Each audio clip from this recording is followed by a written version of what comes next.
The story begins with a Mythic World video game. A game released 10 years ago as a dating sim targeted at female players, but surprisingly, it ended up attracting a sudden surge of male players. The game features allow players to select from a diverse range of characters, starting with easy-to-play and highly effective ones, to extremely difficult characters that, however, are not effective. And among this forest of characters, there is a discarded character due to being particularly hard to level up, plus extremely poor abilities. Yet, there is a madman who has mastered this character, Baek Yuseol, for 10 relentless years. At this moment, he is twisting his knuckles to warm up, and this is the very person who chose to play that discarded character. On a beautiful day, with fresh and warm air, Baek Yuseol was sipping a cup of warm tea, eyes fixed unwaveringly on the computer screen. He was reading posts on the game forum. There were many new posts, and it seemed something quite interesting was happening. Just as he clicked on a post, a series of player comments appeared. The game encountered a stupid dragon. Suddenly it appeared and wiped out all my game data. How is this possible? It said my character died and can't log in anymore. What the hell is happening? My character was suddenly deleted. Reading this, Baek Yuseol was quite confused. What kind of final boss is this in a dating sim game? I thought the game would end if the two characters got together. Scrolling down below, he noticed a post that was getting a lot of attention.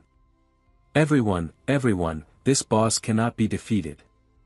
This black magic dragon with a razor-sharp horn has an innate magic resistance of 99%, no cooldown, always causing me trouble with its spell absorption skill, and something shooting magic as well. How can I kill it? This must be a game bug. Baek Yuseol suddenly realized this was a post by a famous trickster. Curious, he put down his teacup and exclaimed, "The final boss is really interesting." At this moment, he propped his chin with his hand, looked at the forum post from other players, and analyzed, "That's strange, a magic immune monster in a world full of magic. How absurd, definitely a game bug." People were complaining their characters suddenly disappeared without a trace. At the same time, a notification appeared on the screen, "The Black Magic Dragon Dark Knight 13th Moon has appeared." Baek Yuseol curiously clicked to read the game's storyline again. In the mythical world, there is a cult society called the Black Magic People. Their goal is to help another world called the Persona Gate dominate the world. When they achieve this goal, the Black Magic Dragon will appear, and 90% of the continent will be occupied by the Persona Gate. Reading this, Baek Yuseol was surprised with his mouth open, exclaiming, "I've only been doing PvP without paying attention to the game's story, but this time it's really chaotic." He felt a bit puzzled, thinking, haven't I been avoiding confrontation with it?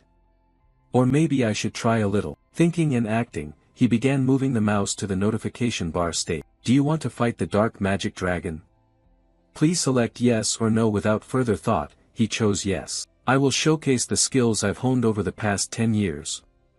Baek Yuseol said confidently. Briefly about Baek Yuseol's character, he is the only character who cannot use magic. Although in the game, everyone can use magic, but precisely because of that, even experienced players refuse to choose to play as such a useless character like him. Frankly speaking, this character is even weaker than the secondary characters. But of course, he can use a little magic and only has a single spell. Returning to the game, at this moment the Dark Magic Dragon was gathering a huge fireball in its mouth. Immediately after, it opened its mouth wide and spat out the fireball. That force raced toward Baek Yuseol at an extraordinary speed. Faced with this life-or-death situation, Baek Yuseol remained quite calm, then curled his lips into a disdainful smile. He immediately used his super-level blink skill to rush forward and slash the dragon's neck, repeating this blink after blink. Baek Yuseol's blink spell allows him to quickly teleport to another location within a range of 3 to 10 meters. However, the blink location is random, so if he doesn't control the distance well, he will die instantly due to the extreme speed and collision force. Moreover, the cooldown time and mana cost are quite ridiculous, plus the 2-second immobilization penalty after using this skill. Therefore, anyone can learn it but no one bothers to use it. However, Baek Yuseol was in a different league. He mastered blink, and could also control the direction and distance of the teleportation. Even more miraculous, he knew how to resist the penalty of this skill, without consuming any mana at all, and Baek Yuseol's character didn't have mana stats to begin with. Unlike other spells, blink was essentially just a movement skill, but Baek Yuseol had become obsessed with this character because everything was based on skill levels. For the past 10 years, he had only played a single character who didn't use magic in combat. At this point, Baek Yuziel surged forward, slashing a long path across the face of the dark demon dragon. Not only that, but he decisively sliced the monster in half. Truly no ordinary feat. Immediately after, he stood proud like a godly figure. A notification appeared: "You have defeated the final boss of the Dark Moon episode." In reality, Baek Yuziel was also surprised, exclaiming, "What? I already killed the Dark Demon Dragon final boss. I know I equipped rare relics from head to toe, but this is still a worthless character. It's truly miraculous, but in any case, it's wonderful. I have to brag on social media that I just killed the Dark Demon Dragon." Before he could even post the article, the computer displayed numerous identical red error notifications because it had reached the 90% error conclusion that the mythical world was destroyed. However, you have come very close to the true ending. Looking at these lines of notifications, Baek Yuziel gasped in amazement and exclaimed, "What is going on here?" Before he could regain his composure, another notification appeared: "Please proceed to the true ending." At this moment, he was utterly panicked, shouting, "What is this?" Then our protagonist mysteriously disappeared right in his own room. Upon opening his eyes, he was struck by the sight of a strange place. Baek Yuziel was now lying flat on the ground. He struggled to sit up, feeling quite dizzy. Puzzled, he raised his hand to cradle his head, lamenting, "What has happened?" His body suddenly trembled violently. Looking around, he exclaimed, "Where am I?" Suddenly, he was drawn to a certain light. Immediately after, he realized it was a mirror. He approached and leaned close to the mirror. What he could not believe at this moment was his current appearance, a very familiar face that had accompanied him for over 10 years, that was Baek Yuziel himself. But before he could understand what was happening, suddenly a notification appeared before him. Episode 1, Escape the Pursuit. Baek Yuziel suddenly realized this was none other than Baek Yuziel's opening mission. Impossible, am I dreaming? At that moment, he touched his pocket and found something, which left him stunned for a few seconds. The first thing pulled out in front of him was the Stella Trainee Enrollment Certificate. At this point, although he didn't want to admit it, Baek Yuziel could already guess where he was. It had to be the world of mythology. So from now on, I'll be Baek Yuziel. Thinking this, he covered his face in utter anguish, but he needed to think more logically. That voice told me to reach the true ending, but from my knowledge, this game doesn't have a real ending, it has countless possible endings. At that moment, his eyes suddenly filled with panic. Wait a minute, could it be that no one has unlocked the true ending in the past 10 years? Damn it, but I don't have time to think about that anymore. If I remember correctly, right after Baek Yuziel woke up, the black demons would chase and storm into the house. Thinking this, he quickly rushed to the window and secretly observed. In front of him was a group of people dressed in identical black clothes. Under the snowfall, they frantically searched for him, shouting loudly, "Damn it, where did that bastard Oat run off to?" Seeing this, Baek Yuziel crouched behind the door. He glanced out furtively, thinking to himself, "This is bad, they've already arrived here." Meanwhile outside, at this moment, a man with white eyes spotted something. He pointed far up ahead and shouted, "Hey guys, there's a house over there, let's go in and search it." After he finished, the whole group responded in unison. Realizing the important problem right in front of him needed immediate handling, but he himself was worried, not knowing what to do now. He recalled that there seemed to be a time limit to avoid them, but alone, he could not fight back. While he was flustered and unsure of what to do, the system suddenly appeared. "You can use Blink." Baek Yuziel was confused. Could he really use Blink? Born with mana leakage syndrome, Baek Yuziel, who could not accumulate mana, could only place his hope on one thing. That was the magic he had spent his whole life practicing. Back to the present, outside the snow kept falling, blanketing the entire forest in white. Inside this old house, Baek Yuziel kept pondering the system's suggestion. But currently, his Blink skill was only at level 1, with a maximum range of 9 meters. At this moment, he was extremely puzzled. How could this damn system tell him to use Blink? He wasn't sitting in front of a computer playing a game with a mouse to blink like that. Outside, the members of the Black Demon cult were running wildly toward the house. The sound of footsteps growing closer made Baek Yuziel even more panicked. Damn it, they're here. I have to act now. There was no more time left. Damn it, I'm going to risk it with you guys. Over there, as they arrived, they discovered something. Their eyes turned furious. One shouted, "Boss, I found that bastard. Chase after him quickly, capture him alive for me." They frantically ran after from behind, mouths wide open, shouting loudly, "Stop, don't let him escape, catch him. Meanwhile, Baek Yuseol was running for his life up front.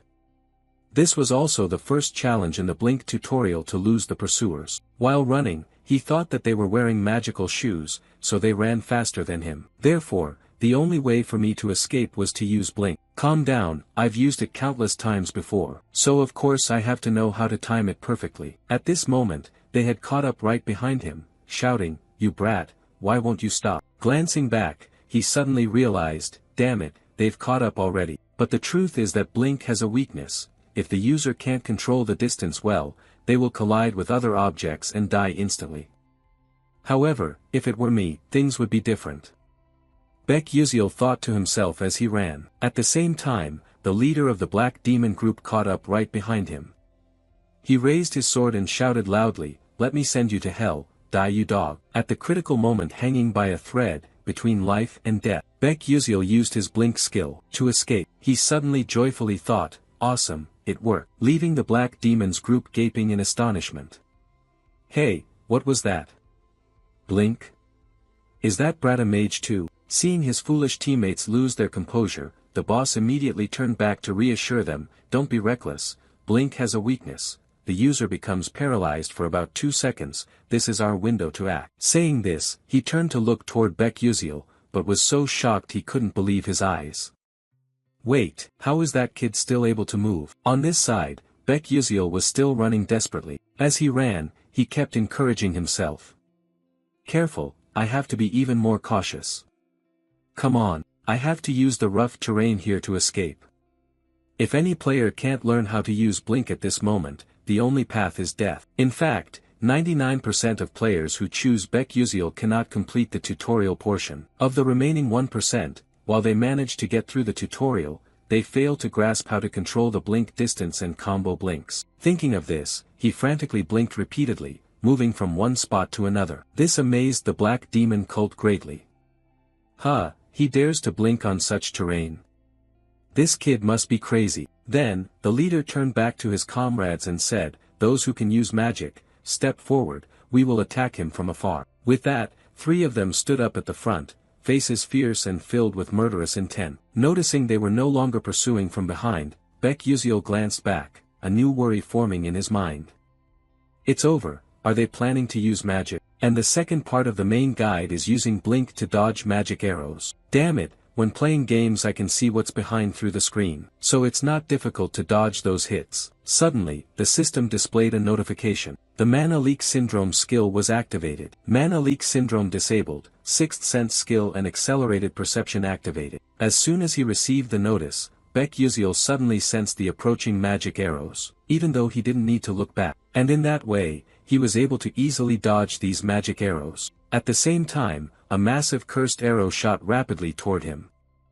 Baek Yuseol suddenly realized this was the moment to use the final Blink skill. He was lucky to escape this critical attack. A deafening explosion rang out, like a meteor crashing to the earth. The pressure was so intense that Baek Yuseol couldn't stand and had to sit down, bracing himself with his hand. At this point, the smoke from the explosion began to clear, but what remained was a huge crater. Only then did Baek Yuseol recover his senses and think, that was crazy, I almost died. But now is not the time to rest. And then he immediately started running again. Suddenly, his eyes became filled with terror. Right before him was a deep abyss.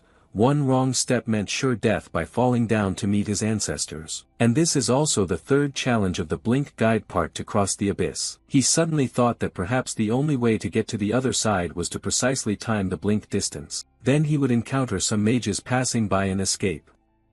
That also marks the end of the tutorial section. But to get through this part, he had to cancel the Blink spell which activates within 0.1 seconds. Failing even once meant death. There were about 2 floating rocks here. Damn it, having only 0.1 seconds really is easier said than done. It's really unclear which bastard wrote the script for this tutorial, that guy must be insane. However, this task is not impossible. The problem lies in the details.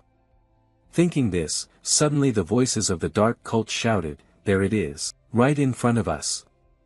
At the same time, those people had caught up here. Baek Yuseol was startled, turned his face back, thinking the pursuers were closer than he thought. The distance between him and them was probably about 100 meters, while the blink spell cooldown was 3 seconds. So he didn't have enough time to blink to the other end, leaving him with only one option, to kill them all. Then, Baek Yuziel sat down, hiding behind a tree trunk to plan his fight. He suddenly thought, this is crazy, why did he dare think he could manage this right after finishing a battle? If this were a game, the system wouldn't allow these tailing enemies to appear continuously. But this is reality, there are no rules forcing him to blindly obey the game system. Killing someone is not even worth your concern.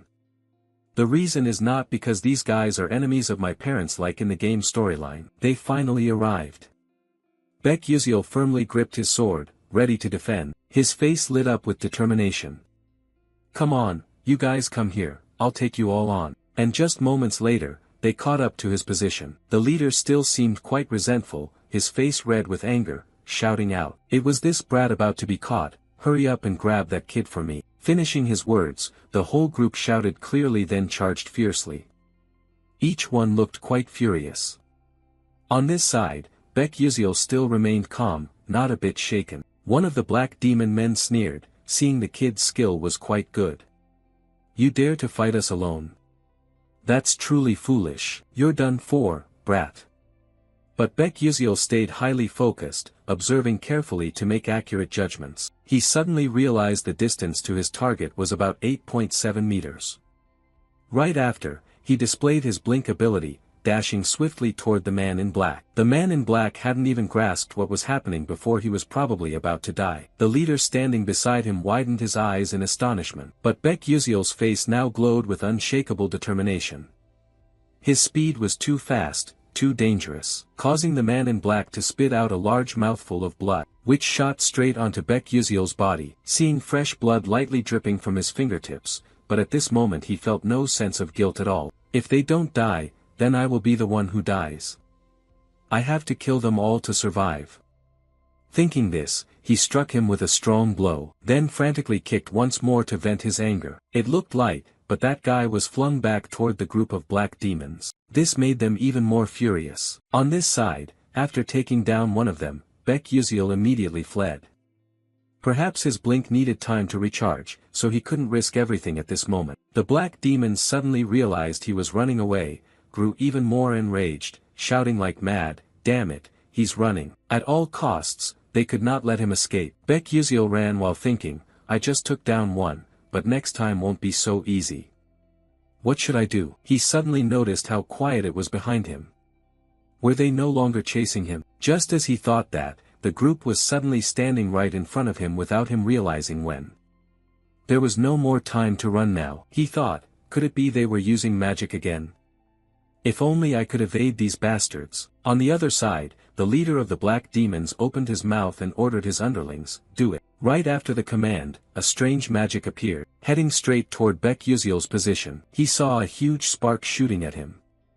Baek Yuziel was extremely tense at this moment. Not only one spark, but many missiles hurtled straight at him. In this situation, he didn't yet know how to escape, only angrily cursing silently in his heart, damn that damned spell. But then he shouted, "Ah, right, I have a way."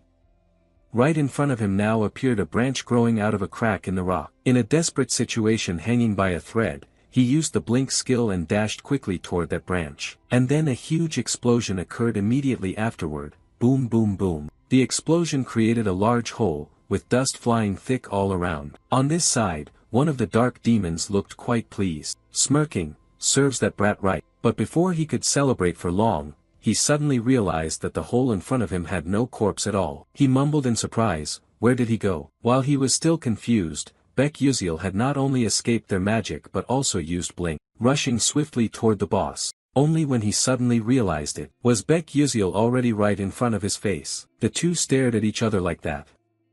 The blink secret technique requires the same momentum before and after use. Without hesitation, he blinked again, dashed forward, and struck him with a fierce blow. At this point, only the sound of desperate screams echoed far away. Witnessing this, the entire group of dark demons was utterly shocked. What is happening? Not stopping there, Baek Yuziel pressed the sword deeper through this guy's body, causing him to cough up blood and die instantly. Even now, they still didn't understand where this brat got such powerful magic, or why he had become so brutal. After dealing with the two, Baek Yuziel was exhausted, his whole body smeared with blood. He thought to himself, now that I have taken down these two, but I have to hurry before they recover. The scar-faced guy spoke up, this freak, his reaction speed is incredibly strange for a mage. Who the hell are you? After hearing that, Baek Yuziel thought to himself, my reaction speed must be superior to all the other players. But that's only in the game. Here, I can't keep dodging their attacks forever, especially at this close range. I have to take them all out quickly. Thinking this, he recklessly charged in to attack. The scar-faced guy who had been observing until then exclaimed, I recognized your movement style. This kid only uses blink and a dagger. I just need to defend my face and neck. He can't touch me there. He held his defensive sword tightly with a provocative attitude.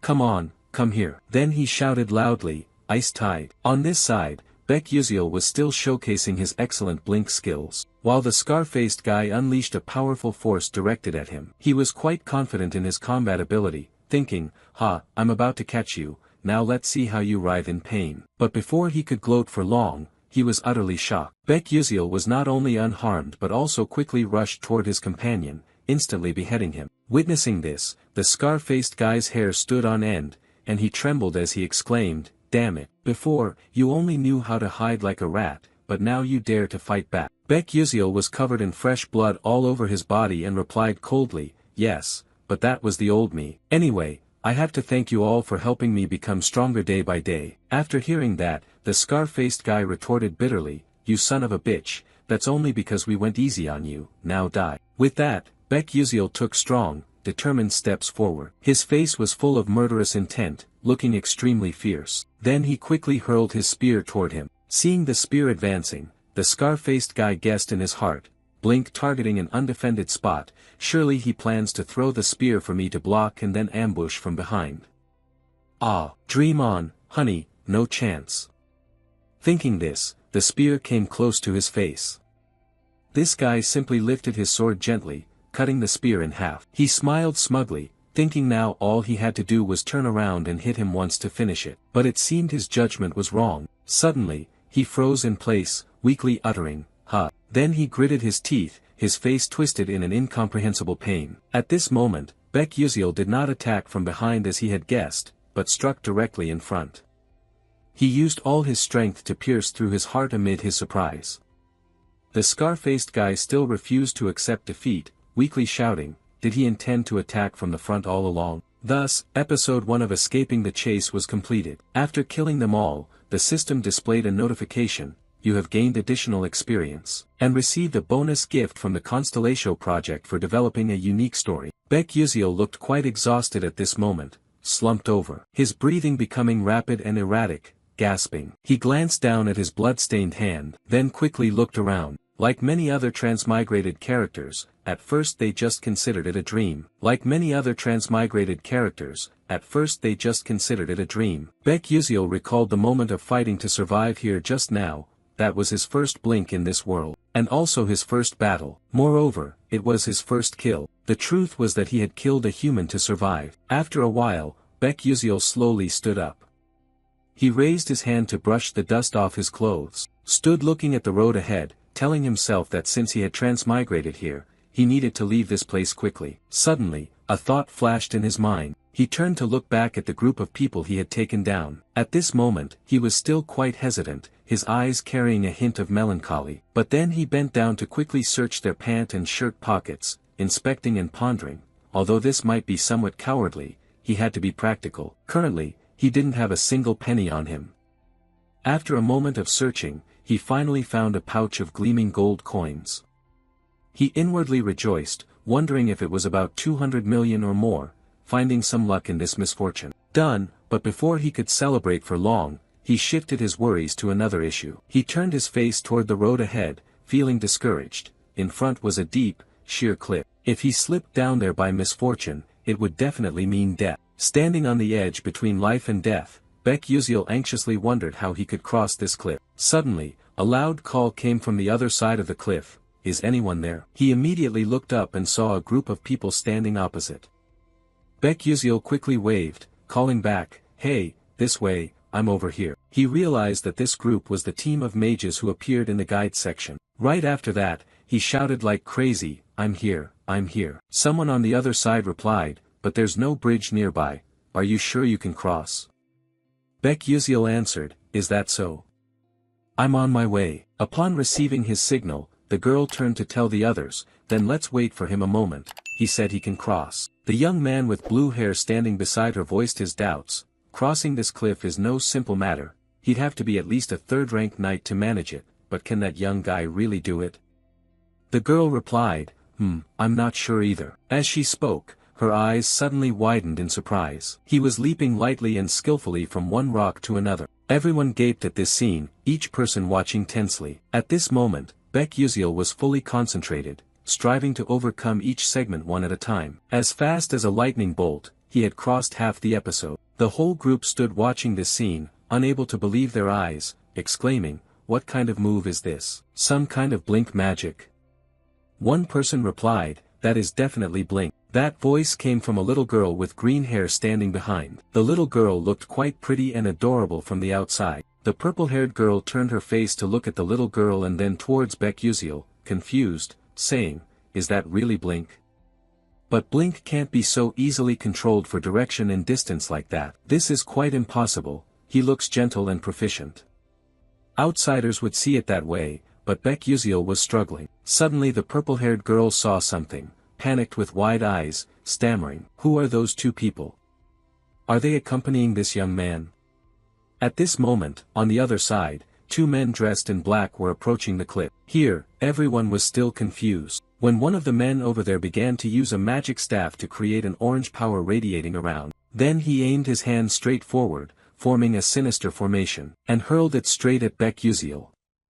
Suddenly a shout rang out, hey, be careful behind you. At that moment, Baek Yusil also sensed a terrifying power rushing straight toward him, silently cursing, damn it. Just as it rushed close, he used blink magic, moving elsewhere, luckily escaping with his life, only to hear a loud explosion behind him. Bang bang, bang bang, he turned his face around to see who was ambushing him. The dust from the explosion cleared, and the shapes of two men in black lurked into view. He suddenly thought, so it was the mercenaries from before, they had revived, really dangerous indeed. The blink countdown had 3 seconds left, avoiding all those spells was impossible. I have to find another floating rock to stand on. Thinking this, his eyes suddenly grew panicked. What was that? It turned out the dark mages would not let him escape easily. They immediately activated another spell and fired it straight at him. Fortunately, Baek Yusil managed to lean to one side to dodge that force. But perhaps the real difficulty was only just beginning. Suddenly, the rock under his feet cracked into 2 pieces. He tried to hold his ground, but it seemed impossible. Immediately after, he fell backward. But he did not feel discouraged. He was still struggling between life and death. He told himself he had to live, must live, but life seemed like a dream, all the floating rocks were too far from where he fell. Even with just a glimmer of hope, he only wished to land on one of them. Then his eyes brightened as he saw a nearby rock. Perhaps luck and heaven still did not want to take his life. He used blink magic to dart towards that rock, and luckily, he managed to grab hold of it. At that moment, he clung tightly to the rock, glanced back, and exclaimed, have I really survived? Before he could recover, a terrifying orange power came rushing at him from behind. Baek Yusil suddenly thought that he might die here, but when it had rushed right at his feet, when he was in despair, convinced that he was going to die, suddenly a blue power surged forward. Immediately after, 2 forces collided, creating a huge explosion. Boom boom boom. Its overwhelming pressure radiated intensely. He struggled to hold on tightly, and then after the rain, the sky cleared. Only the dust from the explosion remained around. He was still alive, thinking, how could the protagonist die so quickly? He was stunned and wondered, what was that magic just now? Ice wounds wrapped in lightning. Who could combine 2 skills into one attack like that? And even more impressive was the calculation of the bullet's trajectory accuracy, without wasting any mana. Who could perform such a perfect strike? Far away, the crowd was staring intently at the green-haired girl standing in the middle. Her face showed no change in expression, extremely cold. Everyone who saw this scene was shocked pale. One confused person spoke up, saying it's impossible, could she really do something so extraordinary? Meanwhile, the 2 mercenaries at the other end, realizing they were still far behind, wisely turned their backs and retreated. Baek Yuziel watched their backs disappear into the distance, breathing a sigh of relief. Thank heavens, I'm still alive. After a while, he was able to reach this side, and everyone warmly welcomed him. Only the green-haired girl didn't bother to care and turned her back to walk away. Seeing that, Baek Yuziel ran over, thanking profusely, "Hey you, thank you so much for stepping in to save me just now." The girl glanced back coldly and replied, "I didn't do that to receive any thanks, so you don't need to pay attention or thank me." With that, she turned and walked away. Baek Yuziel felt a bit let down and responded, okay then." He watched her retreating figure, thinking to himself that this girl was really interesting. He had never heard such an adorable voice before.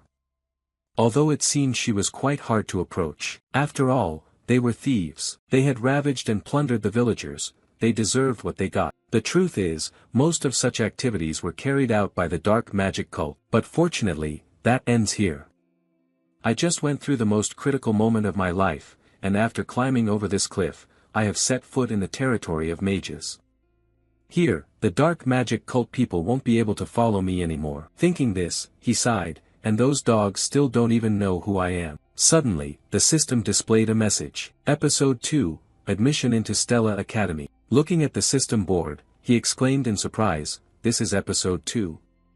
Well, that actually sounds not too bad. But damn it, how am I going to go to school at this age?" Then the whole group got on the vehicle to move to Stella Academy.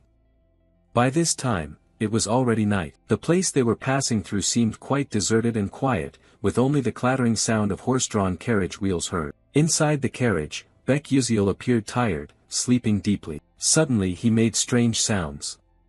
He was in a trance, drifting into a dream. Images from the past suddenly appeared, a rather cute little boy grabbing his mother's shirt excitedly calling, "Mom, Mom." The mother smiled kindly and replied, "My dear son, when you grow up you will become a mage. I believe you can do it, my good Yuziel." But according to the diary his mother kept, it seemed his parents struggled greatly to raise him. At that time, he promised himself to study hard to make his parents happy. Whenever he studied late into the night and fell asleep on the desk, his mother would gently cover him with a blanket. But then one day, after hearing the doctor speak, his mother was extremely worried. "Doctor, you just said that my son has the mana leak syndrome." He himself was devastated, unwilling to accept it. "No, it can't be."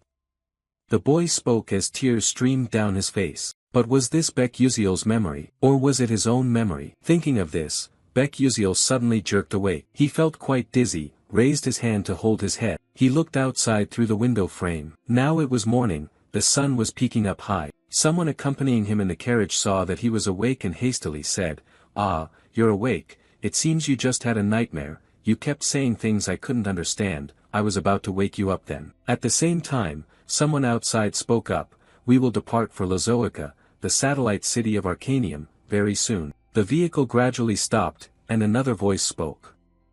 "Let's take a short break here."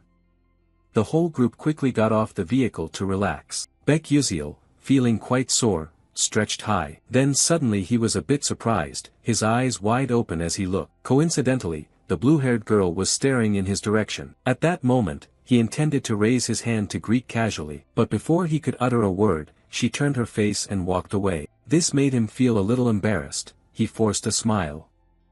This person is really cold, but everything was going quite well. Considering how worried he had been, he was glad that the timeline here was closer to modern times than to the Middle Ages. Magic exists in the mythical world, but in safe cities, trains, airplanes, and celestial roads are constructed to facilitate long-distance travel. They would reach Lazoica by an extremely modern airship. Lazoica lies on the route to Arcanium. In Arcanium, the city of magic, everything truly begins. The magical towers, the mage conference, and the 5 prestigious academies are all located in Arcanium.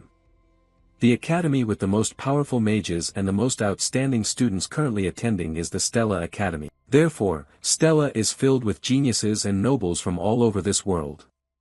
But Baek Yuziel still couldn't understand why the Baek Yuziel character he transmigrated into could study at this prestigious school. He forgot that he hadn't checked his own skills yet. Thinking of this, he hurriedly opened his system to check. Immediately after, the status board appeared. Mana Leakage Syndrome Level 1, strength increased by 3%, speed increased by 5%, agility increased by 10%. Sixth Sense consumes the user's spirit energy to activate mana scouting within a 12-meter radius and activates detection. Automatically triggers when danger is detected. Looking at the status board, he silently thanked the skills that Baek Yuseol possessed. Sixth Sense and Quick Scouting, without these two, he probably would have died in this game already. A cursed force unable to concentrate mana in the body. Mana leakage syndrome is a congenital curse that Baek Yuseol suffers from. However, this allows him to detect mana around through his sixth sense. It also helps him detect any attacks directed at him, even if he isn't looking in that direction. Detection allows him to perceive everything as if time has slowed down.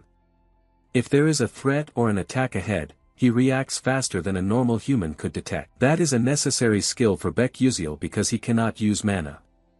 But everything has two sides.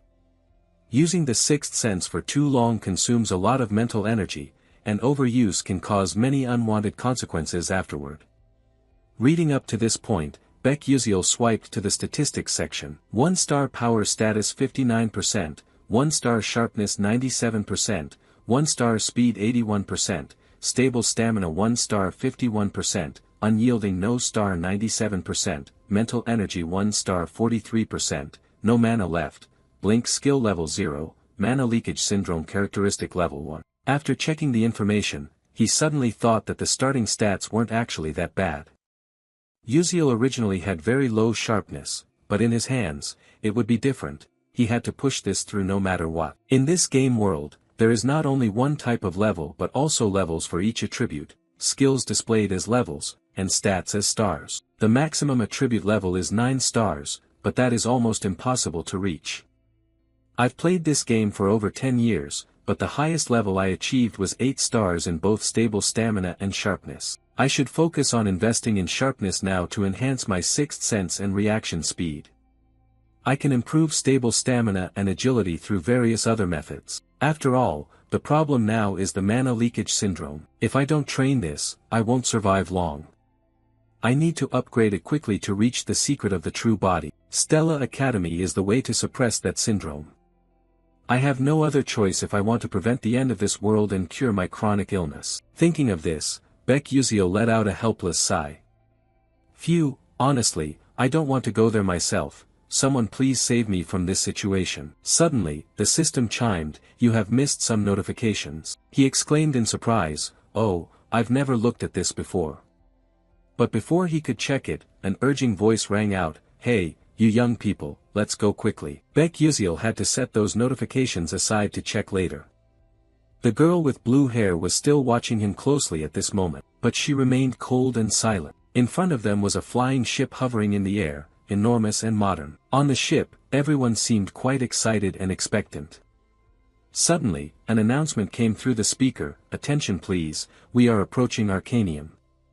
Passengers are requested to remain seated." At that moment, someone noticed something and was quite astonished. Immediately afterward, he sneered mockingly, "Hey, you guys, look at that guy glancing around like a child.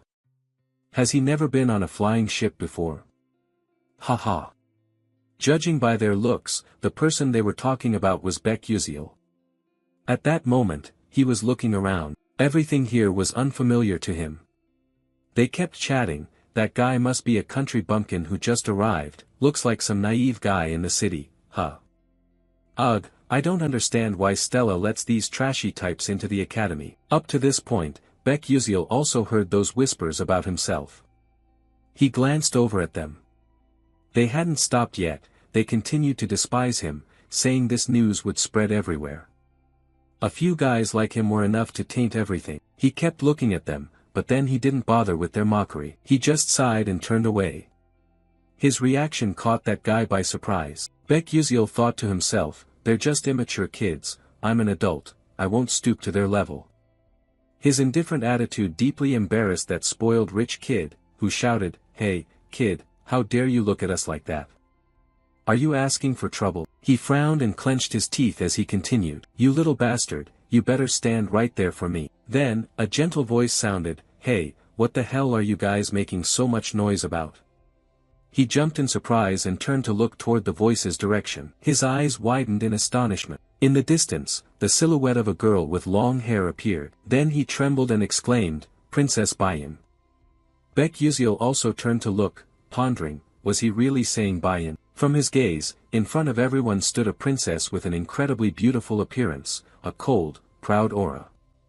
This was the princess of the Adalabit kingdom, Hong Bayan. She said nothing more, she just coldly walked past the group. Seeing the princess walk past where he stood, the spoiled rich kid smiled warmly, placed his hand on his chest, and greeted politely, "Your Highness." Before he could say anything more, the princess cast a cold, icy glance at him, then ignored him and walked away. This left him feeling quite embarrassed, mouth agape without a word. She proceeded coldly further inside, leaving the whole group staring at each other in stunned disappointment. On this side, she had brushed past Baek Yuziel. He suddenly realized she was the enemy of this world, according to the original storyline. Bayan is a main character in the game. She and the female lead are always at odds, but in the end, it's Bayan who dies. No matter which path is chosen, she still meets a tragic death in most endings, or must commit suicide due to being bullied by the entire academy. She endures the most shameful experiences in front of everyone, as if the developer resents her and wants her to suffer everything. At that moment, he grew quiet, recalling he had heard that she was very famous among players. Indeed, she was very beautiful but too cold, as if she would kill him if he dared to start a conversation. Suddenly, his stomach rumbled. He reached up to rub it. The immediate problem was to fill that empty stomach first. As soon as he stepped onto the second floor, at some stall, he saw quite a variety of sparkling pastries. He randomly picked one, but as soon as he held it, his face paled, thinking, "Oh, why is this so expensive?" Nevertheless, he shrugged and ate to fill his stomach first. After eating, Baek Yuziel stepped out, stunned like someone who'd lost his ration book.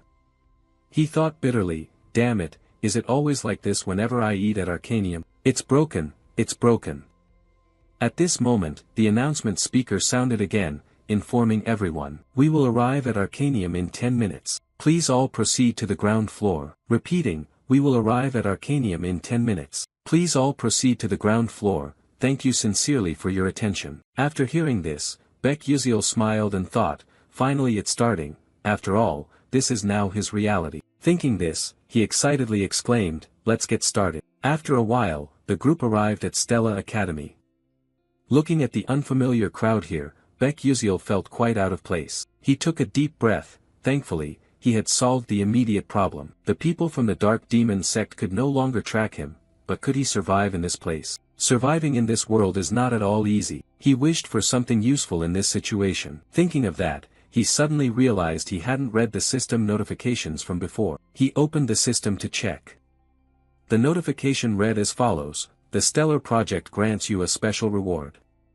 Choices: 1. A weapon you used in the game at a lower level. 2. A skill you acquired in the game with less power. 3. Experience." Looking at the status line, he pondered thoughtfully, "Oh, it seems this system has a bit of ethics after all, but let's see, what should I choose? Should I choose the 2 flashlight reflective?"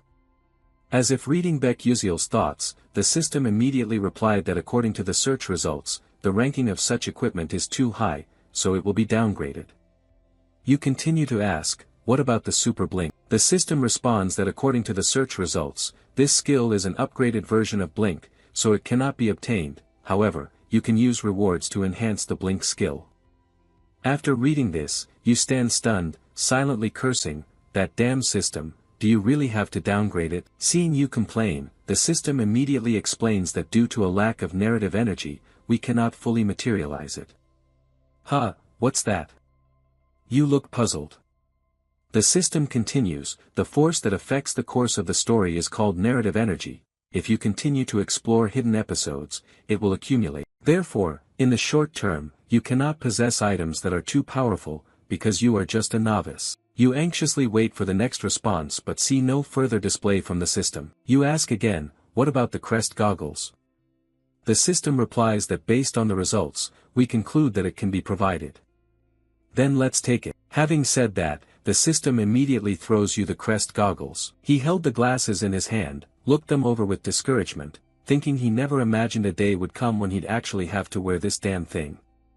Note, The crest glasses are items that contain all the information players have gathered while playing the game in the mythical world. Players can't recall or read information about the monsters they've hunted or knowledge they've acquired themselves, so they developed countless information storage items in their own ways. Baek Yuziel was no exception. He used the crest glasses to store information. Excited, he put on the glasses to check. A source of blue light radiated from them. Then a message appeared. Crest glasses with no description level, unable to recall last night's dinner, no matter, because these glasses keep detailed records of everything you have seen and learned.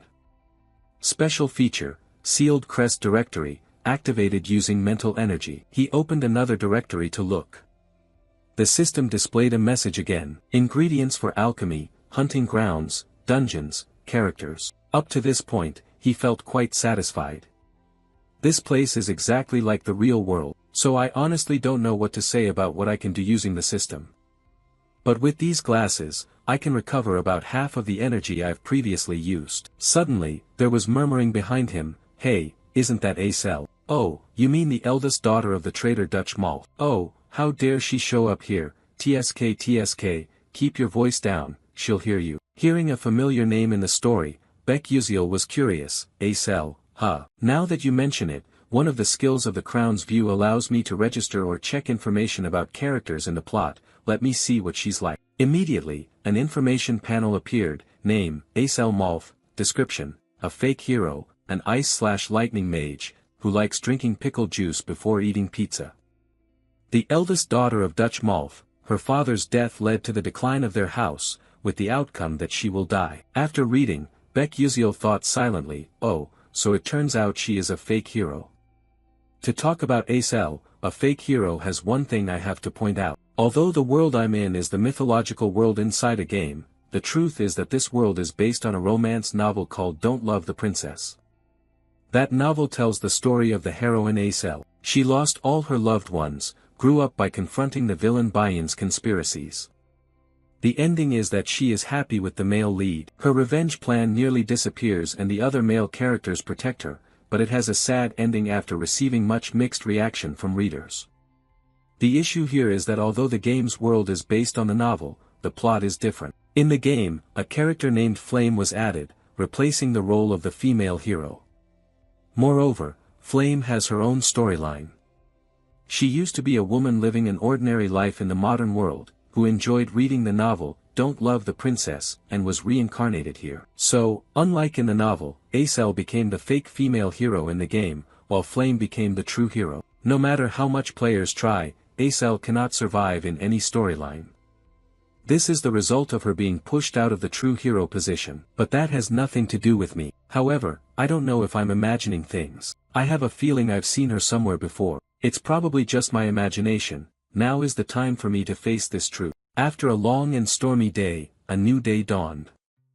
Rays of dazzling sunlight shone across Stella Academy. Inside, the students had changed into their uniforms, standing neatly in line to listen to the speech. At this moment, the principal spoke. As you all know, the dark mages are witches, those who have gained power from other worlds and transformed into monsters. Currently, they continue their invasion by opening persona gates or releasing ancient dungeons to conquer the magical world. Our responsibility as mages is to protect the world from evil forces.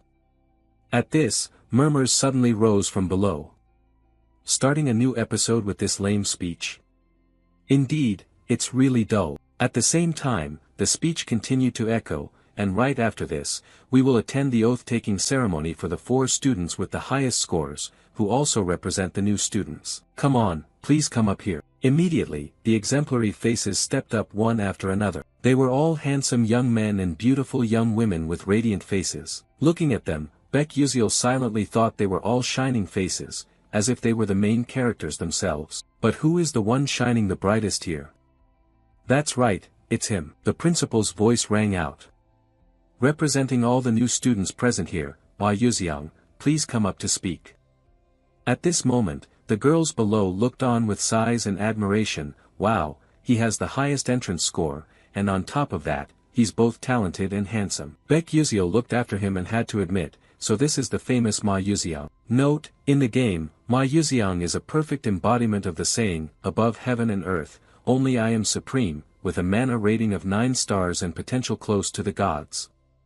He is a genius among geniuses capable of controlling all elements in the world. Even if I can't endure until the final outcome, I must avoid bad endings by bringing Ma Yuxiang over to the side of good. However, that cute short-haired girl is probably Flame. Baek Yuxiel began to immerse herself in reasoning, but it still depends on how she will act from now on.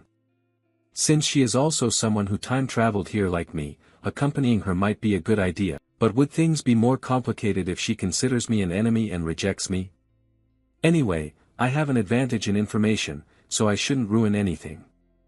Flame is a reader of romantic fantasy novels, while I am a player in this fantasy game. I swear to do so, even though my role in the plot isn't comparable to even a tiny villain in a shop. Moreover, the heroine Flame has a special ability to purify dark demons, but alongside that, she also has the power to bring misfortune to those close to her. Being near her will certainly affect me. My role is to support the main characters from afar, and to limit my involvement with them as much as possible. Thinking of that, Ma Yuxiang's inaugural speech was finished.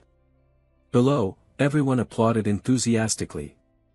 The principal's voice rang out, so I hereby declare that we will close today's entrance ceremony here. Immediately after attending the entrance ceremony, Baek Yuxiel's system notified her, "Congratulations on completing episode 2 by joining Stella Academy." After the opening ceremony ended, all the students gathered in a lecture hall somewhere, each choosing a seat freely. Baek Yuxiel looked quite sad at this moment, thinking to himself that he had graduated from university long ago, yet now he suddenly became a high school student. The feeling was so strange and unfamiliar. But then he comforted himself, saying that after all, there was something quite wonderful here. He held the watch in his hand, pondering that it was that, having this was really good. This was the Stella watch, proof that you are a student of the most prestigious Stella Academy. If you own it, you will receive privileges and better services than other mages. Thinking of this, he happily stored the watch safely in his pants pocket, telling himself, I must quickly make use of this opportunity. At that moment, someone opened the door and entered. A man with a cold face walked in, stepped onto the podium and said, "Requiring all of you to stay seated in class, we will start the test right now. Except for writing tools, put away all other items. If anyone wears glasses, they must be checked by me first."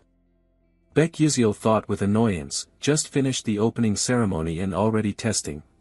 The curriculum at Stella Academy is harsher than most universities in South Korea. Students have to take a test on the very first day. This is a placement test, through which they evaluate and assign classes for the students. When the exam papers were distributed to everyone, the teacher returned to the podium and spoke loudly, "Everyone pay attention, we have 45 minutes to complete the test, time starts now, please focus." For someone who has studied this program for a long time like Baek Yuxiel, who exchanged answers with the teacher and the teacher answered back, seeing the exam paper made him dread it. His face drenched in sweat, thinking, "Damn it, I don't even understand the reading, how am I supposed to do this, it's really tough." The hierarchical test has nothing to do with the entrance exam, it is notorious for its terrifying difficulty.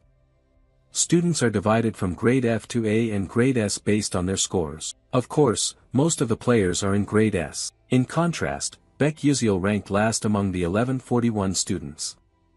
Looking at the test, he hesitated, maybe I should just submit a blank paper, since I was already admitted, probably won't be expelled.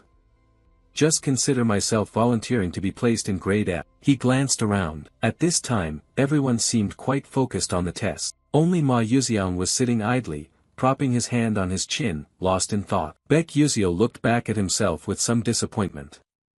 Oh, he's already sitting idly. Could it be that he's already finished? No wonder he looks so disheartened. In this game, Ma Yuxiang's personality is one of despair.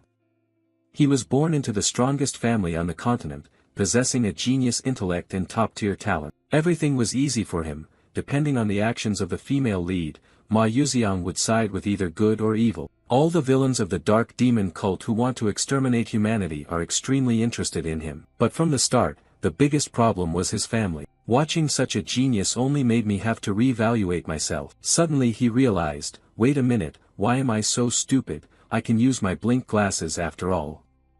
I once used them to accumulate skills learned in the library. At this moment, they're really useful and there's no loss anyway. I have to try. Thinking this, he reached into his bra, took out the glasses. Just about to put them on when the proctor suspected his behavior, came closer, and spoke. Wait, What's with your glasses? I already said if you intend to use glasses, you have to let me check them first. Hand them over so I can inspect. Baek Yuseol was startled and thought, alright, damn it, I forgot about that. He quickly handed the glasses to the proctor. The proctor held the glasses in his hand, carefully examining this side. Baek Yuseol grimaced, sweating profusely, thinking, this is doomed, what should I do? If they discover these are magic glasses, I'll get expelled. He looked up, praying to heaven, hoping to survive this ordeal. Suddenly, the dam system appeared with a notification, a missing part of the blink glasses has been detected. Do you want to summon it? Baek Yuseol was so scared he nearly peed blood. No, stay there, system. The proctor was still using magic to check the glasses. After a moment without finding anything, the teacher handed it back to him and said, I don't see any mana here, but remember to ask first next time. Baek Yuseol was startled, then happily replied, ah, yes, sir.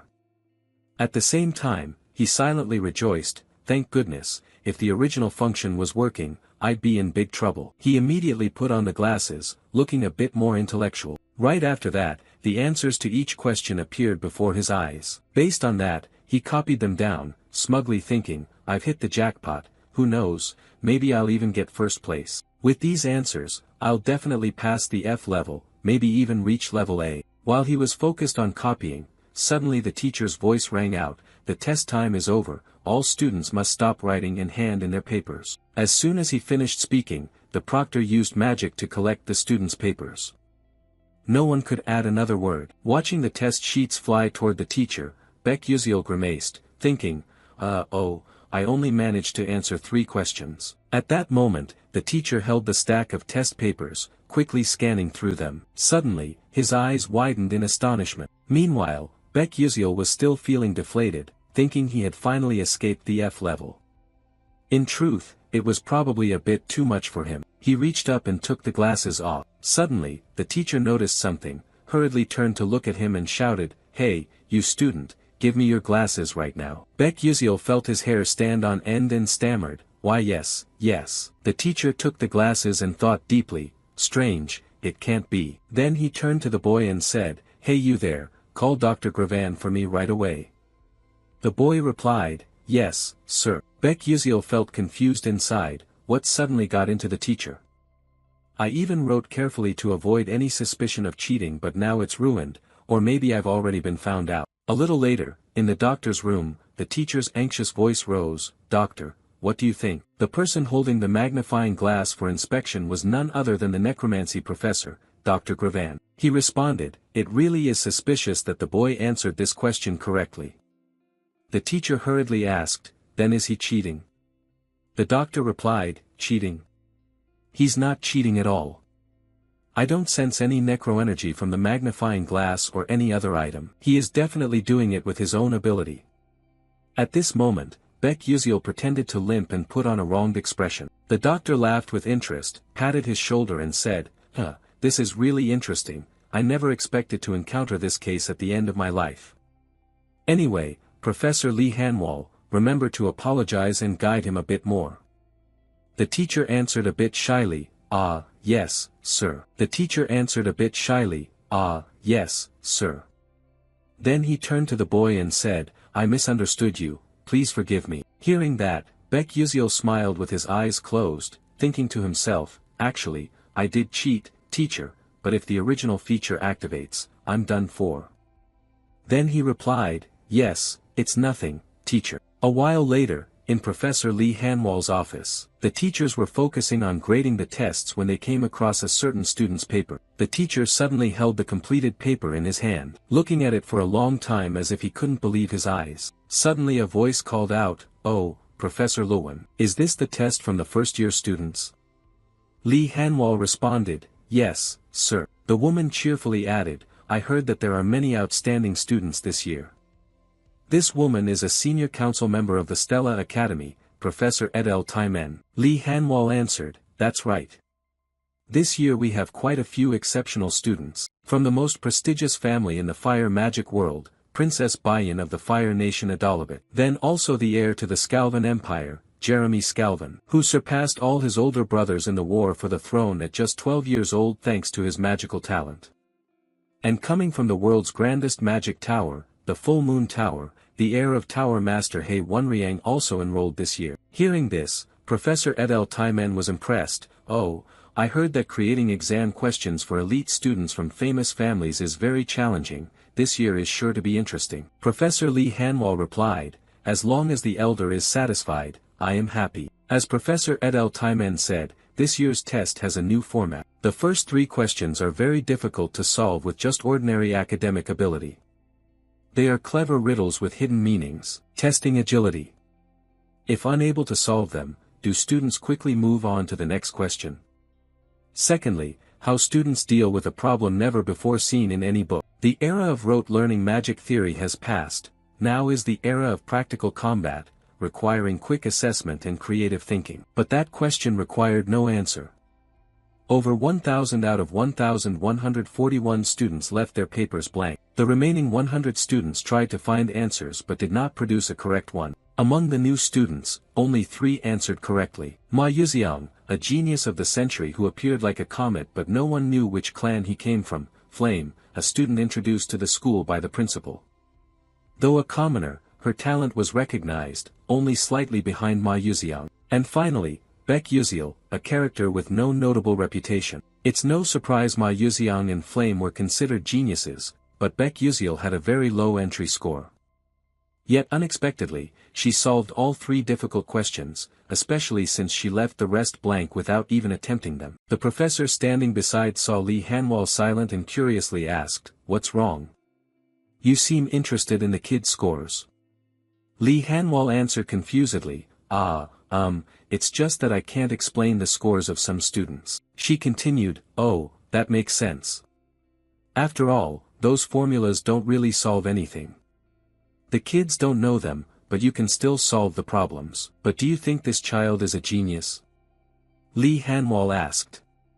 The elder calmly replied, "It might just be luck." With that, she turned her back and walked away, leaving Li Hanwal dazed. The teacher felt puzzled and sighed deeply, then looked up your admission file. There was a note attached to the file stating a special admission due to a highly rated ability to control blink. At this point, Li Hanwal had to accept the truth, thinking it's no wonder the principal personally made a special admission. But studying combat magic while specializing in blink?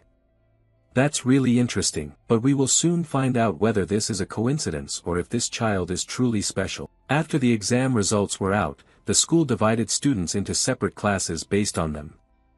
At that moment, everyone eagerly went to see which class they were assigned to. All you could hear were people asking each other, "I heard the class assignment results were posted on the bulletin board. I'm so nervous, my mother told me if I don't get into class A, I shouldn't show my face at home." Baek Yuziel trudged behind, feeling discouraged, thinking it's unbelievable that there would be a day he had to check his own class assignment. Before, he could just click once and have the results instantly. Thinking this, he approached the bulletin board. At that moment, a boy in a blue shirt kept staring at him as if he were an alien. Then whispers started right behind him, "Is that Baek Yuziel? I heard he got 0 points in the practical magic portion of the entrance exam." "Really? I can't believe it. How could trash like him get into Stella? I don't even know what Stella's standards are anymore." Baek Yuziel ignored all the gossip around him. What mattered most to him at this moment was which class his name was on. Everything else was of no concern. He walked up to the bulletin board and glanced through it once. Confused, "Wait, where is my name?" He was utterly shocked, thinking, "Could it be that I failed just because I only answered 3 questions? No way, I'm definitely doomed." While still disappointed, the group of friends continued chatting. "How come he's so sure there must be some mistake? It's really strange. Uslek of the Marquis household ranked 29 yet got placed in Class A, even the perfect theoretical score holder ranked 17 was assigned to Class A, so why was he?" Hearing people mention his name with hushed tones, Baek Yuziel was curious and puzzled. "What's going on? Should I go check it out? After all, I already failed." Thinking this, he decided to approach the crowd to listen in. Suddenly his eyes widened in shock when he saw his own name. Why was his name there? Impossible, could there be some kind of mistake? What is this? The most special ranking any student could dream of, rank S, gathering the finest students of the prestigious Stella Academy. Unlike classes with students of various levels, Class S only had 41 students and consisted of a single level. At that moment, he rubbed his head thoughtfully. I got placed in rank S, if only this were some kind of error. This is crazy.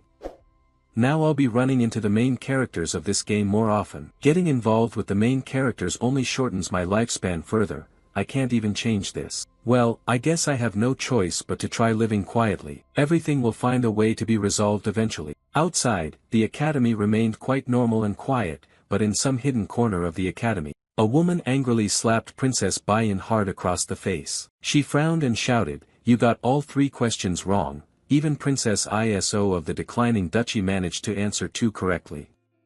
This woman is Fire Element Professor Hong Yil, who is also Princess Bayan's mother. She continued, "You couldn't answer questions that even bugs can get right.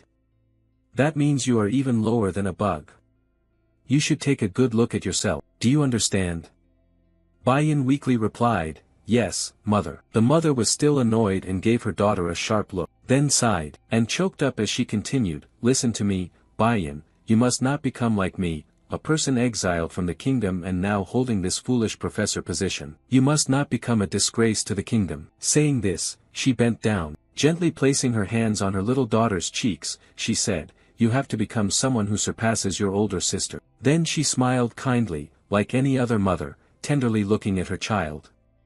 "You understand what I mean, don't you?" Bayan's cheeks were now flushed red. She thought for a moment and then replied, "Of course, mother, I understand." But the truth was she was deceiving herself when she uttered those words. She didn't understand anything. She had lived the way she was taught, handling everything mechanically. But this time, those issues involved magic, spells, and even formulas, things she had never learned before. So what should I do?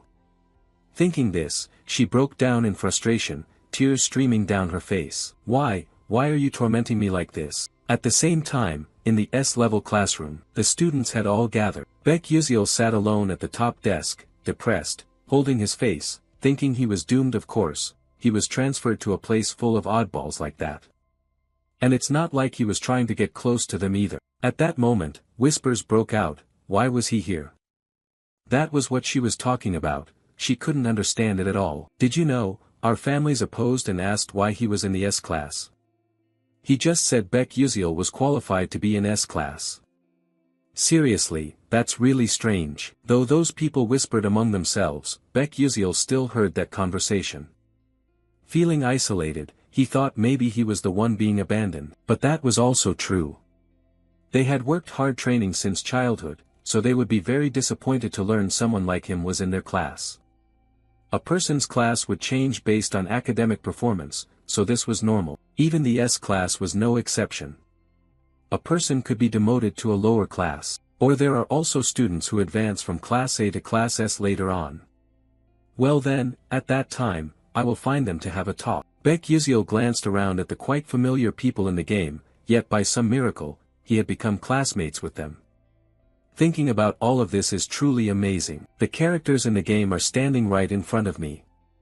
In a few years, most students in this class will become famous throughout the continent, and 5 of them will have the potential to betray the Magic Council. Ma Yuziang is also one of them. It would be so good if Flame could prevent that from happening from the start. Suddenly, Professor Lee Hanwal entered and spoke, "Hello everyone, please quickly settle into your seats." Hearing that somewhat familiar voice, Baek Yuziel turned his face toward the podium. At this moment, the powerful professor was speaking, "I am very honored to meet you all. Some of you may have seen me before, but I will introduce myself as usual. I am the professor of Class S, Lee Hanwal." Hearing this, the students below started whispering and discussing. One said, "Oh, so that's the famous Professor Lee Hanwal." Someone next to him responded, "The number of dark magic beasts he's hunted has almost reached 4 digits. It's brutal, they even call him a level 7 magic warrior. He truly is on a different level." Seeing the students stunned and chattering, Professor Lee Hanwal spoke up to remind them, "Now, please be orderly. This year, it seems there are many talented students here, and there is even a special exemption student. As you all know, this academy is where we nurture battle mages, also known as magic warriors. You will experience a strict educational environment for 3 years. I expect all of you to keep up with the curriculum. I want each of you to show me the best abilities you can develop during your time at this school. So now, does anyone have any questions? Facing the teacher's question, the whole class remained silent. The teacher smiled and continued, "Good, then let's begin the lesson." At that moment, outside the door, the silhouette of Princess Bayan was entering. Seeing her with a bruised cheek, everyone was quite surprised. And Baek Yuziel was no exception. He thought in surprise, Bayan is the one who always follows rules more than anyone else, how could she be late? What happened to her? She approached the teacher, apologized, and said something, her face showing signs of exhaustion and disappointment. Curious, Baek Yuziel took out his crowbar glasses to check. As soon as he put them on, an information board appeared. Bayan, fire element antagonist mage, likes red ginseng candy, occasionally blames herself, only drinks coffee with milk Akalia style. Has an evil mother, fate destined to die. After reading it, he suddenly thought, not much has changed. Her fate destined to die. But if Acel dies by flame, Bayan will die with her. It can be considered the inevitable destiny of a villainous character. I would save her if I could, but I am not in a position to save anyone. Thinking this, he felt a bit melancholic and took off his glasses. After hearing her explain the reason for being late, the teacher spoke up, "You should find a seat." Over here, Baek Yuziel was still sighing sadly, thinking he felt quite bad, but he could only keep his distance. Then he absent-mindedly followed the flow of his thoughts. Suddenly, Bayan approached his seat. Her eyes were filled with resentment and sadness as she looked at him, while he still couldn't understand what was happening. Immediately after, Bayan sat down in the seat next to him. Baek Yuziel was bewildered, thinking, what's going on? How do I feel right now? Could it be that everything has been distorted from the start? After everyone settled in their seats, the teacher spoke, "So before we start the lesson, we will have a ceremony to inherit the magic wands for you all. Class S and Class A will hold the ceremony together, and the teacher will explain the details later." Baek Yuziel listened and felt a bit confused. An inheritance ceremony, it sounds quite troublesome. But then he smiled, showing anticipation for the day the event would take place. At Stella Academy, there are two major events. One is the Soulmate Pact and the other is the inheritance ceremony. At a prestigious academy like Stella, the inheritance ceremony holds an extremely special position. After a while, the students from Class S and Class A gathered in a rather mysterious place. Professor Lee Hanwal spoke up, "Is everyone here yet? There are many magic wands prepared here, from the lowest rank to the medium level. What you need to do is go to the magic wand you like and take it. The process of exchanging the wand after choosing is very complicated, so the teacher hopes you will choose carefully." After hearing that, Baek Yuziel suddenly thought that although the teacher said so, we are not the ones selecting the magic wand, but something else. In this world, magic wands only react to the person they recognize, creating a resonance effect. That also means you cannot just use a high-level wand simply because you want to. Thinking this, he stepped closer to the magic wands floating in the air. He looked around, hesitating greatly. He didn't even know which one he should choose. He stood there lost in thought. If it were before, he would have quickly chosen a low-rank wand. But since now he was in Class S, he couldn't just pick one at random and be looked down upon forever. Suddenly, a quite simple wand caught his eye. In this world, magic wands are divided into two types, wands and staffs. Wands are usually used by knights, who need to cast magic quickly. On the other hand, staffs are used by bishops, who focus on a single powerful attack with more casting time. Suddenly, behind him came whispering and murmuring. "Hey, which one do you think he'll choose? Because he's studying in Class S, so surely he won't have any problems with resonance." Baek Yuziel realized that they were targeting him, but he ignored everything, thinking those kids can say whatever they want. He didn't bother to care and tire himself out. Suddenly, someone called him from behind. Baek Yuziel was confused, not knowing who was calling him, so he turned around to look. A stranger's face appeared, so he asked, "What's the matter, and who are you?" This guy had a bit of arrogance on his face and boldly replied, "I'm Uslek." Baek Yuziel still couldn't remember who he was after hearing that, thinking he must be some minor character. This was the first time he'd heard that name. So he just answered indifferently to get it over with, "Oh, is that so?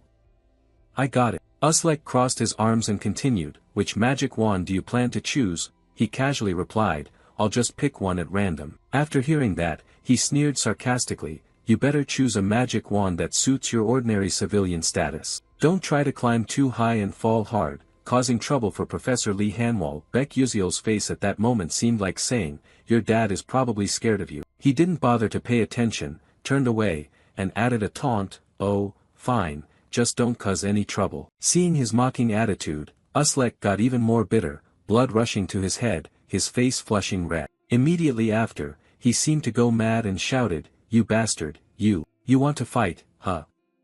Really annoying." Baek Yuseol was about to ignore it, but this brat still wants to provoke. He sighed in disgust, took the eyebrow-wear glasses out of his pocket and put them on. At that moment, the boy's information appeared right before his eyes. Uslek Chechbalin, son of Marquis Chechbalin, subordinate of Prince Jeremy, level of dissatisfaction 3. After reading, he took off the glasses and put them away, a bit disappointed, thinking, seriously, is that all the information there is? Then he raised his face looking toward him, sighed tiredly, wondering if he had anything special. Uslek then pointed at a staff arrogantly and said, "Anyway, I'm going to choose that one, so watch carefully." In the direction of his hand, Baek Yuseol saw it was a magic staff. Moreover, it was the Edmuri Edamirai staff, apparently the highest rank here. An average high-level magic staff usually used by professional mages. On the other hand, no matter how talented you are, an average low-level staff is already the limit for apprentices. Even professional mages rarely use low-tier average magic staffs. The only high-level average magic staff here besides the Edmuri Edamirai is none other.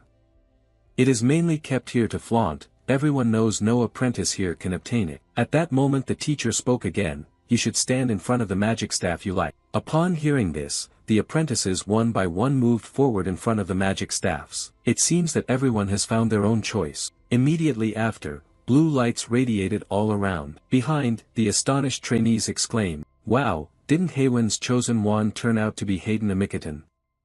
That's a medium-ranked wand." Prince Scalvin also managed to choose a medium-ranked wand. Observing the scene around, Baek Yuseol also spoke up, "Princess Bayan selected Suavitor Lahaven, which is also a medium-ranked wand. How many people can pick a medium-ranked wand? This year is truly crazy." Uslek was even more bitter now, grinding his teeth in rage. He said, "Damn it, just you wait, I can do it too." As soon as he finished, he made up his mind and headed straight for the wand in front of him. He walked amid the stunned onlookers.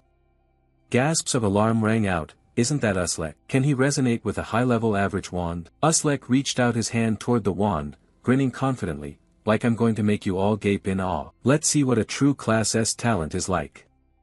Then he clenched his hand firmly on the wand. Instantly, tiny sparks of electricity flickered around. Shortly after, there was a loud explosion. Boom boom boom. Its overwhelming power radiated intensely, dazzling everyone nearby. This did not surprise Baek Yuseol too much. He blinked. Just as he predicted, he had failed. At that moment, Uslek was thrown far away by the force emanating from the wand. He lay flat on the ground, gritting his teeth, unwilling to accept defeat. The nearby trainees who witnessed this scene panicked and shouted, "Oh no, it looks like he's seriously injured. Hey, someone quickly call the professor to come up here." A high-grade intermediate magic staff was impossible, so how the heck is this guy so reckless? Baek Yuseol just sighed, thinking, who climbs high and falls hard like this anyway? Humph, little brother, it would have been better if you had given up this idea from the start. As he thought this, suddenly the figure of a trainee approached the staff. He seemed quite confident, whistling as he walked. It turned out that the true owner of that staff had already been decided, and the person who had this confidence was none other than Ma Yuziang. He stood looking intently at the magic staff in front of him, then broke into a triumphant smile. It seemed he was quite satisfied with his decision at this moment. But at this action, the surrounding students suddenly cheered, "Oh my god, is he planning to take the high-grade intermediate staff? I don't think he can resonate with it." Ignoring the surrounding chatter, Ma Yuziang coldly reached out and touched the magic staff and gripped it tightly. Immediately after, it emitted a dazzling light all around, yet he remained still, unaffected in the slightest. Its overwhelming presence was so strong that everyone around had to raise their hands to shield their eyes. As expected, Ma Yuziang was able to resonate with this magic staff. Holding the magic staff in his hand, he smiled brightly.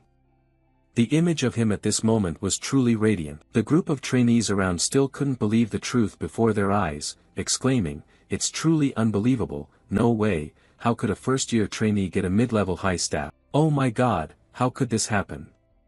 Baek Yuseol wasn't too surprised, sighing as he thought he had already guessed it. And from now on, even more people will know how talented he is. Suddenly Ma Yuseong glanced in his direction. This made Baek Yuseol uneasy, not understanding what he was looking at. Then Ma Yuseong smiled friendly and approached. Both of Baek Yuseol's eyes suddenly turned cold, his hair standing on end, thinking, damn it, is he crazy? Why is he smiling like that? But he suddenly recalled the storyline in this game. Flame also owns another mid-level high staff named Terrivon. However, this is exactly where their paths split. If Flame succeeds in getting Terrival, Ma Yuseong will be interested in her for her talent, opening a path for him.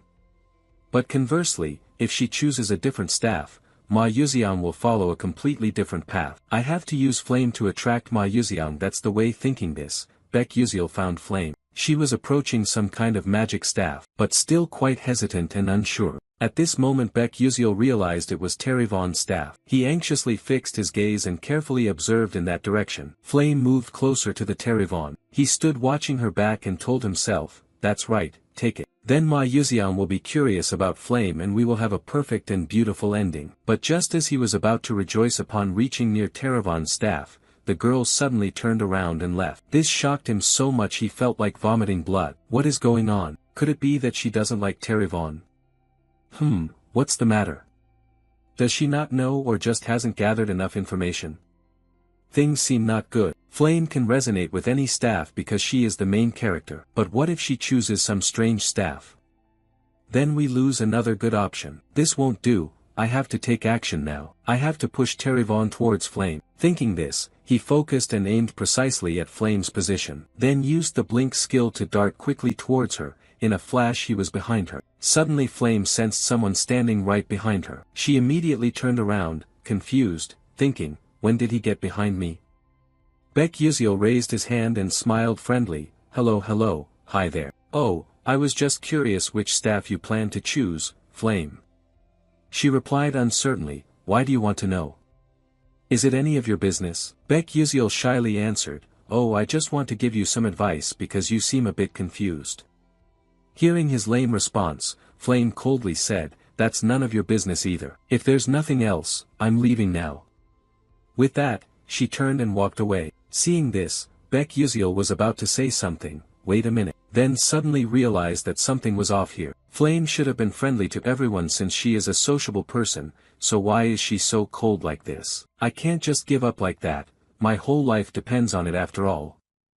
Thinking this through, he musters all his courage and calls out, wait, I really just want to help you, but right now, Flame is even more annoyed, retorting that you're so much like a nagging woman. You should worry about yourself first, you haven't even chosen your own yet, but you're meddling in other people's business. But Baek Yuseol wasn't discouraged by this. He continued, oh, but I feel there's a staff that suits you perfectly. Flame heard this and angrily shouted, are you trying to teach me? What the hell do you know about staffs? Facing this attitude, Baek Yuseol felt a bit hesitant, thinking to himself, what's wrong? Did I do something wrong? Or maybe she just can't be bothered with a lowly supporting character like me.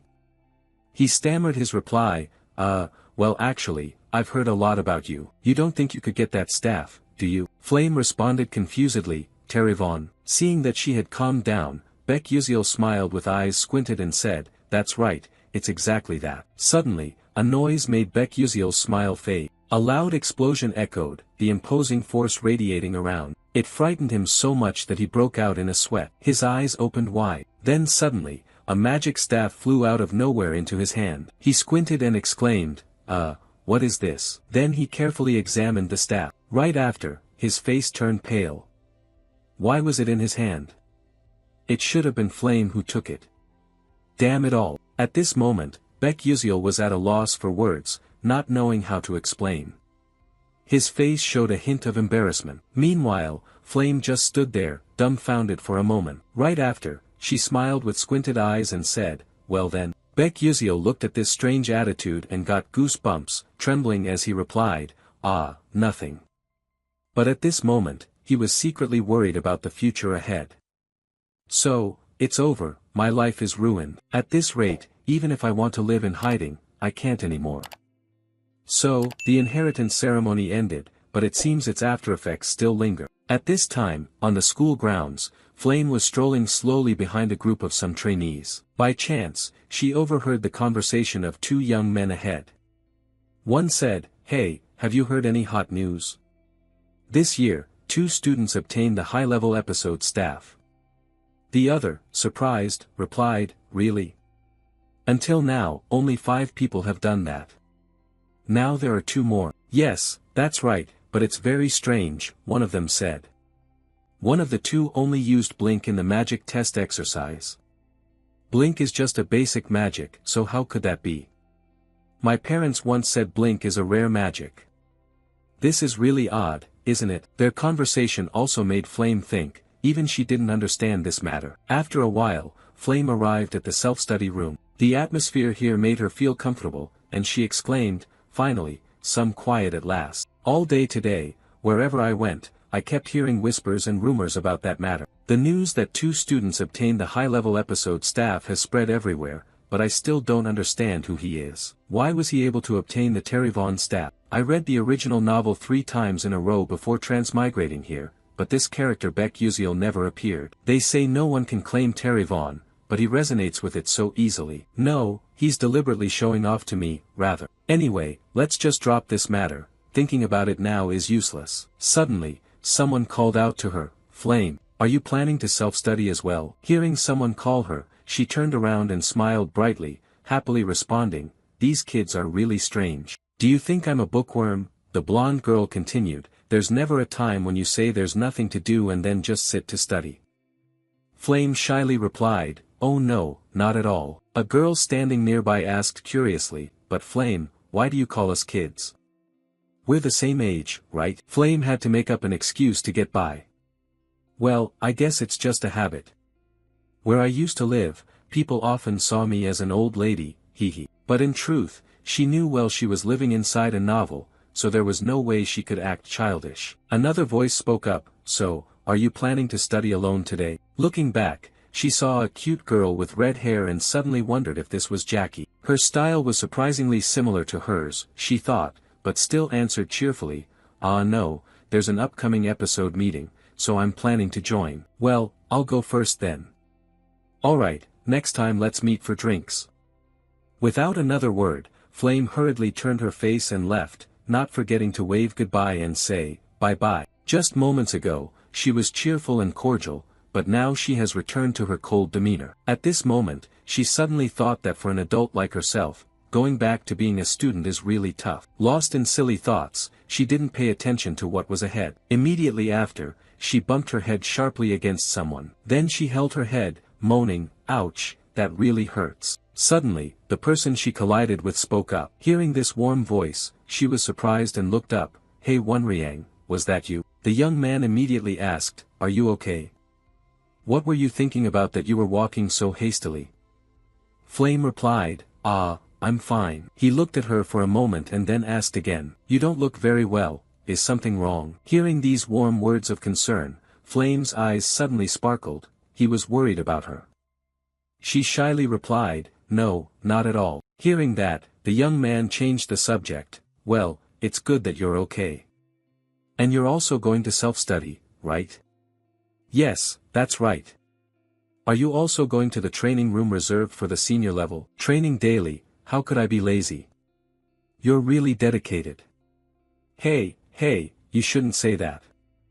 "Oh, really?" So a little debate, like cats and dogs, just took place. After that, the young man said nothing more, just looked at Flame with affection and smiled. He waved his hand in front of her and said, "Well, I'm heading off now. See you later," he said and left, leaving Flame confused. She imagined some romantic story, but that didn't happen. Flame was a bit disappointed, turned away and left, thinking, such a dull person. Suddenly, her eyes widened in shock. From behind the nearby door, the purple-haired girl was still secretly watching her. Seeing that, Flame raised her hand and waved. But that friend said nothing and simply walked away. At this action, Flame felt a little confused. But then she thought it was already late, it was not the time to chase after her. After a while, she finally arrived at the self-study room. Standing in front of the room, she silently thought, "It's a special supplemental meeting. As far as I remember, in the original novel, Acel and Bayan would attend this meeting. I'm curious to see how the heroine and villainess of this novel will face each other. Immediately after, she opened the door and walked in. Just as she predicted, all the important characters were already present. She slowly swept her eyes around the room. What caught her eye was the host, an A-rank trainee. He seemed quite surprised by the presence of the members here today. Flame quickly chose a seat up high to easily observe everything. As she sat down, she thought this was a supplemental meeting for students aiming to level up. No wonder it looked like a lot of famous S-rank trainees were participating. At that moment, Flame noticed Ma Yuxiang and Baek Yuziel. Seeing the two happily chatting surprised Flame quite a bit. In this world, it was surprising that Ma Yuxiang would be interested in Baek Yuziel, who had no reputation at all. Flame thought this was not just a coincidence, and it was also very unreasonable that Baek Yuziel couldn't answer any questions except for those three hellish difficult ones. Perhaps from the very beginning, Baek Yuziel already knew that if he solved those questions, he would definitely be ranked S. And if Baek Yuziel truly knew the future in advance, then his actions at that time were indeed extremely terrifying. Over here, Baek Yuziel was sighing wearily, wishing someone would just throw that name out of sight for him. On the other hand, Ma Yuxiang was the opposite. He grinned with his eyes squinting and asked Yuziel, "Oh, Yuziel, why are you sitting here? With your level, you basically don't need to attend classes like this, or do you have some hard-to-say reason?" Baek Yuziel forced a smile and replied, there's really no special reason. I just came to check it out because I wanted to, but honestly, you're lying to yourself. You were basically forced to attend this class because of bad scores." He looked wearily at the person in front of him, strangely puzzled as to why he seemed so focused on him. At that moment, someone's voice arose, "All right, quiet down. Everyone, let's stop the chatter here. Today, we will discuss the issues from the recent ranking test. As everyone knows, this ranking test was extremely rigorous, so much so that even the upperclassmen called its 3 questions the hell questions. And I will slowly explain everything to everyone more clearly."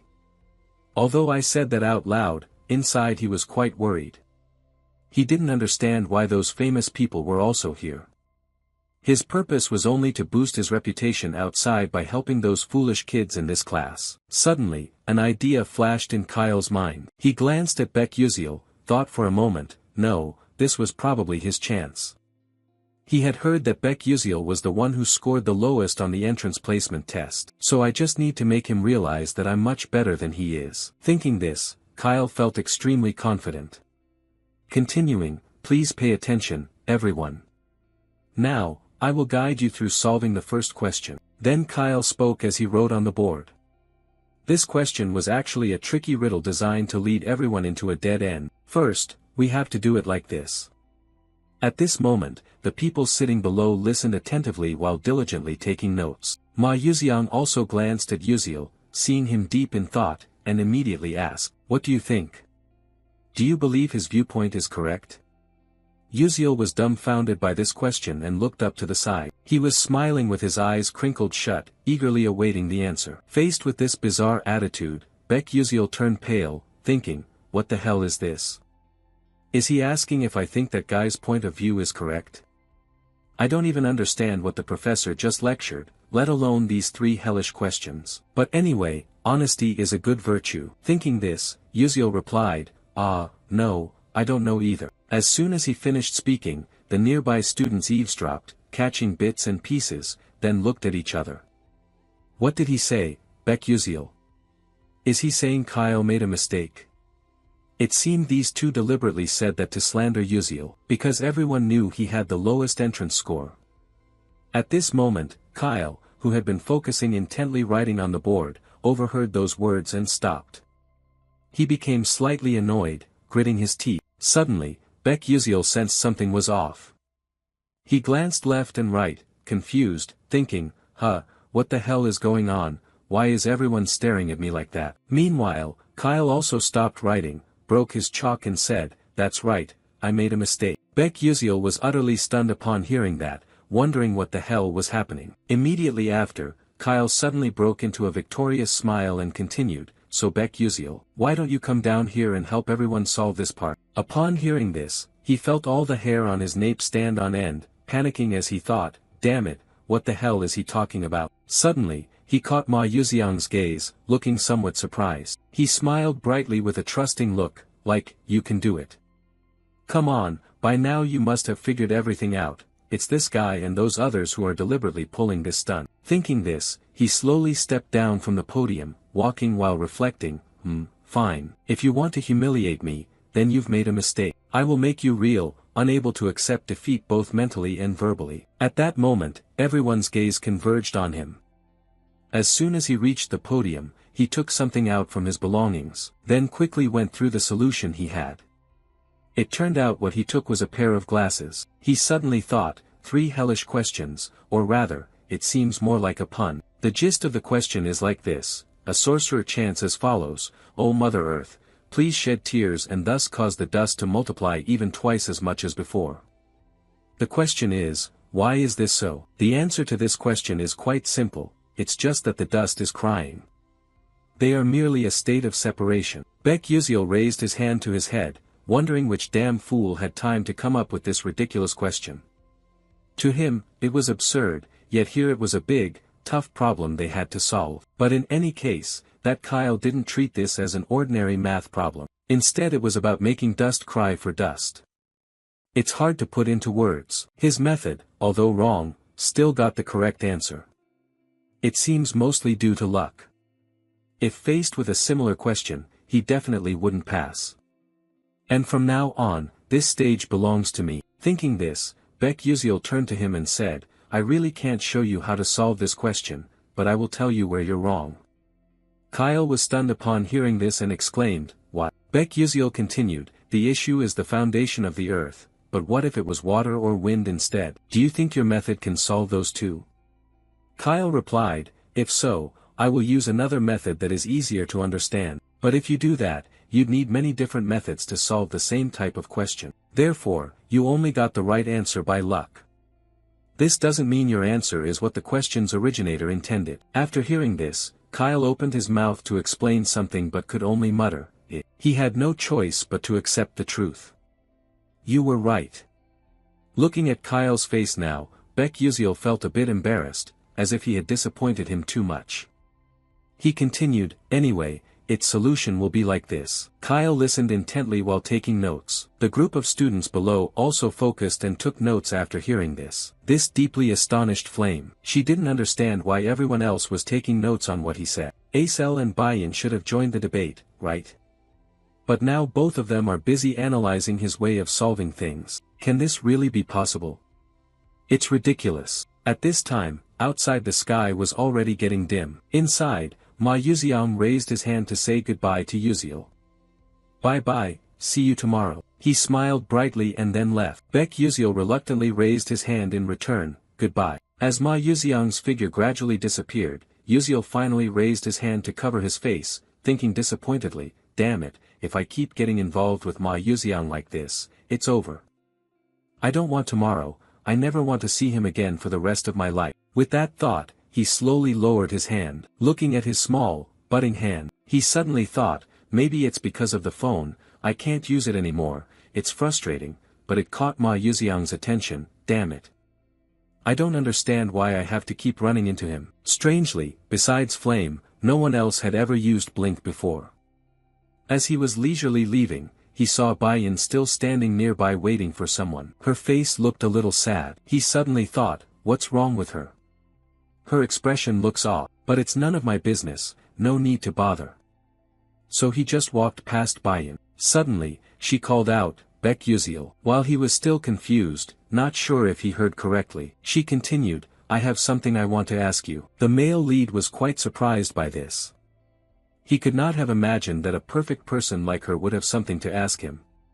He replied, Bayan, what is it? She didn't beat around the bush and went straight to the point. Why didn't you explain your answer earlier? The male lead was stunned by this question. He thought to himself, it's not that I didn't explain, but in truth, I didn't even know how to explain it. How can you explain a question that has no answer? Maybe she's misunderstanding something. He awkwardly scratched his head and replied, well, I didn't have to explain anyway. Hearing this, Bayan immediately interrupted, I understand. You don't want to reveal something there, right? This made him even more confused. He thought, it's not that. She continued, then I will make it up to you. The male lead was shocked and replied, what are you talking about? Bayan clearly added, I mean I will compensate you fairly. The male lead was utterly shocked, mouth agape, exclaiming, huh. After a while, the two quietly went to Professor He Wonriang's room. After rummaging around for a while, they managed to find their own tests. He glanced over Bayan's test and then spoke. I really don't understand why you paid me to solve just 3 questions in the placement test. Bayan replied, I have my reasons, not convenient to say. You just keep talking. Yes, miss, the male lead responded. After looking through her test, you voiced your doubt, hey, but you only got 3 questions wrong, while I missed all the others. Yet you asked for my help. Aren't you ashamed? Bayan calmly replied, no. The only thing I feel ashamed of is that I still can't understand the answers to those questions. If you can solve this doubt for me, I'm willing to do anything. Hearing this, the male lead was so surprised he was stunned, thinking to himself, he's supposed to be a model student, isn't he? Then you asked, but why are you asking me? You're a princess, surely you have plenty of friends to ask. The girl stammered in response, that, in fact, among 1,141 freshmen, only 3 people answered these hellishly difficult questions correctly, and you are one of them. The male lead was so shocked he gasped, what? What did you say? The girl, somewhat embarrassed, continued, those questions had no official answers, yet Ma Yuxiang, Flame, and you were all able to solve them. That's the thing that makes me feel most ashamed. The male lead, unable to stay calm any longer, his hands shaking, replied, no, wait. Then you abruptly stood up, mouth wide open shouting, those 3 questions were meant to trick us, right? Nobody could solve them. Why didn't you realize that while solving them? Bayan answered. After hearing that, you tried to suppress your anger and sat down. You suddenly thought, this is crazy. Now I understand why I'm put in Class S, and why Flame stops me. I have no idea about the game's setup in this world. I also didn't know about those tricky questions. But maybe Flame is different, because she has read the entire novel. Even if she doesn't know the game's storyline, she would surely know the setup in the story. For example, those 3 tricky questions. But since a secondary character not in the original novel appeared, Flame had to acknowledge the existence of this Baek Yuziel. Damn it, no wonder she acted that way. Bayan was confused by his reaction and asked, what's wrong with you?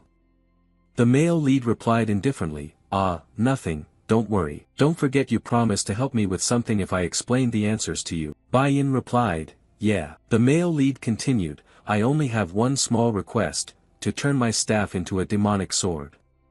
The blacksmiths in your kingdom can do that, right? After hearing that, Bayan was quite surprised and said, but only low-ranking mercenaries use that kind of weapon. Why would a future mage like you? The male lead didn't let her finish, cutting in, it suits my taste. Alright, you can't say that's a flaw anymore. Then he looked at her expectantly and continued, what do you think?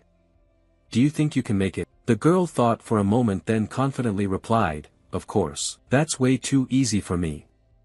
This is the best answer of the day.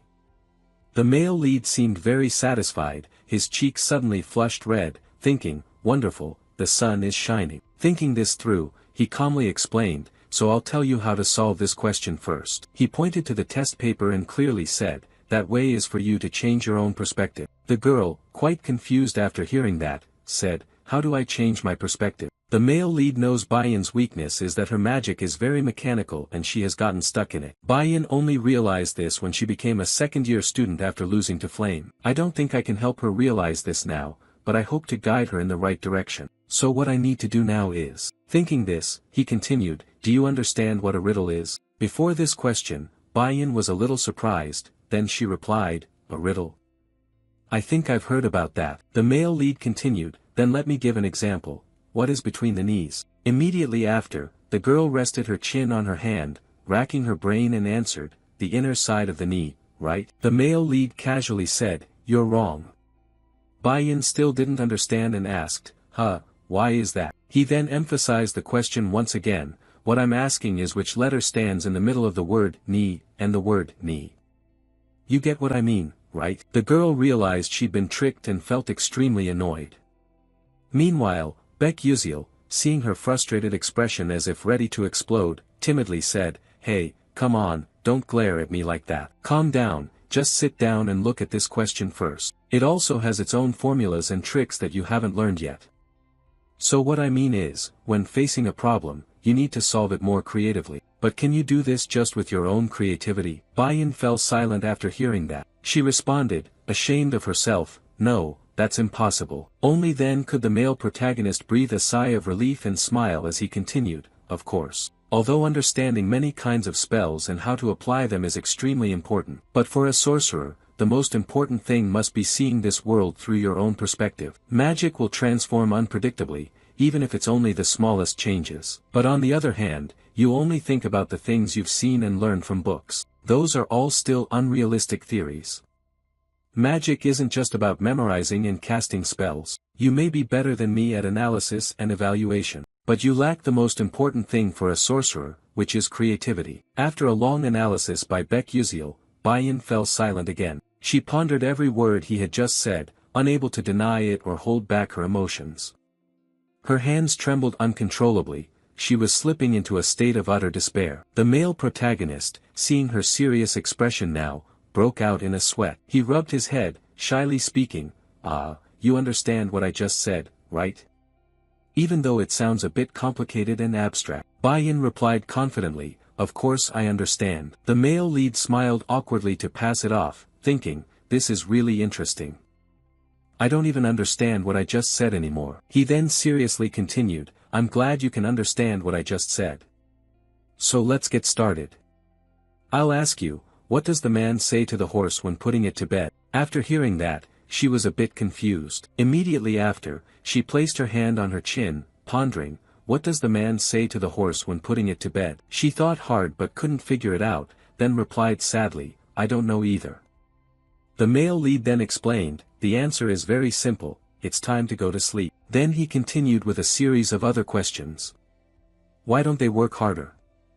Maybe because they're always lying down while working. So what would happen if rock and paper both took part in a race? I don't know either. My answer is that in that case, the rock would roll while the scissors and paper would not move. Their shapes don't allow them to move. At this point, he turned to look at Bayan and dared not say anything further. By now, her whole body was trembling violently. It seemed she was tormenting herself. She was so angry that she furrowed her brows, clenched her teeth, very uncomfortable. Seeing her attitude, the male lead got goosebumps, thinking, "Oh, what is this?" She looked like she was about to go crazy at any moment. The male lead mustered up all his courage to ask one more question. What would the cloud say to the sea when it rained? She concentrated intensely, thinking, silently reassuring herself, "Come on, I can do this." Calming down, after a moment of inner struggle, she stammered, "I'm falling into the sea." At this answer, the male lead was quite surprised and exclaimed, "Oh, you answered that correctly." Finally, she was able to answer a question and receive recognition. Inside, she couldn't contain her joy, which shone clearly on her face.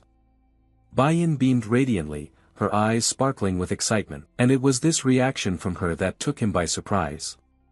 It was also the first time he had seen her smile, whether in-game or in real life so far. The male lead also shared in the joy, smiling smugly and replying, "Just as I expected from a princess. Your creativity is on an entirely different level." Seeing the somewhat excessive flattery, she blushed, trying to suppress it and said, "All right, that's enough. Now, please tell me the next question." The male lead grinned and replied, "Yeah, that's right.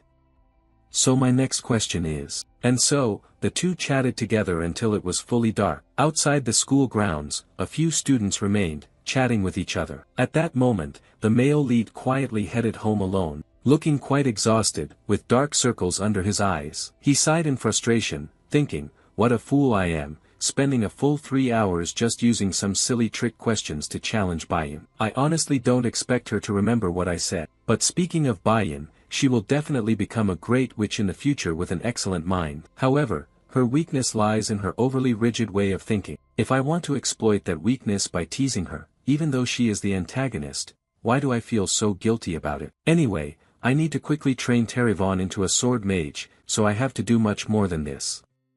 Well, this isn't like the old me who could do everything on my own. But whatever, no point thinking too much and getting a headache. I should just quickly go find the necessary books for the upcoming classes. After a while, I arrived somewhere. I looked around searching for something and told myself, no, it should be around here. I didn't remember wrong, did I? Then my eyes suddenly lit up with joy as I exclaimed, here it is, this is definitely the place. In front of you is a rather old and dilapidated house. Inside, everything is covered in dust and cobwebs. Stepping inside, looking at the scene before you, you think, oh, this place seems really run down. Looking at the shop owner, you suddenly think, but I know one thing. Here, the owner of this bookstore has the strange habit of pretending to sleep while secretly spying on customers. If I remember correctly, this nameless bookstore contains Myala's notebook. He was the valedictorian graduate of Stella Academy 10 years ago. If it were my past self, I could just click on the screen to view it immediately. But in this world, you need actual books to study. Moreover, whatever you study affects your level advancement. At first, I bought books from famous bookstores, but then I discovered the good ones are all hidden in shops without signs or any reputation. Thinking of this, you advanced deeper into the shop and started searching. As you walk, you quietly rejoice, thinking that studying magic engineering with Myala's notes in hand would be amazing. Surely, you'd get perfect scores, but honestly, just wearing ridicule glasses would also get decent marks. But maybe I'll discover some secret formula. Suddenly, something catches your eye, a green book nestled in the corner of the cabinet.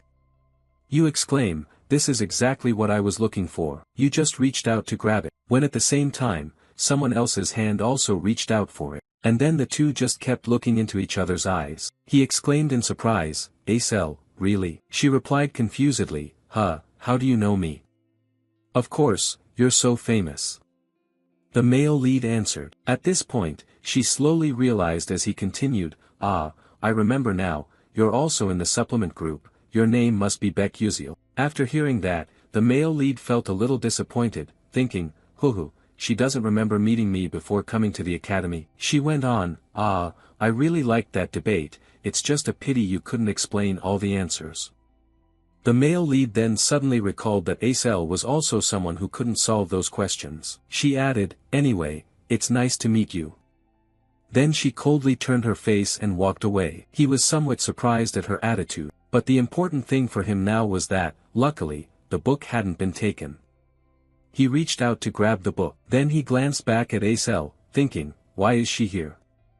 At that moment, she was still browsing books, but she seemed hesitant about buying them. This was clearly shown when she checked the price of each book she intended to buy. After looking at the price, she sighed in disappointment and put the book back in its place. It was this action that caught Beck Uziel's attention. He also quietly understood that the reason she was here was because of that. This bookstore usually sold second-hand books, so the customers were often poor students like himself. Someone from a fallen family like Acel, who has lost everything, can only come here. Her father was probably killed by members of the dark demonic race. He suddenly felt she was quite pitiable, it was really sad. A princess like her had to buy old books, and on top of that had to look at their prices for fear of not having enough money. Moreover, Acel also had a tragic end in the original novel. She died before Flame, who became the main character in this world. It can be said that the unluckiest character in the game is Acel. Thinking of this, he had already found some books he liked. They seemed quite thick and heavy. He placed them in front of the shop owner and said, I'll pay now, please. At the same time, Acel also came to the checkout and looked at the pile of books he had chosen. Standing beside him, she could only wish. She seemed surprised to see him buy so many books. The shop owner was also taken aback and replied, all of these. The male lead just nodded slightly and glanced in Azel's direction. She looked a bit melancholic on this side, so he asked, are you okay? She replied indifferently, it seems you are like me in that you pick only good books. The male lead felt a bit embarrassed after hearing this, wondering if she had just intended to insult him. He then responded, which ones? Acel continued, all of those. Why are you reading books about advanced sealing theory? Sealing theory is an ancient art that requires items. Therefore, nowadays, when alchemists and magic engineers have become more advanced, that skill is rarely used anymore. He immediately answered, oh, this blink. It really isn't very useful. After hearing that, the girl thought he might be crazy for choosing them and said strangely, "So you actually know that too?" He replied nonchalantly, "Of course, that's why I took it." Hearing this, the girl was so surprised that she widened her eyes and exclaimed, "Huh, what?" The male lead hugged the stack of books and smiled slyly, saying, "Because everyone thinks like you do, which makes it easier to get high scores in this class. Alright, I'll go first, bye-bye."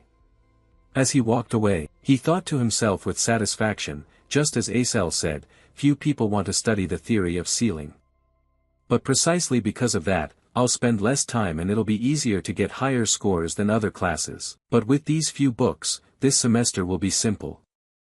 Then he left, leaving Acel in astonishment. The girl felt confused, although she wanted to ask more, her pride stopped her from speaking. Scene changes to the next day at Stella Academy. At this moment, Acel nervously walked down the hallway. This was the first lesson of the void theory, also her first class since enrollment.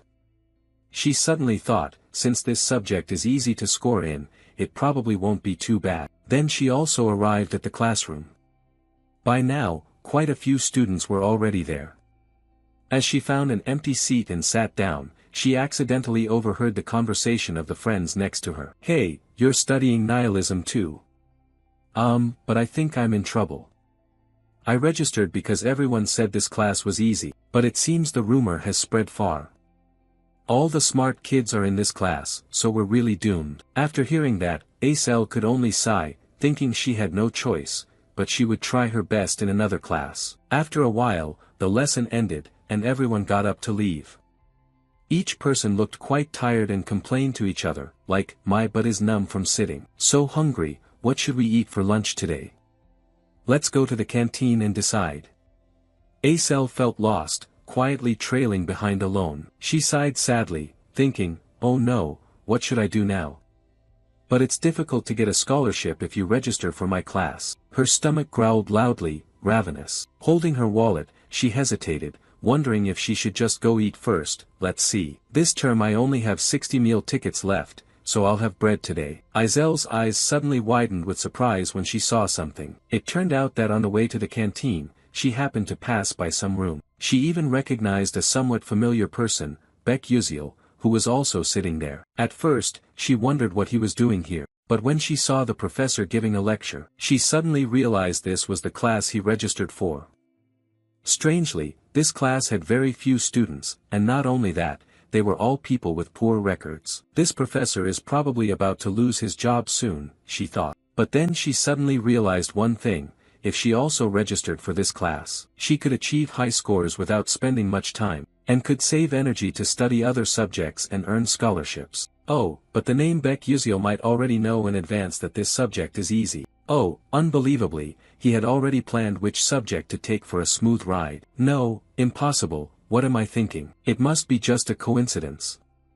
Thinking of that, she also left. Scene changes to the next morning, when the sun had already risen high. Somewhere, students were still attentively listening to the lecture. The teacher said, "Surely all of you know what the root of magic is. The primordial white-robed mage spread magic throughout the world. Humans and other species learned how to use magic. And the professor giving this lecture is Professor Laydin, a specialist in the moon deity." He continued, "That mage taught the elf race natural magic, taught the dwarves material magic, and taught humans elemental magic. After that, he gave a long lecture on magic, followed by an abstract and difficult lecture."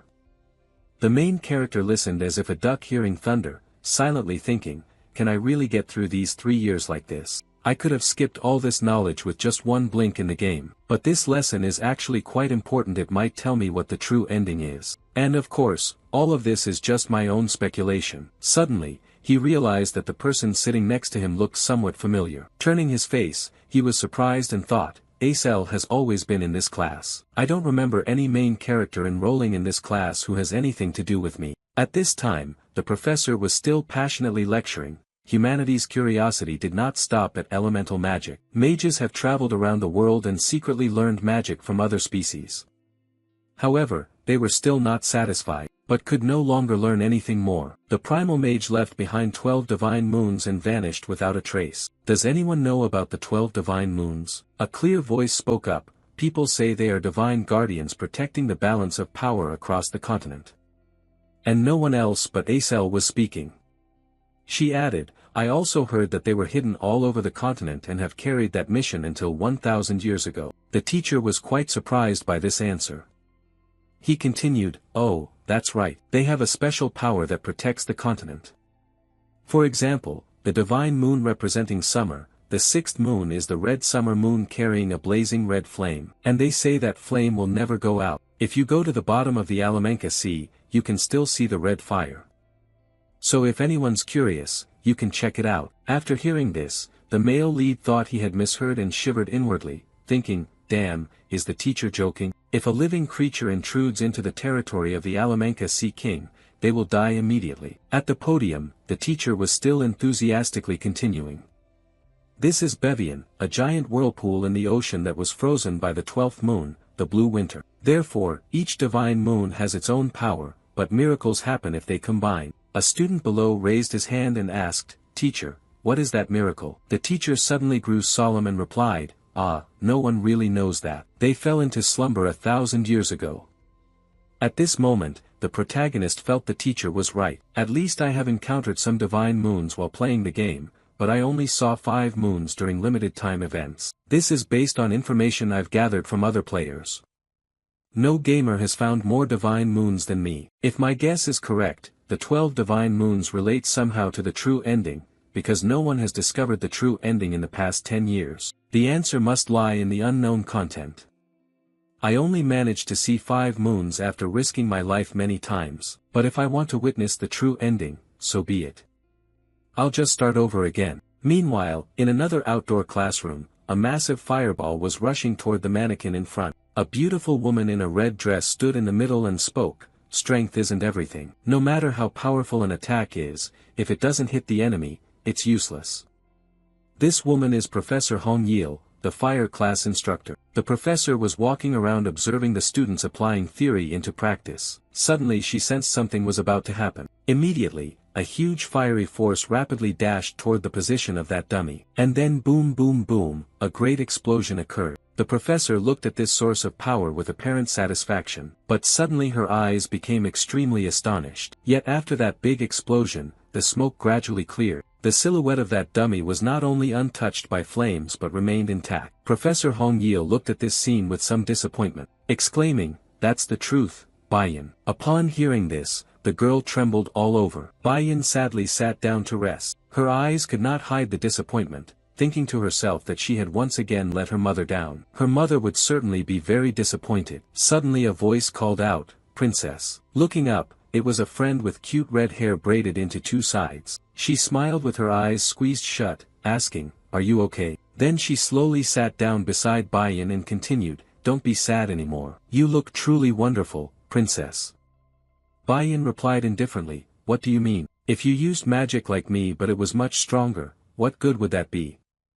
I didn't even hit the target." The girl answered, "But your magic is really amazing, it's super cool. Honestly, I have known you since I was a child." Hearing this, Baiyan also recognized this girl. She is also a fire mage like me. It seems her name is Arshuang. I think I've heard it somewhere before. People say that a fire mage prodigy has appeared, but even so, it means nothing compared to my magic. Thinking of this, Baiyan exclaimed, "It's amazing that her accuracy is that high." The girl shyly replied, "But if I practiced more, how could I possibly compare?" Baiyan stood up abruptly and continued, "But that's only enough for the weak. Anyway, talking with you already makes me feel much better. Goodbye." After saying this, Baiyan left immediately, leaving behind the 2 braided girls sitting there in a daze. Scene shifts to some castle, which appears quite neat and orderly. Baiyan is also present here, but she looks rather tired. At this moment, a voice spoke up, "Princess." A strong woman standing respectfully behind appeared. She continued, "Welcome back, madam. And she is Baiyan's personal guard named Ia Terran. Madam, some warm tea and candies have been prepared." Baiyan replied, "Thank you." Terran continued with the task of adjusting the magic staff you entrusted to me earlier. Because that staff is very good, they say it can produce a high-level magic sword.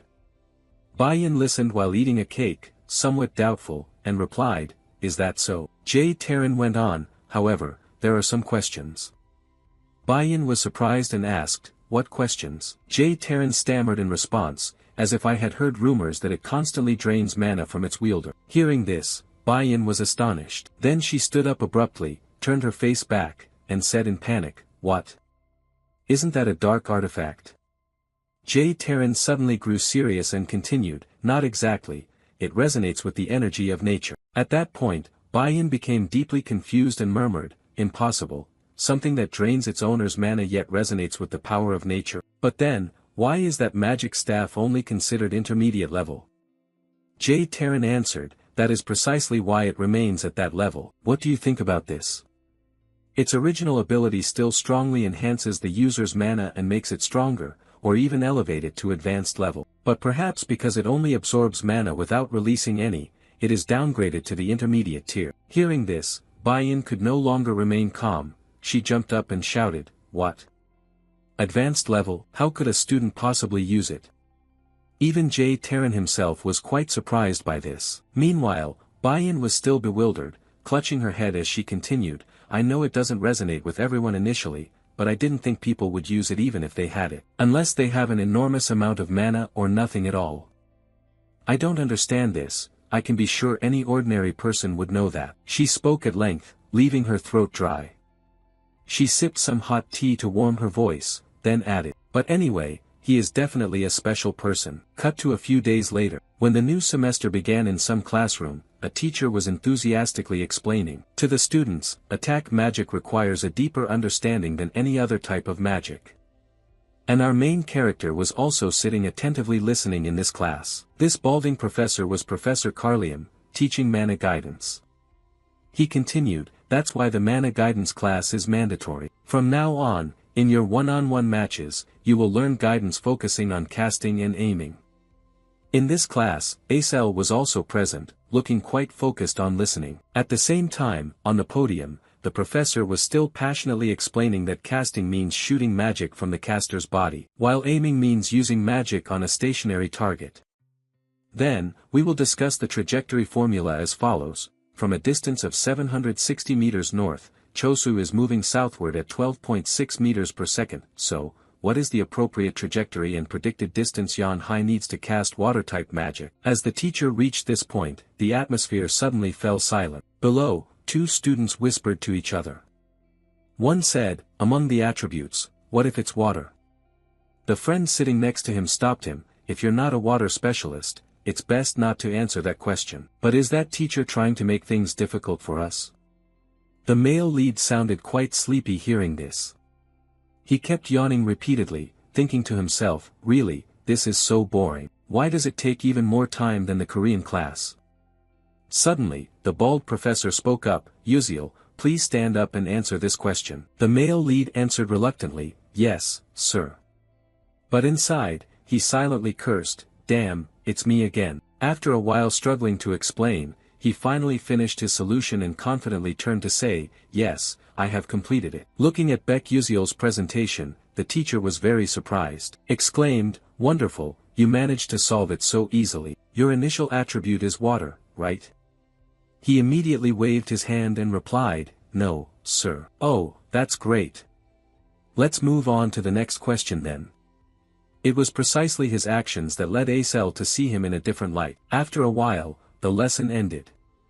Everyone rushed to leave. A clear voice called out, "Excuse me." Turning towards the voice, he replied, "Yeah, are you addressing me?" In front of him was Acel. She continued, "That's right, I have a question I want to ask you." She suddenly thought to herself that she had a question about Baek Uziel while observing him. It wasn't about his ranking but that he was very intelligent even compared to the top mages. He could solve the professor's problems so quickly and accurately. That is something truly unbelievable. The level of that question is at least university level, not something a professor could easily solve. Even if Stella is a place where geniuses gather, what exactly is Uziel's status? At first I thought it wasn't the case, but now that's certain. He definitely has a course registration strategy. Thinking of that, Acel continued, "I want to ask you, what is your next course?" Taken aback by this sudden question, Uziel was quite surprised. He calmly replied, "Why do you ask, do you like me or something?" Acel answered a bit annoyed, "What's that, old man, do you think I'm a pervert?" "That's gross." Uziel, purple with anger, said, I'm the one who thinks it's gross, isn't that right? But then he suddenly thought, I'm an adult, what the hell am I saying? Then he touched his head and ears awkwardly and said, so why do you ask? At this moment Acel answered seriously, I've researched the classes you're enrolled in. It seems they are classes where you can easily get high scores. I won't beat around the bush and want to ask you directly. Where did you learn that strategy? Because this is quite important to me. After hearing that, the male lead thought to himself, I was wondering what she was going to ask, now I understand.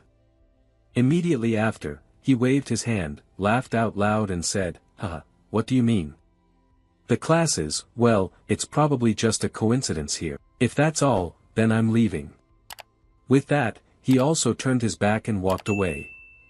Acel was quite surprised by his indifferent attitude and blurted out, what? Watching that figure leave, she was unwilling and called out after him, hey, wait. But he no longer bothered to care. She mustered all her courage, lowered herself, ran after him, and called out, please wait. At this moment, the male lead also heard and stopped. She gasped and said, please, wait a moment. Yuziel replied, what is it? Why are you following me? Go learn that stuff from someone else. There are plenty of skilled people here, or just imitate me. You said you had already researched it. After hearing that, Acel stammered in response, but anyone who studies divination can get an A+, so it's not that important. But if I sign up for the same class as you, it might negatively affect your grade. At that point, her eyes suddenly grew sad. She felt a bit guilty toward him, thinking that if he didn't get the scholarship, it would be a loss for him. But even in this situation, he still worried about someone else's grade. The male lead looked at her pitiful face and suddenly thought that although he was a bit troublesome, she would always be the female lead. Suddenly, she put on an innocent and cute expression and said, but anyway, could you recommend a class to me? A class where it's easy to get a high score, please, I'm begging you. The male lead immediately replied, do you think that look can persuade me? The girl raised her hand to her cheek, caressing it, looking puzzled as she continued, that's strange, isn't it? Usually, when I look at my face, all worries disappear. But this overly confident expression is making the male lead feel nauseous, he said indifferently, are you serious? Acel blushed deeply, smiling with eyes squinted and replied, haha, I was just joking. I knew you would react that way. So I've prepared some interesting things to make up for you. The male lead thought to himself, using me, to make up. He mentally shook his head, really? Kids these days love to make up for things like that. Just opening your mouth and you can make up for anything. Suddenly, Acel continued, do you know about the seventh magic? Hearing this, the male lead was startled and replied, yes, I know, he said. She added, really? Not many people know about it, because it is an abandoned tower that has vanished and many spells prevent people from approaching where the tower once stood. However, she was passionately recounting the story but suddenly stopped, when she noticed Yuziel's strange reaction. She asked concernedly, wait, what's wrong with you? Are you okay? Yuziel seemed to struggle upon hearing this, clutching his head, thinking, I'm losing my mind. This is extremely important information, because Flame can increase its influence over the male lead through this. Moreover, Flame knows about this from the original episode storyline. Acel also knows this and has only shared this information with the male lead, not with supporting characters like me. Thinking of this, he didn't want to listen at all and waved him off, replying, that sounds like a scary story, doesn't it? I don't want to hear it either, it's not interesting at all. Then he just walked away. Acel felt confused and quickly explained, it's not that scary. Are you afraid of ghosts at your age?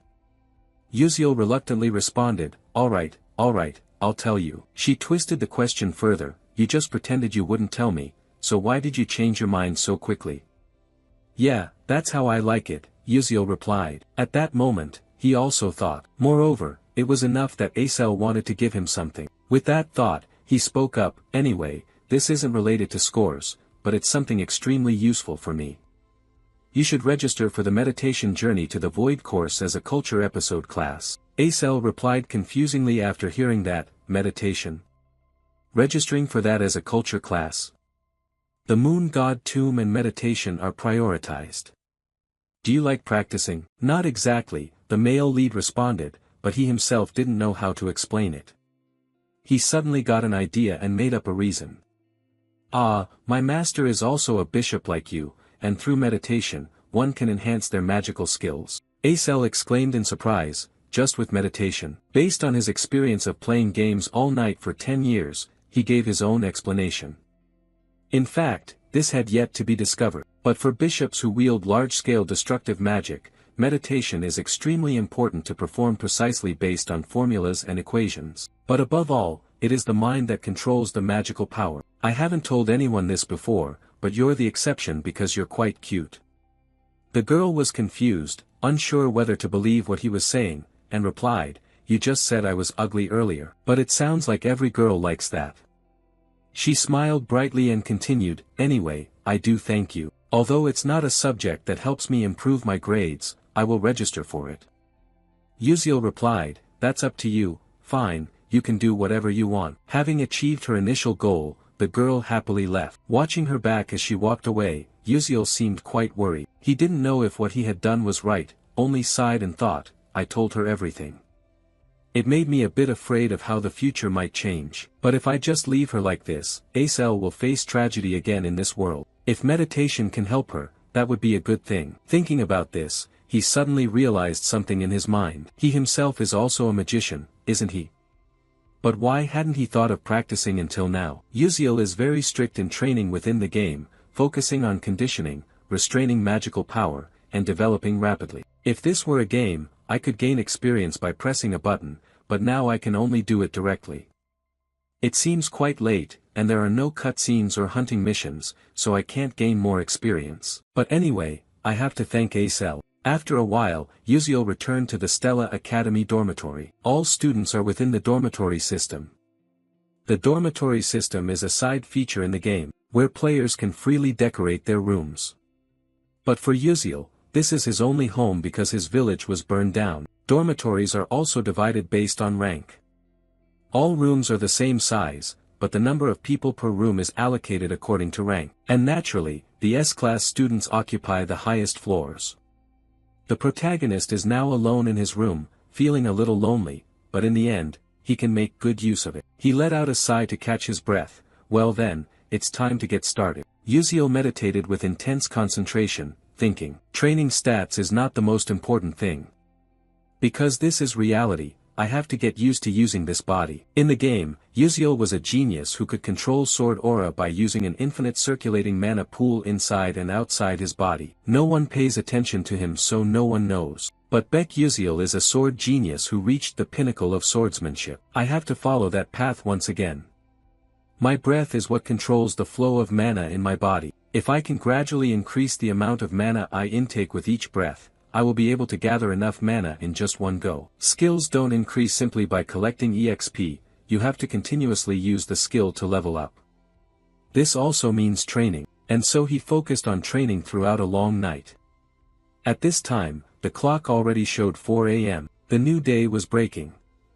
Inside the room, Uziel was still training, his whole body radiating a sparkling golden light. Suddenly, he widened both eyes, then raised both hands to feel the refreshing energy flowing through his body. He thought in amazement, this must be a sensation Uziel had experienced, since he was a child who accepted having mana leak syndrome. Although faint, I could still feel it. At the same time, the system also displayed a notification, the mana leak syndrome skill has leveled up, the blink skill has leveled up. The protagonist looked at the status panel quite satisfied. Wonderful, I've taken another step closer to the goal. I will find the real ending at all costs. Scene changes to somewhere else. Here, the air is quite fresh, a green meadow stretches endlessly. At this moment, someone mysterious appears. So this is a romantic space at Stella Academy. Flame immersed herself in the atmosphere here, suddenly thinking that the meadow and wind were artificial, but the feeling here was so genuine, really comfortable. Stella Dormitory is a pocket space created within the school grounds. This allows everyone to freely manipulate the elements of the space as well as its nature. All sporting events, other events, as well as dungeons, gates, and monster training take place here for that reason. Returning to reality, at this moment the students have also gathered here in full. Flame stood at the back, casting her eyes to take a quick look around. She suddenly realized there was a total of 141 people. 50 people from classes A1 and A2, the remaining 40 from class S. If it were like the novel, there should be 39 people from class S. I thought including myself it was 40, but unexpectedly there was one more person. That's right, where did Baek Yuseol come from? In the novel, the first-year class only had 1140 people, and including myself made 1141. In other words, Yuseol was also in the original novel. Well, I'll gradually figure out everything. It's okay, I can do this. I'm the only person in the world who knows about this novel after all. The lesson will start soon. Suddenly the group of students standing in front of Flame began to chatter. Someone said, Prince Jeremy, have you finished registering for your Blink class? The blonde young man standing in the middle was probably the character being mentioned, looking quite pleased as he replied, of course, we also signed up for the soft magic research class, because we heard you signed up too. He smiled with his eyes nearly closed and continued, really? Then let's help each other out. Meanwhile, Flame looked after his silhouette and suddenly thought, that's Prince Jeremy from the novel. He was madly in love with Acel but was rejected by her. Since then, he seemed to have turned into a different person and eventually became a villain. He looked gentle, but every one of his actions was calculated. I should observe carefully to avoid getting caught up with him. Suddenly, Prince Jeremy also saw Flame. He was exactly like a friendly beauty queen, raising his hand to greet while flashing a bright smile. Flame also raised his hand to wave back, thinking to himself, but he really is handsome. Now I understand why so many sycophants surround him. But it must be admitted that his faction was made up entirely of the most famous people in school. Thinking this, she turned her face and walked away to another spot.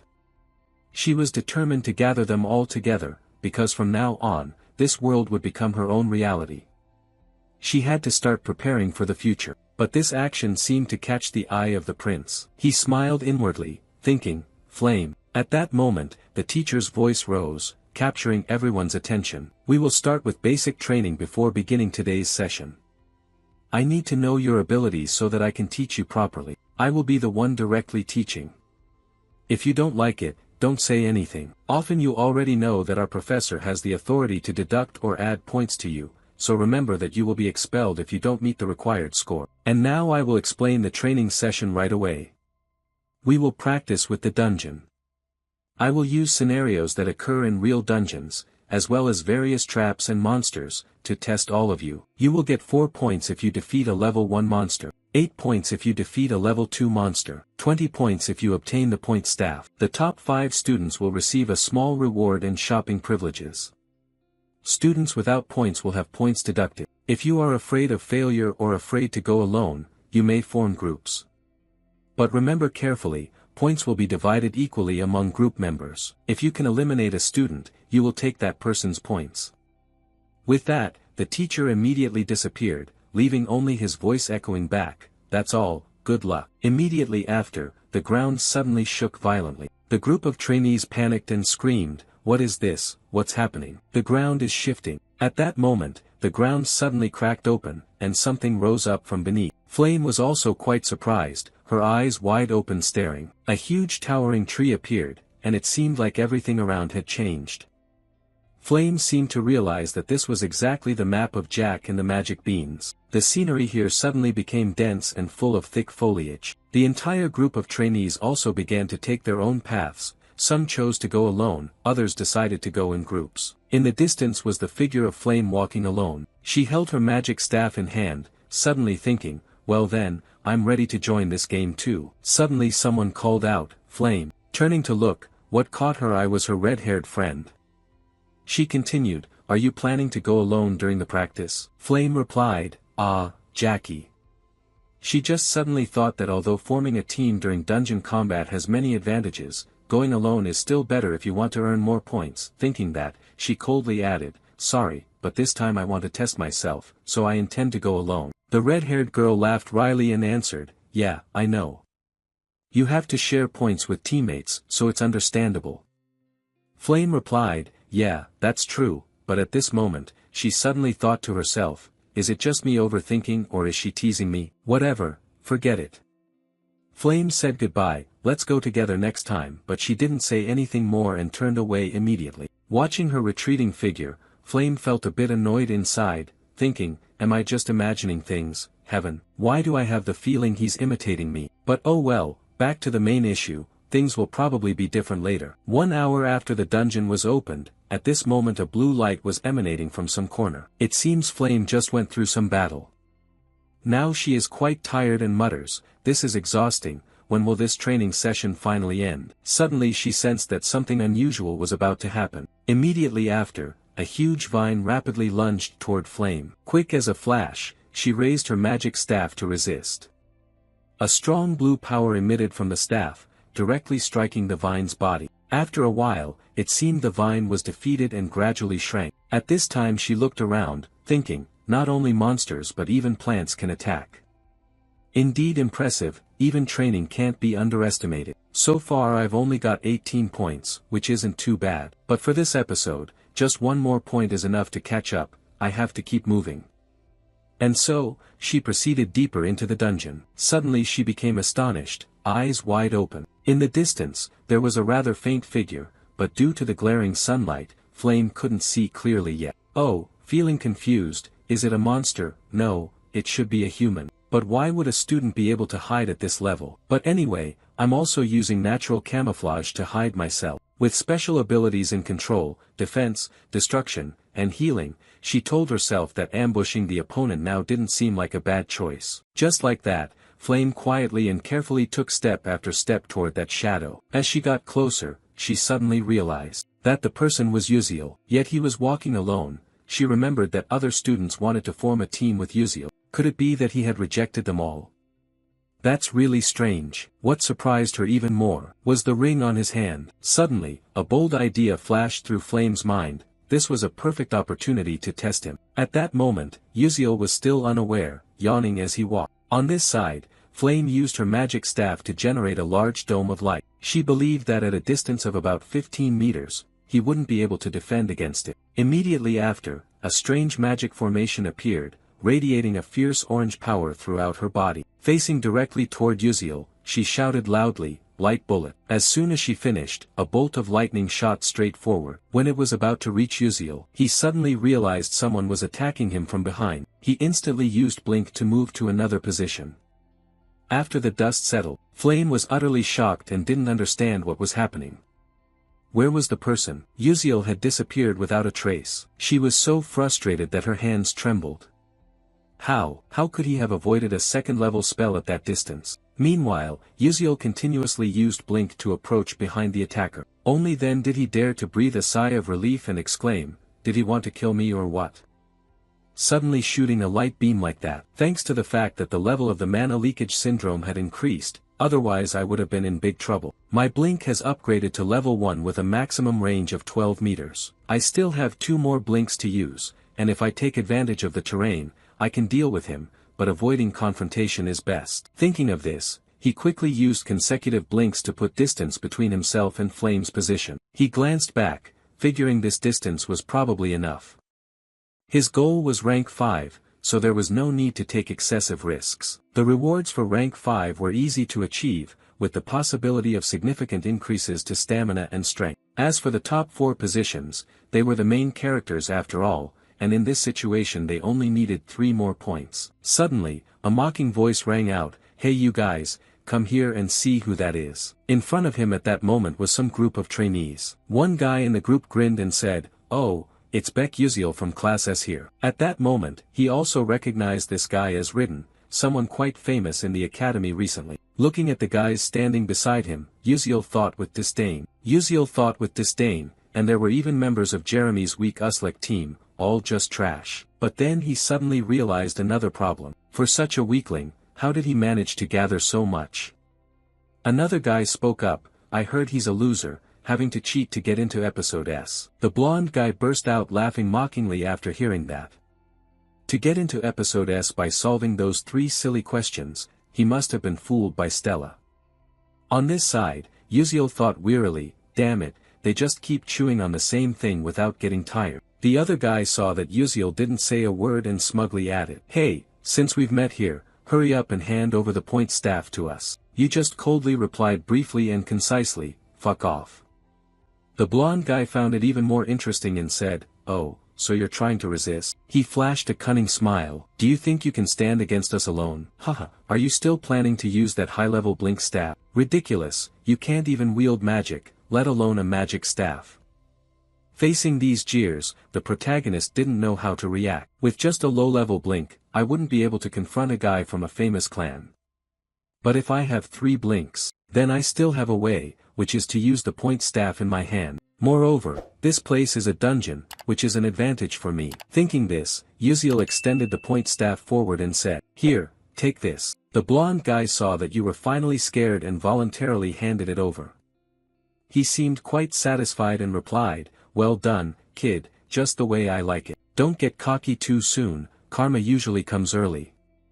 Uziel thought to himself. Seeing that he was no longer on guard, he moved as fast as a blink to get closer, snatched a point stick from him, smiling cunningly. He used the point stick as a weapon to strike directly at his formation, causing it to crack and weaken. The guy gritted his teeth, muttering curses, "Damn it, you miserable civilian." Immediately after, he was thrown backwards, crashing hard into the tree trunk. Ridden went mad with rage, opening his mouth to shout, "You filthy dog." But the whole group was stunned when they saw he had disappeared. Before they could react, a familiar voice called out, "This way." Following the direction of the voice, Ridden turned his face. At that moment, Uziel was standing there. Grinning cheekily, he said, "That was dangerous, but thanks."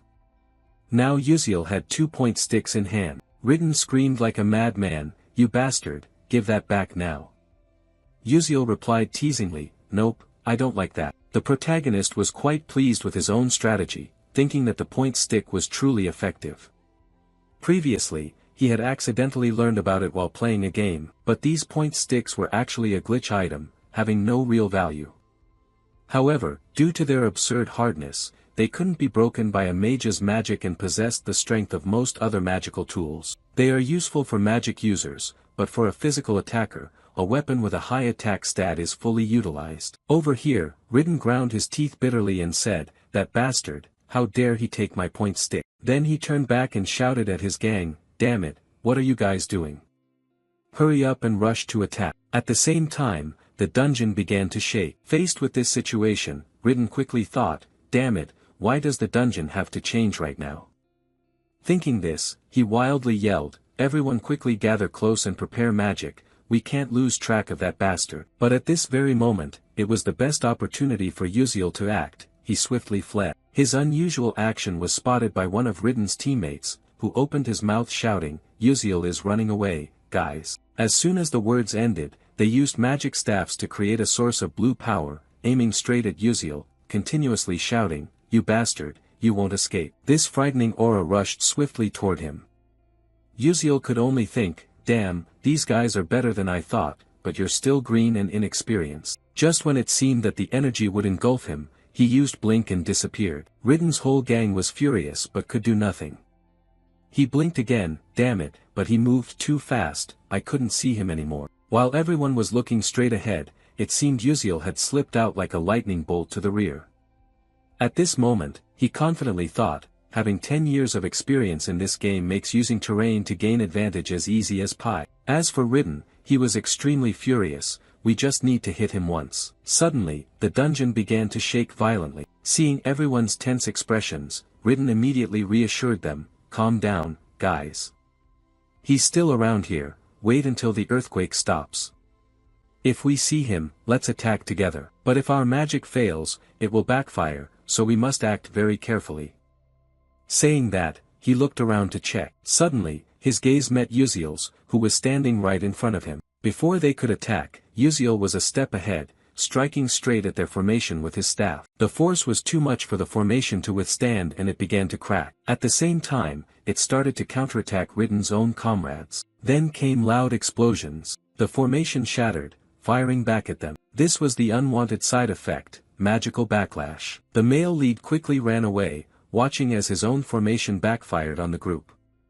He felt delighted, thinking to himself that it was all over. After the dust settled, Ridden looked up and blurted out, "Damn it, Beck Uziel, that bastard." Meanwhile, Uziel raised 3 staffs and said smugly, "I'll take these." Then he grinned teasingly and added, "Oh, and if I ever get a girlfriend, I'll give her these. Bye-bye, darlings." Ridden was stunned. When did you take it? Give it back to me now. The protagonist, looking at their current state, felt extremely satisfied. Ha, that's enough. Taking the last piece from them would be troublesome. He added, that last scene was really interesting. I played enough for now, I'm off. Having said that, he blinked away, leaving Ridden's group trembling with rage. He seemed to go mad, shouting loudly, "You damn bastard." The scene was also unintentionally witnessed from start to finish by a female apprentice. At that moment, Uziel had run far away from them, happily exclaiming, "Ha, I got lucky. If I fought normally, I would have been robbed, but since this is a dungeon, things will be different. This is the experience of a seasoned person, but I keep feeling something strange, coming from somewhere." By the time he suddenly realized it, it was already too late. A massive fireball was hurling rapidly toward him. Seeing this sight, the protagonist was shocked and exclaimed, "What the hell is this? Where did this rain of fire come from?" The flames shot down where he was standing, one fireball after another, like a downpour.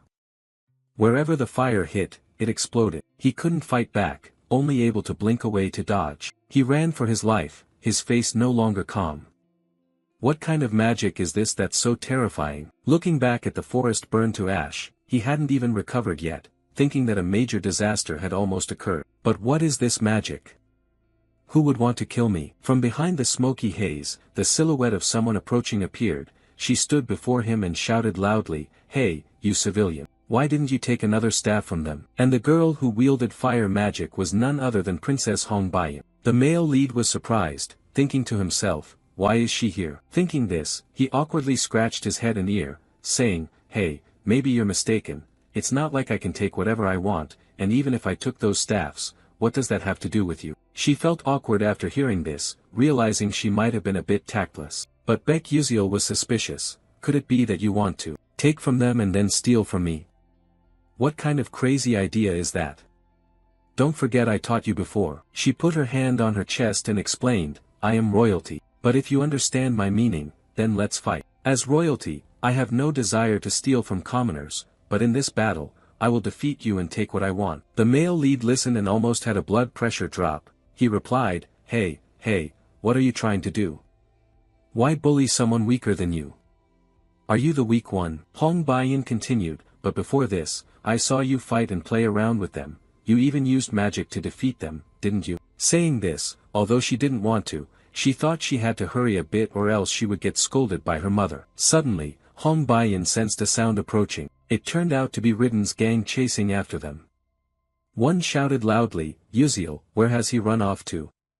Damn it, that bastard is indeed too formidable." Princess Baiyan also recognized these people. On this side, Uziel started to run away. She hesitated, unsure how to handle the situation, wondering if she should attack them now. But no matter how strong she currently was, she couldn't take on 6 people at once. That's right, she needed to wait until their magic weakened, only then would she have the chance to act. Meanwhile, Uziel couldn't just wait to die. He began attacking from behind Ridden. Then he used magic to strike directly at their formation. Hong Baiyan stood at a distance watching, quite surprised that the commoner besides Blink could also use other magic. Of course, those guys were weaker than her, but all were skilled fighters. Compared to that country bumpkin, they should have been much better. Seeing this, she pressed her lips and steeled her resolve. Immediately after, a formation formed around her, and a source of fiery power enveloped her. At this moment, she thought to herself, "It's time to use fire magic." Without hesitation, a powerful stream of magic shot straight forward. On this side, Uziel also sensed the magic. Swift as lightning, he used Blink to dodge to another spot. He suddenly realized its pressure was getting closer and more intense. Indeed, a terrifying flame was hurtling towards him. Then you use Blink, then jump up high, then down low. Hong Baiyan kept focusing her gaze on the flames. And then boom boom boom, a huge explosion occurred. The protagonist finally dared to breathe a sigh of relief. Her magic really is dangerous. Luckily I have good intuition, otherwise I would have been dead. But I've already used Blink twice, now how should I face her? Baiyan suddenly spoke up, "Why didn't you take out your magic staff this time?" Uziel replied speechlessly, "I'm already holding your magic staff." "Then what about the one given at enrollment?"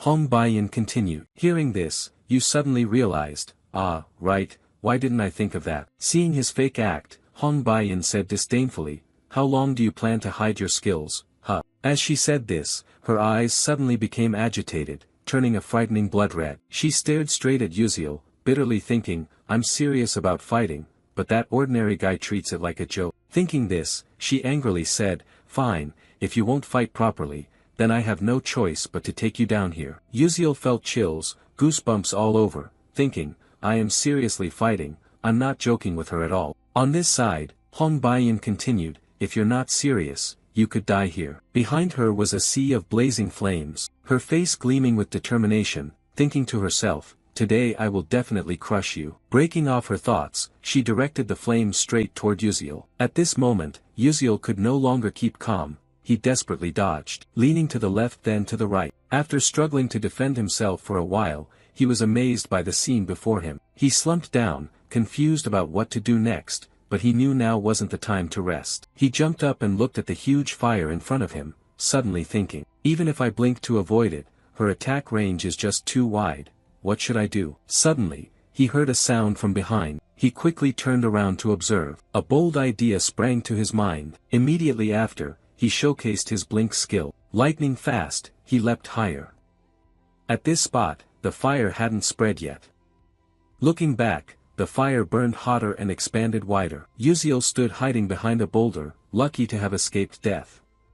He cast his gaze downward, thinking that this time he had been fortunate to avoid it, but it was still quite difficult. Even if I manage to get close to Hong Bei, the flames around her will flare up to protect her as I approach. I understand this very well because I have fought many fire mages before, but her rank is much higher than I had thought. If this were an open plain, I would have lost in less than a minute. The battle wouldn't even have taken place. Yuziel watched the fire shooting out like rain. Suddenly, an idea came to him. I will take advantage of the power of these guidance rods. His eyes became more resolute.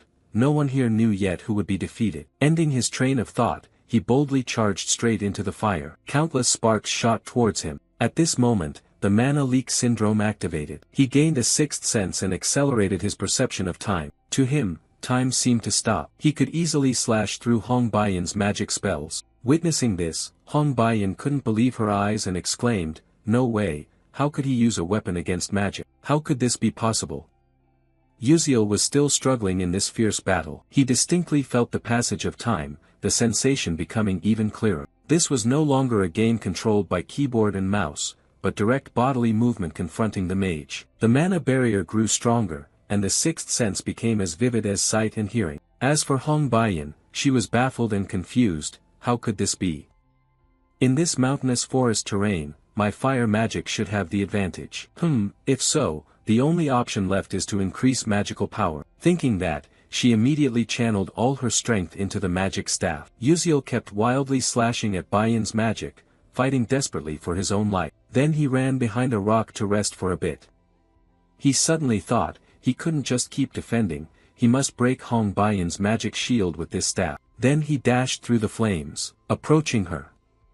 His footsteps grew increasingly urgent. When he was still not far away, he used blink to quickly close the distance. This astonished Hong Baiyin immensely. She ground her teeth in frustration and turned around. At this moment, Yuziel had stepped into her fire magic battlefield, the two locking eyes with sparks flying. Yuziel calculated that when approaching a fire mage, the explosive magic would push back enemies within a 2-meter radius. As he thought this, he chuckled. For others, it wouldn't be easy, but for someone with as much as 10 years of experience like himself, it was different.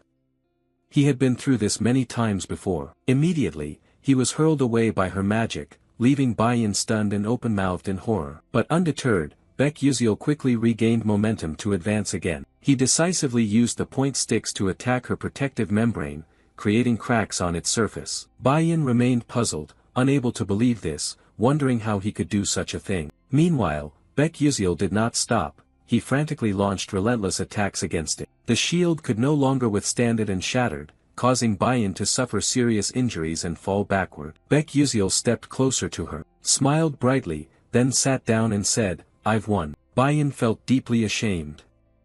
A proud princess losing so humiliatingly like this. She said bitterly, who exactly are you?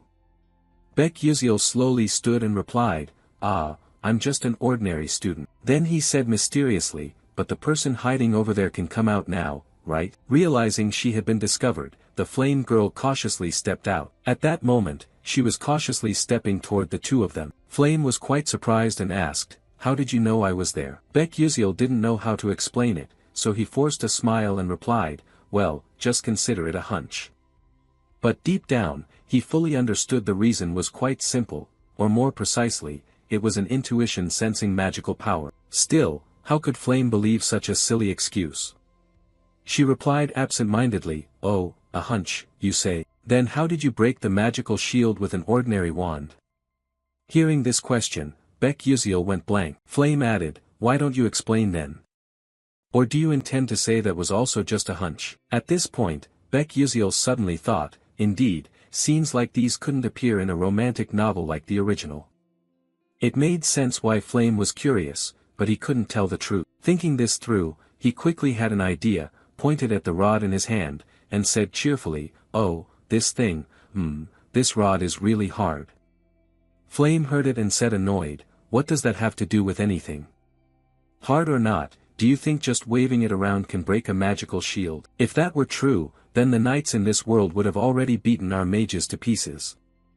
Baek Yuziel admitted this. He thought to himself, "That's exactly right. You're completely correct." Baek Yuziel's evasive answer only made Flame feel more confused. She exclaimed, "Until now, I have always felt something strange but never had the chance to ask, Baek Yuziel, who are you really?" Bayan stood beside, ignored like invisible, but having been eavesdropping all along, she couldn't help feeling surprised. Meanwhile, facing Flame's rapid-fire questions, Baek Yuziel's face broke out in sweat. He was frantically thinking of a way out. Could it be that the time has finally come? How is it that in less than a month, I'm already suspected about my identity? Should I just reveal my true identity? No, I can't. Flame doesn't have the slightest goodwill towards me, doing that would be far too dangerous. Thinking this, Baek Yuziel said, "Even if you suspect me, I'm not that kind of evil person." Hearing this, Flame responded confusedly, "Huh? What do you mean?" Baek Yuziel smiled awkwardly and continued, Just as I said, I only want to help you." This made Flame even more perplexed. "Say you want to help me, okay, but help with what? What exactly are you trying to say, always being so vague? It's annoyingly maddening." But Baek Yuziel didn't explain further and turned away. He raised his hand in farewell, I want to say more, but there's no time." "Well then, I'm leaving now." This action left Flame feeling deflated and angry, ready to blow steam from his head. And it was precisely Baek Yuziel's actions today that changed Bayan's perception of him.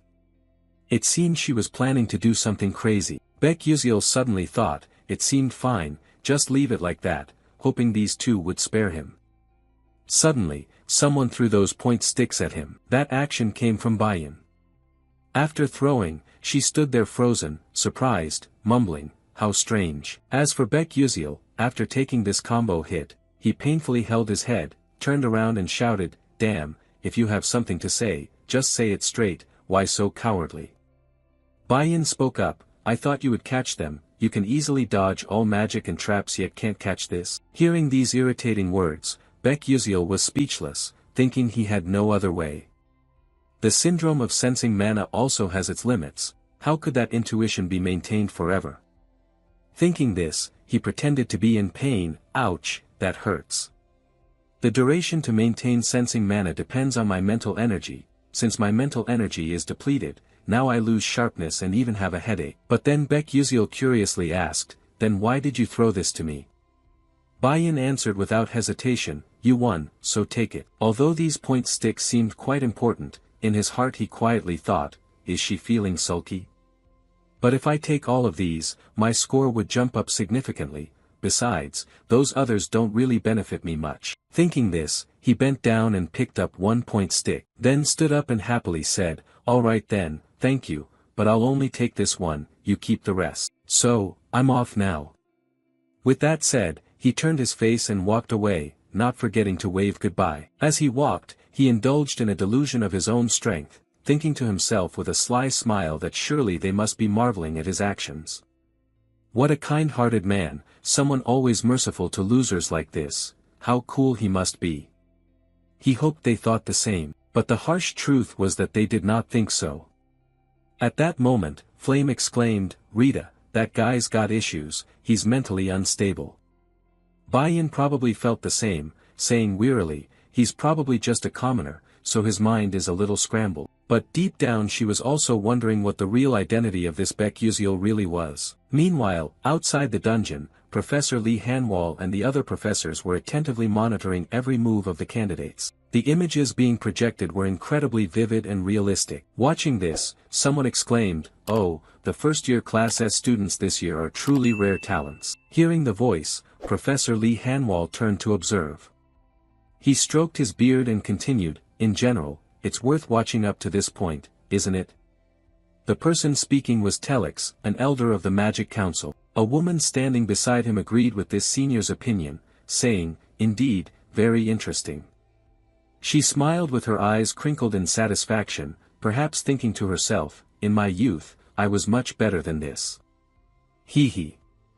This woman was Jarina Aeon, a member of the Blue Tower Council. At the appearance of them, Professor Lee Hanwal was quite surprised, thinking to himself, the Magic Council, the Tower Council, just a trainee's internship observation but gathering such high-profile figures. Which makes sense though, to recruit talent, you have to do that. Surely most of the other professors are also watching this internship session. Suddenly, everyone around murmured and exclaimed loudly, "Look, look." Following that, Professor Lee Hanwal also turned his face, looking toward the screen in front. They saw images of two male students seemingly preparing to clash. Quickly, everyone had identified these two trainees' names. They exclaimed, "Hyun Yang and Ma Yuziang are facing each other now." Immediately after, Hyun Yang made the first move. He used his magic staff to create an extremely powerful spell directed straight at his opponent. On the other side, Ma Yuziang showed no fear at all, calmly standing and observing. And then as it came close, he channeled energy and blinked up high, even blinking 3 times consecutively to dodge the opponent's magical force. This amazed everyone present.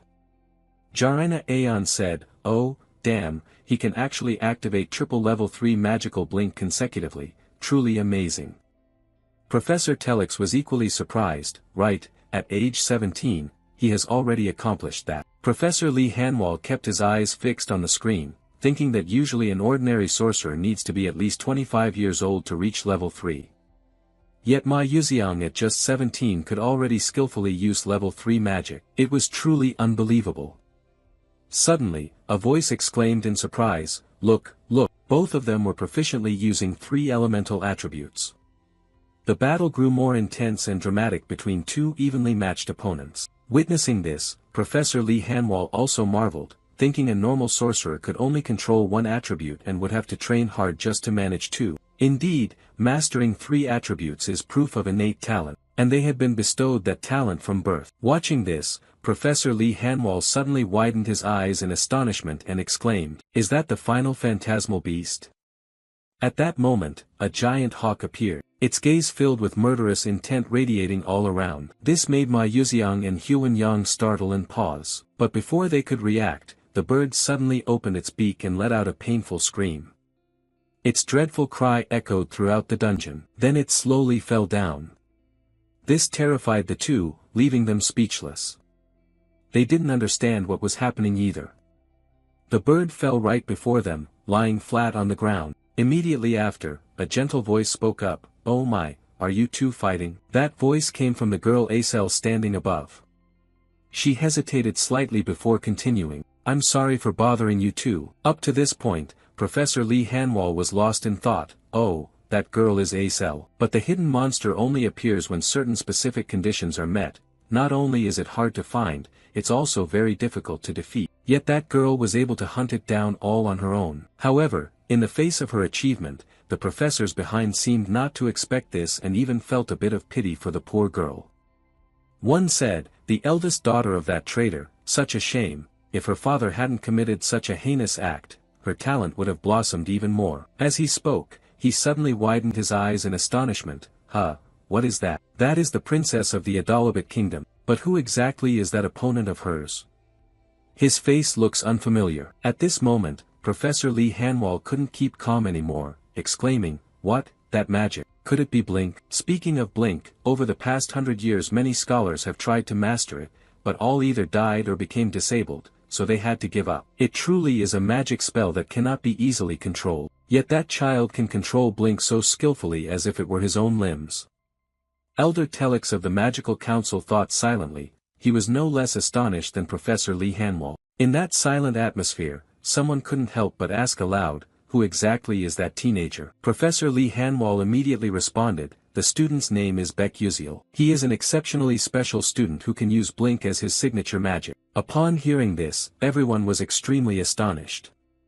Another person spoke up, Blink can be a signature magic. This is completely different from the innate talents of Ma Yuziang, Hyun Yang, or Acel. Elder Telex also said somewhat confusedly, oh, is that so? But why doesn't he use other magic and just play around? If he used magic, the one-on-one duel would have ended already. I really still can't understand. No sooner had he finished speaking than someone entered and said, no, he is fighting for real. Following the direction of the voice, everyone present turned their faces to observe. The sudden appearance of this person shocked them into stammering, are you Eltman Eltwin? He added, from the very beginning he was really fighting, you all just didn't see it, right? That's truly interesting. I mean, watching that pupil fight reminds me of knights who existed in ancient times. Upon hearing this, someone exclaimed in utter shock. You said knights? Oh, how can this happen? It's unbelievable. Telex was no exception. He said very surprisedly, do you mean the knights disappeared along with cold weapons? Note, cold weapons are those unrelated to fire or explosions and don't use gunpowder or other explosives. But how could such a young student possibly do it? It's truly miraculous. Professor Lee Hanwall still hadn't taken his eyes off the screen. Finally, he probably realized the issue and thought to himself, well, so that's how it is, the knightly way really isn't bad. The knightly way refers to the fighting spirit of those who wield swords in this magical world, heroes who have battled evil and protected the world since ancient times. Knights always fight with a magical sword, but to exist and fight using a sword, that was considered impossible. Yet this student was truly swinging his staff as if it were a real sword. Moreover, if Eltman Eltwin's speculation was correct, that kid was truly a rare talent. The principal of Stella Academy, renowned as the best magic school in the world. Eltman Eltwin was a 9th-level master mage and also one of the 10 great sages of the continent. If this was the great sage's thought, then the first dungeon training session had concluded. At this moment, on the practice ground dedicated to Class S students, a student was diligently training. Here, he used his magical staff to generate mana and attack the dummy in front of him. After a while of training, he grew exhausted and stood there panting heavily. Suddenly, he realized the mana in his staff was nearly depleted, but it seemed he was still dissatisfied with his own strength. Thinking to himself, damn it, this isn't enough yet, I'm still far from where I want to be. Among the 141 participants in this dungeon training session, 39 people failed to meet the criteria and were eliminated. Acel was the one who defeated the final boss, ranking first. He himself stood in second place, Ma Yuziang was in sixth, but he did not feel that he had won. He recalled the moment during the fight in the dungeon. At that time, when the final boss appeared, if he hadn't entered, he might have known the true power of Ma Yuziang. Thinking of this, He Wenriang was bitter and clenched his teeth, unwilling to accept it. Perhaps from their first meeting, he had already felt irritated with the name Ma Yuziang. He did everything gently, but whatever he did, Ma Yuziang showed results far beyond expectations. In this training session, he had arranged magic arrays everywhere and carefully calculated their movements. Despite that, Ma Yuziang easily blocked the attacks and stopped them. No matter what I do, I just can't beat that kid. Is his talent thick and high like a fortress wall? No, that's not it. Right now, I don't have time to blame myself, I have to try harder. At the same time, Baiyan also just entered this training room. What caught her eye was the image of a male student wielding a magic staff, creating a huge whirlpool of power. Looking closely, she was quite surprised, thinking, oh, hey Wenriang. That kid is always so calm, yet today he's frenziedly training as if poison. But although this wasn't what she wanted to say, thinking this, she used magic to create a fire spell. Her whole body radiated blazing orange light. Immediately after, she aimed straight ahead and unleashed a spark. Then, a loud explosion erupted. It seemed her mood today wasn't good either. Could it be that she was angry about something, which made her crazily train like this. The flames kept burning fiercely, and the loud explosion caught He Wonriang's attention. The boy stopped and turned his face to observe, to see who could produce such a powerful magic flow. Meanwhile, Baiyan was still very upset, feeling annoyed and unable to believe she was only third. Even though she had earned extra points, and the Queen Mother was quite satisfied, if she didn't regain her form, she would be punished. Damn it, a commoner always acting high and mighty, how unlucky. Ending her thoughts, she unleashed a very strong strike, a blinding light spreading from the explosion in front of her. At this point, Baiyan was exhausted, standing there panting heavily. He Wonriang nearby also hesitated, his mind filled with questions.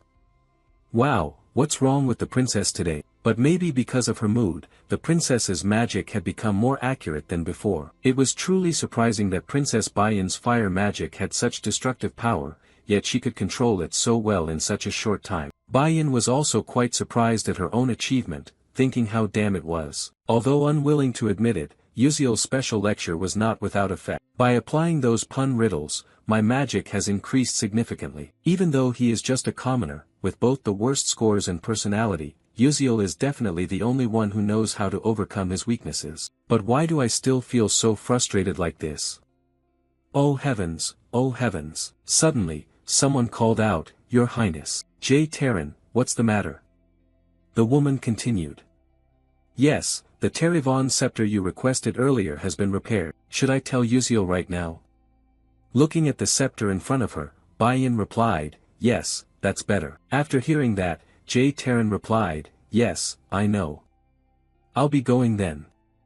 Then she turned away and left. But suddenly, the princess thought of something and tapped the shoulder to call back, Wait. Jay Terran was confused, What is it, Your Highness? A while later, at the second main tower, Baiyan held Yuziel's scepter in her hands, filled with hesitation. She thought, Since I heard Yuziel is here, I came. This is the second main tower, where the professor's research rooms are. But what is he doing here?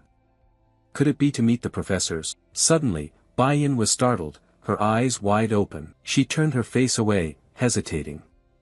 Wait, why do I need to come here? I could just hand it to him at the training ground. Humph, doing this is no different than deliberately going to look for that commoner. No, I really need to go back first. Lost in a stream of thoughts, suddenly a voice rang out, Oh my, what is the princess doing here? Upon hearing this, Baiyan was startled, looked up and stammered, Teacher Hamro, hello ma'am. It's been a long time since I saw you. No, Professor. Hamro replied, teaching magic to the princess felt like just yesterday. Yet the princess has already grown this much, so fast. But why did the princess come here? Baiyan replied awkwardly, I have some matters, so I came here, but an unexpected event came up so I plan to return later. Seeing the princess's embarrassed attitude, Hamro calmly continued, That's true, things are a bit chaotic there now, so it's better to come back later. Baiyan was so surprised she was speechless. Hamro went on, Currently all the magic officials are here because of the student Yuziel.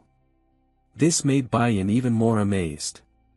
Curious about what was going on, she asked, But why are they looking for that commoner? Hamro answered, Surely the princess knows that student does not use magic, right? Baiyan answered shyly, Yes, but inside she felt quite sad and embarrassed. She thought, Indeed the professor had watched that match, why did I reveal such a pitiful appearance in front of the teacher I respect most? So embarrassing, sob. Hamro noticed the princess's expression change and comforted her. Princess, you don't need to blame yourself, because the other party also did their very best. Baiyan spoke softly, but he didn't even bother to use magic. Professor Hamro laughed and said, No, that's because of his faith. Faith?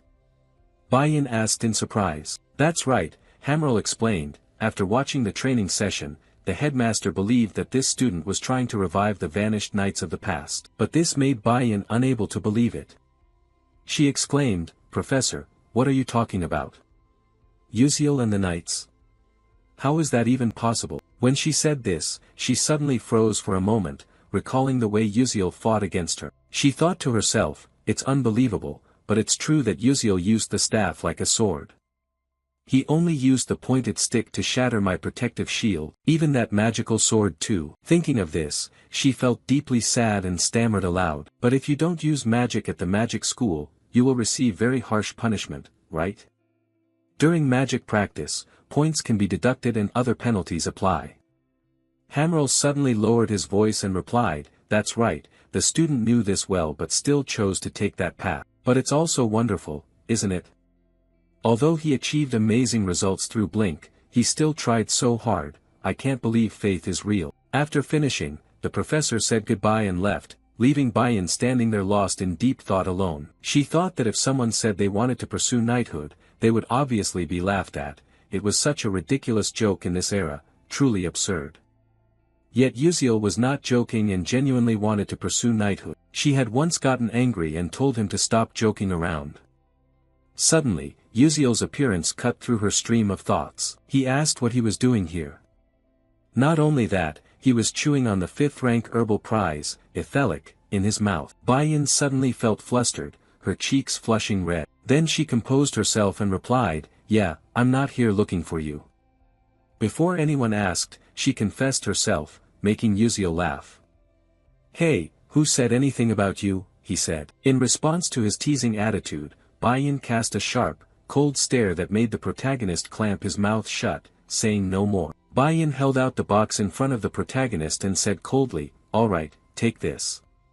Just seeing the box, Uziel was overjoyed, his eyes sparkling bright. Grateful, he said, "Oh, it's Terry Vaughn, thank you so much." When he opened it to check, he gasped, eyes wide, looking at the beautiful, gleaming sword before him, thinking to himself, "Wow, this is the invisible sword. Indeed, Adalabit's craftsmanship is excellent. What a wonderful help to the princess. With the money I currently have, I can't buy this." Thinking this, he asked if he could keep the box, but his true intention was clear on his face. If he sold it, it would probably fetch a high price. Bayan replied with fatigue, "Up to you." After listening, Uziel felt joyful inside. "I finally earned some money, though it's a bit intimidating." Seeing his excited attitude, Bayan shook her head in exasperation. Commoners really just think that way. But inside, she still felt puzzled about something she didn't dare to ask directly. After some thought, the princess gathered all her courage to ask, "Hey Uziel." The male lead replied confusedly, "Yeah, what's up?" Bayan continued, "Do you really not use any other magic?" Faced with this blunt question, Uziel froze for a moment, unable to say anything. After asking, Bayan also felt a bit awkward, blushing deeply on both cheeks. She turned her face away and left. "Ah, it's nothing, I'm going now." The male lead stood dumbfounded, watching her figure fade into the distance. Then he also turned and walked away. As he walked, he thought about the magic question. But then he recalled that Professor Lee Hanwall had said something similar earlier. Though the professor spoke as if he understood his feelings and respected his opinion, he didn't understand any of it. There must be something good about it. As long as I have this magic sword in hand, I feel somewhat reassured. Thinking this, he exclaimed, "By the way, I should try it out. Let's see how powerful this sword really is." A little later, he arrived at the training ground dedicated to Class S. Holding the sword in hand, he mumbled, "Let's see, just need to channel mana into this." With that, a fiery glow emanated around his hand. And right after, a sharp sword formed. Looking at the sword, he marveled, "Wow, so beautiful. It's better than I thought, isn't it?" Then he suddenly fell silent, thinking, "But if Flame wields it, it's different, it will have even more beautiful colors." The female protagonist Flame is a very special existence. Although she is human, she can still handle the magic of dwarves and elves. That wand alone, no one can use it because it continuously consumes the user's mana. But Flame can recover mana using natural energy and uses that wand as a special technique. As for me, I don't have a bit of mana. Even though I have tried to absorb mana continuously, due to magic leakage, mana cannot accumulate in my body and is pushed out. In other words, the mana concentration in my breath will become Teravon's clue. At that moment, he suddenly remembered he hadn't touched that damn system for a long time. He opened the system and murmured, "I have to check my status, right?" Immediately, a status panel appeared. Uziel's attribute values: muscle strength 77%, senses 29%, agility 87%, stamina 55%, endurance 97%, mental power 43%, mana experience remaining 0. Skill, blink level 1. Trait, delay due to mana leakage level 2. Muscle strength plus 5%, agility plus 8%, senses plus 15%. The sixth sense is activated by consuming the user's mental power, detecting mana within an 18 m radius, and automatic perception acceleration activates when it detects the user is in danger. Blood circulation speed plus 1%. After reading the status board, he happily thought it was great. He had consumed the rank 5 reward herb, so his muscles had grown a little. But in the future, with a weapon, he could accumulate experience more directly. I have to practice using the sword, I'll probably be very busy from now on. Transition to the next morning at the academy, in a classroom, the voice of a mage echoed. Starting today, we will practice true magic spells. Everyone spread out and raise your magic staffs to practice. This professor is Professor Varian, the defensive magic instructor. After explaining for a while, he went down to observe the students practicing. Everyone seemed very focused, only the shouts could be heard loudly, magic shield, magic shield. The professor looked quite pleased, smiling with eyes nearly closed, thinking that this year there are many excellent students. It's good to rank by levels. Suddenly, he was shocked and froze. While all the students were enthusiastically practicing, Uziel was just standing still doing nothing. The professor silently thought, is that student really the rumored S-class student? An S-class student but from a commoner background, possessing a mid-level magic staff. Moreover, he ranked 5th in the recent dungeon training session. Damn, it was irritating to watch. Thinking this, Professor Varian approached with a fake smile and asked, "Hey, you there, you're Uziel, right?" "Yes, but why aren't you practicing at all?" The male lead didn't know how to explain, so he forced a smile and said, It's because I'm currently learning a different defense method, so I don't need to study basic magic." Upon receiving the answer, the professor continued, "Oh, really? I'm quite curious about this so-called different defense method of yours." But in his heart, he thought, this arrogant brat. If it were Princess Bayan studying magic inherited from Adalabit, that would be one thing, but what does a mere commoner know to dare look down on my class? Not bad, kid. Still, he recalled hearing that this kid Uziel didn't use any magic besides blink. "Oh, then I've got some fun for you." Haha. With that thought, he put on a forced cheerful smile and said, "Oh, then why don't you demonstrate that excellent defense skill of yours to your classmates, so that everyone here can broaden their horizons a bit? The opponent will be..." He paused a few seconds, turned his face toward the back, then continued, "The opponent will be Morso from Class B, what do you think?" In his gaze, a distant student named Morso stood smirking, looking excited and cocky as he waited for Uziel's response. The professor thought to himself, as a lecturer of defensive magic, personal relationships are very important for me to continue at this school within the Scalvan Empire. It would be very beneficial if he performs well, I would gain some prestige too. What could be better than if he shows strong magic skills in front of a Class S student as well?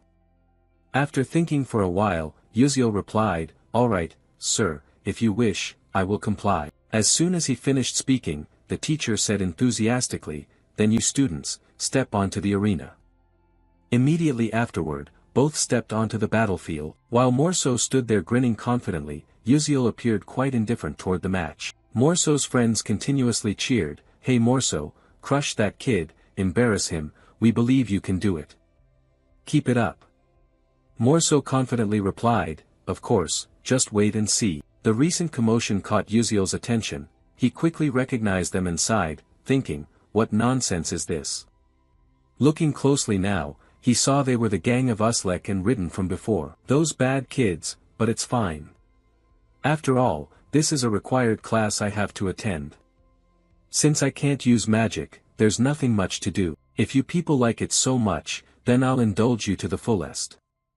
Thinking it over again, I remember Professor Varian's bad reputation has been widespread since the first episode, how ridiculous. Then, he suddenly smiled with satisfaction. Well then, I might as well use this opportunity to check the training results, not a bad idea after all. The professor spoke up, "This match will be conducted in an attack and defense format. furthermore, no other magic may be used. At this moment, Morso had taken a defensive stance, ready to fight. The students below whispered among themselves, if he attacks, Morso will win, right? Defense is just defense after all. Has he learned Earth Element offensive magic? It's said to be very hard to counter. But Prince Jeremy was extremely calm, paying close attention. The professor's voice rang out. Alright, get ready to start. Show me your best skills. Immediately, Morso used his magic staff to create a formation in front of him, and a giant stone appeared. Seeing this scene, the students below were terrified and exclaimed, enough. That's second-level magic. In basic magic practice, the unspoken rule is to only use first-level magic. Is Uziel okay? But Uziel showed no fear, he remained calm, focusing intently on every movement of his opponent. Morso thought angrily, damn brat from Class S, so arrogant. Take this gift from me. With that thought finished, he shouted and sent the stone flying down. Immediately, the stone hurtled straight forward, an overwhelming aura radiating powerfully around it. Uziel also sprang into action. He channeled mana into the magic staff in his hands, and instantly, a sword appeared. Without hesitation, he swung forcefully forward. The stroke seemed gentle but its power was not to be underestimated, and the opponent's stone was shattered into clouds of smoke by Uziel's slash. Even the teacher stood stunned for a moment, speechless. Prince Jeremy didn't seem overly surprised. Morso was so shocked he trembled, exclaiming, no way, has my magic disappeared? The truth was that Uziel had sliced it away entirely. The students below murmured in amazement. One remarked, it looks like he cut the magic with a sword, while another replied confusedly, but the magic really vanished. That's impossible. The one heartbroken at this moment was none other than Professor Varian, who pondered, it can't be as simple as slicing it away and making it vanish, that's illogical.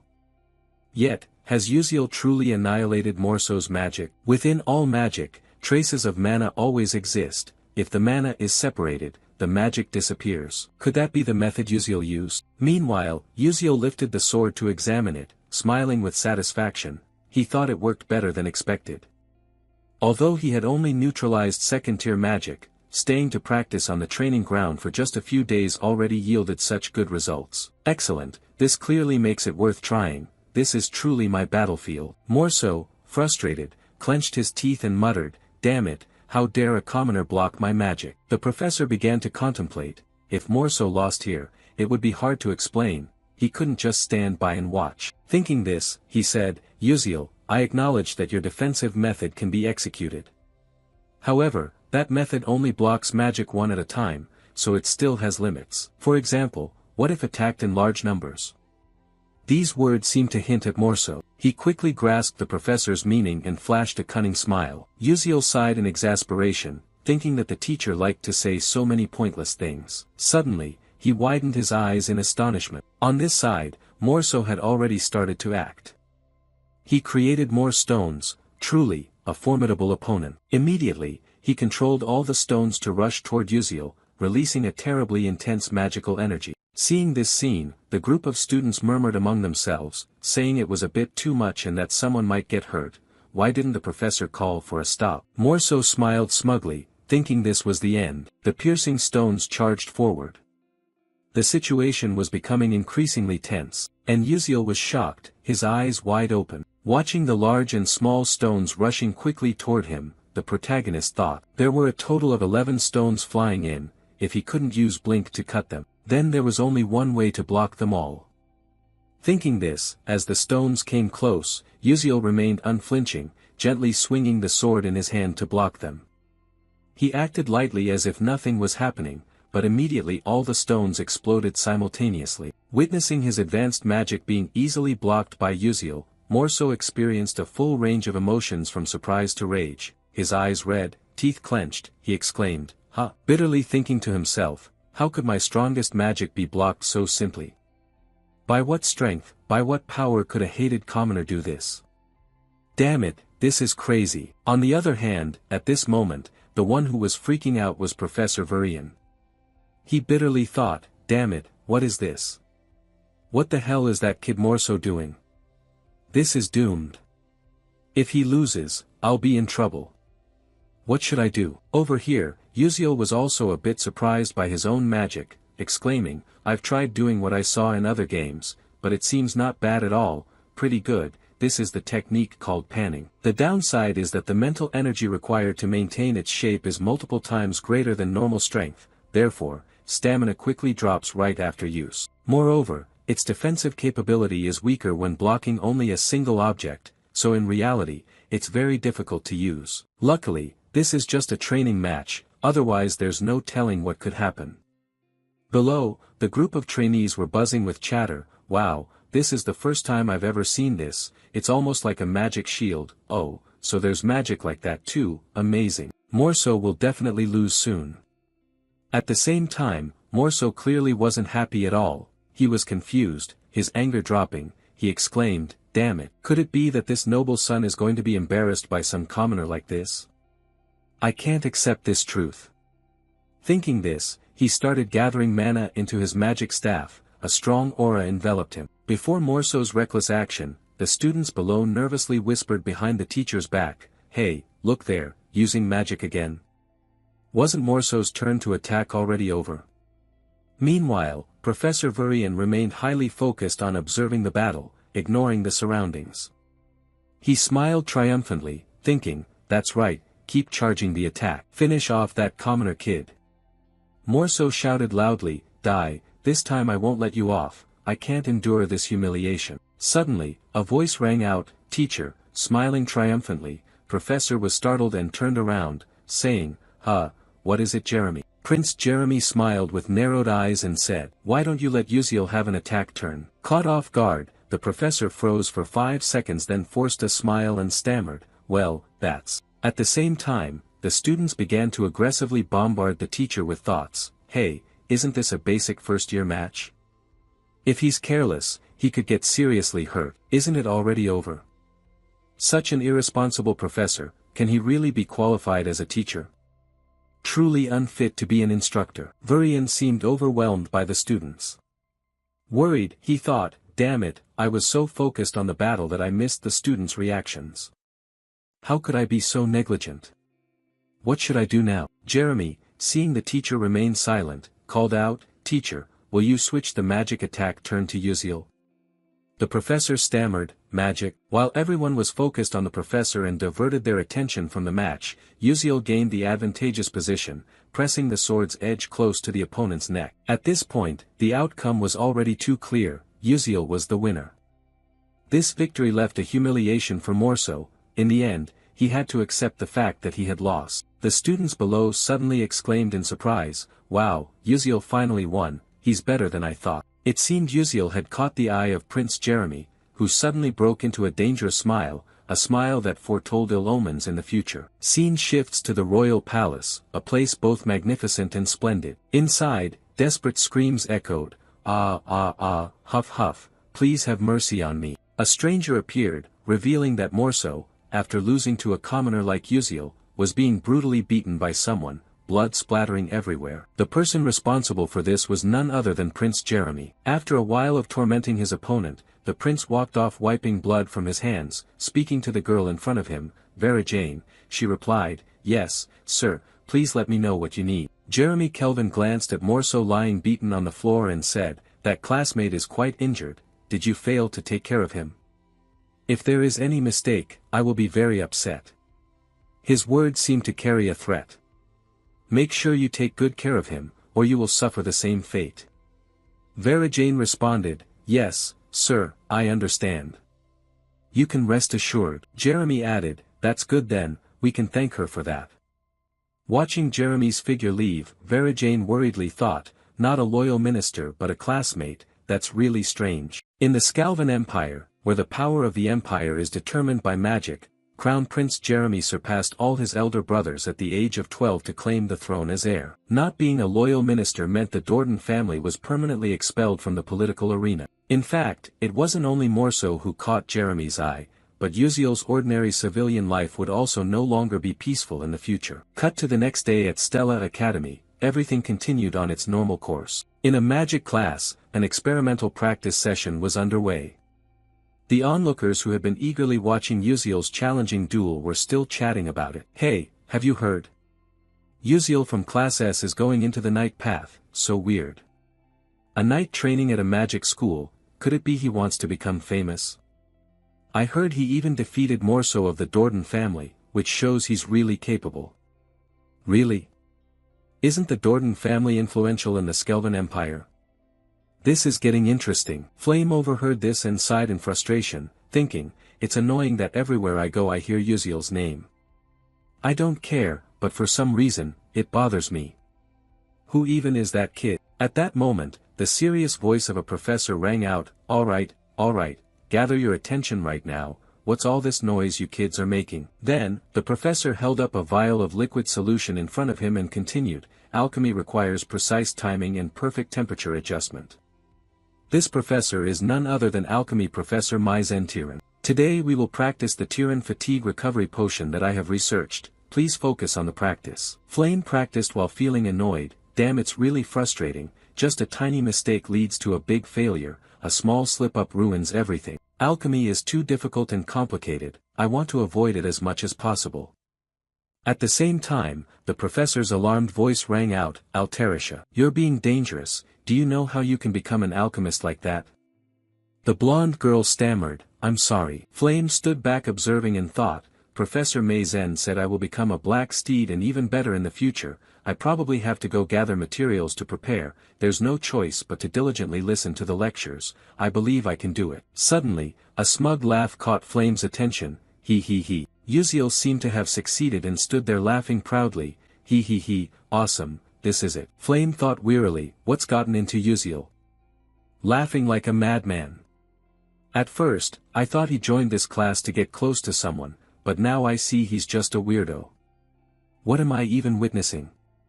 She sighed and thought, well, it's none of my business, I'll just go gather more materials. After a while, the perfect experimental results appeared. Flame was exhausted after struggling intensely, gently wiping the sweat off his forehead, his mind racing. Finally, it was done, luckily, his high academic achievement allowed him to complete this quickly. Taking a closer look, how is Acel doing? He saw Acel was still fumbling through practice. Flame felt relieved, thinking it was good that she was performing well in a normal way. But wait, normal. If he remembered correctly, in the original episode, Acel accidentally obtained Maella's magic code notebook. So wouldn't this class produce a product similar to Tyron's fatigue recovery medicine? Then why did he make just an ordinary medicine? Lost in thought, suddenly the professor's angry voice rang out, Uziel, who said you are allowed to change the experiment ingredients as you please? Uziel replied, yes, but doing it this way will yield better results. Hearing this, the professor was startled and confused, saying, but the problem is this result is different from the fatigue recovery medicine Tyron I instructed. Looking at the vial, Flame couldn't believe his eyes widened. Amazement filling his thoughts, the high-grade medicine was supposed to be made by Acel, yet Uziel achieved this extraordinary thing. Why was it Uziel who manufactured Tyron instead of someone else? Meanwhile, Professor Maizen Tiran tried to keep a cool head because losing it would mean a fever.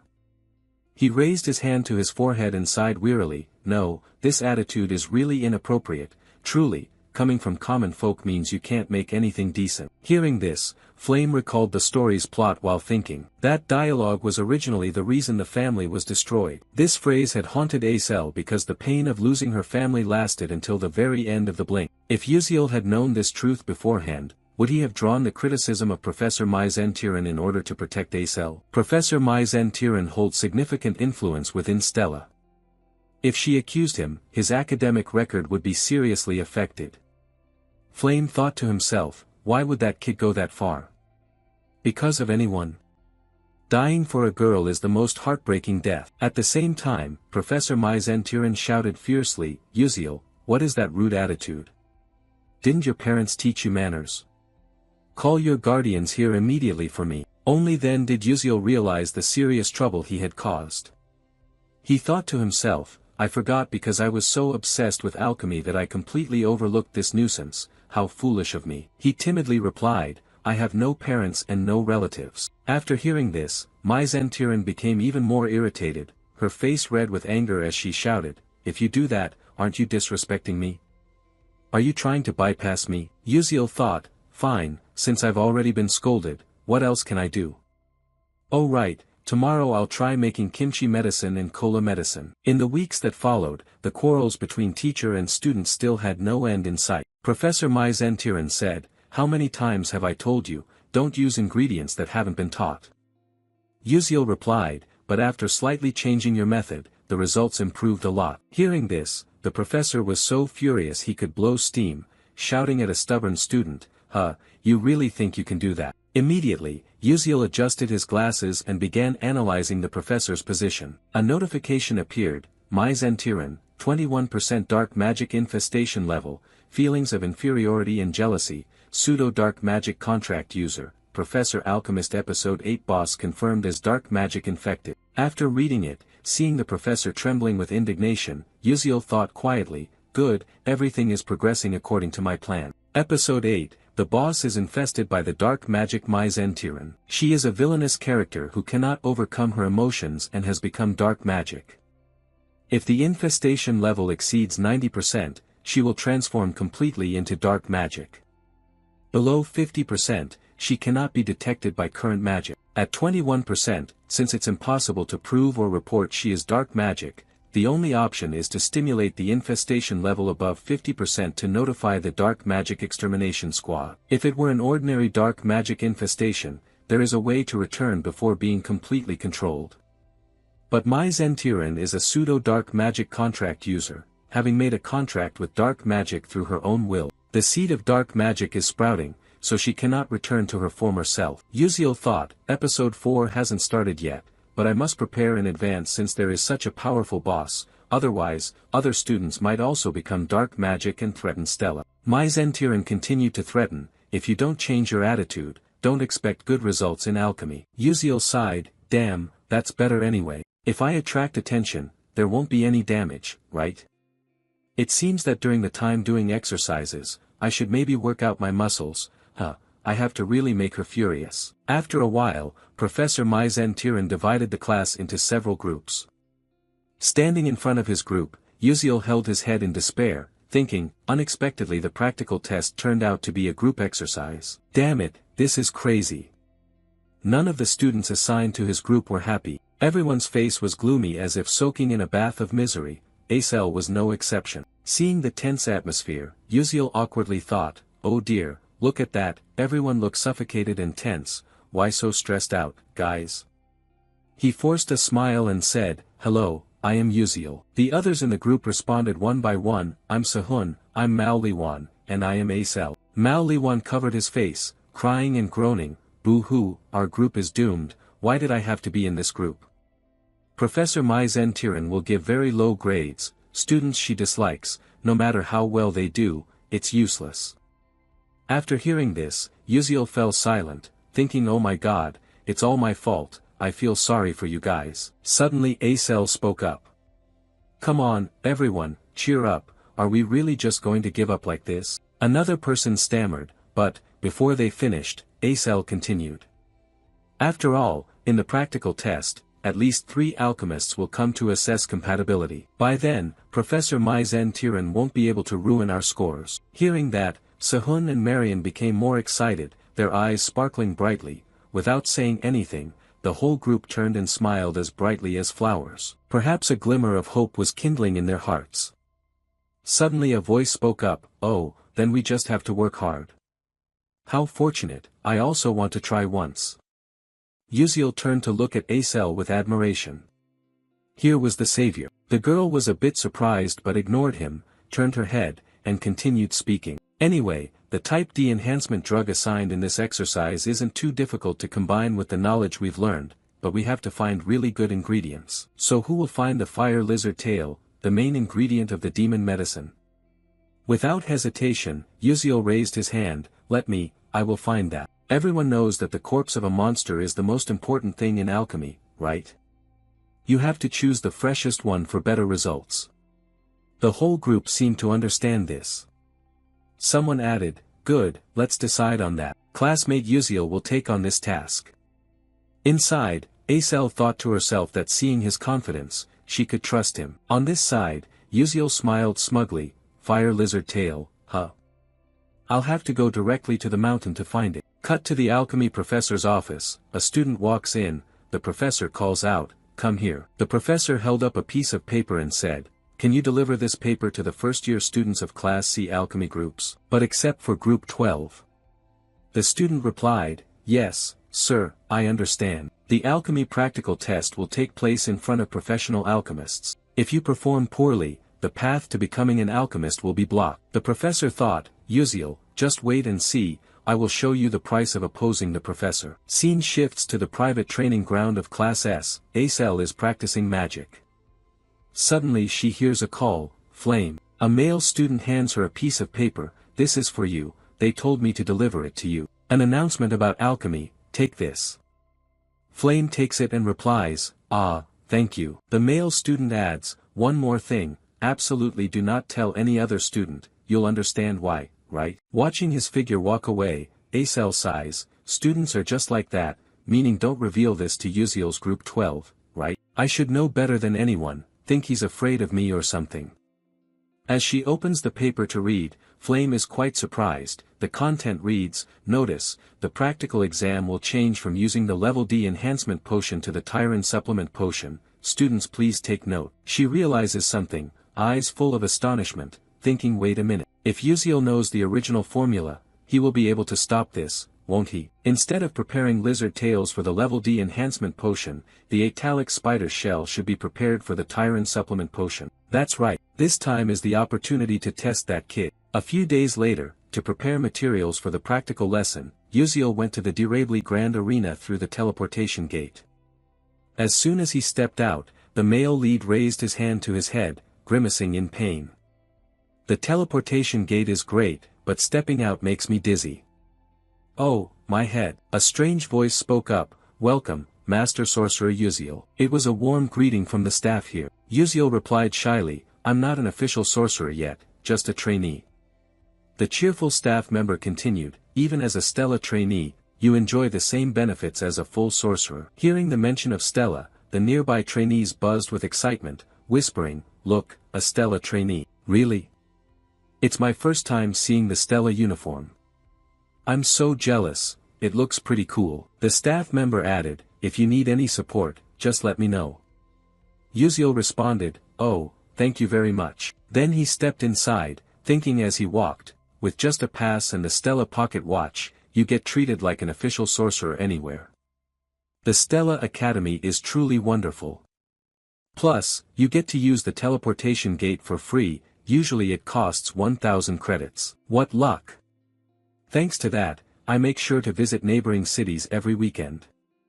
As a result, what I know is exactly like this world. He ventured deeper into the forest, scanning his surroundings and muttering, "I think this is the place." Today's target is the level 2 fire lizard monster. Their strength and physique are slightly superior to regular beasts, but their magical defense and speed are formidable. They can only be defeated using level 2 magic or higher. Thinking further, I once hunted level 1 monsters and found it not too difficult, so level 2 probably won't be a problem either. Very quickly, Uziel sensed their breath nearby. He channeled mana to transform his magic staff into a sharp sword, silently preparing himself. He stood upright alone, concentrating intently. Across from him, a pair of blood-red eyes stared fixedly as if wanting to devour its prey alive. The fire lizard aimed straight at Uziel, but he was no rookie. With his keen instincts, Uziel immediately detected the enemy. With no unnecessary movements, he whirled around and delivered a deadly strike. Death came too swiftly. The lizard hadn't even realized what happened before it bled out and died on the spot. Who would have thought? Uziel cast a cold glance at his handiwork, quite impressive. Within the blink of an eye, one was already eliminated. He exclaimed, "One down. Now, any of you who want to join my team, come on over, I'll take care of all of you alone."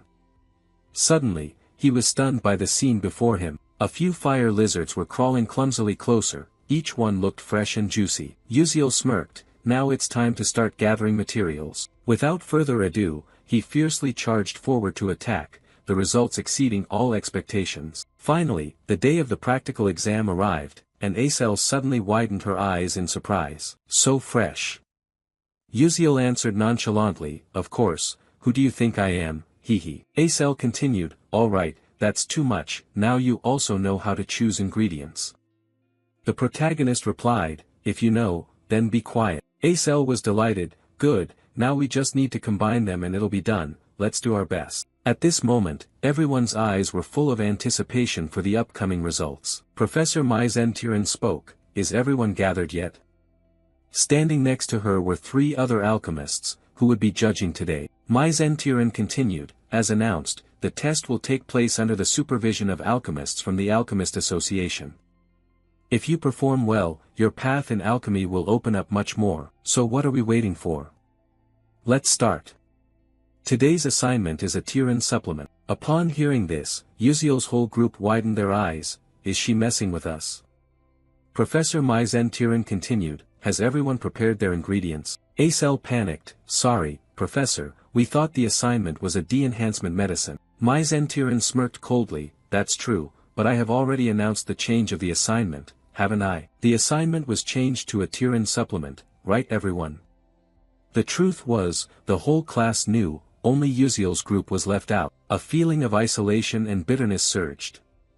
The protagonist thought silently, "She's playing dirty indeed, I can handle it, but if others fail, it'll be a big problem. I wonder if the original story has a part like this."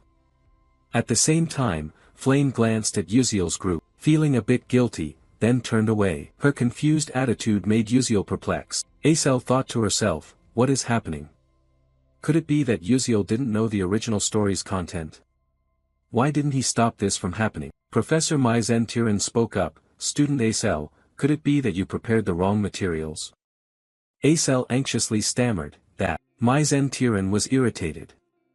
For an alchemist pursuing truth, mistaking ingredients and losing sight of the goal was unacceptable. She smiled slyly, realizing there was no other way. It looked like Group 12 would be eliminated. Suddenly, Yuziel raised his hand, "Wait, creating the Tiran supplement isn't that difficult." Professor Mai Zentiran was confused, "What did you say?" Yuziel confidently declared, "I will create it using different ingredients. And it will even be more effective than the professor's version, exactly my usual style." His arrogance made Mai Zentiran bitter and furious, yet she could do nothing. Thinking that the main ingredient for the Tiran supplement was Atalic spider venom, which contained a large amount of nutrients, and the Tiran supplement was made from that, yet he intended to use a fire lizard's tail instead. How insane. But all the better. Taking advantage of this, I will end his alchemy path in front of everyone. Just wait and see, that arrogant brat. Mai Zentiran exclaimed, "Very well. You have 1 hour to complete the Tiran supplement within the allotted time." Looking at the fire lizard's tail in front of her, Acel panicked. "Hey Yuziel, are you crazy?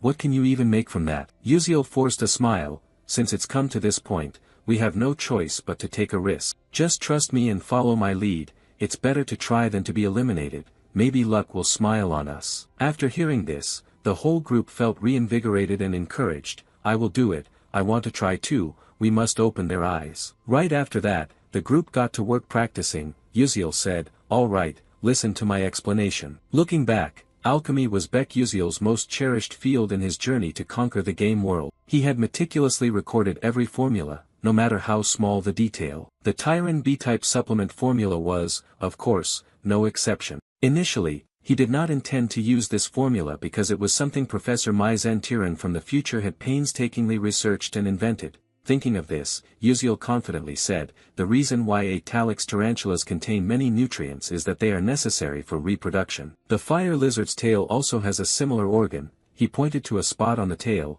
"This is the blood vessel here, can everyone see it clearly? I heard that the Awo tribe in the southern desert often uses the fire lizard's blood vessel to nourish their chieftains. They live very long lives, so this blood vessel could definitely replace the Atalix tarantula." Mao Liwan raised his hand, I know a bit about the raw material processing techniques of the Alakair tribe, let me take charge of this part," Yuziel said happily. That's fine, that's great. As for this mistletoe, it must be dried using the desert region's special method. Does anyone know how?" Sehun replied, "It's the solar drying method, right? I learned it when I followed my father. With this amount of vascular tissue, I can dry it in 5 minutes. Before he could finish speaking, Acel volunteered, "Let me take care of the next processing step." Yuziel smiled, "Well then, I'll trouble you." Immediately after, the whole group got to work, serious and focused. Each person had their task, they tried their best because they could only rely on this result. No one was allowed to falter. Seeing everyone's effort, Uziel smiled and thought, they're quite good, even better than I expected. You spoke up, let's start mixing according to my instructions. Let's do our best. After a while, Mai Zentiran was so shocked he stood frozen, not blinking. What stunned her was the supplementary medicine that Uziel's group had created. Uziel confidently said, Professor, this is the type B Tiran supplement. Please examine it. The other alchemist authors witnessing this couldn't believe it either, thinking privately, this is unbelievable. Could these kids really do it?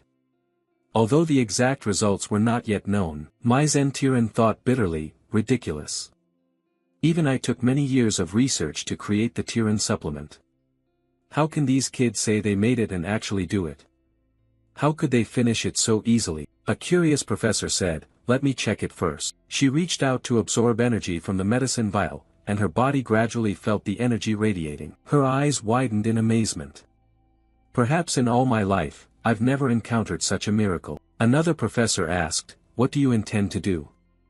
She regained her composure, though there were still some flaws, and quite a bit of raw material was wasted, but the efficacy was still better than our supplemental Tiran medicine.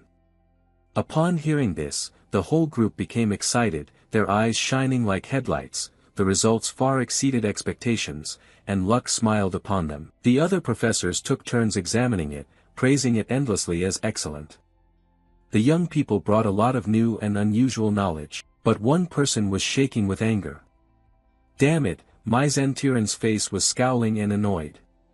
It looked pitiful, but whatever, haha. Mai Zentiran snapped, give it here so I can see. She took the group's Uziel medicine bottle to verify for herself, shocked to the point of having her mouth open wide, internally refusing to accept it. It couldn't be wrong, this drug applied the nutritional metabolism technique converting monsters into energy for humans, which she had researched. Clearly it was the perfect Tiran supplement. How did they manage to create a superior final product in such a short time? How could such an illogical thing happen? But then she thought, well, since I'm the one grading, don't think you're doing so well. Just blame the lack of raw materials and have it fail right here. But life isn't a dream. All of Mai Zentiran's calculations collapsed when an alchemist behind spoke up. It seems the group scoring 12 points is way too low, Professor Mai Zentiran. What do you think? Mai Zentiran thought bitterly, damn it, these old folks are here again. She gritted her teeth, resigned to accepting that the group with 12 points had passed. We succeeded. They passed the practical exercise successfully, but one person was probably so angry they were having a heart attack. Mai Zentiran's face twisted, and she thought to herself, I will deal with you later, Uziel. Just wait. At this moment Mai Zentiran's dark infiltration rate was increasing. A few days later, at the dedicated training ground for Class S, the trainees were enthusiastically practicing. After a while, Flame was exhausted. Finally finished, but I still have to go to class, I'm dead tired. Suddenly she widened her eyes as voices came from afar, it's okay, Ars Huang, you did very well.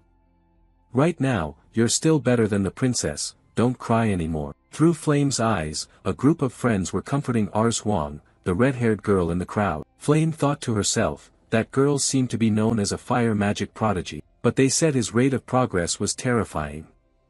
I've been training for years, yet sooner or later the princess will surpass my control abilities. Flame was shocked. Hong Baiyan's control abilities were supposed to begin developing only in the second year. So how did he manage it in the first year? Could it also be because of him? Thinking back to the alchemy practice, she found it strange. The formula for the type B Tiran supplement was originally discovered by the future Acel but was stolen and perfected by Mai Zentiran. Yet Uziel knew a version of the formula not present in the original work. It seemed that the original episode didn't include this detail. Wait, he knew future information but not the content of the original episode. Could it be that he's not a transmigrator but a time regressor? If so, everything makes sense. If Uziel comes from the future, he only knows future knowledge. He doesn't remember all the petty events related to Acel. Flame continues to speculate. In the original story Ma Yuxiang also once did a regression. The 11th seal, the only moon in the world possessing the power to control time, if that is his power then it's truly terrifying. Lost in thought, a voice rang out, what's going on, Flame? Turning around, he saw He Wenriang approaching. Flame ran up to him, just in time, you know Uziel right? What impression did he leave on you? He Wenriang was surprised. What do you mean? I just thought he was a little special, Flame continued to ask, nothing else. Don't you feel anything different? He Wenriang said calmly, no. Flame disappointedly put his hand on his forehead. Haze, is that so? He Wenriang wondered, Flame, do you have feelings for Yuziel? Flame candidly replied, I think so. She thought to herself, after all Yuziel is like me, both know the original episode's content in advance. Murmuring, but no, this won't do, I can't stand still here forever. He Wenriang puzzled, what do you mean? Flame answered, I mean standing still like this doesn't suit me at all. By the way, since we're talking about Yuziel, how about I meet him and confess right away? He Wenriang stood frozen, not understanding what Flame was mumbling about. Confess. This phrase stunned He Wenriang. He stood still for a few seconds, speechless. Immediately after, Flame left, not forgetting to wave, thanks for listening to me, I'm off. Leaving He Wenriang with 1,000 questions in his head, his eyes vague. Slightly sad, the guy watched Flame's figure fading away, his hand slowly lowering. Flame's words echoed in his mind, confess what confession? Could Flame possibly have special feelings for Yuziel? Oh, that's crazy. A long day passed, scene changed to the next morning. Yuziel sat alone, dazed. Sipping a bitter coffee, he sighed sadly, thinking about what to do now. Currently, the dark invasive rate of Maizen Tiran has reached 37%. In less than 3 months, that event will occur. Maizen's darkening will randomly affect a student, possibly Flame's friend like Jackie, Rs Huang, Baiyan's loyal female knight, or even He Wenriang, the heir of the low moon shadow. If He Wenriang is darkened, it would truly be a disaster. Though the probability is very low, his darkening means the worst outcome, requiring special caution. Thinking of this, Yuziel's eyes widened in astonishment. In front of him was Flame, looking quite annoyed. Flame spoke first, what are you doing? Yuziel was confused, doing what? Flame continued, last time you didn't clearly answer the question about your identity. He thought, so that question, you make others awkward, how do I explain this? This is a long story. Or just tell Flame the truth, maybe she could have extra information to make things better. Might as well go all in or nothing, let's try. He spoke up, I am. But before he could finish speaking, a series of warnings from the system appeared. Warning, plot strength insufficient. Warning, do not reveal the time travel identity to this character. Warning, do not share knowledge or information you know with this character. Multiple urgent warnings startled Yuziel. He thought wearily, almost going crazy, what the hell is this? Then he said, let's do it this way, everyone has their secrets so we'll only tell half the truth, what do you think? Flame replied, okay, I agree. He felt relieved hearing that, thank God, if Flame interrogated further, I wouldn't know how to answer. Flame continued, let me ask first, you know the future, right? Yuziel, barely relieved, grimaced, oh God, told to only say half but you ask directly like that. He replied, you ask meaning you do too, right? What's your purpose coming to this school? Flame candidly said, of course it's to prevent the world from being destroyed, this world is in danger. Yuziel sighed, thinking luckily, not sure if true, but I don't want this world to perish either. Flame went on, now it's my turn, why do you act that way? Yuziel thought, what exactly does he mean by that way? He wasn't sure of his meaning, so he evaded. He answered, no particular reason. I just do whatever I believe is most right, thinking that's enough of an explanation. But Flame angrily snapped, don't lie, how can someone be so kind? You must have a purpose, something you want to achieve, right? Yuziel was confused, no, not like you think, no, is there something you want to achieve? Actually, I'm not sure either. Flame was annoyed, what did you say? Not sure. Yuziel continued, I just want to survive. Hearing the truth, Flame was shocked speechless, survive. She felt a bit awkward for suddenly asking this question, stammered, probably, sorry, I misspoke. Yuziel was bewildered, what the heck, is it over now? Flame's eyes welled with tears, she turned away and left, well, I'll go first. See you later. Yuziel was puzzled, what's going on? I haven't even asked anything yet and she's crying. What did I do? Suddenly, an angry voice rang out.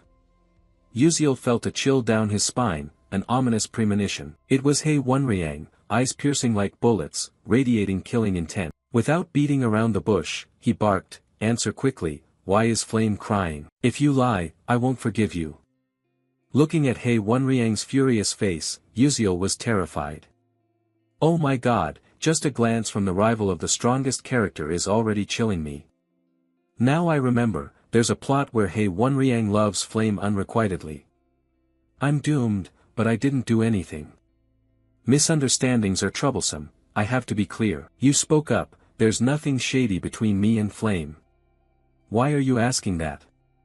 Hei Wonriang frowned. Do you think I'd believe that? Believe it or not, you have to believe it, especially that what you're thinking isn't true, rest assured.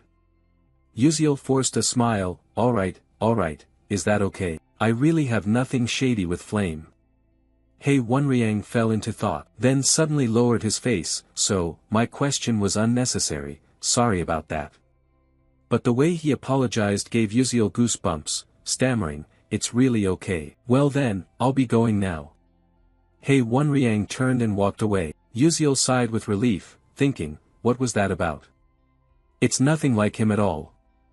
Hei Wonriang, who is always cold and rational, is acting so unsettled, it makes me uneasy. The scene shifts to the evening. Acel closed the book in exhaustion, wondering why she couldn't focus at all today. Suddenly remembering the conversation with Yuziel in the practice room. Yuziel, I have something I want to ask. Did you come up with the formula just now on the spot? After thinking a moment, he replied, let's just say yes. But at that time, she was shocked. She had always considered herself a genius, thinking that was enough to defeat anyone, but apparently not. Thinking this over, Acel was startled. What was she just doing? At this rate, how could she possibly avenge her father? Those who betrayed her father and pushed him to death. The vile and cowardly Adalabit family, she couldn't settle for just this in her revenge. She reassured herself, no, not like this. She couldn't give up, she had to try harder. One day, she would succeed. The next morning, warm rays of sunlight shone through the window onto Flame's bed. She woke up but lazily didn't want to get up. Flame thought, because I like lively places, I chose a 4-person room. In hindsight, I should have chosen a single room meant for S-class students. I picked a 4-person room thinking it would be fun and easy to socialize, but now I regret it. Flame muttered. Yuziel said he didn't know the purpose, no longer doubtful, it was proof that he had time regressed. I remember in the final part of the original work, on the 11th moon once told my Yuziang, I can give you the chance to reverse time, but the price is losing nearly all memories and recollections during the period you return to. After completing the mission, you will disappear from this world. No one will remember that you saved the world, including friends and loved ones. Do you accept this trade to start over? At that time, Ma Yuziang replied, if that is my destiny, I will accept to save the world once again. But Acel urgently stopped him, wait. I'd rather witness the world's destruction than live in a world without you. Let's go together. Azel's persuasion stirred Ma Yuziang's cold heart, causing him to abandon the idea of time regression. Ultimately, the world was destroyed, ending in a tragic conclusion. Thinking of this, Flame sat up. If this world differs from the original, and Ma Yuziang does not know that Yuziel time regressed thanks to on the 11th moon, then after completing the mission, he will vanish. No one will know of his existence anymore. Losing most memories, only the spirit of responsibility remains. He only said he wanted to survive. As the time regressor, courage must be the sole motivation that helped him not fear being erased. Flame continued to ponder. He should have run away, but with the mission on his shoulders, Yuziel turned back to save the world, even knowing that death awaited at the end of the path. Though afraid, he still accepted it. In that case, I should no longer doubt him. We share the same goal, and I will support him in saving this world. Suddenly, the sound of hurried footsteps echoed. Jackie flung the door open in panic. Flame, Sir Hei Wonriang is looking for you. He is waiting on the first floor of the dormitory. Flame immediately lay down, pretending to be tired. He told her to send him away and say that he wasn't here. Jackie was confused, but before she could say more, Flame cut her off. I don't know. Just say that. I want to sleep. Don't disturb me. Jackie had no choice but to comply, but a flash of envy toward Flame sparked within her. Being cared for but not knowing how to hold on to it, she quickly went down to the first floor. Outside the dormitory, Hei Wonriang stood there dazed, his eyes filled with the melancholic gaze of a lovesick man. Jackie ran up, Sir Hei Wonriang, she thought to herself with relief. But when he turned and saw Jackie, his expression fell. The person he had been waiting for did not appear, replaced instead by a stranger. Hei Wonriang's cold expression made Jackie feel awkward. Her eyes sparkled as the flames of unrequited love ignited, but he was indifferent. "Who are you?" His words were like a bucket of cold water splashed on Jackie's face, pulling her back to reality. Her young heart shattered. Seeing her silent, Hei Wonriang asked again, "Where is Flame?" Jackie replied, "He's tired and already gone to sleep." Hei Wonriang thought that perhaps she was in a bad mood because she had failed to confess to that pathetic guy. "What does he have that I don't?" "I'm cold, I know. I'll come back later." Then left, leaving Jackie staring after him in confusion. Jackie was disappointed. "Why?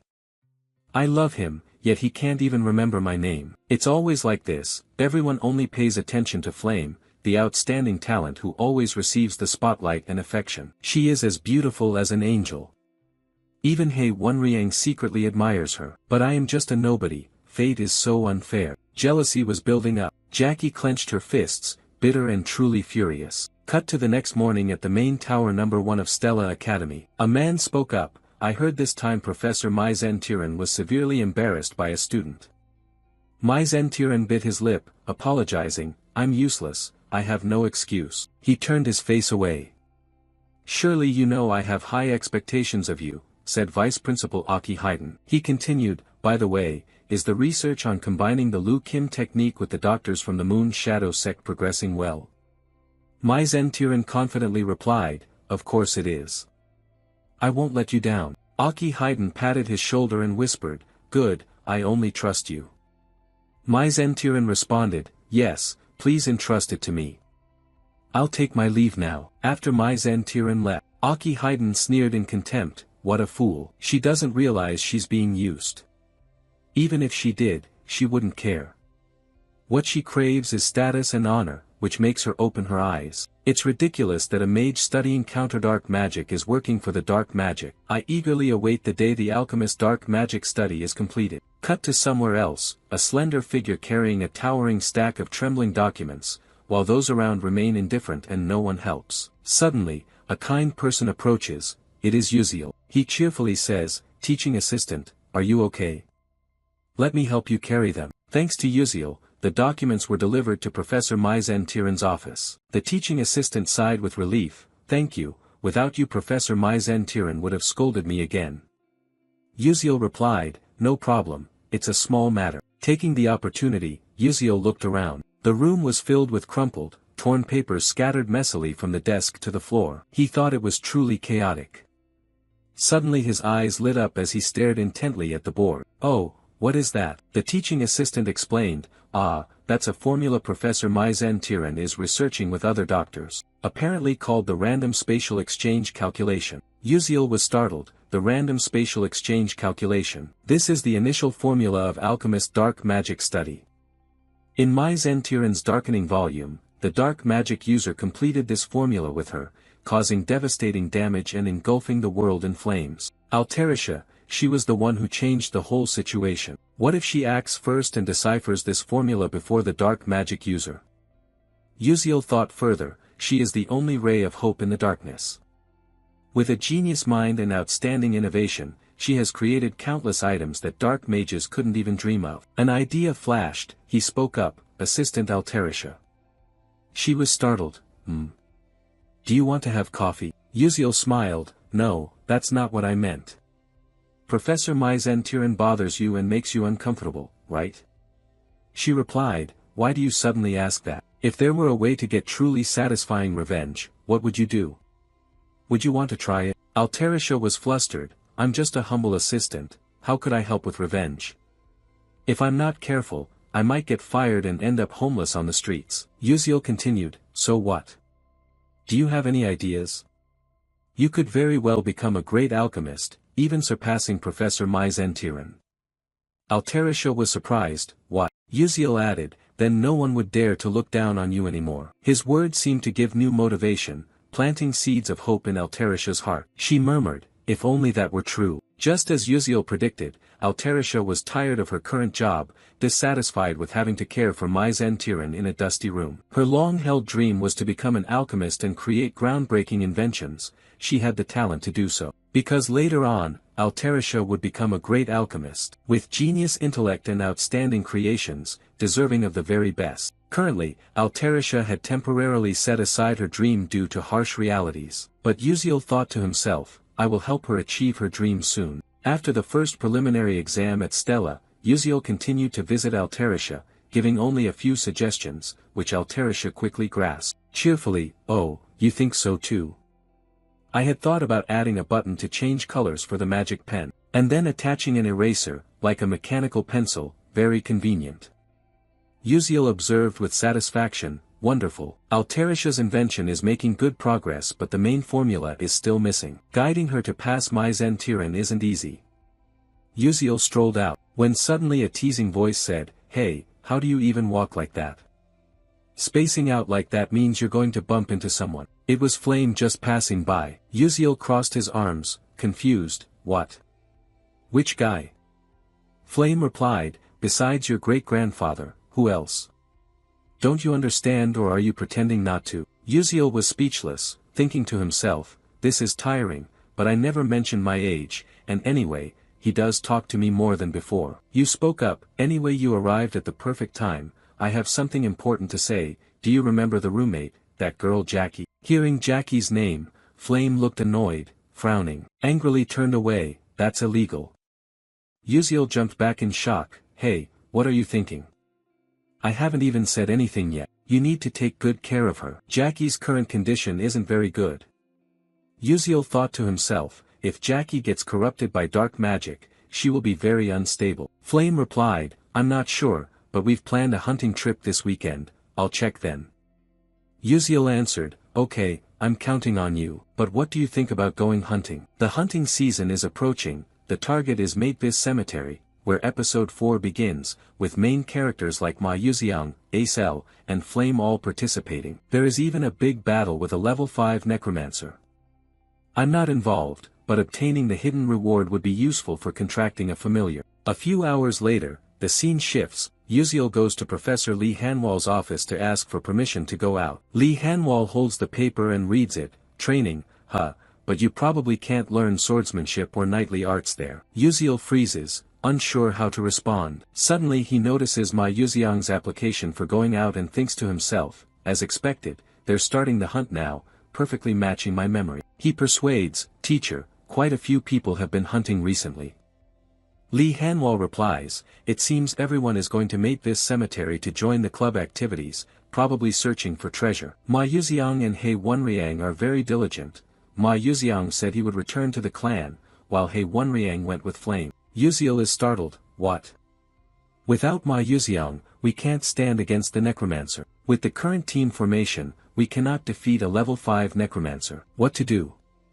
I can't request support without evidence, and the plot doesn't allow revealing everything. But I'm not going to let things happen like this. A few days later, at Matevis Cemetery, a male student just killed a giant fish, which lay gasping on the ground. He shouted, saying it's a level 2 monster, a weak piranha. Suddenly, a gruff voice scolds, hey, you stupid bastard, don't ruin things. Did you hear the team leader's order? This is second-year student Kasif Derek. Dok Chulkwang scratched his head and chuckled awkwardly, saying sorry. Chip Derek was annoyed. How can that idiot even laugh? A girl spoke up from afar, forget it, talking too much is a waste of words. That was second-year student Ban Dian. She turned to me, saying we shouldn't pay attention to them, just ignore them. Acel replied softly, yes, ma'am. Chip Derek turned back and said, I heard everything, is there a problem? It's too noisy. Be careful how you speak in front of the freshmen. Acel thought to herself that she heard there was an opening in the club, so she'd follow along, hoping they weren't bad people. Just as she was lost in thought, the team leader's voice rang out, Acel, let's go. She replied, yes, ma'am. Suddenly, a loud explosion echoed from afar. The whole group was startled and looked in the direction of the blast. What was that? Could there be a fight nearby? Ban Dian asked, if there's an overlap in hunting areas, should we go greet them, team leader? Kasif Derek blankly answered, Yes. As soon as those words ended, the whole team aggressively moved toward the source of the explosion. Acel suddenly widened her eyes. She spotted Bayan in the distance. Flame and an unidentified group of people were there. They were arguing. Bayan shouted clearly, "I took down the giant piranha first." Flame replied, "Nonsense, it's in our hunting area, so it belongs to us." In front of Acel lay the dead giant fish, its teeth clenched. She thought that the giant piranha was said to be a rare tier 3 monster. They were probably fighting over the spoils. Getting involved would only cause more trouble. Besides, I don't want to face the little sister who killed my father at all. Must leave here immediately. Suddenly a voice rang out, "Come on juniors, if you have anything to talk about just confide in your senior." It was Kasif Derek who cheerfully stepped forward. Bayan and Flame simultaneously shut up and scrammed. Kasif Derek was annoyed. "How dare you say that to your senior?" Bayan replied that if you are a senior then behave properly. What is the captain confused about? Suddenly, a loud rumbling noise arrived, the ground shook. A mysterious source of energy radiated. Flame thought this energy was a bad omen. A skeletal hand suddenly thrust forcefully out from the ground. Everyone was shocked, their eyes wide open. Flame was stunned. "It's impossible," the skeleton appeared already. In front of them countless mummified corpses lay on the ground with gaping mouths screaming horrifically. At the same time, in another area of the cemetery there was a warning sign, "Do not enter alone." The system updated experience, skills, increased stats. Uziel appeared, sighed, wished he could use magic but all he had was blink. Giant fish corpses lay scattered on the ground. He murmured, "It's about time." Looking into the distance he recognized the tombs. "Ah, found them." His expression briefly saddened. He lacked overpowering skills like Ma Yuziang to wipe out a skeleton army and also lacked overwhelming strength. The only option was to fight like a player. Episode 4, The Attack of the Death Necromancer begins. The ground shook. Something quickly emerged. A skeletal monster lieutenant boss appeared 3 times in this episode. With red eyes and bare, nasty teeth, it stared at Uziel. He thought with his current power, a direct confrontation would surely be death. "But I do not intend that." Grab his head and punch him hard again. The unwritten rule of comics is that when someone transforms or summons, you have to stand still and watch. But that doesn't mean standing still means getting caught. The magic staff, the backbone, completes the command rights of the bone general belonging to Uziel. "Now the whole world is yours, let's get started." More and more skeletons appeared on the other side, surrounding the group. A cold aura spread out. Flame thought he had been careless and off guard. This is episode Spirit Master, something feels off. If I remember correctly, the one dealing with this episode is the demon Yuziang, so why is Acel with this group? Where is demon Yuziang? Could it be that I have to face a level 5 Spirit Master with them? Seeing Flame lose his composure, He Wenriang reassured him and sent a distress signal to Stella via a pocket watch. "Just hold on until they arrive." Dok Chokwang added, "That's right, wait a moment, the professors will come. Even if we can't defeat the Spirit Master, at least we can escape." Bayan spoke up, "Now is not the time for consolation. This is a graveyard, the longer we delay, the more skeletons gather, we must quickly return to base." Jackie fearfully stepped back when he saw the grotesque skeleton horde. "Don't come any closer." A big, snarling mouth screamed as if wanting to devour raw flesh. Suddenly, a burst of power attacked from behind, stopping it from charging. The one who acted was Acel. Jackie stammered, Okay. Dok Chokwang praised, "Not bad for a freshman." Acel continued, "This Spirit Master is well prepared. He uses an energy container device to store mana. Normally a level 3 to 4 Spirit Master can summon up to 15 skeletons at most. Yet he controls a vast area with no triviality." Dok Chokwang added, "More skeletons pouring in. This has been planned for a long time. Surely they want to kill us to create the skeletal mages." Kasif Derek forced a smile, thinking as the captain he must show his prowess by wiping them out with powerful magic. But life isn't a dream. A skeleton grabbed Kasif Derek's leg. He turned pale with fear, then a quarrel with his brother. Before he could react, Dok Chokwang dashed forward to attack decisively. "Damn it, don't think you can run." But unexpectedly a hand appeared in front of Kasif Derek. In an instant, he couldn't resist. Dok Chokwang realized, damn it, they were chanting a counterspell. Quickly ducking down. A terrifying source of power formed, oppressive and intense, fragile as if it could explode at any moment. Everyone was startled and panicked. Bayan shouted, "No, if it explodes then we." A big explosion rocked the cemetery, leaving a huge crater. Many were injured. Fortunately, Flame was unharmed, but the group of necromancers kept advancing relentlessly. Flame thought silently, "This is wrong, this is my limit, I'm too exhausted. The situation was dire, magic power drained with no time to recover. While the enemy forces were terrifyingly numerous,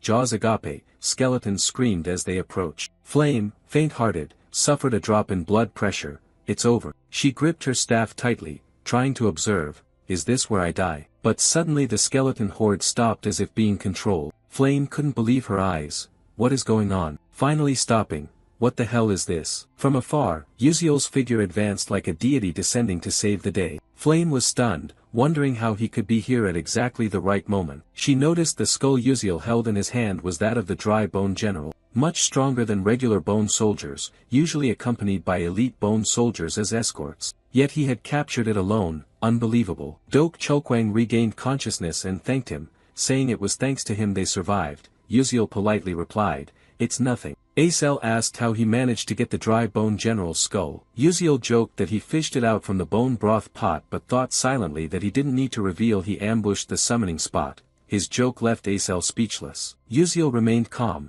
After all, he had to quickly devise a new plan. If the necromancer directly controlled the dry bones and ignored the dry bone general, it would be troublesome. Dok Chokwang asked the junior if he had any plans. Uziel replied that on the way here, he saw the necromancer controlling near the base area, making escape impossible. Their only option was to strike directly at their core. Everyone was bewildered by his recklessness. Duho hurriedly asked if he was thinking straight. Uziel calmly replied, didn't we learn this in school? Although necromancers control powerful bone soldiers, their cores aren't what we should fear. Ban Dian is worried, but he must have a guard squad around him. The control range is too broad. If we don't strike directly at their core, we won't escape. He thought to himself that the guardian team of the Death Spirit Master consisted of 1 dry old general, 6 elite bone soldiers, and 50 regular bone soldiers. The number would gradually increase. The opportunity was only now, but how to convince them? Someone spoke up even though he was a bit foolish. But in terms of combat and tactics, he had more experience than us. Bayan continued sincerely, with this situation, we can't break the siege, and the Death Spirit Master didn't expect us to dare attack the core directly. The two seniors looked at each other. Perhaps that was the only way to survive. I don't know what you're relying on, but we can't separate.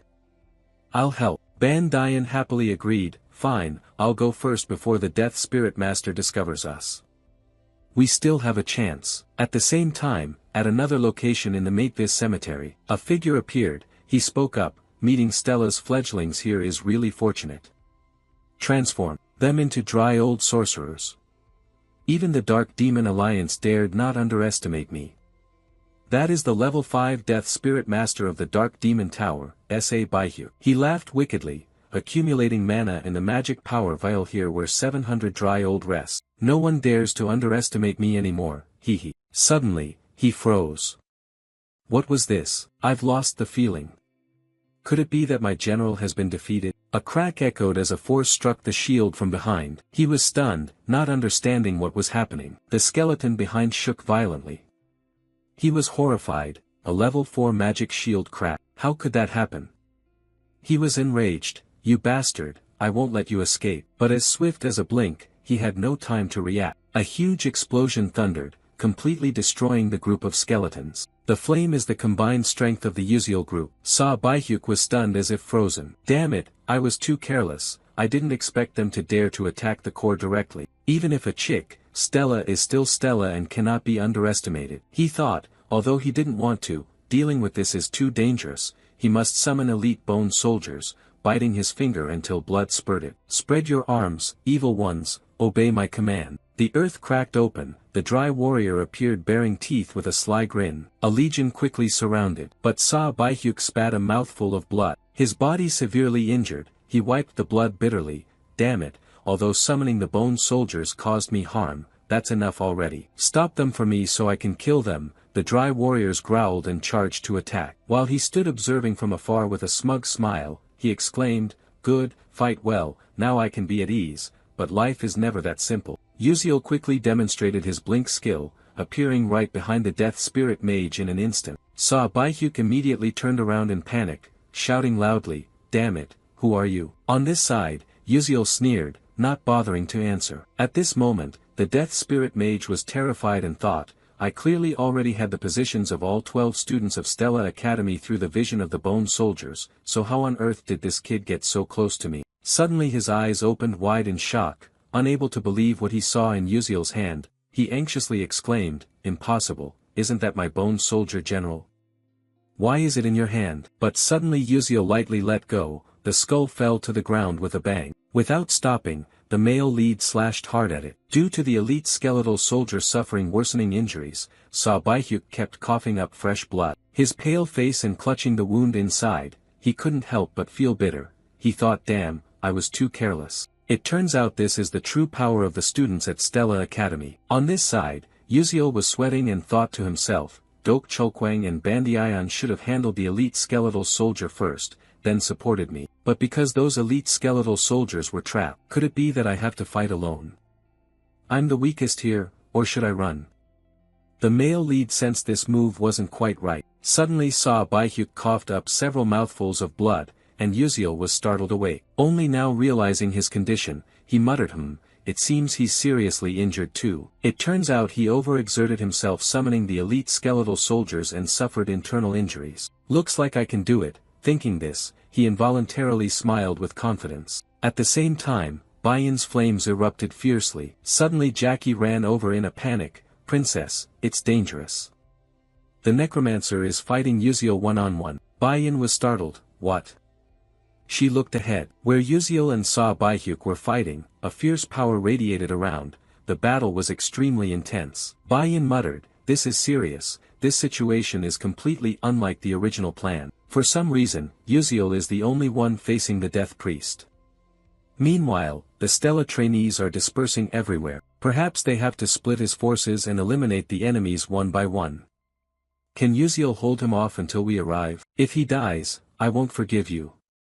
Hang in there, Uziel." On this side, Uziel relentlessly uses blink to move swiftly. His wide-open eyes observe carefully to devise a reasonable solution. Precise judgment and blink skills help him temporarily avoid Saw Baihyuk's attacks. Knowing he can't dodge forever, Uziel switches to a high-risk, high-reward style like when he was in the game, suddenly blinking close to the Death Priest. Saw Baihyuk, a level 5 Death Priest, grits his teeth when seeing Uziel's reckless play and growls, "Humph, you won't defeat me easily, don't even dream about it." After speaking, a cage made of bones enveloped him. Uziel smiled faintly, thinking it's probably no better than this. In case of situations like this, he had already prepared a special cola potion of bone essence. Haha, now this arena belongs to me. With that thought, Uziel threw 2 cola vials at him. Immediately, the bones corroded rapidly. Saw Baihyuk's eyes widened in disbelief as the protective magic he was proud of crumbled away. Recalling how he had bragged earlier, his face flushed with embarrassment. He screamed madly, "You damn bastard! How dare you destroy my bone shield! Eliminate him at once!" Numerous sharp bone spikes launched toward Uziel, but he had blinked behind Saw Baihyuk a long time ago. Proudly holding the sword in his hand, Uziel thought this was the moment. He expected to take him down in one strike, but unexpectedly Saw Baihyuk turned around with a twisted smile and bit the bait. As if everything was within his prediction, he had noticed Uziel's appearance from behind, and only then did the protagonist realize, damn it, he was the one being deceived. Suddenly a sharp bone spike emerged from the ground, piercing brutally through Uziel's leg. Fresh blood splattered everywhere. Uziel painfully and bitterly thought, damn, I got hit. Suppressing the pain, he tried to retreat. Saw Baihyuk laughed triumphantly, haha, you bastard, keep causing chaos, now you'll face this bitter end. Feeling the sharp pain from his leg, Uziel gasped, thinking maybe he had been too careless. Although injured, he was still a genuine level 5 mage. But I can't die here. He must be exhausted. Continuously using magic has been draining his body. In other words, that's all he has, whether level 5 or whatever. What should I do now? If he takes another hit from me, I could destroy him. But because of the pain, I can't focus. Even my sixth sense isn't working. My head aches like a hammer blow. Blink is hard to use now. What should I do? Suddenly a thought flashed in Uziel's mind. That's right, that's it. While bowing his head in thought, Saw Baihyuk stepped right in front of him. Preparing to attack with a confident expression, die. Uziel quickly realized. Without hesitation, he immediately ran forward at full speed, but because of his wound, he stumbled and fell face down on the ground. Seeing the pitiful state of the protagonist Saw Baihyuk, he burst out laughing like a madman. Haha, look at you running for your life, how miserable you are. But Uziel did not care about the mockery and quietly told himself just a little more. He struggled to drag himself forward step by step. Baihyuk kept mocking. Haha, struggling is useless. I will kill you right here, but Uziel did not think so. He curled his lips into a smile and said, I've won. The distance between Baihyuk and Uziel was 13 meters, meaning he didn't need to cancel the blink move. While the necromancer was still confused, not knowing what trick Uziel intended to play, suddenly, his eyes widened in extreme horror. In less than a second, Uziel had blinked right in front of him. The protagonist braced himself, enduring the sharp pain in his leg. He focused all his remaining strength into his sword, then unleashed a critical strike that pierced through Baihyuk's heart. Fresh blood splattered everywhere. At the same time, on Uziel's teammate's side, with the necromancer dead, the skeleton soldiers suddenly stopped attacking. To everyone's astonishment, the entire legion of skeleton soldiers vanished into the wind. Seeing this, Dok Chokwang exclaimed in surprise, could it be that Uziel has defeated the necromancer already? As if waking from a nightmare, Jackie collapsed to the ground, eyes full of disbelief, murmuring, it's unbelievable. Uziel truly defeated a level 5 soul necromancer. The word sounded like a starting whistle, and everyone's emotions exploded, as if returning from the dead.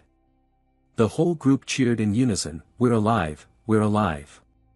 The scene shifted to Uziel.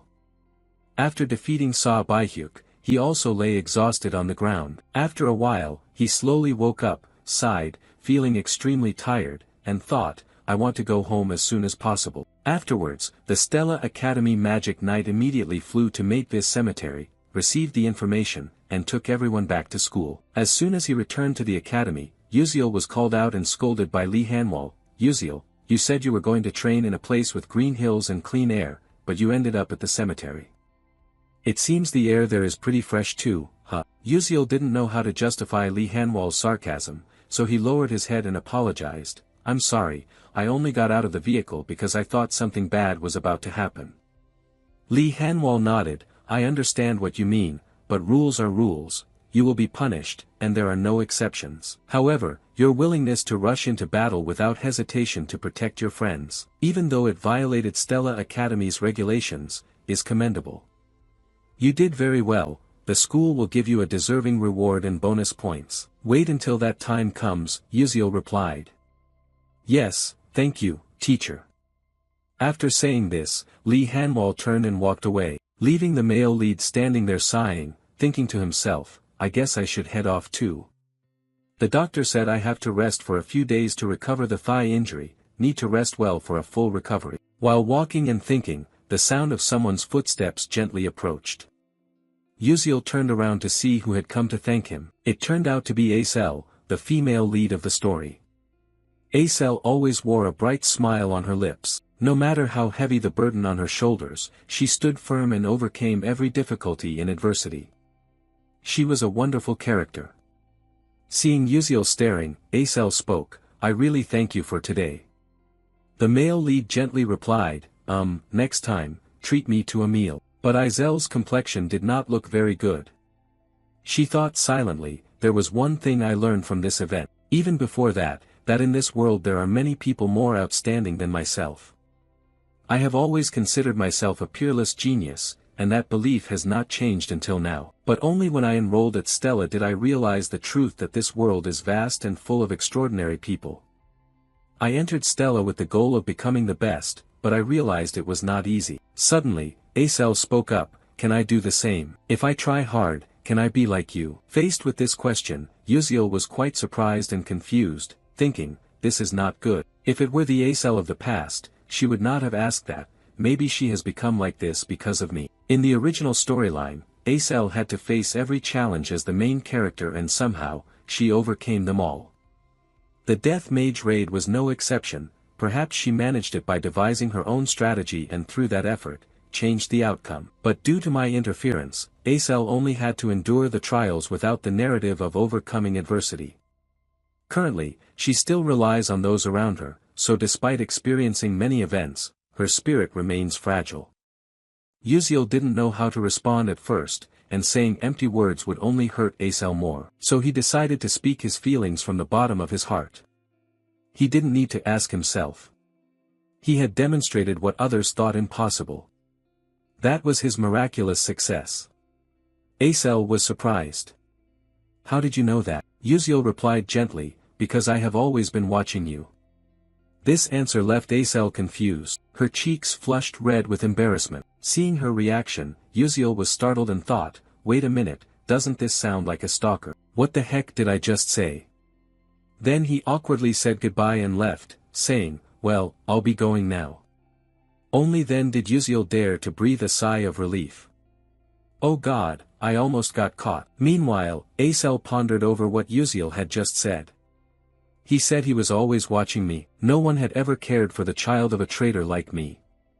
Even if they did, their only purpose was to scrutinize and criticize my mistakes. No one truly cared, yet he had always been watching me. Uziel's words pierced through Azel's icy heart, flowing through her veins, preserved in her mind.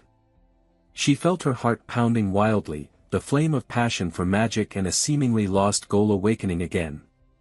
Before anyone could realize, the sun had appeared on the horizon, a new day beginning in the city. This place is the Magic Council, the gathering spot of the world's most outstanding mages. People immersed in magic to the point they cannot tear themselves away. A momentous event is about to take place.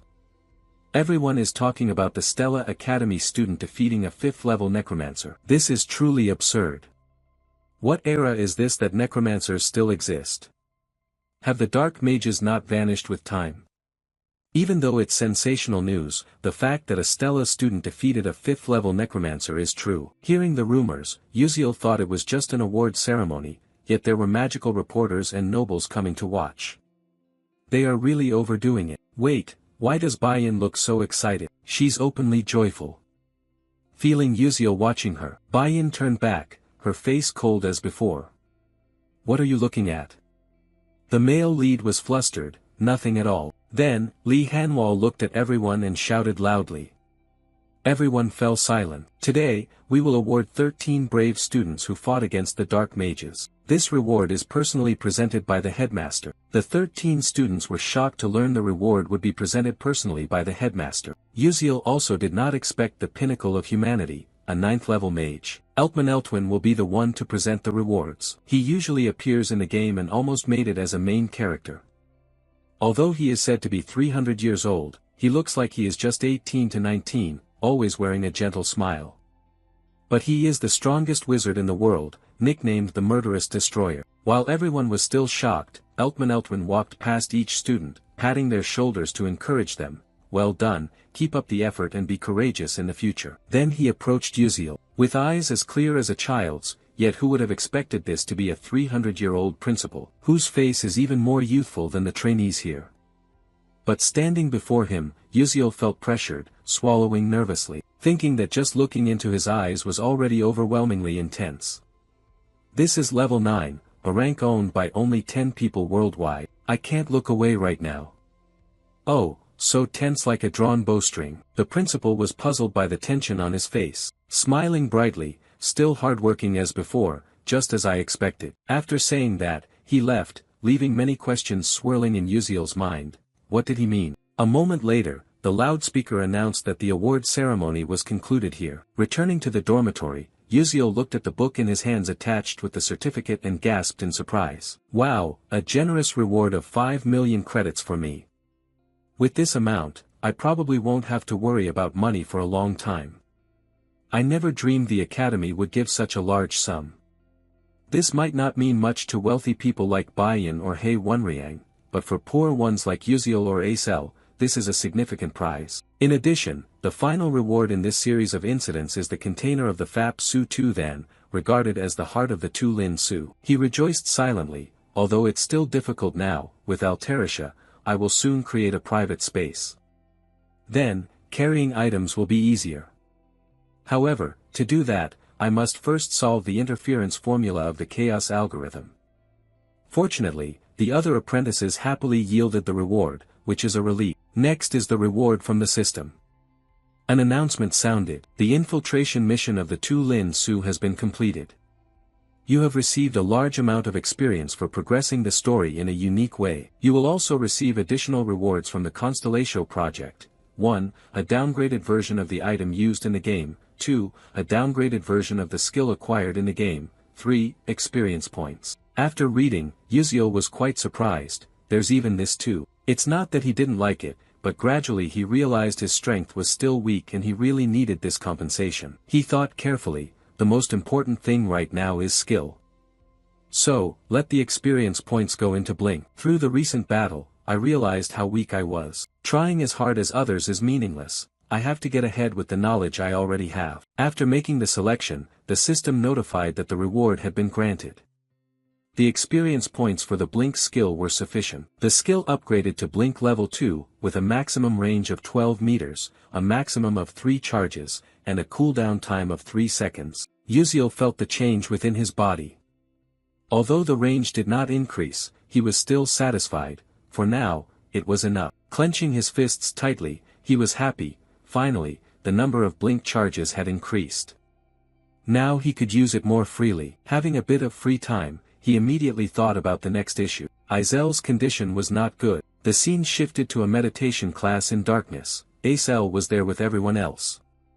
She felt as if she were swimming in a dream world, floating midair. It wasn't a bad sensation. A cold wind blew through, and she felt as though something was stuck inside her. Azel tried again and again to push it out, unaware that she was startled by a student's call. Azel. She quickly looked around and saw the other student sitting cross-legged in meditation, just like her. She thought, oh, did I accidentally fall asleep?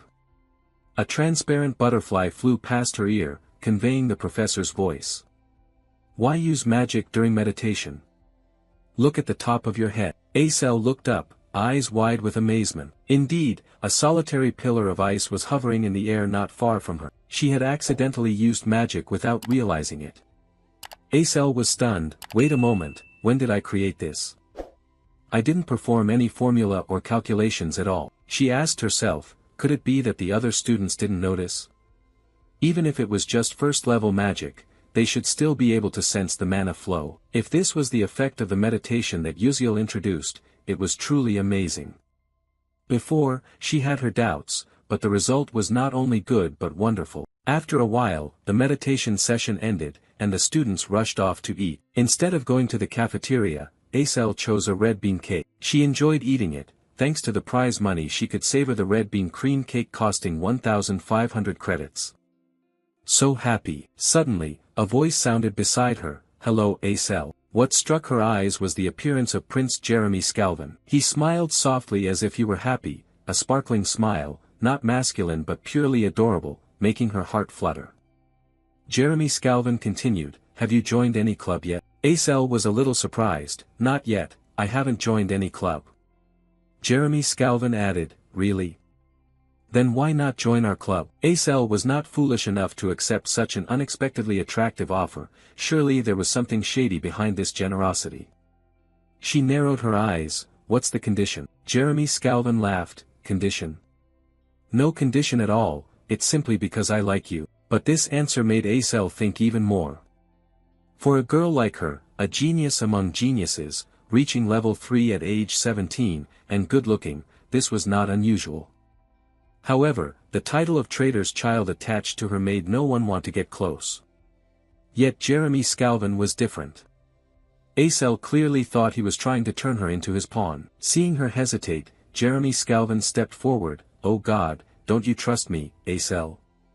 I really don't have any conditions, just join the club and stay by my side. I'll do everything for you.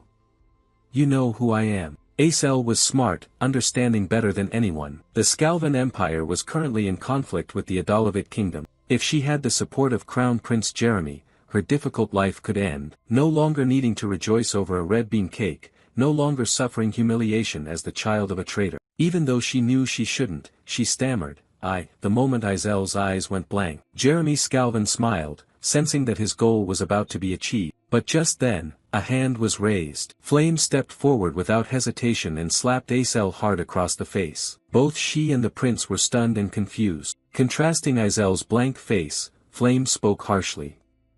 You said you wanted to be with me, yet you secretly flirt with others. You clearly said you liked me, so now you're planning to throw me away. Before anyone could understand, Flame grabbed her wrist and pulled her away. Come with me, we need to talk. Flame Loy Azel left, leaving Jeremy Scalvin confused, bringing a touch of interest before this strong-willed girl. A while later, at the back of the school campus, Flame felt relieved, almost a big problem. Acel was still confused. What's this about? What were you trying to say to me? Flame continued, anyway you should thank me. If you refuse without a reason, that guy will harass you for life. Sorry for hitting you, I'm leaving now. Saying that, Flame waved goodbye and left, leaving Acel bewildered. On this side, Flame walked while thinking, did I do the right thing? Following the storyline and joining the club, she would be completely destroyed by Jeremy. He would spread all sorts of insults and shameful gossip that even women couldn't speak of. The achievements she worked hard for would be unacknowledged. Afterwards, Azel's depression worsened. I tried not to interfere, but looking at Uziel, sometimes interference isn't bad. Even though he lost nearly all memories of the future, he still tried to change the bleak events. Flame looked back anxiously, wondering if her lie would be discovered. Scene changes to Jeremy Scalvin's room, where he sat enjoying a fragrant cup of tea, deep in thought. Flame is really adorable. Her expression as she tries to hide her emotions in front of me is so intriguing. Even more than Acel, I want her. So the prince has shifted his target to someone else. Scene changes to the next day, when the sun has risen high and a new day begins. Inside the classroom, Lee Hanwal's voice rang out, starting today, we will conduct a combat simulation practice against monsters. In this test, your targets are no longer weak level 1 or level 2 monsters, but instead mid-level level 3 monsters that are extremely dangerous and much tougher. The teacher knows that an ordinary student cannot defeat such strong monsters alone, so this time the goal is to form groups, identify their weaknesses, and defeat them using each team's strategy. Specific regulations have been announced. From now on, you can move around and choose a mid-level monster as your target. Moreover, you will have enough time to practice with it. Head to the Stella Dome. To the north is the Fiery Valley, to the south the Ice Sea, to the west the Barren Desert, and to the east the swamp covered in grass. Find the terrain that best suits your group and hunt a mid-sized monster that matches your group's fighting style, then eliminate it. Next, Class A and Class Sham will practice. The evaluation test will take place in 4 days. At that time, you will demonstrate a battle with the monster you have trained against. Form groups of up to 6 people and submit your list to me. Hearing this, Acel stood alone, as no one wanted to team up with her. She felt a little disappointed and thought to herself, ugh, I hate group work the most. This ability evaluation is very important. If I don't do well, I won't get a scholarship. Without a scholarship, I would have to study while working part-time on weekends or during vacations. The consequence was reduced study time, the path to a scholarship grew more distant, progress in magic slowed down, and a bleak future awaited, requiring even greater effort. Suddenly, a voice ahead caught her attention. Princess, will you form a team with me? The train of thought was interrupted. Acel unconsciously looked up and saw countless students surrounding Princess Bayan. They kept giving reasons why they were better than others, truly worthy of the royal Princess Bayan who had the right to choose anyone she wished. But in stark contrast to that scene, Acel was completely alone, with no one approaching her. Her eyes glanced at Bayan with a hint of admiration, quietly thinking that before Adalovit destroyed her family, there had been only flattering words around her. Both had started from the same point, when her family with the ice attribute was still at its peak, and the Adalovit royal family with the fire attribute fiercely competed to dominate the magical world. The two sides constantly restrained each other, neither was superior. Because of this, Bayan and Acel were 2 children born with innate talent. The whole world once focused their gaze on them, believing they were the chosen ones, born into noble magical families with peak talent. Acel once believed that one day she would become a great magician, until the Adalovit royal family destroyed the ancient clan. Thinking of this, she clenched her fist tightly, telling herself there was no need to be angry. At that time, she thought she was the chosen one, now she could take revenge on Adalovit. Acel stood dazed with her own thoughts, and just as the seed of worry was about to sprout in her heart, a familiar voice called out from behind. Hey, are you all alone? The person arriving was none other than Uziel. Seeing his radiant face, Acel sighed, is something wrong? Hearing this, Uziel knew he had come at the right moment. Azel's confidence had not yet been overshadowed by darkness, and this was his chance to help her regain her light. Before the mages at Stella Academy, Uziel smiled brightly and pointed at himself, saying, "Let's form a team together." Over here, Bayan quickly noticed that Uziel had arrived. She felt a little disappointed. "What do you mean, Uziel?" She wondered why he chose Acel as a teammate when there were countless other options. Acel was also surprised and asked again, "You just said form a team." Uziel calmly explained, "You know there's no minimum number of members required, right? The two of us can form a team and get bonus points for having few members." Acel was startled, "Are you crazy? How can just two people handle a mid-level rank 3 monster?" But after saying that, her mind unconsciously became persuaded. A thought flashed, for some reason, if it was with Uziel, she believed she could do it. Seeing that she didn't refuse, Uziel smiled confidently. "So, do you agree?" Acel froze for a few seconds, lost in thought, then nodded. "I agree. Anyway, I don't really have anyone to form a team with." Uziel replied with a smile, That's the right decision, let me go submit the list." After saying that, he turned and left, leaving Acel watching his back. Just then, the sound of footsteps approaching. Acel was surprised by Bayan's appearance. She crossed her arms in annoyance. Acel was startled, "What's wrong? If you're trying to compete with me, mind your own business. You're a pig in human disguise with no shame." Hearing the contemptuous words from Bayan, Azel's heart felt like it was being cut with a knife. Then Bayan turned and walked away. Now, Acel understood that Bayan approached not out of fear of her potential, but because Uziel had been taken by her. Realizing the truth, Acel clenched her fists and let out a bitter laugh. It turned out, in Bayan's eyes, I didn't exist at all. Bayan continued walking, thinking to herself how frustrating it was. Could it be that I lose to a loser and a civilian? Even though I could form a team with anyone, I at least need the strongest knight for an advantage. She looked around, focusing her attention on Ma Yuxiang, who was hesitating between joining a team or going alone. Without hesitation, Bayan approached. Seeing the princess approach, Ma Yuxiang asked, "Hello princess, what's the matter?" Bayan replied, "Have you formed a team yet?" Ma Yuxiang was surprised, "Not yet, I was planning to go alone." Bayan was a bit surprised but composed himself, then said, "So you form a team with me?" Ma Yuxiang curled his lips, Is that necessary?" That was clearly a refusal, but Bayan was not one to give up easily. She was resolute. "Uziel and Acel have already formed a team. You know the fewer people in the team, the more bonus points you get, right?" Bayan glanced toward Uziel's team. Ma Yuxiang also looked over and saw the two chatting happily. Bayan continued, "I think they're not targeting normal mid-sized monsters, but special mid to large-sized monsters. I'll say it again, you form a team with me, okay?" Ma Yuxiang pondered. Although aware that Bayan was provoking him, the challenge to compete against Uziel's team awakened his fierce fighting spirit.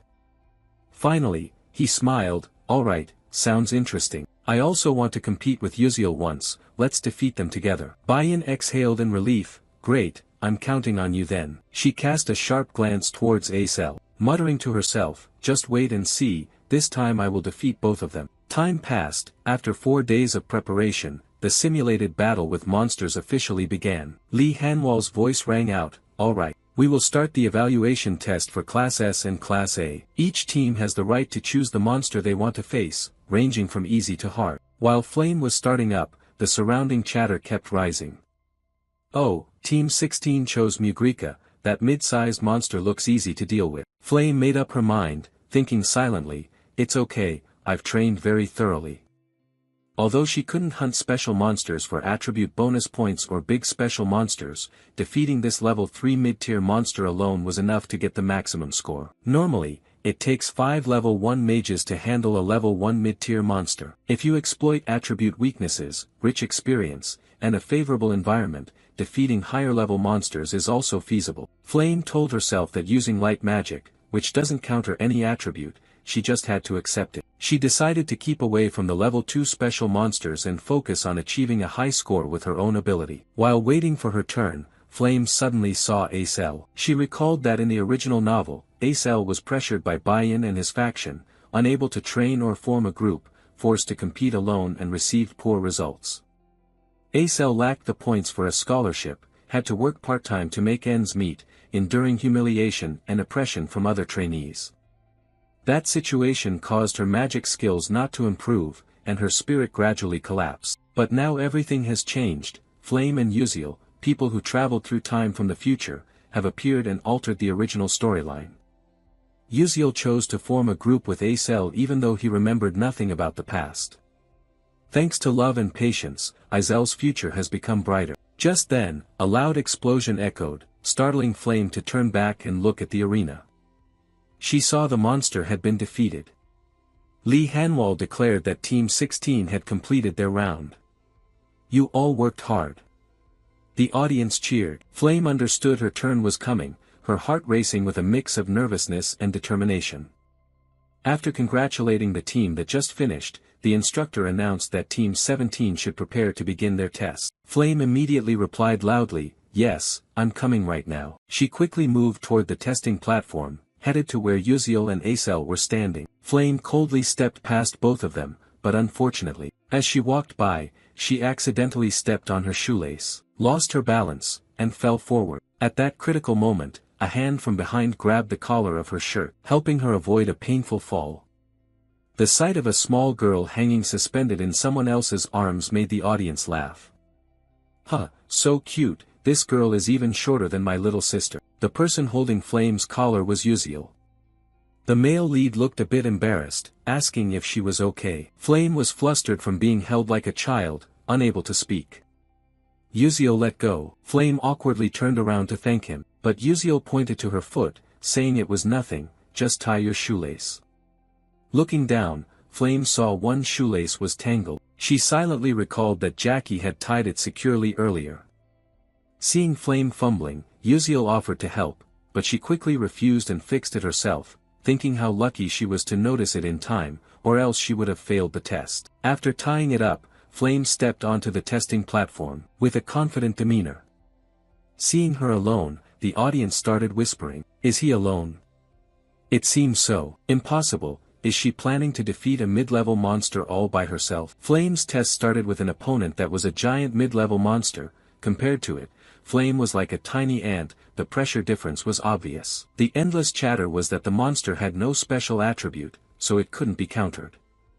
Lee Hanwol's voice rang out, "Group 17, the test begins." Upon receiving the signal, the monster charged at Flame with terrifying speed, but Flame stood still, focusing on chanting the spell, despite the audience's worry. "Look at that frantic figure, how could he possibly handle it alone?" Upon completing the spell, she whispered, petals followed the wind, and beneath her appeared a golden magic circle. With determined eyes, Flame believed she could do it. Strong vines sprouted from the ground, wrapping tightly around the monster's body, rendering it unable to move. Next, she cast a material transformation spell, hardening the vines like stone, causing the monster to gradually weaken, its body trembling with frustration. But Flame knew it wasn't enough to finish it off. She summoned 3 halos above her head, condensing power for the finishing blow. At that moment, the beast went mad, straining to break the vines, and within a second, all the vines snapped. With fierce, bloodshot eyes, it charged forward, opening its jaws as if to swallow Flame. At the same time, Flame's magic activated. A huge beam of light shot forth, piercing straight through the monster, leaving a fatal wound, a large hole in its body. Flame was exhausted after using nearly all her mana, panting. The giant monster finally crashed down to the ground, causing the earth to shake. The students watched in astonishment. The teachers and guests took off their glasses, put them back on, unable to believe their eyes. Those who had mocked Flame were now silent. "Wow, our group of 5 couldn't even defeat a mid-level monster. Who is he?" Lee Hanwol declared that Team 17's test was completed and praised Flame. She bowed her head in thanks, left the stage, thinking to herself, "Finally, it's over." When returning to her seat, she was suddenly surprised to see someone, eyes wide with amazement, wondering if she had mistaken her sight. Above, the next group of trainees stepped onto the arena. Lee Hanwol's voice rang out, "Now we will begin the test for Group 31. The next thrilling battle between the Academy's 2 strongest rivals was about to take place." All eyes turned toward them, especially those of the first-year trainees. They seemed to see idols, continuously shouting, "That's Princess Bayan of the Adalabit royal family, and her teammate is Ma Yuxiang, who has the highest entrance score. He's really handsome. How could anyone be both handsome and a top student?" This will be a perfect performance to watch. Go princess, go Ma Yuxiang. On this side, Flame leaned her back against the wall, thinking to herself, Baiyan, who was supposed to form a group of 6 people within her faction, was now teaming up with Ma Yuxiang. Yeah, in the original novel, these two characters had nothing to do with each other, but now they were in the same group. The more she thought about it, the more headache-inducing it became. What kind of crazy combination was this? While Flame was confused, a monster summoned by Baiyan's group appeared. Its body was covered with diamond-hard scales coated in slime, with 2 wing-like fins that allowed it to soar through the sky. It had arms, legs, and a head resembling a carp, creating a bizarre appearance. The students in the stands gasped in astonishment. Wait, was this real? Unbelievable, the illusory fish of gods and demons. It was a special mid-to-large monster. Who would have thought they'd dare to challenge such an impossible different type monster? Were they out of their minds? According to the original novel, Baiyan used the fire attribute, while Ma Yuxiang wielded 3 attributes, earth, lightning, and fire. But those were just his true hidden attributes that couldn't be revealed. The illusory fish was a water-type monster with a tough scaled body that once dominated the seas thanks to its intelligence and numbers. But due to a curse from centuries ago, they lost all their intellect and became mere monsters. Yet, they still retained the ability to fly in the air and were immune to lightning, which was the critical weakness of flying creatures and countered the attribute Ma Yuxiang commonly used. The two not only targeted the special medium and large monsters that everyone failed to defeat, they also gave up attribute advantages, clearly aiming to score full marks on this test. But that score is only theirs if they succeed. While everyone was still buzzing, Li Hanwal gave the start signal. The phantom fish soared high, roaring, its foul breath spreading across the stands. Seeing it approach, Baiyan raised his staff and began, as planned originally. Ma Yuxiang nodded, understood, princess. He spun his wand and stepped back to observe from a distance. A trainee wondered, what are they planning to do? The person beside him was confused. I thought they were going to attack. Why is the knight stepping back? What kind of mage is this? While the audience was focused on watching, Ma Yuxiang suddenly blinked, jumping into the air to confront the phantom fish directly. Dok Chokwang, seeing his confident posture, stroked his chin. Oh, for a first-year trainee, his blink is quite impressive. Bandayan nodded, that's right, this kid is pretty good, but at that level, he can't reach the monster. Blink can't be used midair, so what exactly is he planning? Amid suspicion, Ma Yuxiang used his wand to summon a square stone platform beneath his feet. Then, the fireball cast by Baiyan exploded right at Ma Yuxiang's position after his blink. The shockwave propelled him forward like a missile, heading straight for the phantom fish. The audience gasped at this coordination, the two of them working together so perfectly, it was unbelievable. When approaching the phantom fish, Ma Yuxiang formed a giant fist of stone in the air, striking directly into its body, causing the monster to fall to the ground at a terrifying speed. When the dust settled, the phantom fish lay motionless. The extreme physical force cracked and shattered its hard scales. Not missing the opportunity, Ma Yuxiang cast a spell. A blue magical circle appeared on the ground. Countless stones rose up, locking the phantom fish tightly. But he was not skilled at controlling magic, so it was quickly broken. Ma Yuxiang landed without anger. His purpose was merely to buy time, because Baiyan's destructive magic had been completed. A giant fireball, like a miniature sun, descended upon the phantom fish, causing it to scream in agony. The terrifying explosion engulfed the area. The audience could hardly believe it, shouting, "Oh my god, it's in pain." The phantom fish is known for its high fire resistance. After that, Ma Yuxiang continued wielding his wand. He smiled smugly, finishing it off. Just then, a force of lightning struck straight into the monster while it was still reeling from Baiyan's previous attack. Finally, the phantom fish was defeated, reduced to ashes and dust. The crowd's emotions erupted, they applauded enthusiastically. The phantom fish was defeated without a chance to resist. It was crazy. This year's freshmen are incredibly strong, especially the first-year girl who managed the mid-level monster so well. Their skills rival those of the senior S-class students already. After the performance, Baiyan and Ma Yuxiang returned to their seats, sensing eyes filled with envy and admiration. Baiyan was confident. The feeling of victory with overwhelming power made her imagine herself as the main character of the episode. Glancing at the group of Yuziel and Acel, she thought, could you really beat me? No matter which monster you and Acel choose, you can't possibly put on a better show than us.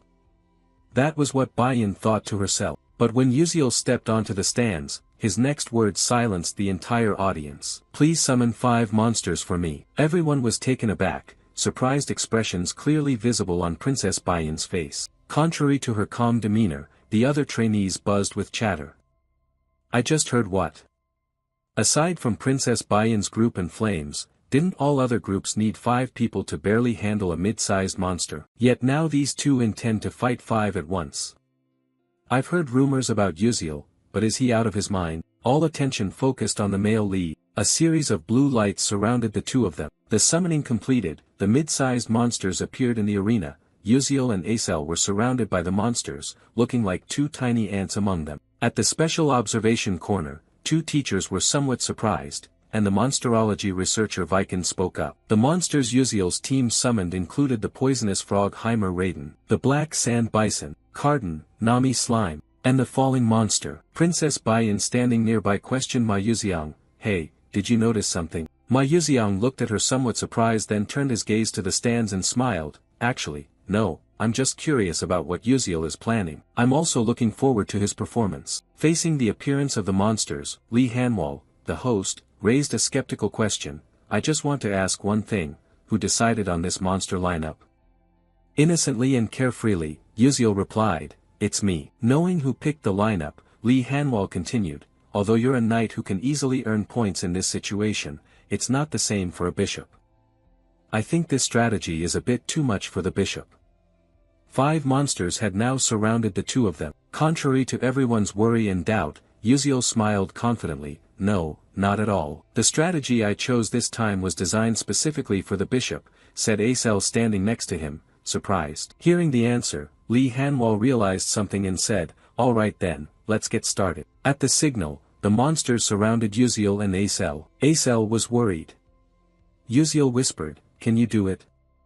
Acel replied, "Of course." Uziel said confidently, "Just believe in me." But she silently thought, how can I trust that? That line is so cliché. To motivate, Uziel said something that made Acel slightly uncomfortable, "I believe in you." A quality cheer-up from a teammate. Acel sighed, a few thoughts reflecting that Uziel really is a hard person to understand. Cut to one night, Acel walks behind Uziel, carrying many doubts in her heart. She decided to ask, "Hey." Uziel suddenly turned around. Seizing the moment when it was just the two of them, she asked, "Why me?" "Honestly, you're a skilled knight who could have chosen anyone else to form the team." Facing the difficult question, Uziel scratched his head, considering a reasonable answer. Finally, you spoke up. "Indeed, our class has many talented people. For example, in controlling fire magic, no one compares to Princess Bayan. In controlling flame, unmatched, first-year magic user Yuxiang is known as the strongest. No one disputes it. Hei Wenriang is also very suitable to form a team with me because of her single-target attack ability. Uziel understands himself and our classmates well. Acel is even more suspicious. So why did Uziel turn his back and remain calm? "I still feel you are the most suitable person to be my teammate, that's all." You turned around and gave a radiant smile. "All right, let's continue." Just as expected, Acel looked at your back, her face slightly flushed. This was the first time she saw you serious yet still smiling. "Since you spoke sincerely, my responsibility has increased again." Back to the present, Acel clenched the mystical staff tightly. Thoughts gradually appeared. "Although I don't understand his intentions yet, he surely has a reason to choose me, so I will show him." Acel condensed magic around her feet. The mystical staff floated before her, focusing on releasing mana. She closed her eyes to sense the surroundings. Within danger, opportunity will arise, and only in opportunity can she fully demonstrate her talent. The trainees observing noticed the change. "Wait, isn't that the supernatural resonance skill?" One added, "No way, that is a special ability that only occurs when a mage of 6th level or higher enters an unconscious state. But if you lose focus, the mana flow will reverse, which could cripple you. After all, he is just a first-year student."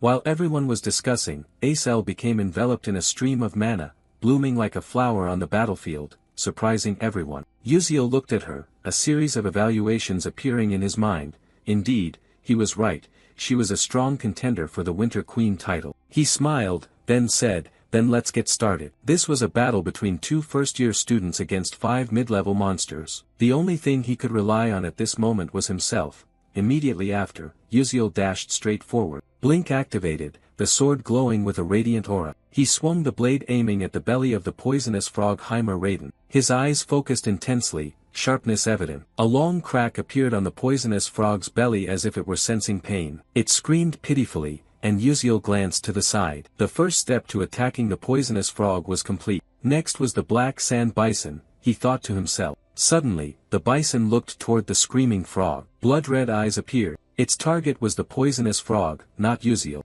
The bison took a deep breath and pulled back its front legs. Predicting this, Uziel smiled and continued running.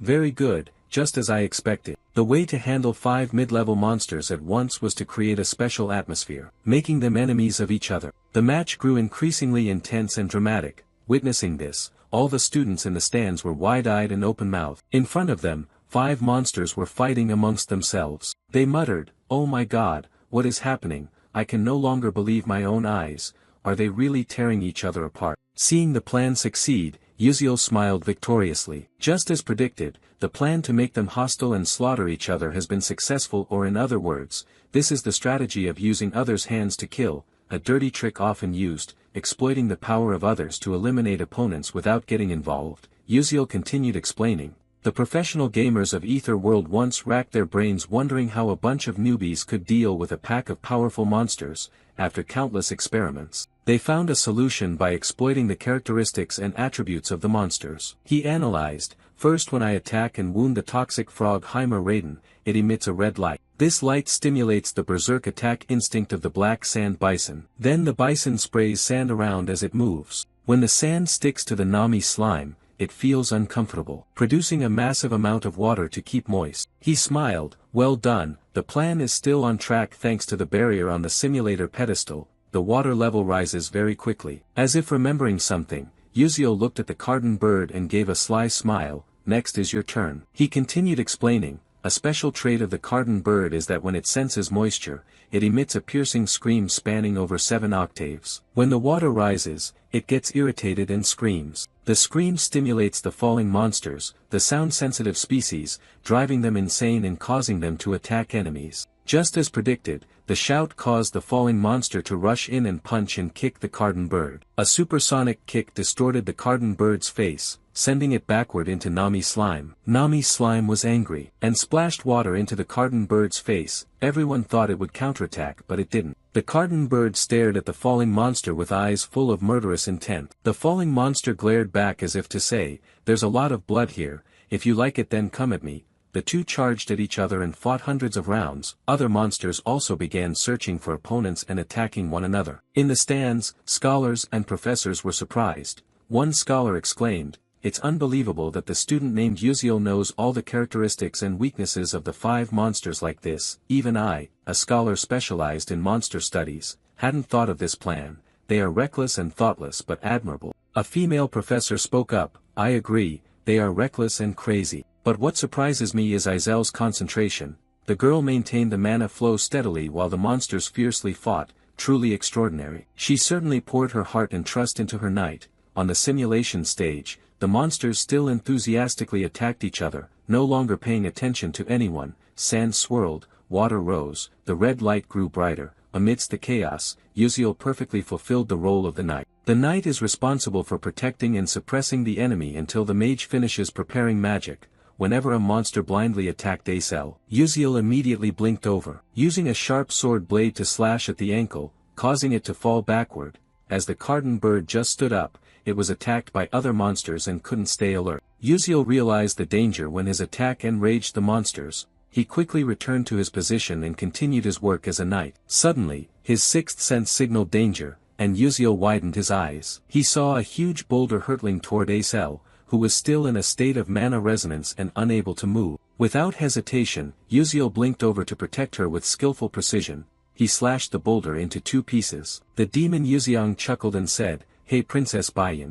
do you think Uziel resembles the ideal knight? He's like the knight who protects the princess in fairy tales." Hearing this, Baiyan widened her eyes. her ruby-red eyes sparkling. Looking toward Uziel in the battlefield, he danced like a warrior of light, his sword and the afterimages of his blink captivated everyone's gaze. Moving east then west, it wasn't a performance but a protection of Acel from all directions. Under absolute protection, she didn't have a single scratch. As the tense battle wore on, the monsters gradually grew exhausted and badly wounded. Suddenly, magical circles appeared on Izel's body like shooting stars or droplets of light, falling through the silent space. Her eyes, as beautiful as jasper, opened. She gripped her crystal flower staff tightly. As soon as she finished, the water accumulated on the ground froze. A giant ice flower appeared in the sky, radiating a cool light from its petals. Witnessing the dazzling magic, the audience couldn't take their eyes off the pale green flower, so brilliantly beautiful it made them forget the purpose of the test.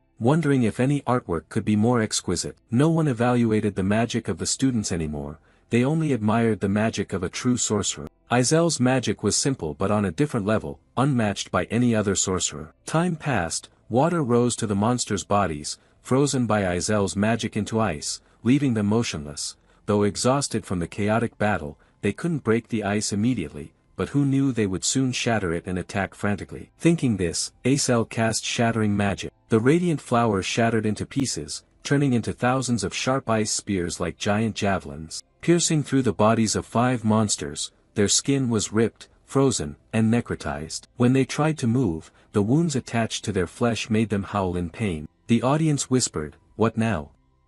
"I don't know either. Hey, do you think they really defeated 5 mid-level monsters with just 2 people?" Suddenly, someone panicked. "Impossible, look over there." Everyone looked toward the melting ice on the carden bird. Its eyes widened, steam rising from its body. An innate trait, when sensing cold and high humidity, it emits a terrifying heat, enabling all 5 monsters to simultaneously break the ice, their murderous gaze fixed on Uziel's group, the ones responsible for their plight. The teachers showed signs of disappointment, sighed. In the end, those 2 still didn't succeed, their strategy perfect, the battle magnificent, but man proposes, God disposes. They hadn't anticipated the hidden traits of the mid-level monster. A pity it was so close. Even so, with this performance, the Uziel group could still receive very high marks. As everyone agreed, Acel suddenly raised her hand to the sky. A golden orb of lightning magic appeared, the audience's eyes widened. Impossible, that flow of mana, could it be?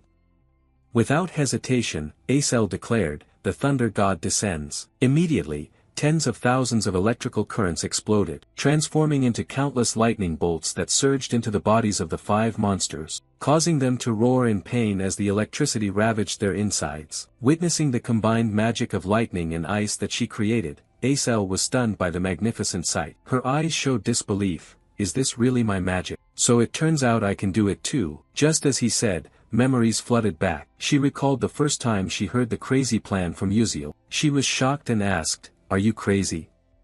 Expecting him to be upset, but Uziel just gave a sincere smile saying, "You can do it and I believe in you. So please believe me, someone who always puts all faith in you." Hearing Uziel's heartfelt words from the bottom of his heart, Acel clenched her fists, telling herself, Uziel still smiled, but the seriousness in his expression and tone was genuine, not a joke. She felt a weight pressing on her chest. Before, she had nothing but faith in the path she chose. No friend had ever told her that her path was right. Her whole life was lived in fear and anxiety, clinging to a fragile hope. Just as that hope was about to fade, Uziel appeared. He was the first to reach out and save her. Can I really do this? Now she felt as if drifting in an endless ocean. Although she tried to overcome the storms, she still hesitated, wondering if she was going the right way, but that question no longer mattered. Far at the horizon, Uziel had gone ahead, leaving behind footprints of light across the vast ocean like stars guiding sailors. Like a lighthouse guiding ships safely away from danger, Acel sensed the light whispering, "Follow me, I will lead you." Then, Li Hanwal declared, "The test for Group 32 ends here. Congratulations on your outstanding performance." Standing in the center, Acel smiled happily, her insecurity and inferiority vanished, leaving only bright confidence, though her face remained lost in hopeless thoughts. On the south main side, Uziel hung suspended in the air, thinking inwardly, "That was close, I almost got swept away, at least they should warn before using such dangerous magic." The scene shifts to the next day, the results of the combat simulation test against monsters were announced. First place group 32, 199 points, Yuziel and Acel. Second place group 31, 127 points, Ma Yuziang and Baiyan, followed by third and fourth places. Looking at the scoreboard on the notice board, Ma Yuziang felt bitter. We lost. Baiyan stared at the board, nodding. The point gap between the two groups is huge, surpassing 100 points is remarkable, not to mention we faced special mid-level monsters while at a disadvantageous element, something no one has done, but seeing Yuziel's group's 199 points, we have to admit we lost. Ma Yuziang did not expect the proud, cold princess to admit defeat. He smiled teasingly. Oh, I didn't expect you to accept it so quickly, Baiyan haughtily retorted. Shut up. Ma Yuziang continued, though I don't want to admit it, Yuziel is a more talented vanguard knight than me. As for Acel, she takes on the role of a skilled long-range mage better than her. Hearing that, although Baiyan partially agreed, she could not accept losing to Acel. Looking at the handsome face of Ma Yuziang, the image of Yuziel appeared before her eyes. Baiyan comforted herself, wishing that Yuziel were her knight, then everything would have been different. In the test, he always protected Acel from start to finish. Not only was he a knight, but he also devised strategies for positioning the long-range mage and even arranged the stage for Acel to shine. She thought she knew Ma Yuziang was very talented, but Yuziel was truly the most outstanding knight at Stella Academy. If he supported her, she could cast magic as well as Acel. But why would that ordinary person be wholeheartedly devoted to Acel? If such a perfect knight existed in this world, that knight should belong to her, the perfect queen. The more she thought about it, the less Baiyan could accept the fact that someone so perfect would care for someone else. Her face turned an ominous gray. The inner struggle was intense. Admitting defeat would be a lie. She could not accept it. This was really strange. She had to thoroughly investigate Yuziel. After thinking it through, she took her leave of Ma Yuziang and walked away. However, on the way, Baiyan's eyes widened in surprise when she spotted a woman with black hair. With an icy cold expression and eyes clear and unblemished, almost as tall as her, wearing a third-year student ID. This person was Saerin Orkan, the Duke's heir and close friend of the current queen of the Adalabad Empire. Passing by, Baiyan felt irritated. Did she come because she heard that Baiyan lost to the commoner group and the traitor? So annoying, Saerin Orkan sneered, immature and naive. Does the kid not realize that all his petty actions are ridiculous and weak? The kid is still very inexperienced. The princess's silhouette gradually faded away, and Saerin Orkan looked on with disdain. Flame was recording daily life in her journal, writing and thinking at the same time, unable to believe that crystal flower magic could be cast so quickly. That has become her trump card signature after overcoming many difficulties. Unexpectedly, she perfected it and performed it in front of everyone. According to the original storyline, Acel should be devastated from the shock of the simulated battle, trapped in Prince Jeremy's cage, gradually withering away over time. But that dark future has changed, probably thanks to Yuziel. She kept thinking, in the original romance novel, Ma Yuziang and Acel faced the apocalypse together. But what if there was an extra episode written by the author that she didn't know about? What if an unknown character loved Acel for life without reciprocation until the world's end? That sounds too far-fetched. After reading many romance novels, strange thoughts circled in Flame's mind. One answer emerged: to rewind time to find love and protect the world where the one she loves lives happily forever, even if the price is being forgotten to exist. In that last moment, did Yuziel feel any regret? Flame's heart tightened, emotions choked her, unable to believe she was witnessing a tragic story from real life, not a movie or book. What does it feel like to trade existence to turn back time? The scene shifts to Yuziel's room. He stares intently at the system board. Episode 5, The Battle Simulation with Monsters ends. Congratulations to the host for gaining a large amount of experience by leading the story in a positive direction. The Constellatio project grants an additional reward. Yuziel exclaimed, "What should I choose this time? I had thought about it before but hadn't decided yet." Blink was enhanced from the previous episode. It's best to prepare for the next episode. The more he thought, the more headache he got, then suddenly an idea flashed. He smiled with satisfaction. Yes, that's it, how could I forget? He said to the system, "I want to choose Leafhanel's leaf key item." The system responded, evaluating the host, "Please wait, ding ding ding, check complete." Congratulations to the host for obtaining Yifhanel's leaf key. Seeing the key appear, Yuziel jumped with joy. Wonderful. Although not as classic as the old equipment I used, This is a rare item only available to advanced players. It opens communication with special spirits but only functions to open a specific dungeon. To use it, you have to go outside. But after the cemetery incident, Stella Academy tightened regulations. What should I do now? While thinking, Yuziel remembered how to leave Stella when he used to play the game. Back then the academy also restricted going outside like now. What did I do? After a while, his eyes lit up. Right, the club, I need to join a club. Outside, the sun had risen high, casting warm rays. Yuziel began writing his coming-of-age journal. My family had been poor since I was little, rarely eating out like others. Whenever my mother went to work, I stayed home alone, only knowing how to cook instant noodles. When I got tired of noodles, I insisted on having something delicious. My mother used her savings to buy me a bowl of jajang noodles. I was very happy. Even though my mother ate with me, I didn't understand why she didn't pick up her chopsticks. She said she didn't like jajang noodles. After asking around, I finally understood. After finishing writing, he rested his head down, crossed his arms in front of him, his eyes stinging from the long note-taking. He smiled to himself, thinking, all right, I've completed the assignment. Now, I should find a club to join. Yuziel stepped up to the school bulletin board, where countless club advertisements were posted. He observed carefully, cautiously resting his chin on his hand, murmuring, which club would be the best. The announcements made him hesitate: a literature club for university entrance exams, a chess club, the elite sport of mages, a cooking club, the inspiration for young chefs. Looking at the information on the board, he thought, there seem to be many clubs here, but few allow activities outside. I need to think carefully. Just then, he noticed something, his gaze shifting aside. He murmured to himself, still haven't registered for any club? It turned out someone was standing next to him. Yuziel asked, who is that? The other person glanced over. What? So what? Seeing the other didn't like the question, you changed the subject. You should actually be pursued by many clubs. Acel questioned back, don't you know who I am? Hearing the strange question, Yuziel calmly replied, of course, you're Acel. You've been quite famous lately. Acel didn't deny it. Well, that's true. Seeing her slightly sad expression, Yuziel thought quietly, after the test, Azel's reputation changed significantly. She probably feels the same way I do.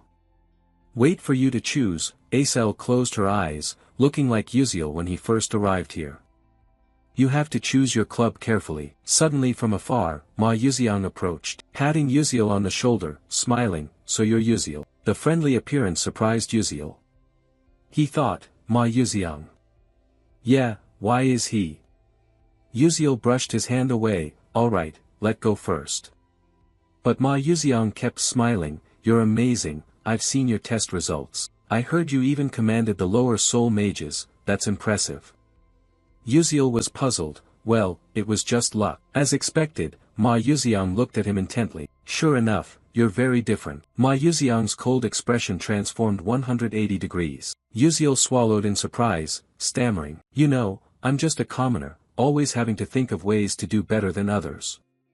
Hearing the smart answer, Ma Yuziang smiled, then you manage your time far more effectively than I do. Suddenly, Yuziel asked, what do you plan to do this weekend?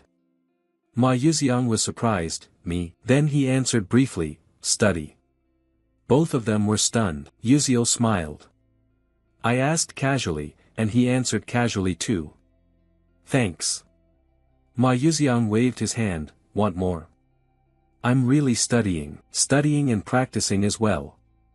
Yuziel stammered, don't you usually not do things like this? Why are you laughing so much? Ma Yuziang continued, well, yes.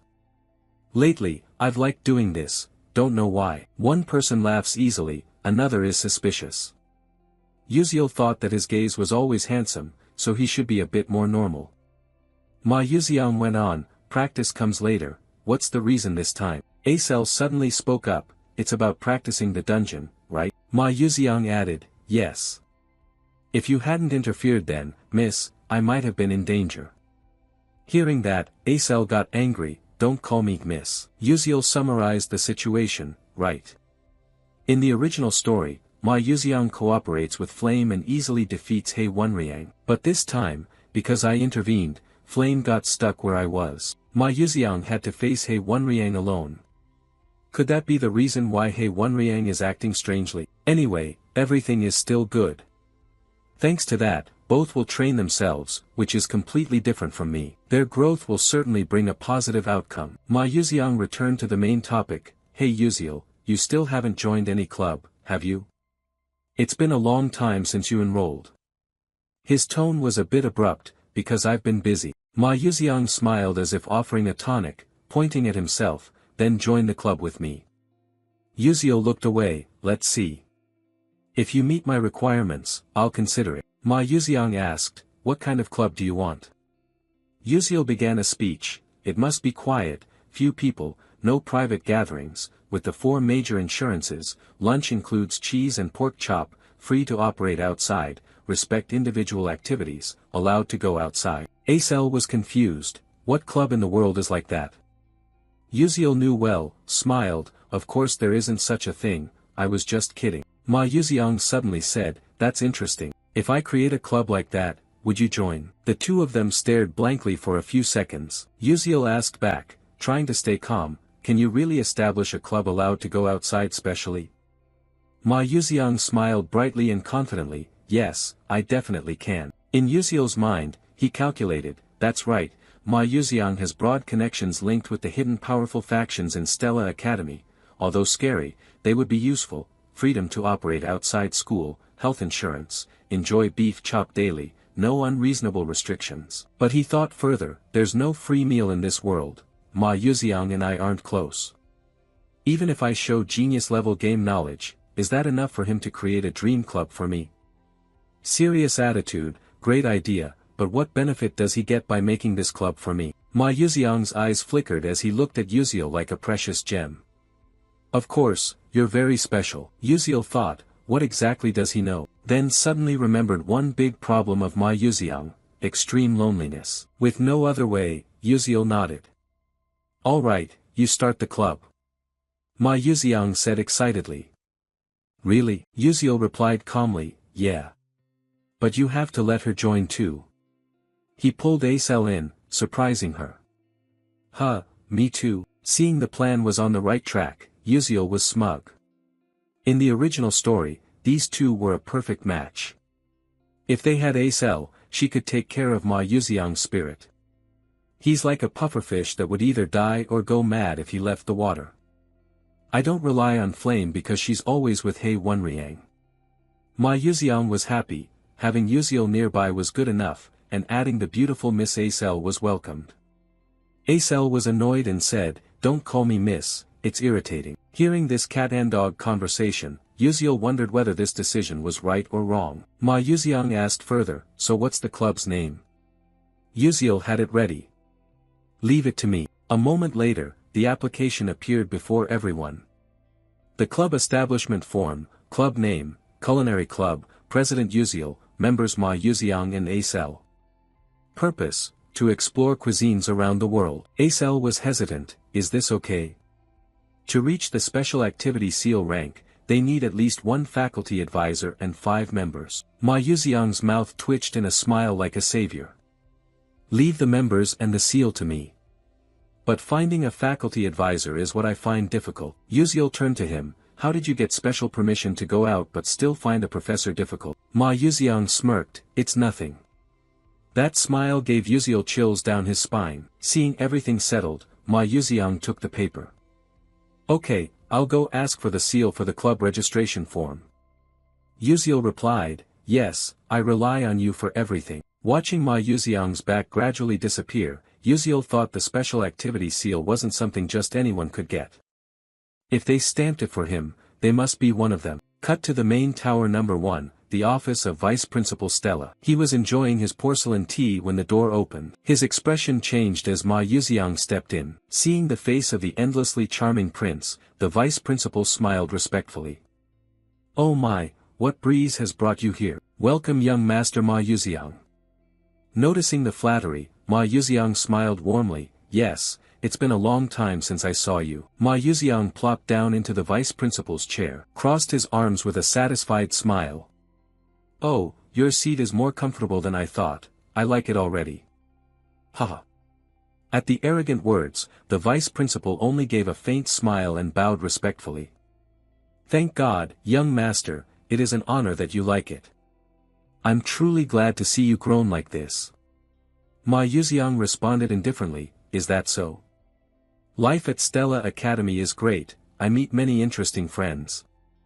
This place is much better than home. While speaking, his smile shone brightly, but the vice principal frowned, thinking to himself, what is this crazy kid doing here anyway? Regaining his composure, he asked, so what breeze has brought you here? Ma Yuxiang didn't answer immediately, gently placing the paper on the table. The corner of his mouth curved up full of meaning. This is the application form to establish a club, we need you to stamp it. The vice principal was stunned, what did you say? His eyes fixed tightly on the paper, unable to hide his doubt. A weirdo like Ma Yuxiang wants to establish a club? If the family knew, they would be shocked. After a moment of thought, he sighed and nodded, I understand. An application form to establish a club, huh? First, let me check if it meets the criteria. After all, to form a club the minimum number of members must be valid, that's the rule. But just as he reached out to touch the paper, Ma Yuxiang immediately covered it with his palm. The room fell into silence. The vice principal froze and looked up. Ma Yuxiang's radiant smile vanished, his eyes darkened like an abyss, and his low voice carried an invisible pressure. He didn't need to check the content. His job was only to stamp. The vice principal's throat went dry. He sensed something terrifying hidden in the boy's gaze and swallowed hard without thinking. He thought he could not resist, in fact, he had no right to object. As long as this kid remained the heir of that great man, he could not refuse. Cold sweat ran down his spine. He reached under the table and took the seal. Yes, of course I will stamp it, but please keep this a secret. He skillfully reminded him while stamping. When the seal was finally imprinted on the paper, Ma Yuxiang felt his purpose achieved and withdrew his cold attitude. I understand. Thanks, I'm off now. He left the office, and the door closed. The vice principal remained motionless for a moment, then plopped down into his chair, exhaling deeply, damn it. A half-talented kid daring to be arrogant in front of me, like father like son. He clenched his fist tightly, his eyes darkening. How could he be so much like that man, but this will end soon, one day I will personally crush the neck of this arrogant kid. The next day, the bell rang signaling the end of class. The professor raised his voice, all right, class is over, remember to do your homework. He quickly left. The whole class buzzed with chatter. Hey, did you see what just happened? That professor always nitpicks nonsense when presenting.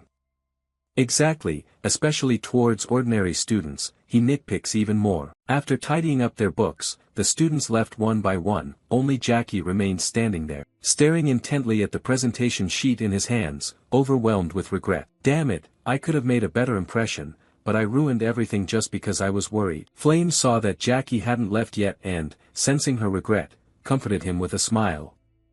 Jackie, you presented better today. Don't pay attention to the professor's harsh words, you did great. Jackie snapped back, shut up, I don't need your fake comfort. Flame was stunned and upset, this kid, I was worried about her so I came to comfort her, yet she doesn't understand my hardship.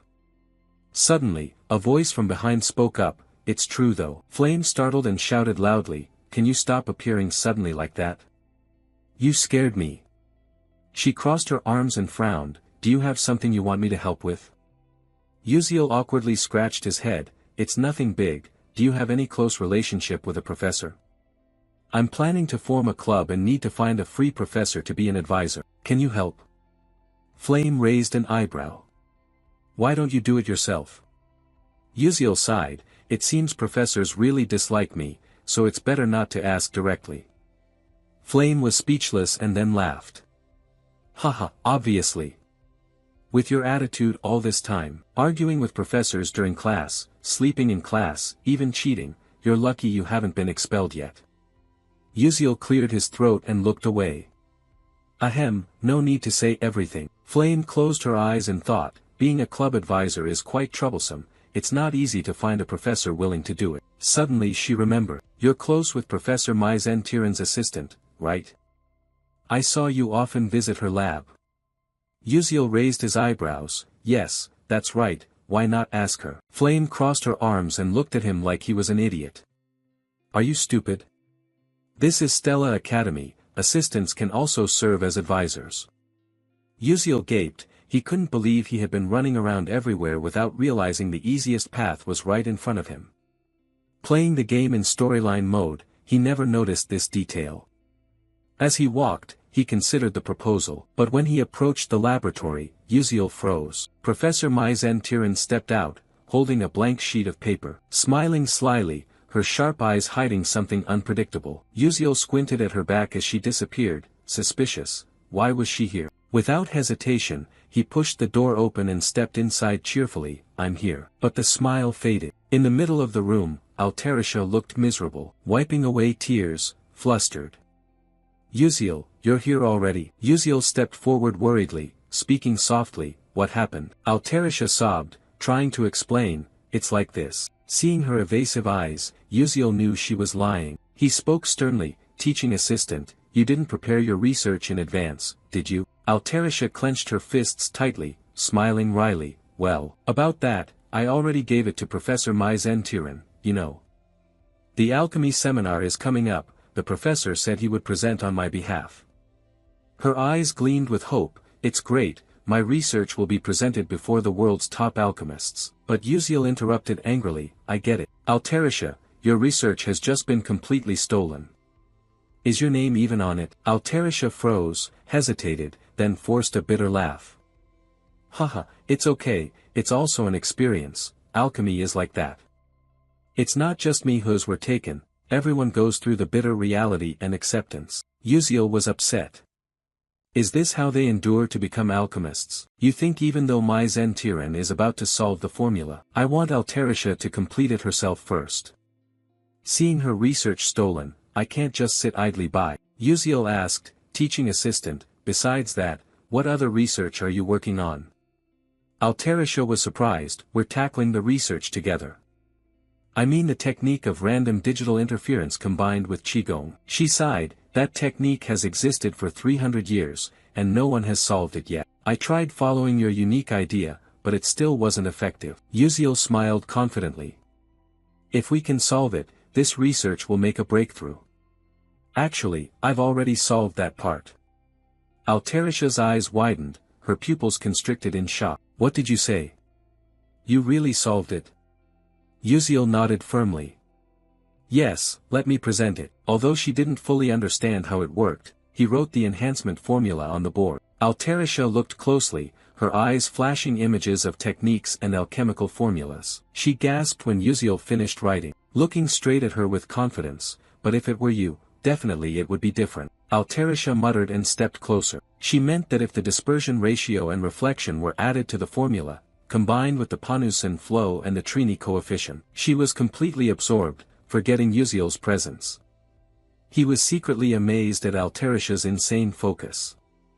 Unlike himself, who only copied and memorized, her genius brain must be flashing countless ideas. I shouldn't finish this research for her. Altarisha must complete it herself to become the true author and regain faith in herself. I only provide support. I have no intention of becoming an alchemist, nor do I have the capability or ideals for it.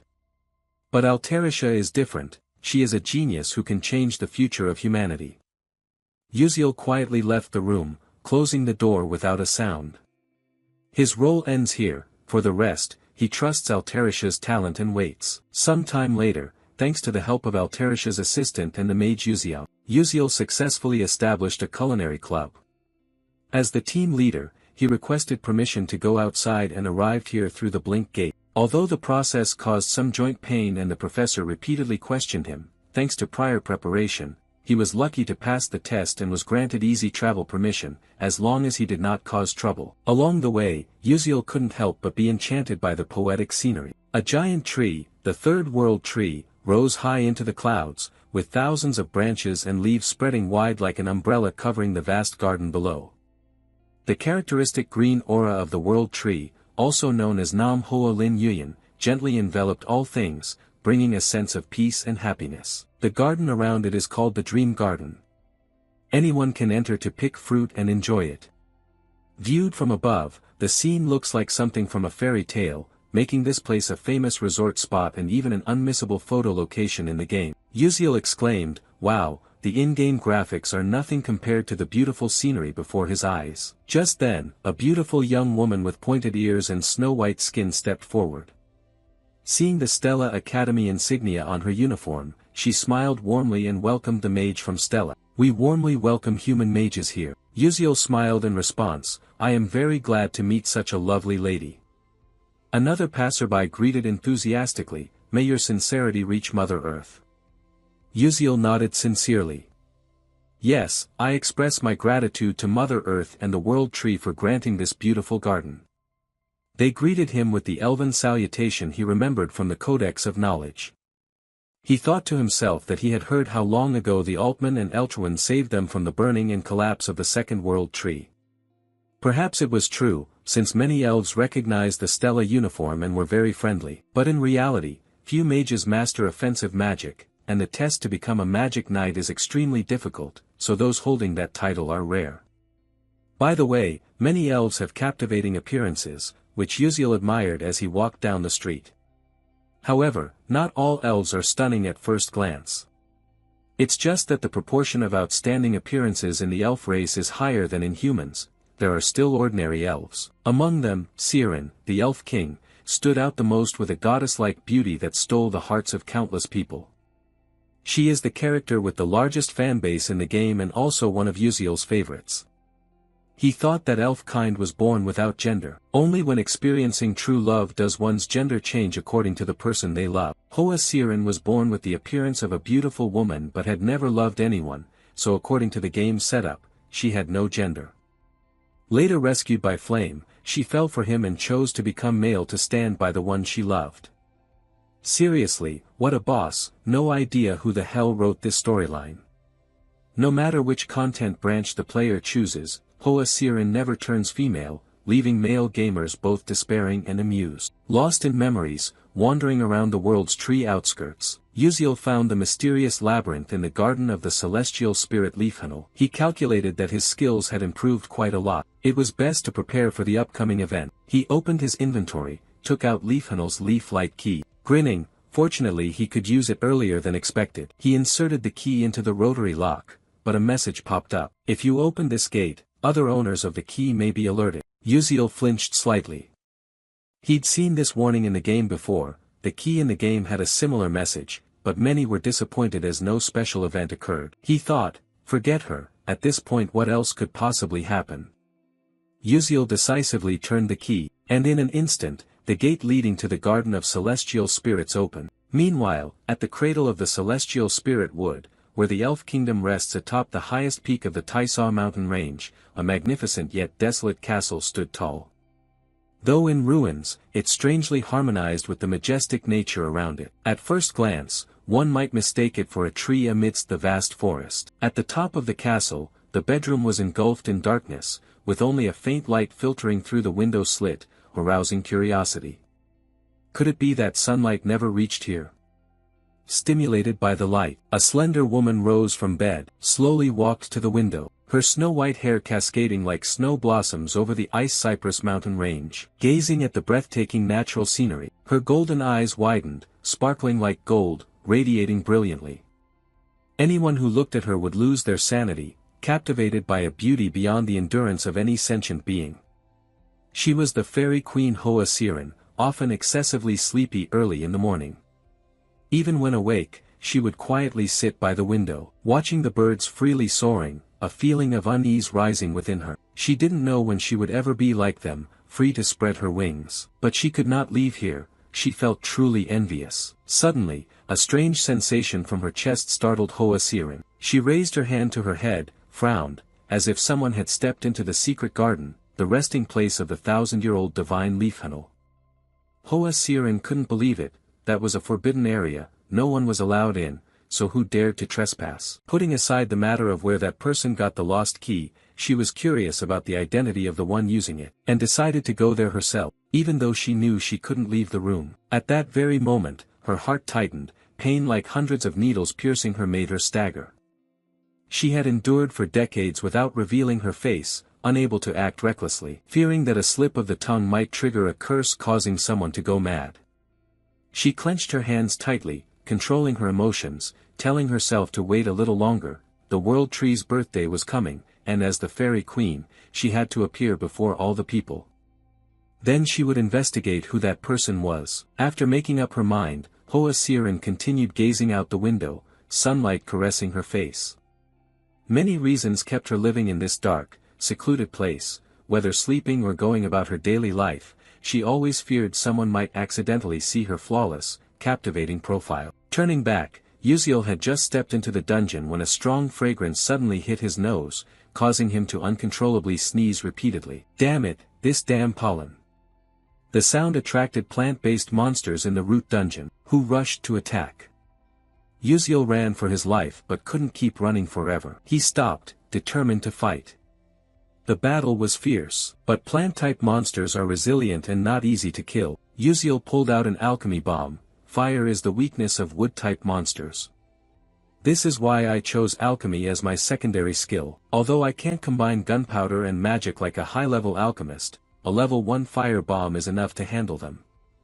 He threw the fire bomb at the tree roots. Boom boom boom, the bomb exploded, and the monsters screamed in pain. Taking advantage of the moment, Uziel drew his sword, used blink to approach, quickly searching for the weak point. Without hesitation, he thrust straight into the root's head. It collapsed and vanished into nothingness. The system bell rang, congratulating him that he gained experience points. Uziel breathed a sigh of relief. At least these weak monsters gave a decent amount of points. Looking ahead, he continued the journey.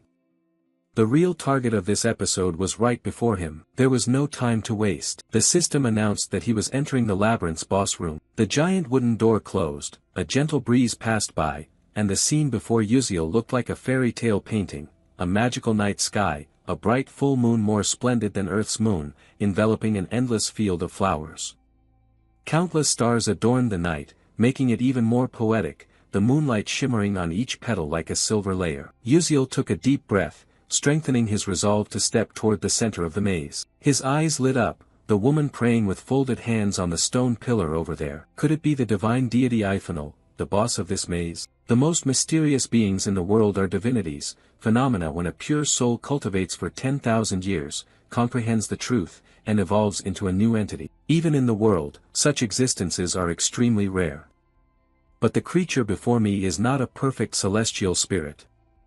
That woman, just before becoming a celestial spirit, had her heart stolen, forever frozen in this state. Uziel cautiously approached, each step filled with vigilance. Suddenly, the ground shook violently, causing him to tremble, his face showing alarm. Just 1 second later, unable to maintain his footing, he collapsed. Uziel realized this was the pressure of magical power. As expected, even in death, a celestial spirit remains a celestial spirit, but he couldn't give up. Thinking this, he fixed his gaze on the charging celestial spirit. Although the pressure made his legs heavy, he still refused to quit. The distance between them grew smaller and smaller. When he reached beside the celestial spirit, Uziel's legs, exhausted, gave way. He panted wearily, when suddenly a system sound rang out. Experience, trait of suppressing magic leakage increased, ability stats increased. Only then did Uziel breathe a sigh of relief, his breath easier, no longer pressed down by the pressure. Indeed, this place is the training ground left behind by a celestial spirit before departing, a miracle that mages across the world frantically seek but none have discovered. The magic veins here, just moving normally, have a 100-fold effect. Thanks to absorbing the celestial spirit's aura through the body, the natural harmony ability skyrockets tremendously. Simply put, enduring all this hardship is just to find a good gym. In real life, I never touch the gym, but here, whether I want to or not, I have to do it. While thinking, Uziel's gaze was drawn to a branch emitting purple energy in the hands of the celestial spirit. Without hesitation, he stepped forward to take it. The system notified, you have acquired a special artifact, the branch of hatred. High grade. Description, hatred does not fade with time, it only burns fiercer. Special functions, 1. Upon first contact, causes an abnormal hatred state on the target. 2. Upon second contact, hatred explodes, dealing damage. 3. Hatred accumulates daily, storing up to 3 months maximum. 4. If the target has risk level 6 or above, damage is halved, one-time use. After reading, Uziel smiled with satisfaction. With this, I can face my Zentyran, the boss in episode 8. Having acquired the artifact, now it's time to start training. A few weeks later, thanks to diligent practice here, Uziel's stats increased significantly. Mana leak delay LV3, muscle strength plus 8%, reflex speed plus 12%, sensory sensitivity plus 20%. Sixth sense, consumes mental power to activate, detects mana phenomena within 24 meters, heightens awareness when in danger, activates automatically, mana circulation rate in blood plus 2%. Looking at the stats board, he marveled that his current stats were around mid-level 2 stars. There's still a long way to go, the main characters already have stats surpassing 4 stars. Since no one in this world teaches swordsmanship, my only option is to thrust and slash precisely through the enemy's weak points. I have to train until I can scrape bones clean, strip flesh until vomiting blood, only then stop. While training, Uziel felt his body change, something stabbing into his chest. He coughed violently, hacking, the sword falling to the ground. The system notified that you have mastered the special spirit energy breathing method. The breath skill of the celestial spirit has been acquired. Uziel's gaze was hazy, everything blurred. His eyes fluttered closed as if losing consciousness, everything dim and mysterious. Suddenly, a strange voice echoed, waking Uziel up. Hey, what are you doing? Can't you hear me? Are you pretending not to hear? I hope you really are. Do you hear me? Answer me, I'm waiting here. Uziel jolted awake. What the hell is this? The sound came again. The voice continued, hey, you heard me, right? Regaining composure, Uziel turned and murmured, are you the celestial spirit Leafhanel? A big question mark appeared in his mind. Did celestial spirit Leafhanel just start talking to him? Astonished, he exclaimed, what's this, a talking corpse? The irritated celestial spirit said, I'm not dead yet, you vile human. Uziel was still stunned. What the, how can you speak? The celestial spirit replied, I've been talking all along, it's just that your ears were deaf so you didn't hear. Why didn't you hear before but hear now? It must be because you're starting to be like me, just now you were breathing the same breathing technique as mine. The more he listened, the more confused Uziel became, thinking back. Just now there was a notification that he had acquired a skill. The system currently displays information, Celestial Spirit Breath LV1 skill, merging with nature through Celestial Spirit Respiration, greatly increasing the circulation ratio of demonic energy in the blood. When used, however, the phenomenon of Spirit Beast Invasion appears. Effect 1, Power increases by 107%, 2, Reaction speed increases by 125%, 3, Sensory perception increases by 147%, 4, Endurance increases by 101%. Maximum duration is 15 seconds, invasion level at 1%. Uziel silently rejoiced, what is this? This skill is so overpowered. Though short-lived, the stats spiked to the level of a 4-star rank. Wait, what does Spirit Beast Invasion mean? It means I will lose my human body. The Spirit Beast maintains form through magical power, but with a physique like mine that leaks magical energy, losing the body means death. This skill shortens lifespan the more I use it, He reminded himself to stay positive. After all, this is a useful skill in an emergency situation. After the silence so far, the celestial spirit spoke. Strange, this is the second time a human has exhaled celestial spirit breath. You resemble that person, presence so faint it's hard to detect, body devoid of demonic energy as if not existing in this world. Uziel was surprised. Who was that person? The celestial spirit continued, he also wielded a sword like you, severing magic, even cutting through celestial spirits. Uziel was shocked. What? He thought no swordsman like that was ever mentioned in a game before. If strong enough to cut through celestial spirits, he must be a true master. He asked, can I meet that person? The heavenly spirit said harshly, no, the disciple of the ancient archmage already killed him. Uziel was struck like lightning. The ancient archmage, you died long ago, how could you be alive? The heavenly spirit continued, do you want me to teach you? I once fought him and recorded all his breathing techniques and moves.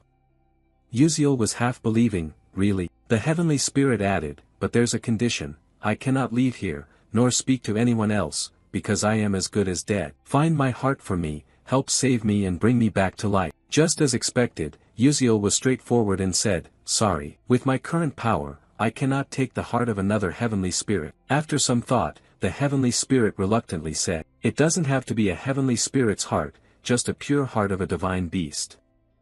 Uziel was confused, if you use a divine beast's heart, you will lose most of your strength. The heavenly spirit replied, that's okay, it's better than being trapped here forever, living alone all my life. Hearing that, Uziel thought that both sides would benefit.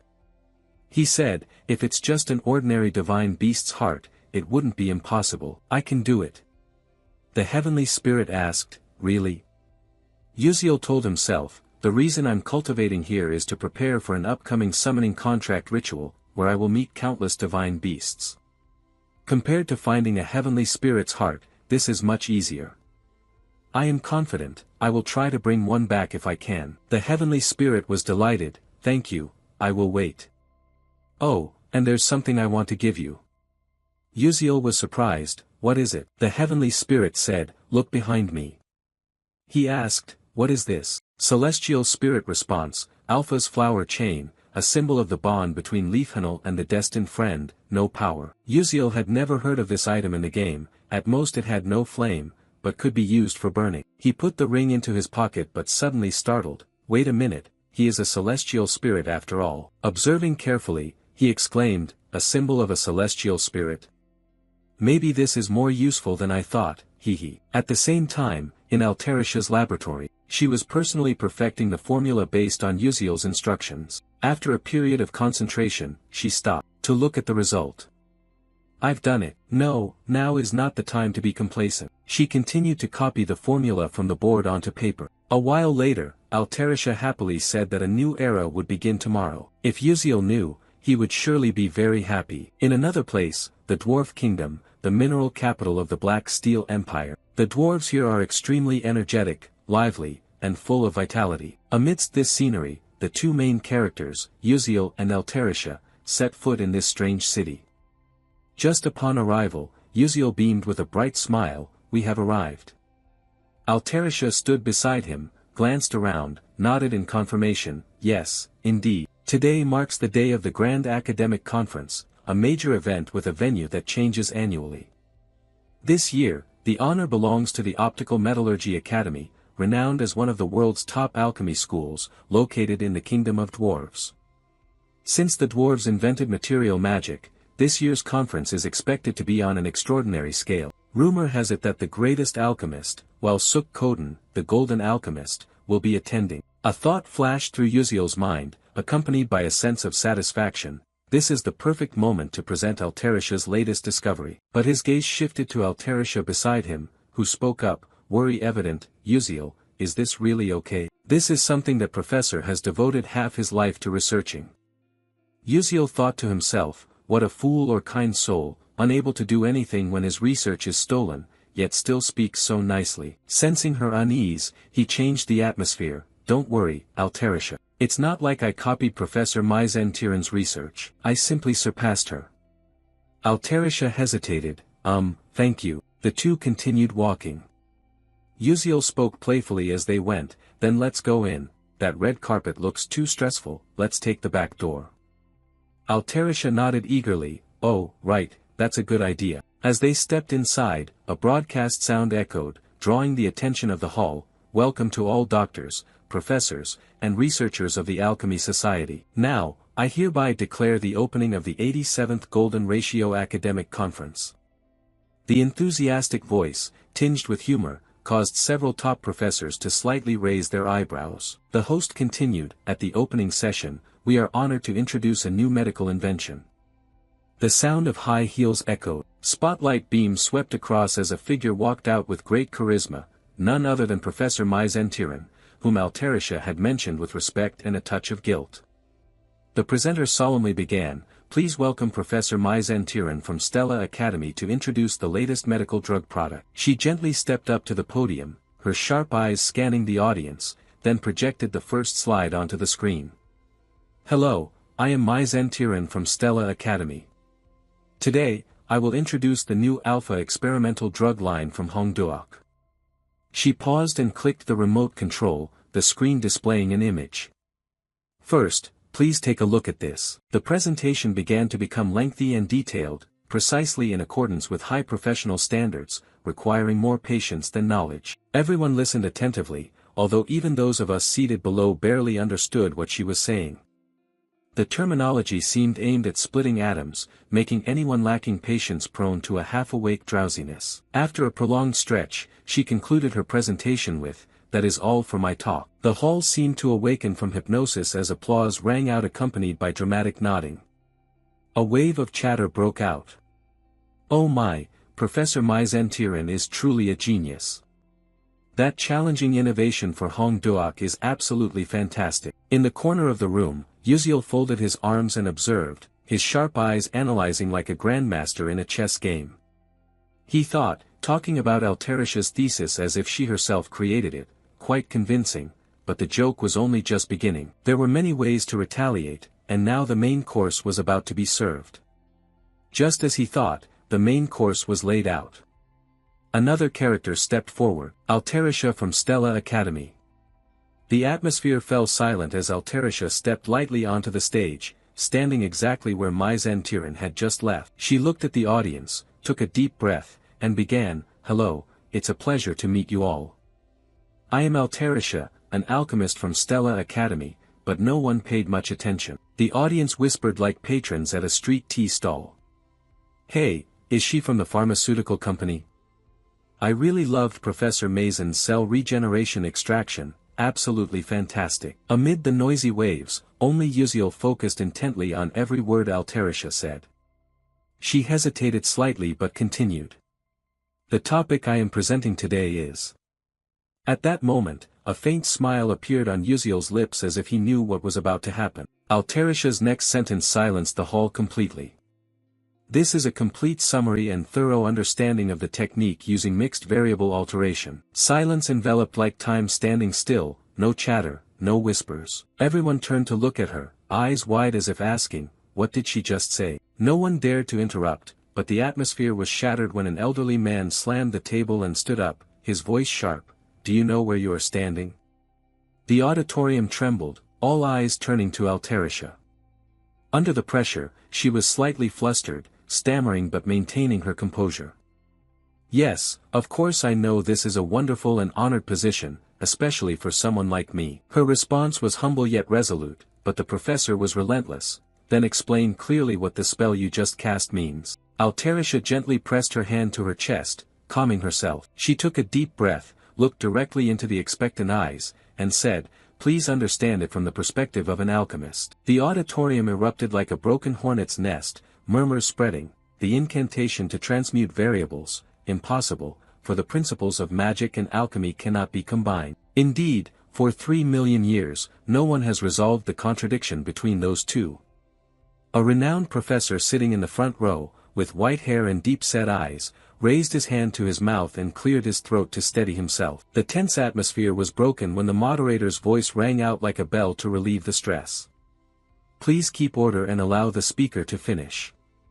But then another deep, authoritative voice rose, "If you think it's impossible just because many have failed, then how can you call yourselves alchemists?" Everything fell silent.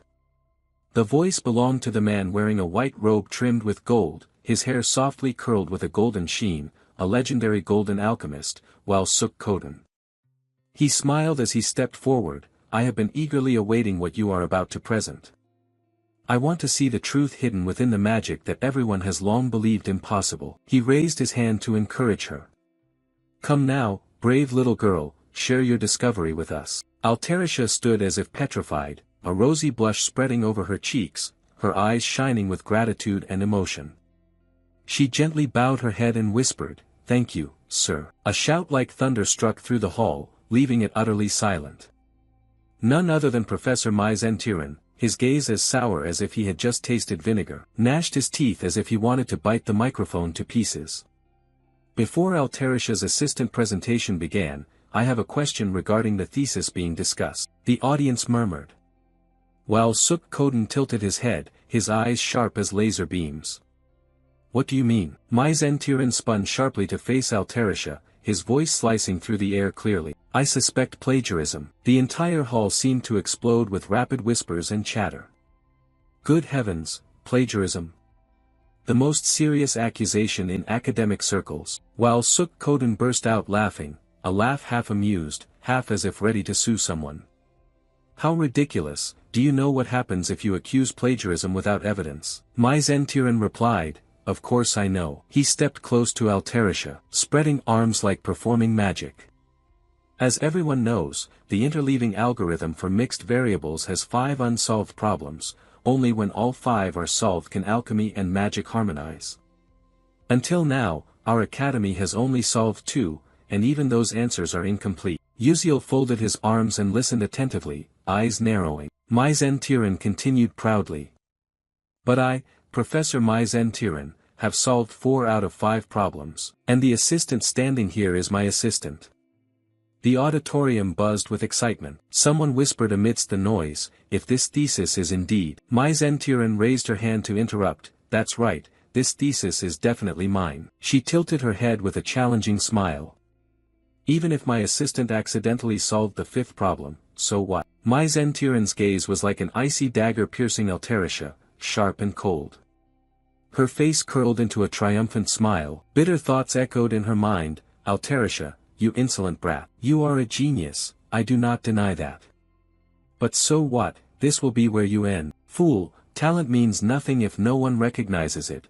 Your talent will forever belong to me. Mai Zentiran leaned close to Altarisha, face to face, voice like a judgment bell. So, Assistant Altarisha, do you dare affirm that you have solved the remaining 4 problems? The hall fell silent. Altarisha froze, eyes wavering, took a step back, heart pounding. I knew it, this would happen. My hair is about to turn gray. Oh God, what should I do? But a voice like a breeze whispered in her mind. If you ever feel troubled being alone, call me over. Altarisha's eyes opened wide, glowing brightly. Fear vanished like rain erased by sunlight. She inhaled deeply, lips pressed tightly together, curling into a calm smile. Her right hand slowly rose. I have a request, I want to invite a co-author up here. The auditorium erupted as if bombed, a loud murmur spread. What, a co-author? While Suk Koden raised his eyebrows in surprise. Who is that person? Altarisha lowered her hand, her gaze directed toward the audience, pointing directly at a young man in the sea of people. My co-author is Uziel. Uziel almost toppled backward, mouth agape, eyes wide as if his brain had just powered down. Co-author, I only contributed a few ideas, right? No, wait, how am I supposed to react now? After Altarisha introduced him as the co-author, Professor Mai Zentiran also looked toward Uziel, and then he took his steps forward, gradually approaching the podium. The crowd's chatter mixed in too. How ridiculous, such a young student here, really. I don't think anything will actually change other than disputes spoken aloud. Golden Alchemist Professor while Suk Koden showed some interest, folding his arms eagerly. Oh ho, I eagerly anticipate this. On Uziel's side, after moving, he now stood closer to the lectern, his gaze somewhat downward, carrying a slightly somber mood. He gradually moved closer to Professor Mai Zentiran. Then his gaze fixed straight on the professor, showing no signs of worry or hesitation. He quietly stepped past Professor Mai Zentiran's side, but suddenly, a surge of magical energy burst forth, originating from the branch he was holding in his hand, and the power of this spiritual force touched the professor's arm. A system information panel quickly updated afterward. The special hatred skill of the defensive branch item was activated, targeting Mai Zentiran after he passed by. It seemed the professor did not notice this. Instead, he looked over with slight anger and said, "Humph, how rude." Seeing that the other did not recognize it, he gave himself a faint smile as his thoughts materialized. All right, it's effective. He stopped upon reaching the necessary position, and officially faced the scholars below, silence falling first. Then, with an expressionless face, Uziel spoke first. First, I would like to listen carefully to Professor Mai Zentiran's argument. There is a saying that seeing once is better than hearing 100 times. So let's work together here to solve the cross-training technique. A smile appeared on his face and once again, Murmurs broke out among the people, a debate between a professor and his assistant over this report. Sounds really interesting. Agreeing with everyone. Alterisha's worry turned immediately towards him, speaking somewhat hesitantly. Hey Uziel, I noticed you seem a bit anxious. You cast your eyes elsewhere, but then you quickly reversed the question. Hey assistant, don't you believe me? Hearing that, Alterisha looked a bit confused. Ah no, I believe you. To reinforce her certainty, Uziel added words of comfort. I've been by your side all this time, so don't worry, Assistant Alterisha. You can do this, I trust you more than anyone else. Seeing his smiling face, Alterisha felt her cheeks flush slightly, her thoughts racing through her mind. Could she really do it? Her hand then clenched tightly onto the collar of her own shirt. Focusing, she adjusted her glasses, but more thoughts rushed in again. That's right, Uziel is correct. She had to trust what she had accomplished during all this time. She neatly adjusted her hair as well. Meanwhile, Mai Zentiran was left bewildered and unable to control the situation here. After regaining her confidence, Alterisha stepped forward to stand opposite Mai Zentiran and said, then let's get started. Alterisha had completely gained her confidence. The method of intersecting variables in alchemy. 300 years ago, an alchemist declared, I have discovered a miraculous formula that can solve this equation. This is the miraculous formation that can resolve the anomaly, but I urgently needed to use the restroom, so I couldn't write it down. Afterwards, he died in the restroom, which made the formula famous. Since that time, countless alchemists have attempted to experiment with it, but the results have been complete failures. Therefore, now no one wants to try it anymore.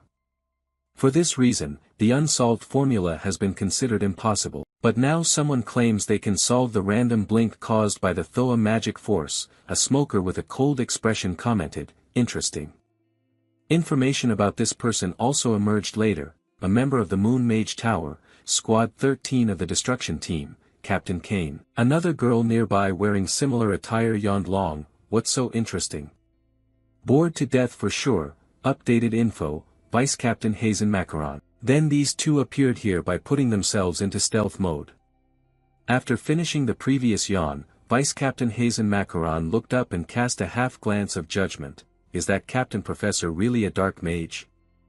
Then someone nearby also whispered, seems like there's a smell of tobacco around here. Looking toward where both had started recording information on the blackboard, Vice Captain Hazen Macaron continued to comment, the more I think about it, the more I feel this mission is a big scam. But then Vice Captain Hazen Macaron looked over at Kane standing beside him without saying a word, and could only helplessly rub his head, close his eyes, and continue speaking. What could he do when the captain blindly trusted whatever the old man said? But then she was suddenly forced to open her eyes and look ahead. Not only her, Kane also paid attention in that direction, where both Mai Zentiran and Alterisha once again faced each other, quickly forming assessments in their minds. Then, the atmosphere in this auditorium changed, right?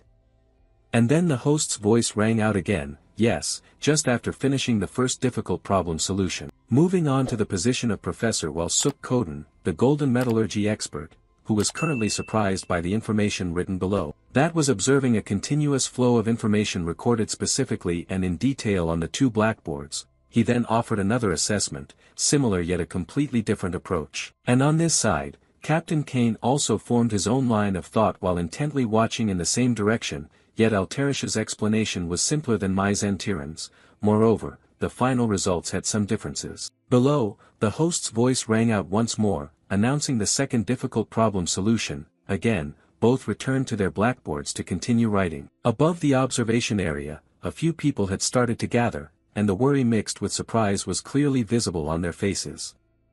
It was truly astonishing. Many had solved the second problem before, but this kind of explanation was something I had never seen until now. This was a problem said to require at least 200 lines of writing to resolve and clarify, yet she managed to solve it with exactly 12 lines. The person they were both discussing was Alterisha. Observing on one side, Uziel crossed his arms and smiled, internally reflecting on his own judgment. The audience's reaction was also very positive. He kept his smile there, and his thoughts shifted somewhat, yet the real part was only just beginning. The host's voice rang out again. Currently, the solution for the third difficult problem was continuing. Would the third problem, which no one had ever solved until now, really be cracked right here? Both were intensely focused on recording their research results on the board, and a bead of nervous sweat appeared on Alterisha's face. Meanwhile, Mai Zentiren's anxiety was even greater. Both had stopped writing, and while Suk Koden below began to show surprise as the assessments were continuously made. Had she really solved it? Mai Zentiren, who solved the third problem previously considered impossible, achieved truly impressive results. Although he heard this praise, Mai Zentiren showed no sign of happiness. Instead, he felt a mix of surprise and confusion. While Suk Koden's words revealed this, but more than that, Alterisha had something even more impressive. Looking at the results hidden within Alterisha, Mai Zentiren began to feel frustrated and angry. His thoughts quickly overwhelmed him. What was this way of reasoning, after all? On the other side, with a satisfied smile, Yuziel then heard the endless chatter of those around interrupting. How could she have come up with such an approach? Even witnessing it firsthand, I still couldn't believe it. All along, the alchemical seniors regarded the 5 difficult problems as separate issues, solving them one by one, but Alterisha was completely different. She viewed all 5 problems as a whole and proceeded to solve them integratively, and that was the difference between Mai Zentiren and Alterisha. Then, the process of solving the difficult problems continued. Maizen's handwriting on the board began to shake, his calculating thoughts were no longer functioning well. Wait, what is the formula for the next part? He glanced back at his blackboard and began to curse. In truth, he didn't have enough board space left to write, so he immediately turned to a nearby host and shouted, "Please bring in more boards here." The voice grew even more strained and urgent, "Hurry up." But then a familiar sound was raised, instantly dispelling the tense atmosphere. "I've solved it." Maizen's gaze froze momentarily, and immediately shifted to the side, where Alterisha calmly turned her back to the blackboard and looked down at the people below. Then, Alterisha proceeded to explain to everyone, adding a complete analysis and explanation of the interdimensional random interference technique. A flash of light flickered around her, and her deep voice resonated throughout the square. It was just an analysis providing a complete explanation of the interdimensional random interference technique, concluding this complicated matter. Everyone had already begun to lose control of their temper. Insane. And then the sound quickly overwhelmed everything else. Insane, this is truly madness. Am I really witnessing a historic moment in a place like this? Ah, this is so moving. Indeed a moment of the century. Alterisha, hearing these words from below, felt pleased, and with that came a growing confidence in her mind. I did it. She then turned toward Yuziel, standing not far away, and added new thoughts. Thank you, Yuziel, this is all thanks to you. Her smile remained, but another voice appeared, Alterisha. Opposite her now was the darkness emanating from Mai Zentiren. Alterisha looked over with deep concern. Professor. Yuziel's footsteps immediately moved to stand beside Alterisha. Then an arm was raised and the magical energy emanating from Mai Zen became increasingly visible. Something was off in the voice Alterisha instantly produced, and then some kind of confession was revealed. How much longer do you intend to make me sad? You stole the thesis, then edited it, and forged it as your own. Does that make you happy? Yuziel stepped forward one pace, shielding Alterisha from behind. His eyes showed no emotion as thoughts quickly formed in his mind. Was she trying to become a dark magician permanently? Although earlier than expected, that might actually be better. Not only that, looking at Mai Zen before him, he gave himself new contemplation. If she became a dark magician in front of everyone now, the surges of anger would be uncontrollable. She repeated every word Alterisha said. Alterisha's eyes finally showed resentment. She tried to regain calm by biting her lip, carrying the accumulation of emotions up till now. Alterisha suddenly shouted loudly, I told you to admit it already. Confidence returned to her. On that momentum, Alterisha spoke clearly, my thesis is even better than the professor's. Wasn't the presentation just now enough? How much more do you have to steal from my thesis before you're satisfied? Upon hearing this from her, the audience as well as the scientists began to be surprised and started exchanging remarks among themselves. So the thesis about the red medicine earlier was from that assistant, no wonder. Not confident for long, Alterisha had to let herself tremble a bit. Professor. Once again she erupted her emotions, her voice rising louder than before. The professor is even more foolish than I am. Hearing this, Yuziel's expression began to show bewilderment. looking over at the woman standing beside her. This feeling quickly spread to where Kane and Hazen Macaron were standing on the other side. And finally, it was Mai Zen who was now regarded as the new focal point. To dispel this slightly awkward atmosphere, while Suk Koden spoke up, breaking the tension. Heh. Then he crossed his arms and laughed heartily, ha ha ha, this is truly interesting.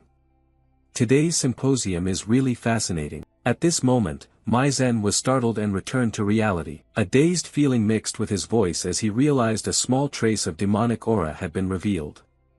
What? Then he looked back at his slightly trembling hands. What did I just do? That thought rapidly replaced the others. This is dangerous. Knowing where all this started, Mai Zen directed his anger and gaze to one side. His steps hurried and purposeful as he approached Altarisha, embodying a clear threat. Altarisha, how dare you do that? She was surprised and timid again, but then this surprise was quickly replaced. When she saw a familiar figure blocking the way ahead, it was none other than Uziel.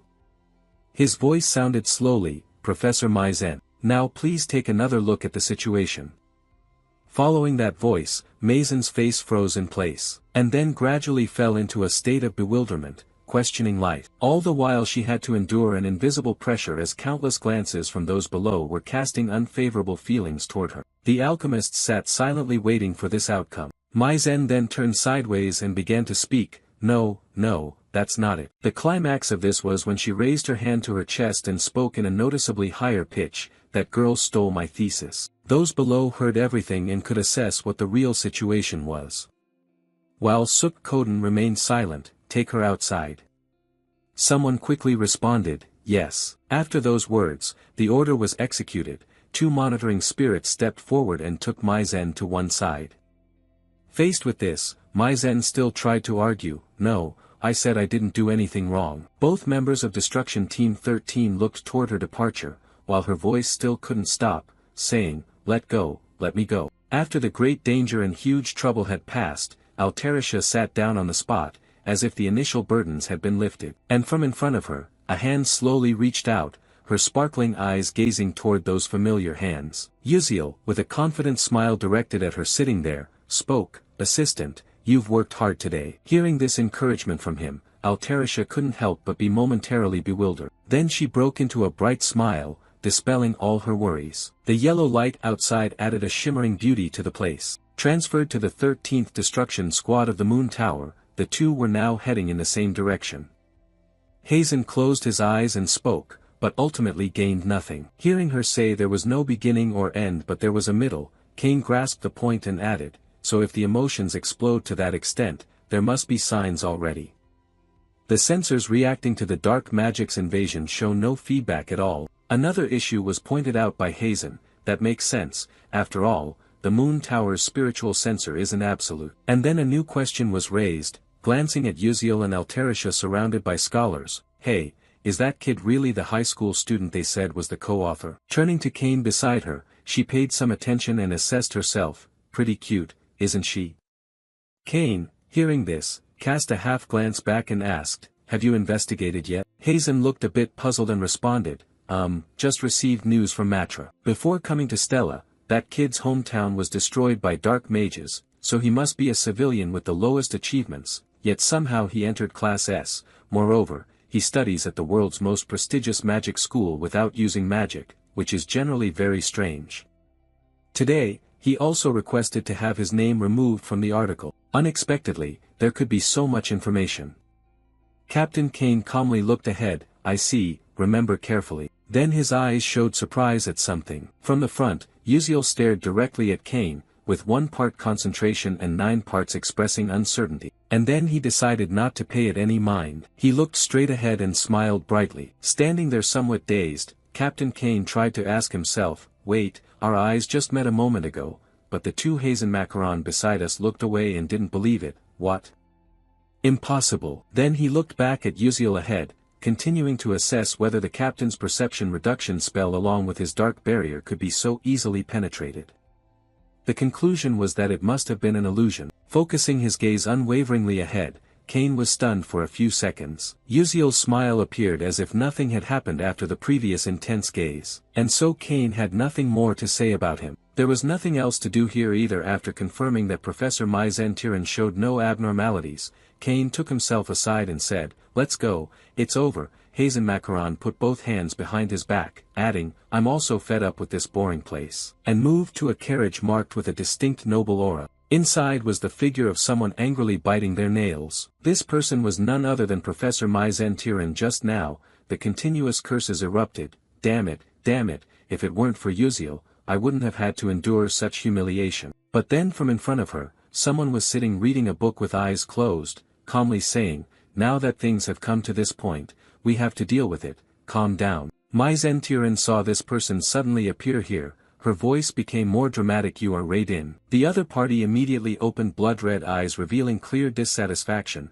After casting an indifferent glance, he quickly shut the book in his hands. Upon hearing Mai Zentiran's remark, that was not a problem. Professor Mai Zentiran's face clearly showed considerable surprise. Raiden almost responded with a somewhat displeased expression. Glancing over, he added, "Fortunately there was a suppression from the contract. If the emotions had surged a bit more and caused chaos, it could have ruined all our plans." Knowing she almost caused a great risk, Mai Zentiran immediately went blank on the spot and apologized, "I'm truly sorry." Seeing her only know how to say things like that, Raiden closed the book into the space, shut her eyes, and sighed, "Do you think that just apologizing can solve the problem? The leader is deeply disappointed. You must immediately adjust your mood back to how it was at the start." She said, "You have almost lost the value of a professor at Stella Academy." Unwilling to accept this, Mai Zentiran shouted loudly, explanations continuing to pour out, "No, I have many connections on the plagiarism review board. This incident, I can still make everything turn out smoothly. I haven't been kicked out yet." Hearing her talk too much, Raiden interrupted with her eyes closed, "Silence and standing still, bowing your head to the ground and walking around is the most useful thing you can do." The interrogation replaced the atmosphere. "Understood, right?" Raiden then moved away, leaving Mai Zentiran with a series of demands. "Don't move and keep silent until the commander gives instructions." When left alone, Mai Zentiran clenched her hands tightly, pouring out her own fury. The blame was directed straight at one person. This was all Yuziel's fault. Her expression hardened into something dangerous, clearly revealing that some kind of plot was about to form. Recalling the image of both before being pulled away, Mai Zentiran added a bit more thought, "Just need to wait a little longer, just a little more time." His image deeply engraved in the mind. Moving to a train heading somewhere. Inside a train car, Yuziel crossed his arms staring intently at Altarisha, who wore a strange expression opposite him. Then his gaze shifted to the side, concluding that he brought it into his thoughts. What a pity. I think if Mai Zentiran had used dark magic during the presentation, it could have prevented the collapse. The catastrophe of episode 8 would have been averted. I guess everything would have gone smoothly until the episode that is supposed to explode. His eyes also closed, beginning to lean back, but the thoughts remained there, unable to do anything else. Don't be too hasty either. The academic conference ended smoothly and the branch of resentment was activated. Suddenly, his eyes opened. Only one thing made me somewhat concerned. He recalled the moment his eyes unconsciously looked to one side, where Kane and Hazen Macaron stood side by side in a shadow invisibility state. Looking at Kane, who was staring back at him then, the new conclusion was immediately specified by him. That person was definitely Kane. And introduced in more detail, a small group of elite mages, selected with extreme rigor, the top dark mage unit of the Moon Tower. Even in this Moon Tower, which is infamous for hunting mages and dark sorcerers, the commander of the elite unit 13 was Kane, who pondered deeply on himself. "If I didn't have a sixth sense, I would have never realized until the last moment why those dangerous people were there. Perhaps they came to monitor Mai Zentiran. Whatever the reason, it would be great if we could participate actively." Just thinking this, he unconsciously noticed Altarisha, who looked drowsy as if she had just woken up. The old story continued through a new one. "I apologize, but could you spare a moment?" No sooner had the words finished than someone appeared near Altarisha, and the question she voiced was full of surprise. "Pass it over. Who is it?" Before she could hear the other introduce themselves, she was taken aback herself. Could you possibly be?" The person opposite appeared dressed in a white suit with the distinctive ears of the elf tribe, holding his hat. As he opened it with a slightly cheerful expression, he began to speak. "Then very pleased to meet everyone." The character's information appeared along with the chairman of the Nebula Corporation, Melian. As the episodes of the game progress, the worldview will gradually expand, and as the main character flame matures, naturally many other characters will become targets, among whom is the one known as the Heart of the Southern Lower Moon Plains. Chairman of the Nebula Corporation Melian, thanks to placing the fateful golden ratio point of his life, he was destined to be the richest man in the world. Although he was over 50 and had a daughter, he remained a target for many people, not because he was rich or handsome, but because of his daughter. The antagonist Jeriel, who is also closely related to the high-ranking elf Jeriel, true to her title as the female antagonist who tormented the main character through several episodes, players became furious and found ways to torment Jeriel as much as possible by targeting the person she loved most, her father, Melian, marrying him and destroying the family. After that somewhat lengthy introduction, Uziel sighed wearily but did not forget to summarize a few thoughts. It sounded like a joke, but everyone was excited about this dramatic development. Continuing the story, he looked ahead with a half-indifferent gaze. I had expected that, but didn't think he would actually come here. I need to make a good impression during today's conversation, to prepare for the upcoming episodes. Melian was smiling as she looked at the two sitting together, cracking this smile as she began with a few initial questions. You must be the alchemist Altarisha, and this is the alchemist whose identity hasn't been revealed yet, right? Oh, if you don't mind, may I ask your name? He had thought ahead on this side, I knew this in advance, but the question was really clever. And he responded immediately, I am Beek Uziel, a first-year student of Class S at Stella Academy. Melian was immediately surprised by this information. Oh, so you are a trainee from Stella Academy, very pleased to meet you. As he slipped his hand inside his coat, Melian closed her eyes and added, the reason I came to see you too is. A carefully prepared document was presented before the two. The explanation clarified what it was. To propose an exclusive alchemy contract for Altarisha's spell techniques to the Nebula Trade Guild. Of course, the terms would be very generous. Would you like to take a look at the contract? His expression showed no surprise at this, but Altarisha was the one more surprised. Just holding it in her hand trembled slightly, and according to the document, it trembled too. As soon as she opened it, her eyes brightened continuously, her voice excitedly expressed, this includes unlimited support for materials and technicians. I've never seen such a sum before. A few thoughts quickly formed, with these conditions, I can create and release inventions I've always dreamed of, Uziel would surely like this too. Her gaze shifted toward him, but he seemed dazed, not understanding what his intention was. Altarisha hesitated a little after seeing his reaction, and then an idea turned toward Melian, adding, excuse me, could you give me a little more time to think it over? Knowing that something still wasn't quite right, Melian immediately added to her words while she was holding and examining the paper, the conditions still weren't sufficient, were they? If she had any requests, she should just say them. But Altarisha quickly interrupted, no, that's not it at all, the conditions are not only sufficient but even excessive, it's just that I need to discuss it with the co-author of this technique. Uziel, sitting beside them, was also surprised by her words. He couldn't believe he was the reason for this important issue. A look of bewilderment appeared on his face. Having heard that from her before, Melian chuckled somewhat wryly and thought, is that so? I had assumed the co-author was just a figure of speech, but it turns out not to be the case. Looking at the two people opposite him smiling brightly, he thought to himself that he didn't need to pay attention to her. How could that be? At the age of just a teenager, to already be able to help resolve a long-standing issue of over 300 years must surely mean he was an extraordinary genius. Melian raised his hand forward to ask, do you want to take a look at the contract? After all, no matter what, he was still just a student. Following the suggestion, Uziel also took the paper and studied it carefully, confirming Melian's continued reasoning. With these conditions, it certainly couldn't be refused. His face still smiling, he immediately gave his answer, I must decline. Unexpectedly, this could happen.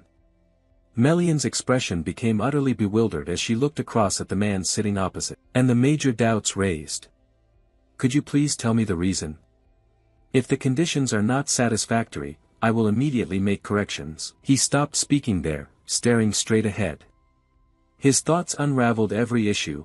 Signing an exclusive contract with the Nebula Trade Association, the largest trade guild in the world, was certainly a good move. But although Melian is an excellent businessman, he is extremely stubborn by nature and unwilling to lose anything if this technique were bound under his control. Only cheap items can be mass-produced, limiting the diversity, individuality, and overall performance of the equipment. Moreover, because of the excessive monopoly, many mages will not be able to access these devices, and technological development will become biased towards commerce, allowing those black mages to catch up technologically.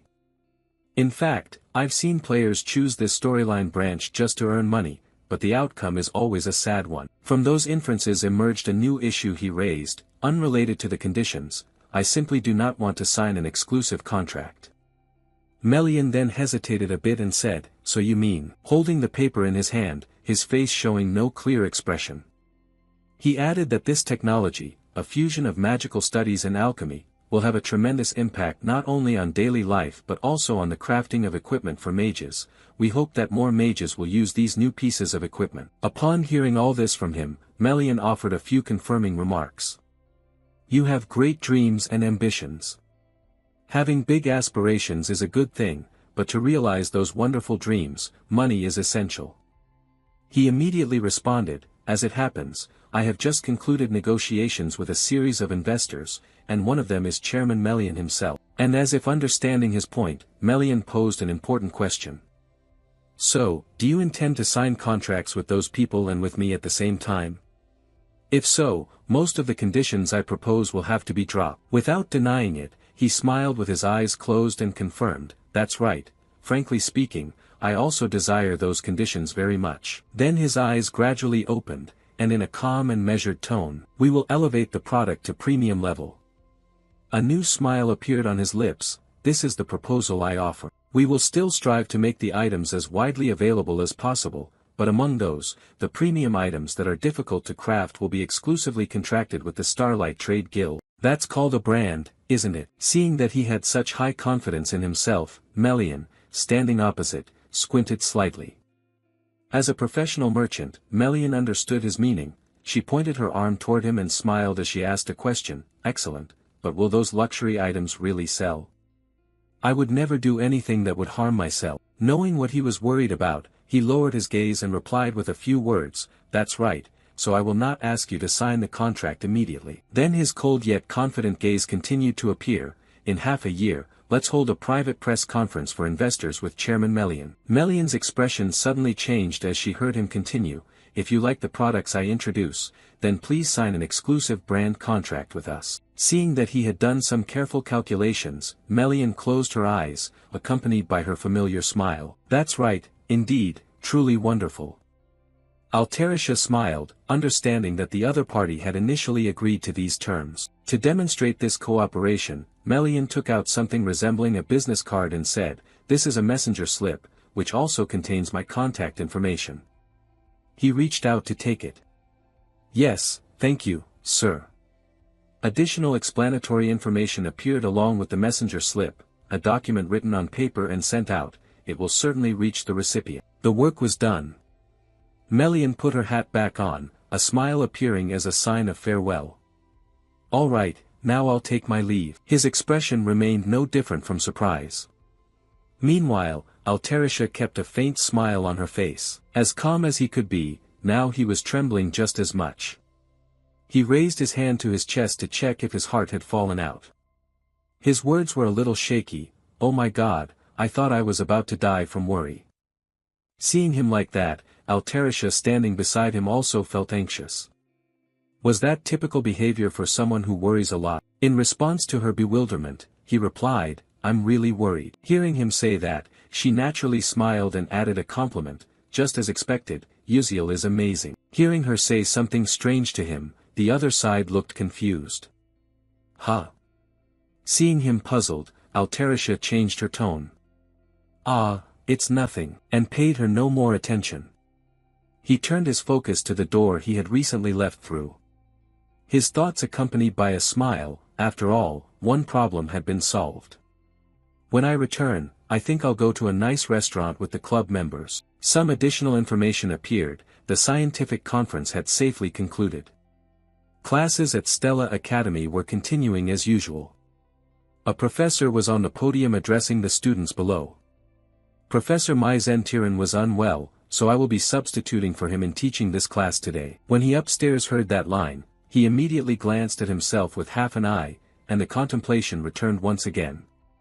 It really has vanished without a trace, hasn't it? That contemplation escalated further as images of Professor Maizen Tiran's demonization appeared. If everything goes according to plan, she will fully awaken in episode 8 and will inflict great damage on this school. I don't know how everything will change in the future because of this matter. His gaze grew even more serious, wondering whether this episode could come sooner. I hope at least it will unfold to an extent that I can handle. Adding to the assessment, not only Maizen Tiran but also Altarisha did not come to school. The class had ended, and he was currently walking down some hallway. It seemed she was happy and receiving a pension now. Just then, some student ahead of him said something. Hey, did you hear that? He paid attention to the conversation nearby. The assistant Altarisha. Was she the one who deciphered that incredibly difficult super-consciousness non-interference technique? The conversation continued. Oh, I heard it, but isn't there still another co-author? They said that person's identity was kept secret, but why would they do that? He didn't pay attention to that story as he looked straight ahead. Good. Could that person be extremely ugly?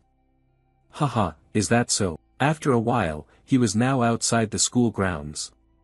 His thoughts were still there. Keeping it a secret that he was one of those authors helped him attract less attention in this school. His steps suddenly stopped. At first, he gave a hint by borrowing knowledge from these special glasses. Because all focus and attention must be directed to Altarisha, that is the right and best approach. Stopping at one spot, he noticed something appearing near him. Ah, found it. Isn't that Ma Yuxiang? Wow, look at that posture. After a long time, the two main characters, Yuziel and Acel, appeared again. People who saw Ma Yuxiang observing Acel felt a bit shy, and some gossip arose. Achieving high grades and good looks, isn't that cheating? Is the person beside her in some class? She looks like a doll. Humph, anyway, she's still not a very good person. Yes, she is beautiful. But he quickly glanced over, silently thinking that anyway, there would never be a quiet day, attracting the attention of both. He then spoke loudly across, I'm here. Seeing him appear, Ma Yuxiang smiled and greeted, hello Yuziel. He waved back and said, sorry, I've probably kept everyone waiting, haven't I? Don't mention it, someone added, not really. Then a question was directed at him, so what are we going to eat? Didn't you say you were the one to decide? Knowing that Acel could hardly eat the delicious dishes due to her family's situation, he immediately smiled confidently. He said that she would find out if she went there. They moved to some restaurant. There were 3 people at the table, but only 2 plates of food. A bit stingy, right? If I had to guess, this dish is definitely pizza. The shimmering light along with the spreading aroma around. Izel's eyes showed a craving, her face already flushed as she was about to eat a delicious dish. He had noticed her current cuteness. Her gaze was fixed only on the food and the food. He still didn't take his eyes off her. Some thoughts came to mind. Reflecting back, he thought there was something in Izel's explanation and introduction that when you order pizza, you have to order some kind of drink that's almost always served, maybe some kind of pickled juice. Following that, he handed her some kind of drink and said, here, you eat this. Acel looked at him with a questioning gaze. Her own worry showed, how exactly was she supposed to eat this?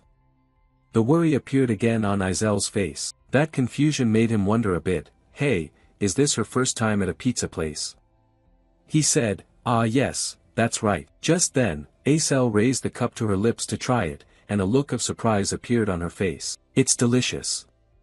Her face immediately flushed red. Opposite her, Ma Yuxiang also noticed the cup similar to Izel's. He drank it and then immediately raised it to his mouth. Feeling comfortably integrated with his body, Ma Yuxiang immediately turned his words toward him, yeah, it really is delicious. He looked on, dazed and coldly thoughtful. Take a picture, capture this truth, he said. He was just drinking but looked like he was shooting for a food magazine. After everyone finished drinking, he lifted a piece of the cake toward the front with a bright smile and said, try this one too, just eat. Filled with anticipation, Acel picked up a knife and fork. Seeing her pick them up, he wasn't surprised. Closing his eyes, he said, oh dear, are you planning to stab that knife into the cake like that? Nobody does that. Then she looked at him, surprised, as if asking for guidance on how to eat it. He immediately demonstrated by bringing a piece to his own mouth. Of course, an explanation followed. They said eating it that way is very tasty. Acel glanced back and forth, feeling awkward. That seemed a little strange, wasn't it impolite? Meanwhile, Ma Yuxiang smiled brightly. Oh, isn't that just too much fun? So Ma Yuxiang picked up the cake with his bare hand, choosing a spot to bite. Alright, let me try it here. You don't know until you've eaten it, only after tasting do you realize you haven't truly eaten before. Ah, never mind, making myself look dazed again and again. Acel followed both examples, holding the piece of cake in her hand, then quickly took a bite, her eyes tightly shut. Afterward, her body trembled slightly, catching the attention of the two male classmates sitting nearby. She brought her hand up to her cheek. Izel's face immediately lit up with joy, a few thoughts also appearing in her mind. Ah, there was a gentle sweetness flowing in every slice of cheese, along with bell peppers dancing on top. Adding a bit of bell pepper with olive oil could create a special dish, also including bacon and onions. They seemed to be dancing together to create a symphony. Seeing her so cheerful, the guy beside her asked, "So, do you think it tastes good?" While eating, hearing him say that surprised Acel a little, but then she glanced back at the slice of cake in her hand, blushing slightly, and said, "Yeah, it really is delicious." Both men then looked at her and smiled softly. Then a few suggestions and exchanges were added. From now on, let's come to this place to eat regularly. Will you take me along? Depends. Don't be like that. The scene shifts to a sunset over some field, where a remarkable crack appeared, signaling that some danger was about to be born. Back at the classroom, as she walked, her steps suddenly stopped when someone called out, "Hey Flame, have you heard about that?" Her gaze shifted, responding with a soft smile, "Yes, I have heard." The female trainee looked a bit flustered. "Oh, really?" She spoke and quickly left. "See you later." Flame watched the figure disappear and then stood silently in place, sighing deeply. I guess she came to talk about the rumor concerning Assistant Altarisha solving the interference enchantment formula, but as far as I know, it was all created by Uziel. His image appeared in her mind, sparking a new line of thought. But how did he solve that formula? Clearly, to regain the past, most future knowledge, except for key events and stories, must be forgotten. Could he remember those things? Or was it because he was just too smart? In front of Flame, some people were whispering excitedly. Then someone approached and greeted, "Hello, Flame." That person was none other than Jeremy Scalvin. He smiled brightly and continued the conversation. "This time, would you like to practice Persona Gate with my group?" Seeing him standing nearby, Flame avoided his gaze. "Why are you acting like that? If you go, do I have to go with you?" Her eyes widened, voice firm, "Go find another girl. Don't flirt with others without a reason." After saying that, Flame left immediately. Meanwhile, Jeremy Scalvin's face revealed a strangely sinister smile, truly peculiar. The scene shifted to a nearby announcement board, displaying several lines of content.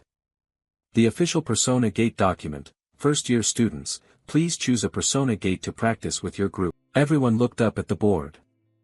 Flame still stood there, lost in new thoughts. By the way, this is the Persona Gate practice. Has it really started yet? The Dark Mages call it the Persona Gate. If it is not quickly conquered as soon as it appears, the place will turn into a dead land where no creature can survive. Moreover, unlike dungeons that are cleared by defeating the boss or destroying cores, the Persona Gate requires analyzing and breaking down their patterns along with their magic. Pondering further, she reflected on how from analyzing concentration to space distortion, structure, and soul imprisonment, one needs knowledge of thousands of patterns as well as the ability to memorize them, and ultimately, combat strength. In fact, the purpose of training magical warriors is precisely to prevent the Persona Gates. It can be said that this is the most important subject. Flame's hand clenched into a fist. If the original story is correct, something is truly merged into the Persona Gate operation. I cannot let Uziel handle everything alone. Determination surged within.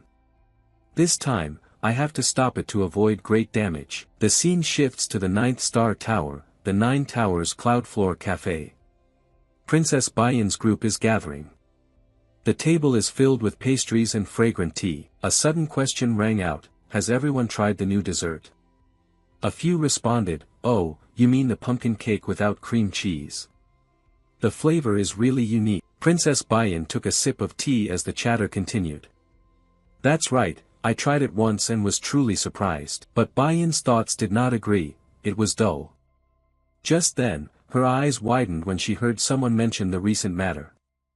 By the way, Stella's assistant had solved the interspace technique known as accidental interference spellcasting. Rachel continued, "I heard about this from my father. Moreover, it is said that the co-author is actually a student of Stella Academy." Both friends were simultaneously surprised and amazed at this information. "Oh my God, really?" "Certainly, Rachel's father is the director of the intelligence agency." But doubt arose. Who in the world could solve an unsolved problem while still a trainee? "You're right, over here." Bayan placed her teacup down on the table, thoughts overpowering her mind. Even the director of the Intelligence Bureau did not clearly know who that person was. But then the image of Assistant Altarisha and Uziel appeared in her mind. So Uziel was indeed the co-author of the interspace interference technique. Her face noticeably darkened, unable to control her emotions. Her hands suddenly gripped the edge of the teacup. A series of questions drifted through her mind. Why did Uziel hide that truth? Was he deliberately raising the reputation of Assistant Altarisha? Then a thought flashed, could Uziel have feelings for Altarisha? She abruptly stood up, causing her friend beside her to look up and ask unconsciously, "Princess?" Bayan immediately turned her back and left. "I have to go now." The classmate unconsciously added, "Yes, but it's tea time now." The other three stared blankly as she left, not understanding what was happening. A question echoed upon seeing her hurry by. Why would the princess act that way? The scene shifted to the schoolyard. Bayan was walking when suddenly a figure appeared right in front of her. Her eyes looked downward, not yet recognizing the person. It wasn't until a voice called out that she paid attention. Realizing someone familiar, she responded, "Princess Hong Siwa." Hearing her call her by name, Hong Siwa quickly covered her mouth to laugh. "Oh my, didn't you tell me to call you sis?" An additional piece of information. They were forced to become enemies because of the fate of the legitimate child and the illegitimate one. "My half-sister, Hong Siwa, I hate that woman to death." Cutting off her thoughts, Princess Bayan asked again, "What are you doing here?" Hong Siwa smiled brightly, "Ah ha ha, don't look at me like that. Isn't the reason you came here for something?" Recently, in the first-year class, a commoner trainee appeared who is very interesting, right? The question made Bayan slightly startled.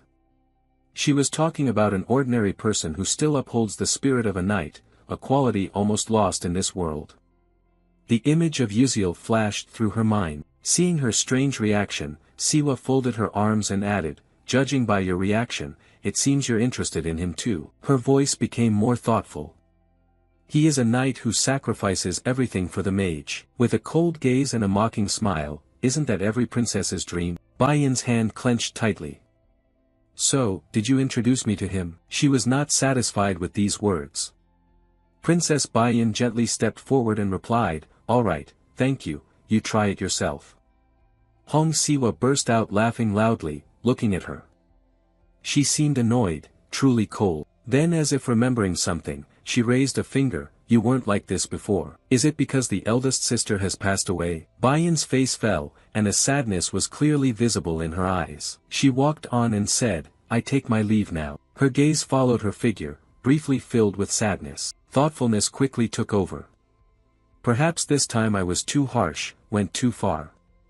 Maybe it's still too soon for her to hear about the eldest sister." Just then, the guard Seirin appeared and added a word. Seeing her arrival surprised, Princess Hong Siwa paid attention and said, "Huh? What's the matter?" A file was handed over by Seirin. "Here is the information about the person you asked to search for, trainee Uziel, a copy of the assignment he submitted in class along with a brief biography of his past." Hong Siwa held the document and said, "Really? I didn't expect to find this without digging. Very good. There really was an assignment with such a requirement." She opened the document to see what it was like. The title read, "To my mother. Mom, I miss you." Reading up to here, Hong Siwa laughed loudly, quickly covering her mouth. "Aha, kids will always be kids, right?" As time passes, a minute later, her hand holding the document began to tremble. Seirin was a bit surprised to see this scene. In front of Hong Siwa, tears fell as she hurriedly covered her mouth. I understand now. Yuziel's mother said she doesn't like black bean noodles. Seeing something was wrong, Seirin quickly changed her words, excuse me. Meanwhile, Siwa turned her face away. Wait, are you crying? Siwa replied, it's nothing. Just wiped her tears, she added some thoughtfulness. She had never deeply considered poverty. He lived in that situation yet still maintained the spirit of a knight. Her eyes drooped. Yuziel's hometown was invaded by dark mages, wasn't it? Then she smiled, I'm sorry, Baiyan. But I'm getting more and more curious about Yuziel. Scene change, the last day of training had arrived. The trainees gathered on the grass. A professor stepped out to explain, from now on we will begin the Persona Gate training course for first-year trainees, please enter the gates according to this arrangement. Yuziel stood in a corner amidst the rustling sounds. It was just like in the textbooks, I was a little worried. Thinking further, so finally it begins. Before all the upcoming events, starting with a new thought stream linked to my system board as a reward for completing the academic presentation. We can also activate the gate analysis function from these glasses. I have trained in Leafhanel's garden and enhanced my abilities, so that's enough. Your information displays clearly. His face was pensive, eyes revealing deep thought. At this moment the teacher standing nearby pointed towards the gate and signaled, students entering gate C7 please proceed this way. Flame standing next to Yuziel responded succinctly, yes. The attraction in her voice made him inadvertently turn to look. Not only that, others also appeared, including Princess Baiyan and Acel. Deep in thought, he wondered, so these are the people who are accompanying me. This Persona Portal practice session will be conducted in groups of 4 to 18 people. The important thing is to cooperate to overcome the challenge. His eyes still did not leave the group. First-year students at Stella Academy with average skill at level 2 will not easily conquer the Persona Portal prepared with 3 risks in the very first real mission. A concern arose. The C7 Persona Portal where the event takes place can hold a maximum of 16 people. It's unfortunate that Hei Wonriang isn't here. He thought, but with Flame, Baiyan and Acel, they should not fail to conquer this portal. His steps moved forward. After all, he didn't need to participate in the strategy to defeat the final boss. The portal appeared right before his eyes, all he needed was the hidden reward. Saying that, he stepped into the portal, which then took him to another place. Yuziel's face showed a brief surprise. A new information board appeared, welcoming him to the Ihiran Ball. A golden sparkling square unfolded before his eyes, with people beginning to gather on the large carpet at the center. Baiyan's group quickly entered this area, similar to Yuziel. Everyone's eyes looked around, assessing the situation. Then a voice rang out, attracting everyone's attention. Hello. A maid butler raised her hand behind her, smiling brightly. I have prepared dresses and shoes for everyone. Princess Baiyan felt that something was off upon hearing this, suspiciously asking, a dress and shoes? What do you mean? A thought interrupted her. Had there ever been a ballroom inside the Persona Gate? But she quickly adjusted her mindset. This wasn't the time to think about that. We need to analyze the Persona Gate and check the guidance notifications. Countless complex characters appeared on the screen, but anxiety began to surround her. Wait, hold on, had they really given such a complicated formula for a first-year student's test? The butler then delivered the instructions to everyone. Miss, the dinner banquet is about to start, you must hurry. Baiyan, still confused, asked in surprise, Butler, how can you speak like that? Is that a prescribed phrase? A thought interrupted her again. I don't know if this is truly an NPC inside the Persona Gate. I've heard that those created by the mage within the gate cannot express personal actions. Seeing the butler smile freely along with her previous words, Baiyan's mind began to waver. No, it can't be. This is Stella Academy, no way would a real Persona Gate appear here. It must just be Stella's technology a little more advanced. The butler's smiling expression remained on her face. Why would you say that, sir?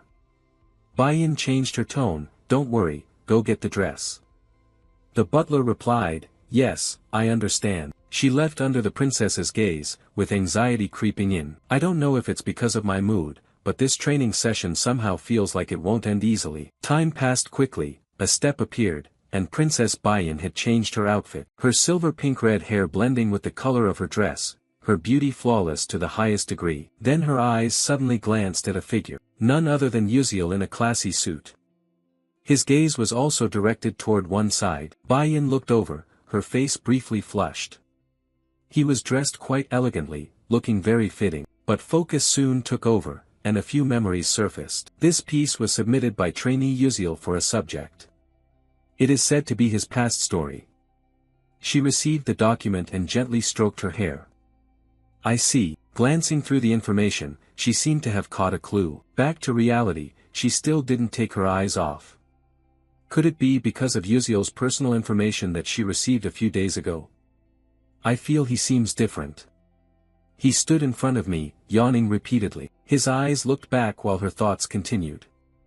Overcoming the past like that, the path of a knight in Stella. Uziel's bewildered expression cut through her thoughts. What are you looking at? Is this your first time seeing a civilian yawn? Baiyan was briefly surprised, but then bashfully averted her gaze and replied, No, it's nothing. Just then, a voice interrupted, Is everyone here already? Someone gradually approached their position. All eyes turned to this arrival. A red-haired lady holding a fan continued speaking, From now on you will attend the ball hosted by Duchess Ihiran. Then her gaze shifted, focusing on a wall. It is said that those 4 corridors lead to the mansion's basement, but the basement is full of labyrinths and traps.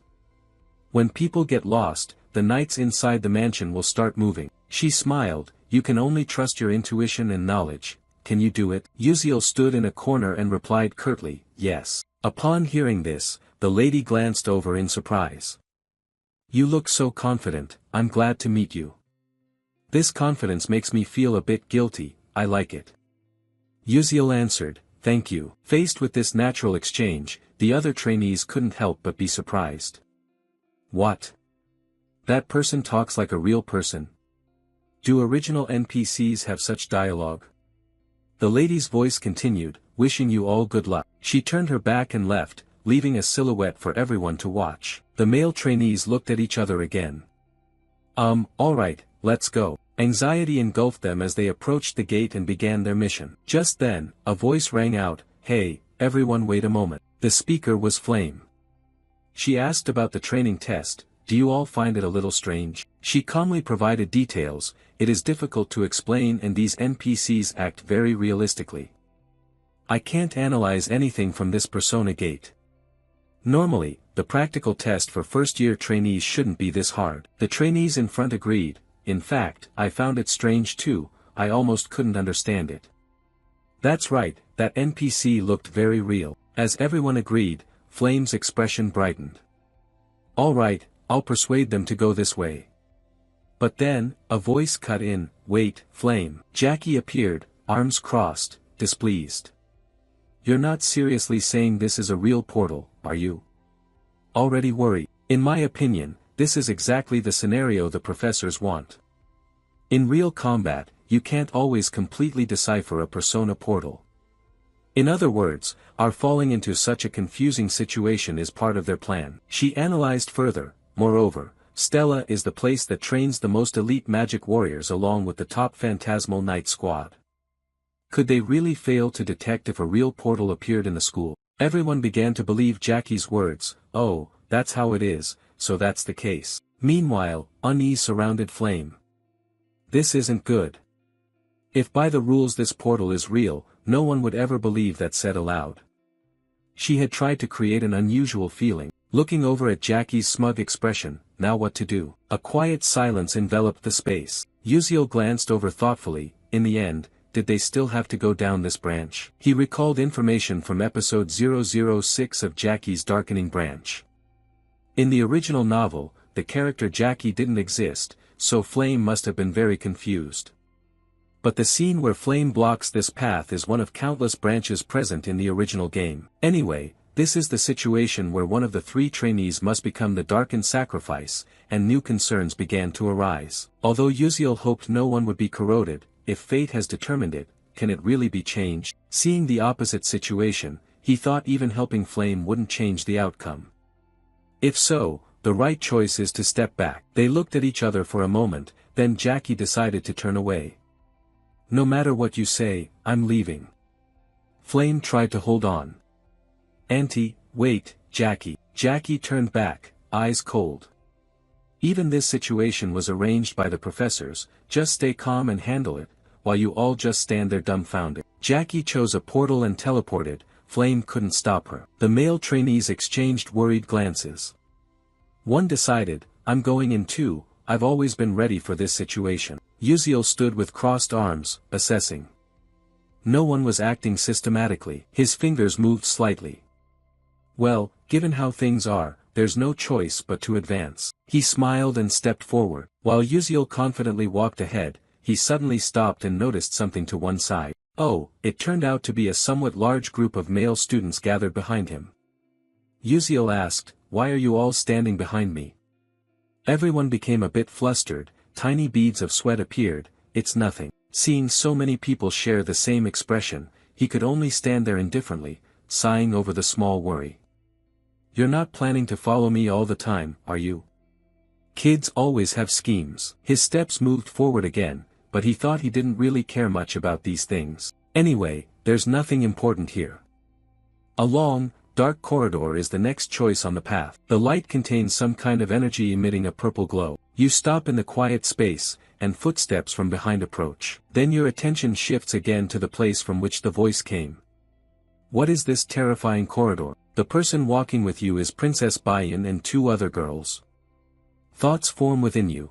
It seems everyone has arrived. The princess's gaze has fixated on something. The three then step ahead of you and stand before the closed door. You wonder where the others have gone. Your gaze drops, a clear conclusion forms immediately. As predicted, it seems we cannot all appear at the same time. Analyzing more carefully, the 16 students are arranged into groups of 4. Those 4 corridors will be divided among the 4 groups. The person entering is you, then the silhouettes of 2 familiar friends appear. It seems Acel and Flame have moved elsewhere and formed a group together. Your eyes look at those here with Princess Bayan. You think you're surprised to be in the same group with her. They are exchanging something, we should move immediately. Yes, Your Highness. But then the princess notices your gaze. The question was immediately asked with a somewhat blank look. What's wrong? Are you dissatisfied about something? He started to sweat. No, he replied, still keeping that expression. The princess added, oh my, it's really dull. Ignoring it further, his gaze shifted in another direction. Instead, the Princess Bayan and Acel splitting up seemed like a good thing. At this moment, a startled expression took over his face. No, wait a second. He raised his hand sideways to stop everyone from moving forward. There was something ahead. A golden light appeared, revealing several statues in dancing poses. Their shapes resembled decorative mannequins. A big question arose among everyone as they looked at them. Figurines, yes. Princess Bayan said nothing but was somewhat startled. Then attention was focused straight ahead.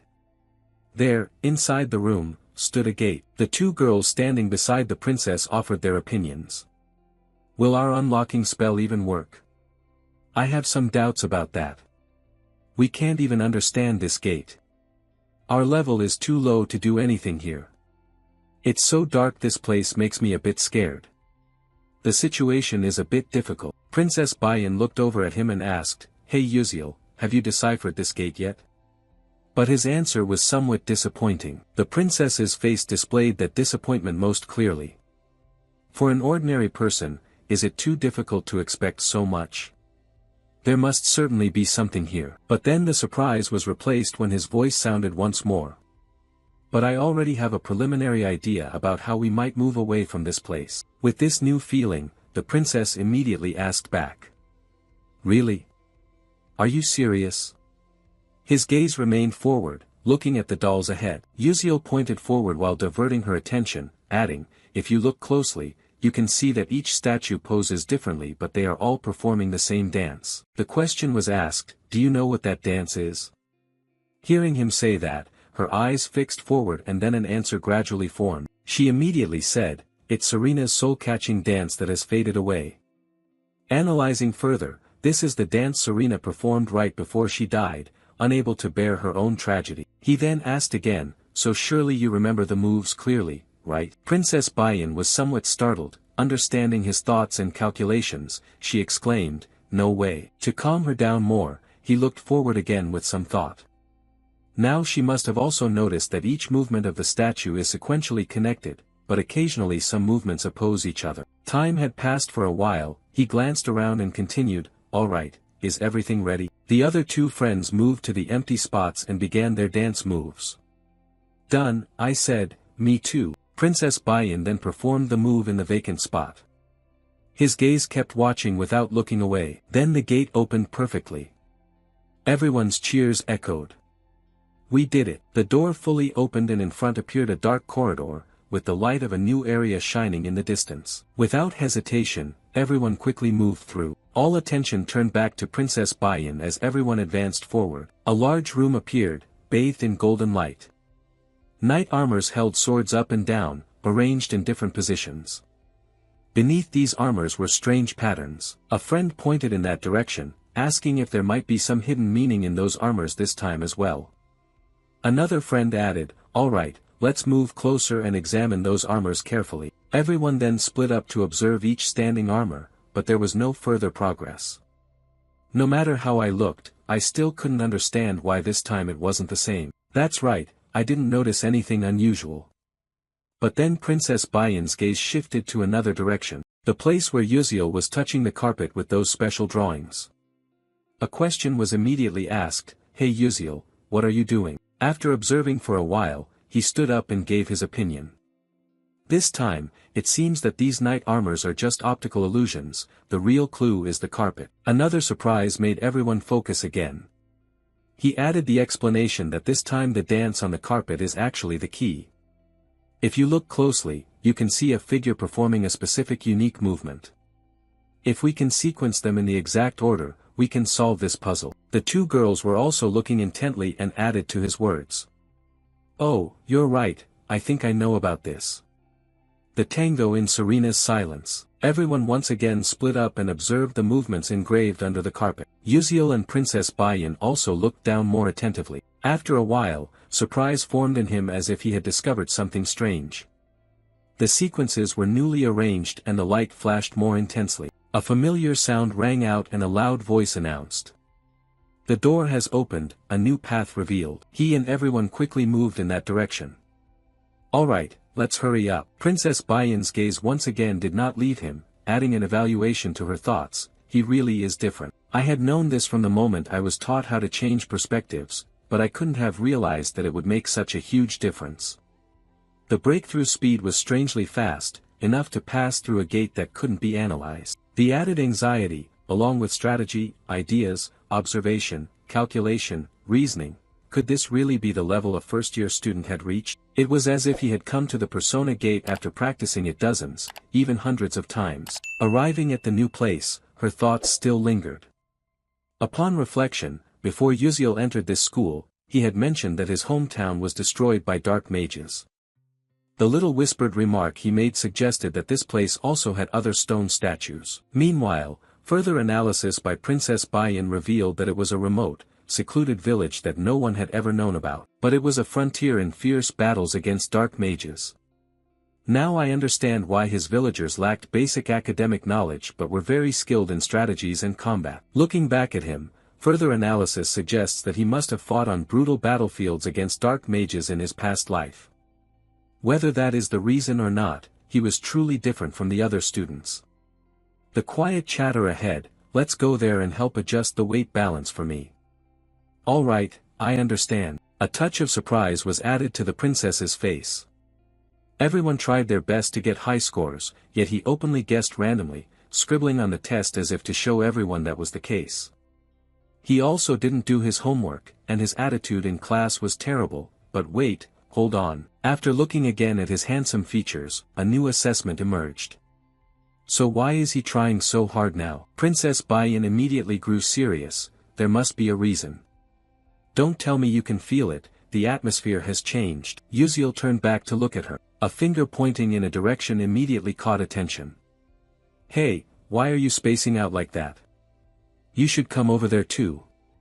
but she unexpectedly questioned him. "Tell me, commoner." He was dazed, not understanding what she was saying. Bai-yin voiced her suspicion. "This persona gate, the one we are challenging, does it really exist?" She waited silently for an answer, but all she received was contemplation and silence. He then evaluated her. "Your eyes have become sharper, Bai-yin. Normally, one wouldn't be able to discern the truth to the very end and would always be obstructed by a cell." A smile replaced the look.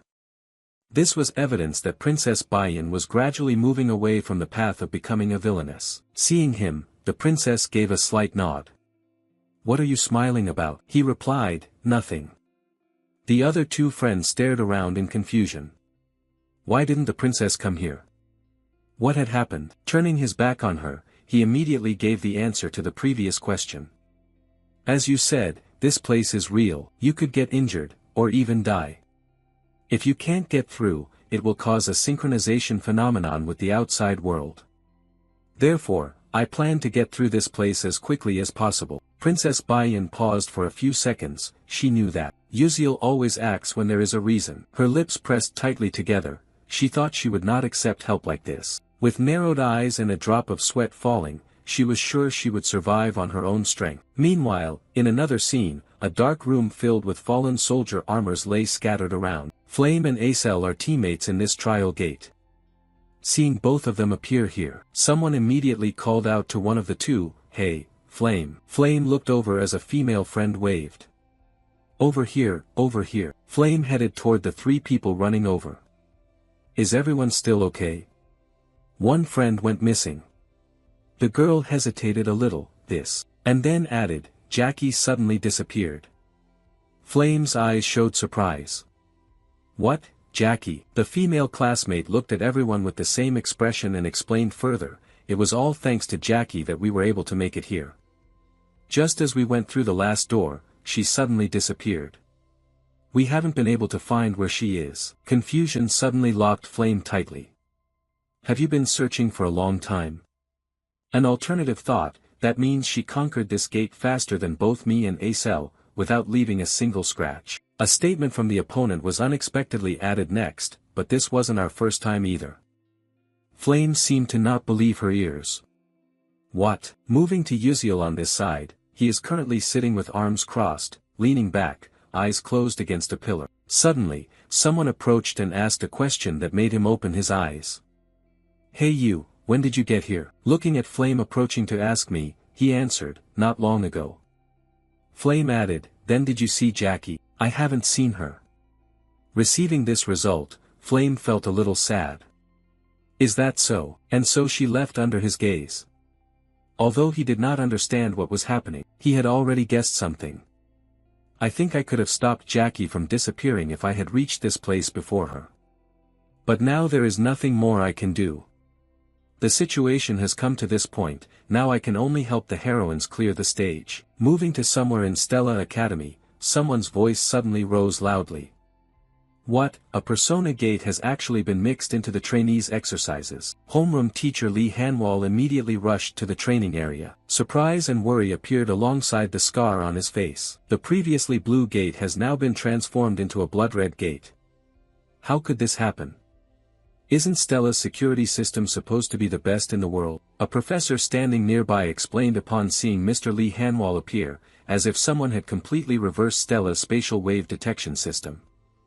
The only wave appeared simultaneously with the emergence of the persona gate, so it was not detected in time. The security team was also reinforcing the system, but Mr. Lee Hanwal suddenly interrupted. "Damn, at this moment, that no longer matters." Suddenly, another person interjected, "He was right." Following him, a shadow appeared, catching Mr. Lee Hanwal's attention. A new figure had appeared. Taking his place, the most important question now was who was inside that persona gate. Someone recognized this person, Commander Aryan. Aryan Blackswan, the supreme leader of Stella, the strongest knight order in the world. The man said to create a sea of blood from the corpses of dark mages, rarely appearing on the Stella Academy campus. He approached with a cold attitude. "What's the situation? Has the reinforcement advanced?" The earlier professor replied, "No, it's not possible, it seems the students inside are facing a rather difficult challenge. Arian asked further, what is the level rating of this Persona Gate? The immediate answer is yes. Currently, the level is estimated to be between risk level 4 and 5. Arian frowned, estimated? Give me an exact number. The professor holding the stack of documents answered tremblingly, yes, initially it was level 4, but as soon as the students entered, it suddenly jumped by 1 level. Arian paid attention. It was unusual, though not unheard of. The Persona Gate is emitting false waves. Bring me the list of students who have registered. The professor holding the documents immediately handed it over. Arian then opened it and carefully scrutinized each name on the list. A few names from Class 1's rank appeared: Beck Uziel, Bayan, Flame, Acel, Reiki. After receiving the list and reading some names, Arian's eyes narrowed further. A Persona Gate at risk level 5 means even veteran mages must prepare thoroughly to pass through.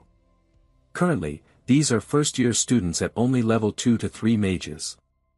This is absolutely insufficient to handle the situation. Arian's voice turned colder. Prepare 16 foam boxes to collect the bodies of those students. Hearing this, Teacher Lee Hanwal yelled loudly, commanding Arian. But Arian turned his back and left. This was only a guideline for efficient future operations. Returning with eyes full of danger, don't tell me you actually believe those first-year rookies can conquer a real Persona Gate at risk level 5. It's like saying ants could kill a tiger. After saying that, Arian disappeared, leaving Mr. Lee Hanwal more worried about his students. I know this bet is really unreasonable, but I still hope the kids can get out safely. The red gate is still intact. Moving inside, Acel and Flame simultaneously focused on the same direction, where someone had called out. Hey everyone. Jackie returned with some dust on him and continued, so this is where everyone is. You stood here, arms crossed, deep in thought, while everyone else showed a bit of joy. I'm really glad you're still safe. Why did you suddenly disappear like that? It scared me a little. After looking, you turned to one side. A deep silence appeared. Now that everyone is here, the only thing left is to fight the final boss here. While pondering, not long before, suddenly something was about to appear and caught Uziel's attention. And then red status boards continuously appeared. You have arrived at the dance clock tower. If you go down the stairs here, you will reach the ballroom. The party seems to have just started, so hurry up. Everyone in the group headed towards a staircase leading downward. I guess we have to go down these steps. While everyone was focusing on the passage below, Flame anxiously looked up, as if realizing something bad was about to happen. A monstrous spider began to take shape in her mind. Atop this clock tower dwells a great sword spider, the leader, a level 4 risk monster. Its 8 legs can transform into 8 sharp blades. Flame swallowed nervously and took a deep breath. It's very dangerous, and I can't just rely on Uziel forever. Moreover, he has lost his memory, so he has no information about the great sword spider leader. But I've done some research on that great sword spider, so I'll try to stop it myself in some way. And then Flame looked over at Acel nearby. If Acel and Uziel face the final boss together, we might be able to get through without suffering much damage. Alright, Flame resolutely spoke up. Wait, everyone. Just then, someone's voice cut in, startling her a little. Wait a moment. It was Uziel looking up toward a high corner. There's something above us. Flame froze for a few more seconds, then he broke the newly formed silence. You all go down there first, I'll check around here first and come down later. Following his words, no one objected. They all continued going down together, led by Princess Bayan. At the very end and moving slowly, worry still lingered in Flame. Uziel probably didn't even know about the existence of that great sword spider. The shadow just now appeared, but he could sense its presence right there. That was impossible. Don't tell me. Hesitating to choose an alternative, she thought he didn't know that his senses could be that extraordinary. Well, after all, he did deflect the magic. While she was hesitating, everyone else had moved deeper below. At that moment, a male trainee stopped, as if sensing something. What is this sound sensation? The other trainees shared the same expression. Then, Princess Bayan detected the location of the strange sound and immediately warned everyone loudly. The sound was coming from above. Everyone's attention shifted upward, only to be shocked once again when a giant sword spider charged towards them. It was the sword-tongue spider. Another trainee objected, no, that was the level 4 risk giant sword spider leader. Seeing it appear here, Flame's mood began to worry. What was going on, and what about Uziel? Thinking about Flame, Princess Bayan suddenly realized that somewhere in that worry, commoners. The expressions of both then turned to Acel nearby. Don't tell me that. But then unexpectedly, a foot of someone appeared on the spider's body. Uziel jumped down from above, delivering a deep stomp to the spider, with a flash of golden blink light manifesting outward. The sword was already held tightly in hand when someone below called out loudly, Uziel. Seeing that the people below hesitated a little, he suddenly shouted even louder. I will stay to handle this guy, so everyone else, hurry downstairs. Acel seemed unable to believe what had just happened. She started to seriously doubt him. Could he stop it all by himself? She then clenched her teeth and made a decision. Perhaps she should step forward and support him. Just then, someone's voice called out, I don't know what you're thinking, but what we need to do right now is to move to the ballroom immediately, as fast as possible. Princess Bayan suddenly approached Acel and spoke those words. Before continuing forward, Princess Bayan didn't forget to look back once more and added, that is the most helpful thing to do for that commoner. Still surprised by him earlier, now Flame was additionally baffled by Princess Bayan's actions and expression. Curiosity arose as she watched the princess's back disappear. In the original work, was Bayan like this? Flame's curiosity was justified. Normally, Princess Bayan would have been jealous of Izel's battle prowess and likely have some conspiracy. But instead of jealousy, this time the princess helped Acel. After that, no one stayed to bother him. The door of the room below was then thrown wide open. Everyone proceeded toward a new dance venue. The sound of instruments and music spread throughout the room. As everyone stepped further into this place, someone exclaimed in amazement. Oh, that was completely understandable. It was far more magnificent than what they had expected from this special dance party. The crystal chandeliers cast radiant light in the air. The masked nobles held hands and danced amid that brilliant atmosphere. The red carpet stretched along all the stairs here. It was truly enchanting. While the atmosphere was lively, suddenly, the lights here abruptly went out, along with the music stopping accordingly.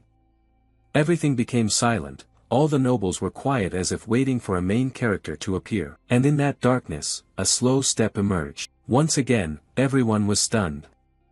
Princess Bayan immediately spoke, diverting attention. Someone was coming down the stairs. Flame began to make a small guess, maybe the final boss, Duchess Ihiran. Everyone should be cautious. But then something broke the view and surprised Flame on the spot. At the position where the spotlight shone, someone was standing under this light. Hello, pleased to meet everyone, I am Jackie Ihiran. And no one else but Jackie, who had split off and gone missing from the previous group. Her current smile seemed somewhat off. Contrary to the expressions of the trainees, the nobles here were very excited by her appearance. Duchess, you are so beautiful today, please give me a bright smile, and I will give you my heart. Although Flame had read the original novel, she still had no way of knowing this plot development. How could this happen? This development does not exist in the original romantic novel storyline. In fact, the character Jackie didn't even exist from the start. Judging by Princess Bayan's worried expression, it's impossible for an ordinary person to become an NPC in the Persona Gate.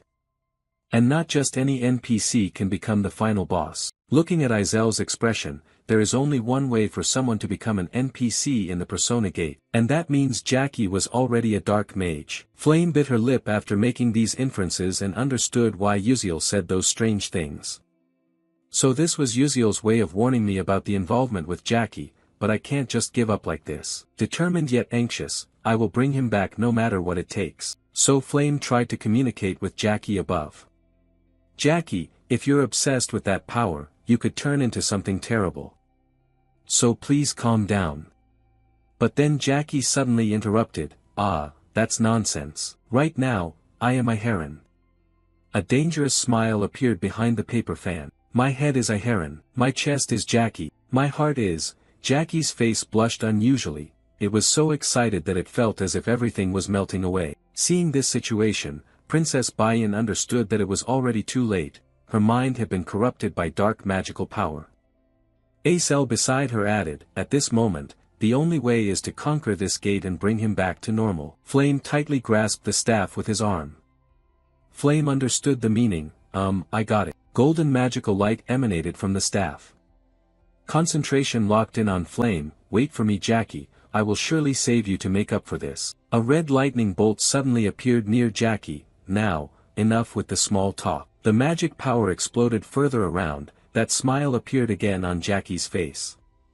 Let's start this party together. Important information board updated. The battle with the tempting Masquerade Festival boss has begun. Meanwhile, in another place, a streak of greenish blood appeared on the screen, where the great sword of the leader had been slashed with a long cut across its upper abdomen. That blood just now also came from there, and this is the crystallized result that Uziel created along with his blink. Anxiety began to envelop the body with beads of sweat falling, truly a difficulty.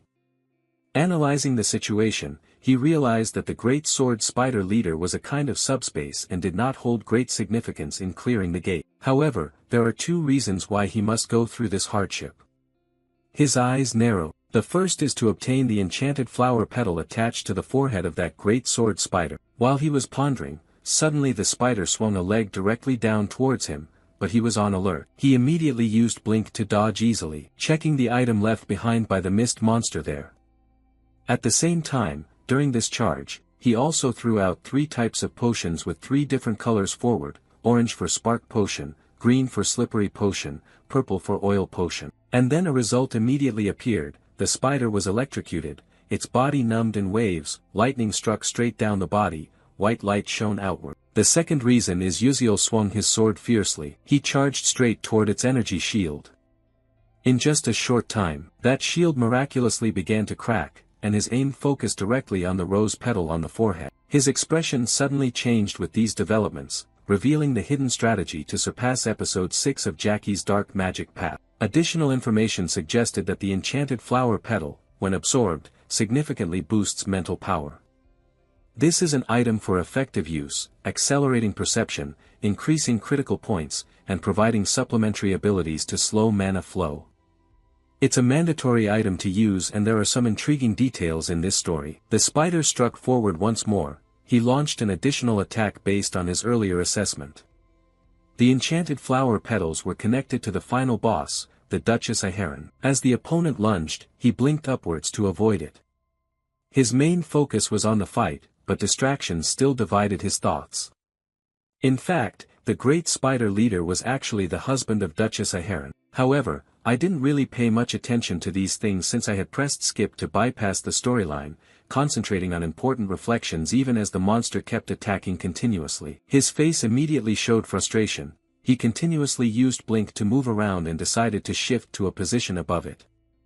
In any case, because of that reason, whenever I attacked the barrier appearing in front of the flower's wing, the Duchess also showed a similar sign. Therefore, the main characters would be able to carry out their strategies more easily. It is precisely because of this concern that he also felt another kind of worry, but I wasn't sure whether my attack would be effective at the right moment. However, a slight smile appeared on his lips, so I decided to attack it as much as possible to defeat it outright. In all previous battles, the spider sword had charged the attack first, so this time he decided to go all out by acting himself first. Blink was continuously deployed. As soon as he appeared in a new position, he used blink once more. Thus, we could only see the afterimages along the path he left behind. The ability to blink 3 times consecutively allowed him to do all that, turning this place into a stage for his performance. Before this transformation, the spider emitted a series of strange sounds. As for him, after that performance, he has now settled down. If I continue to maintain this state, before I could think further, he was suddenly surprised, and the expression on his face shifted to astonishment. The spider below has moved unusually along with some kind of greenish substance, and you know where the problem lies. I threw so many slippery potions, yet it's still not over. There was no other choice. He was forced to rush at it once again. When Uziel saw the spider below moving oddly without anywhere to cling to, he immediately felt uneasy. Damn it, below was the dance hall, and his speed was increasing due to inertia. Rushing down, there was a snap decision to change his course of action. Alright, think about this. I need to check the direction that spider is moving toward. Moving at a rapid pace, he finally caught up with its position. They collided, their eyes met, sweat dripped down his face along with angry gritted teeth, and he adjusted himself. His pupil flashed with a special color, blink, a few minutes earlier. Just as the large bulletin board appeared, the battle with the Masquerade Festival boss Temptation had begun. Following that announcement, Princess Bayan's entire group gathered together into a fighting cluster. Meanwhile, Jackie's hand grasped a part of her black dress. Blood-red music sounded, and Jackie's dance immediately began. All attention was focused on her movements. Each step she changed triggered new flashes of red lightning, and beneath her feet, a strange magic circle had formed. Once again, Jackie changed her steps according to her dance. The red lightning bolts began to alter the situation around, and everyone stepped aside. But the announcement seemed too slow, and then all the previous lightning bolts converged on one spot to attack. The nobles standing nearby were also knocked away. Back with the others, Princess Bayan, after seeing that powerful strike land, turned back to look at everyone and asked if they were all right. A male trainee behind replied, yes. Calming down to analyze the problem, the worry became clearer moment by moment. I don't have time to hesitate or delay, now is the time to fight. She personally took out the azure staff and planted it. The upper part of the staff began to emit light because this time the opponent was a black mage. Meanwhile, above, Jackie continued her dance moves while the fire elemental magic attacks began to target her lock-on. Noticing this, Jackie looked back with a contemptuous glance, and of course, there was reason for that. It wouldn't be that easy. After that speech, a strange black formation appeared right in front of Jackie. All fire magic attacks were easily stopped by it, but the attacks did not stop there. Acel formed 3 small ice formations, from which large ice pillars shot out. The other students were not without thought either, they all simultaneously launched spells rushing toward the target. But unfortunately, all those attacks were blocked by the similar magic circles from before. The students were taken by a huge surprise. All the magic we created, is it completely ineffective? While everyone launched their attack, Jackie made a new move. Red lightning bolts formed in the sky, and a slight startle was born. Ah, she's attacking once again, be careful. At that moment, by some miraculous way, Flame created a complex magic formation right in front of her. Jackie looked over and seemed to realize something. Mirroring her previous gesture, Flame also grasped a part of her own skirt. The sound of music began to play. Flame held her staff with an indifferent expression and started the requested dance. Those watching her action didn't know when it happened, but were greatly surprised. Why are you suddenly dancing here? But Flame didn't answer and continued her dance. After a while, Flame stopped, her eyes half lowered, staring straight at the opponent. Following the previously formed magic formation, Flame immediately unleashed an attack outward. A golden light swept past Jackie's side, who, holding a fan and with wide eyes, could only stand there watching. Seeing it succeed, Flame silently rejoiced, all right, it's exactly like what I read in the novel before. Then she raised her voice loudly, everyone, let's dance. The eyes of Princess Bayan and Acel looked on in astonishment. And with the explanation continued by Flame, we already had hints from the previous episodes. In this episode, not only does it open with a magical confrontation, but it also includes a dance. We can only use magic through our dance movements. Quickly understanding, Princess Bayan grasped the issue. So that's it, the dance of Duchess Iharan cannot be broken by ordinary magic. Acel also formed some ideas. The dance can counter Serena's quiet tango, and everything boils down to one important clue, Serena's farewell song is dead. Without hesitation, Princess Bayan opened the scene with a dance. Acel synchronized and began to dance as well, and the other classmates knew this dance too. The musical notes created blended harmoniously with the dance. And within a short time, magical attacks were successively unleashed, heading straight for the spot where Jackie was standing. Unexpectedly interwoven, she held the fan in front of her mouth. And just like that, a large explosion formed before everyone, with Jackie at the center. The music was still playing, and Acel, in that melody, began to feel a new worry. Would that attack be effective? But then, the sound suddenly changed, causing her to change as well. Wait a minute. As the blood-red music played, and from the smoke born of the previous explosion, a black shadow slowly appeared, contemplative in posture. The melody seemed to quicken its pace. 2 other students on this side also noticed the same thing, what the hell is that? One foot was slowly lifted forward. Specifically, 2 more feet emerged beneath Jackie's skirt. Her eyes also shifted to a demonic red hue, prompting someone to urgently warn everyone. Her legs have now grown to 4, haven't they? The dark black feet from the explosion once again rose onto tiptoes in rhythm with the dance steps, continuously changing their movements. Through the new rhythm generated by the 4 feet, Jackie quickly formed a new, denser magical array behind her back than before. Alright, then let's begin the correct way. With the sound Jackie spoke, her face became increasingly dark and demonic. Seeing her like that, Flame couldn't help but shout loudly toward Jackie, "Stop it, Jackie. If you keep immersing yourself in the role of Duchess Iharon, you won't be able to come back anymore." Jackie retorted, "Exactly why do you want me to stop? Just look around." At the same time as the dark magic spread, the voices of other nobles echoed endlessly. "Jackie, Iharon, Jackie, Iharon." Everyone just stood silently there watching this scene unfold. From that moment on, the scene was no longer beautiful but rather looked more like a terrifying spectacle. The nobles cheered rhythmically along with the music, just as expected. "You are truly beautiful. You are indeed the best dancer, punish those foolish challengers." Looking at Flame's bewilderment, Jackie added a few words. "Flame, are you really that heartless?" Flame was taken aback. "What?" Some old memories surfaced along with strange, selfish, and mean analyses in the mind. "This is a sweet and wonderful feeling. You are the only one who exclusively owns it, you have kept it to yourself." Flame always had a smile on his lips, while Jackie stood aside looking saddened, and now the pent-up anger was unleashed. "I will never let go of this heart and feeling." Red lightning began to appear more. Princess Bayan sensed a great mana about to be released and warned everyone on behalf of all. "It's coming, everyone protect yourselves." After these words, Jackie on the other side began to act.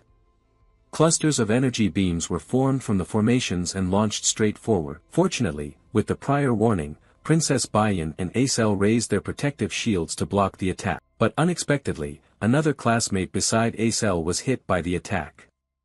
Acel noticed this but there was no way to help. But then, while she was distracted, another overwhelming power was heading towards her position. But she herself didn't manage to turn back and observe, she couldn't do anything more. Acel closed her eyes, but then opened them when nothing approached her. A light shone on Izel's face. Bayan relied on her own power, she stood firm and formed a massive wall of fire that helped Acel avoid the previous danger. After providing support, Princess Bayan immediately hurried back. "Hey, you fool, why are you just standing there distracted like that?" Acel stammered something. Still looking dazed, Princess Bayan's voice got even higher.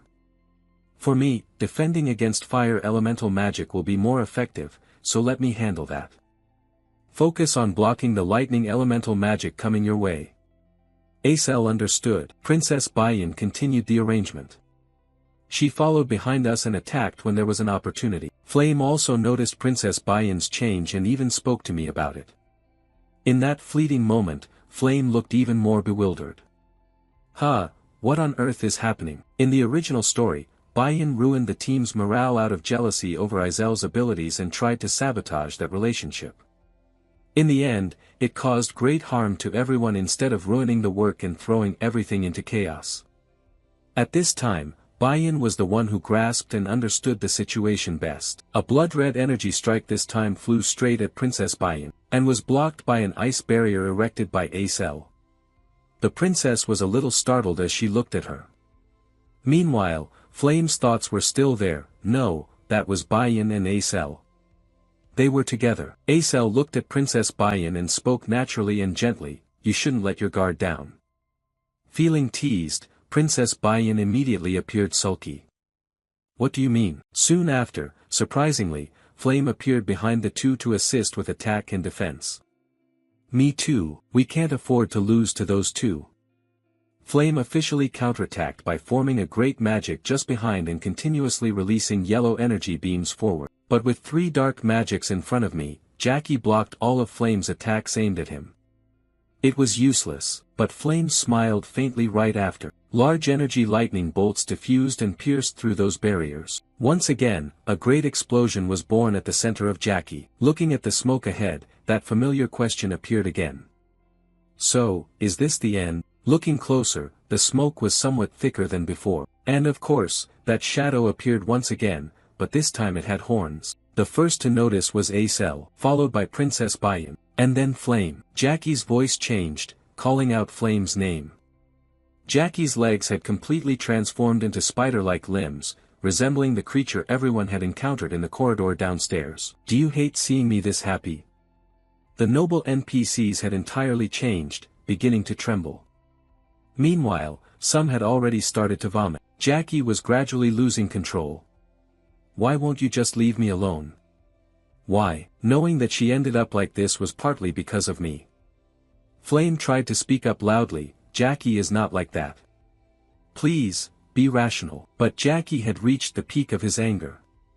Be quiet. Immediately, a blood-red magic circle was formed. Not stopping there, a second divine magic array appeared right below. The blood-red musical sound rose again, sealing a smile on Jackie's face. The original Princess Bayan was stunned. Impossible. Behind Flame, the identical expression was displayed. This was. Looking at the danger ahead, thoughtful analysis was brought forth. At least this was a level 5 risk. There was nothing more to think about. What should we do now? From their gaze looking ahead, Flame suddenly looked up as if sensing some movement. The noises increased steadily, and she then asked a big question. What was that sound? Acel seemed to sense what it was and interrupted from beside her. It's Uziel. Flame was startled at her words, but suddenly another unexpected development occurred. Jackie screamed as if struck by some blow. The question was asked again by Princess Bayan. What is happening? Flame glanced from afar to explain. I don't know the reason either, but it seems the battle between Uziel and the spider sword leader above has affected Jackie down here. Jackie held his head in pain. Flame didn't believe it, but there was another confirmation in his mind.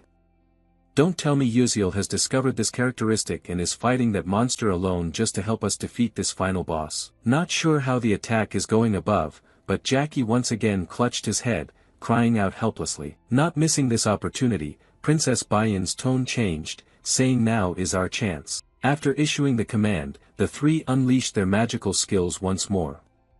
Princess Bayan's fire, Izel's ice, and Flame's light surged quickly forward. Ice advanced first, freezing the legs of the spider sword leader's limb. Then came the engulfing flames of Princess Bayan. Light was the final attack rushing in. A great explosion occurred when the three elements collided, sweeping away the smoke that had formed. Jackie shouted angrily, "Is this what you kids call showing off?" But then his anger exploded to the peak. How dare you? At that moment, the original spider sword leader suddenly appeared in the room. Feeling that something new had appeared here, Princess Bayan anxiously asked, "What is happening?"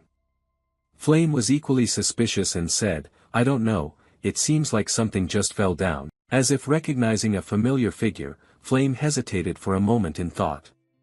That can't be, isn't that the great sword-tongued spider leader? Falling from above had caused this giant spider to lose consciousness, and the dance floor cracked as a result.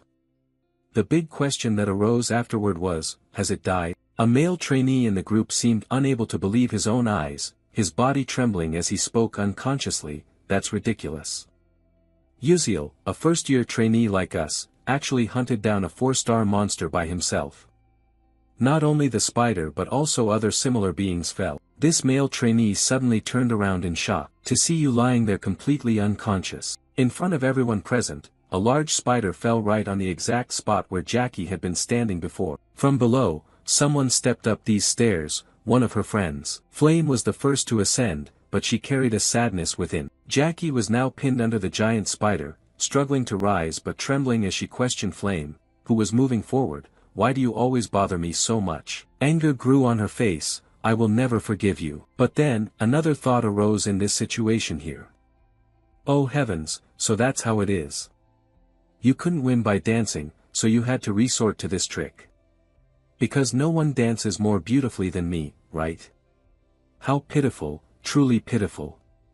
In the end, you're just like me, also jealous of someone more beautiful appearing, wearing an additional foolish smile.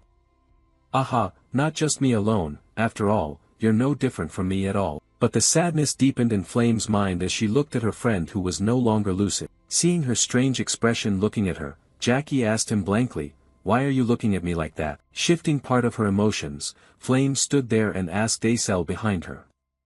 Acel, can you summon an ice mirror? Acel replied quickly, yes. Jackie, understanding her action, then smiled smugly. No matter what absurd thing you do, the truth is that I'm still more beautiful than you. At Flame's request, Acel created an ice mirror in front of Jackie. She blankly cast her gaze into it. One side of her face had completely transformed into a spider.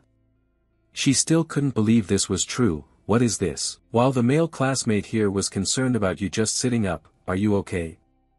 Oh, my head. Jackie's voice shattered that quiet atmosphere again. Is this my appearance? You're lying, isn't this an ordinary mirror? Uziel has now regained consciousness but is pressing his fingers to his forehead and mouth while Jackie's voice continues without end. You all are trying to deceive me with this image, aren't you? It's disgusting, truly disgusting, absolutely revolting. That sound keeps echoing. Jackie screamed even louder. Please put that mirror away. The group of nobles who had sided with Jackie earlier at the dance have now stopped. The Duchess is no longer beautiful. Everyone knew what would happen next, so they all lowered their heads and let Jackie rage in her agony. I don't want this, I hate it, this is not me. Jackie's transformed hand trembled as it reached out for help. Flame, please, can you do anything? Please help me, save me. But the words shifted somewhat. Do you think I would ask for that? A sword-like leg resembling a giant spider's combat limb appeared. Jackie's transformed arm that was raised toward Flame screamed, with added anger. It's all your fault I ended up like this, die. Flame was a mix of white and red, but the one injured in the attack was Jackie. Something emerged beneath Flame's feet and pierced through Jackie's body. Her dazed eyes opened. For a moment, Jackie recalled the happiness she felt standing beside Hei Wonriang. Jackie could not be saved. Everyone could only help her escape this situation through sacrifice. The flame from Princess Baiyan began to blaze. Once again, Flame lowered her head, saddened because she herself had done that terrible thing. The identical Princess Baiyan also felt something similar. But the saddest person was probably Flame, because she knew that she herself was partly the cause of that death. After Jackie vanished, she stood there speaking her final words to her friend, I'm sorry, Jackie, I truly am sorry. At the same moment Jackie fell, an official announcement appeared, ending the story of Duchess Iharan, who had achieved the greatest beauty and fame in the world. You have conquered the ballroom of temptation. Congratulations. Moving outside, where everyone entered the gates, an announcement sound also echoed here. Team A6, the simulation practice has ended and the students have left. The training simulation for Group B3 has also been completed. As the trainees came outside, Teacher Uziel immediately issued instructions, evacuate them at once. A teacher responded, yes, sir, everyone has left. Teacher Lee Hanwal then focused on the last place, worry forming on the spot. Is this C7 the only thing left? Suddenly, the red gate right next to Teacher Lee Hanwal began to undergo some change. Red lightning bolts started to flicker around it. Sensing that something was wrong about to happen, Master Lee Hanwal immediately turned to another assistant nearby and said, the waves are shaking, prepare quickly. Yes, but before he could say more, the gate suddenly mutated, the space expanded and the previous red hue gradually faded away. The master's gaze was sharp and intently fixed on this change. But then a faint smile appeared on his lips, the ant has defeated the tiger. Following these words, all the trainees had appeared outside, except for one, and the red gate then completely disappeared. Seeing the trainees able to come out from that dangerous place, discussions leading to a lively debate arose. Had they truly conquered the dangerous level 5 persona gate just as trainees? Even veteran soldiers with rich experience had considered that a challenge. Doubts continuously arose. Was that boy the leader? Arian's face showed a hint of surprise because he himself had stumbled over his previous words. Then he turned back and mocked himself for joking. Let's retreat. Yes, sir. It didn't stop there. After coming outside, Uziel stepped forward, raised his sword across his chest, and said, I hereby report that the mission to conquer the Persona Gate has been completed. In total, 16 people participated, 1 person was sacrificed, and 15 returned safely and successfully. Teacher Lee Hanwal's expression immediately turned bitter after hearing those words. In the end, there was still 1 sacrifice. Afterwards, the teacher refocused and instructed, "You all did very well. I will immediately assign a healing mage to come right away, so everyone should rest now." Yes, just at that moment, someone appeared and interrupted, asking if something had happened while I was away. Everyone then intently looked toward the familiar voice. Following that, another person appeared here. "Oh, it seems something happened while I was gone, is that right?" For a moment, you stood still, bewildered by the unexpected arrival of this person. Stella Academy's principal, Eltman Eltwin, a great rank 9 mage, smiled as he approached you. "About that matter, will you tell me everything?" Moving to Stella Building Number 1, the principal's office, Uziel walked alongside Principal Eltman Eltwin down the hallway here. As he walked, his face briefly showed an indescribable dazed expression mixed with a new worry, a private conversation with Eltman Eltwin. "No way, why do I feel so anxious?" His eyes glanced elsewhere as if complaining about some decision. "That's why I don't want to be a leader." Back before exiting the gate, Princess Bayan gathered everyone as if to raise a major issue. "Wouldn't it be better if we appointed one leader to report the situation before leaving?" With a calm face, his thumb pointed towards Acel. "So what about Acel?" His state went from fainting to waking up, and Acel was puzzled by the significant opinion he directed at her. However, from the start, neither Bayan nor Flame intended to let him escape this chosen fate. Both wore the same expression, arms crossed calmly, saying, "Commoner, we've already opened our eyes wide, and you still dare to openly ignore your contribution. No matter how much you cherish him, that's just not right." A sweat drop fell, and for some reason, as if there was a special bond attached to Acel. He added, "I think I'm somewhat capable, but this time, I'm not." He stiffened, vaguely following his own thought, "She thinks so too." His eyes immediately closed. So in the end, he was forced to become the leader. What the heck had happened while he was unconscious? But perhaps this abruptly cut off his thoughts. The director's voice rang out, bringing a new matter. "Is this the third time we've met?" Opening his eyes wide, he looked at the director and continued, "You seem taller than last time, huh?" A bit dazed and still very young, not understanding the director's meaning, he stiffened again.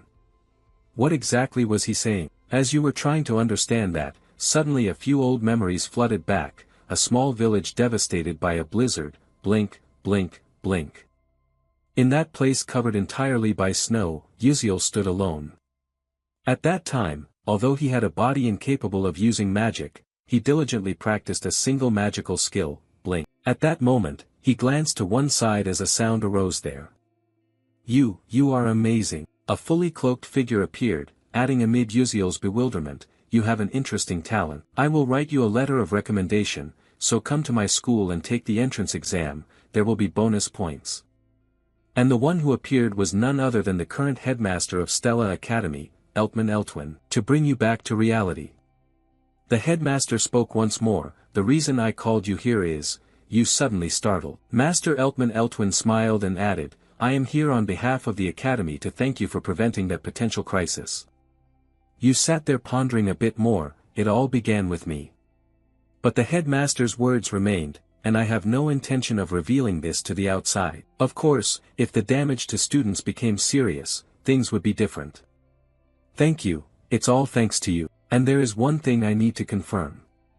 You instinctively paid close attention to these words. In an instant, the headmaster's expression turned cold. Inside that gate, could there be a problem? In just a blink, cold sweat started to pour down Uziel's entire body. What was that look? It's no surprise they call you a Black Witch Slayer. Even so, I'm not even a Black Witch. Between hiding the truth and speaking it, Uziel chose to speak the truth, though the worried expression remained. Yes, the student has died. Jackie showed signs of black magic corruption. With a face devoid of sympathy, the dean replied, "I see. That's unfortunate. Being affected by corruption means that there were dark feelings in the heart from the start, and no one can resist that." Uziel clearly sensed there was no remorse at all. Before Uziel could process what was in front of him, the dean brought up another matter. "Oh, look at my mind wander.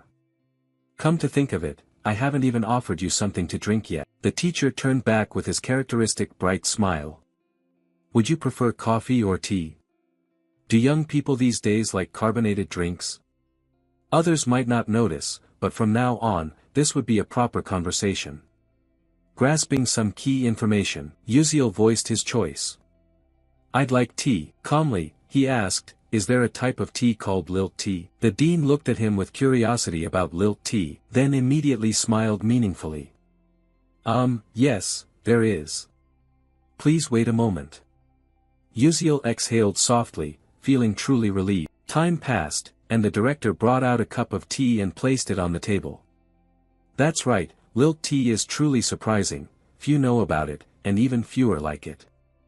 You responded, thank you very much. Immediately after, you picked up the cup and began to taste it, savoring the tea, but you showed no expression. The thought immediately revealed the atmosphere.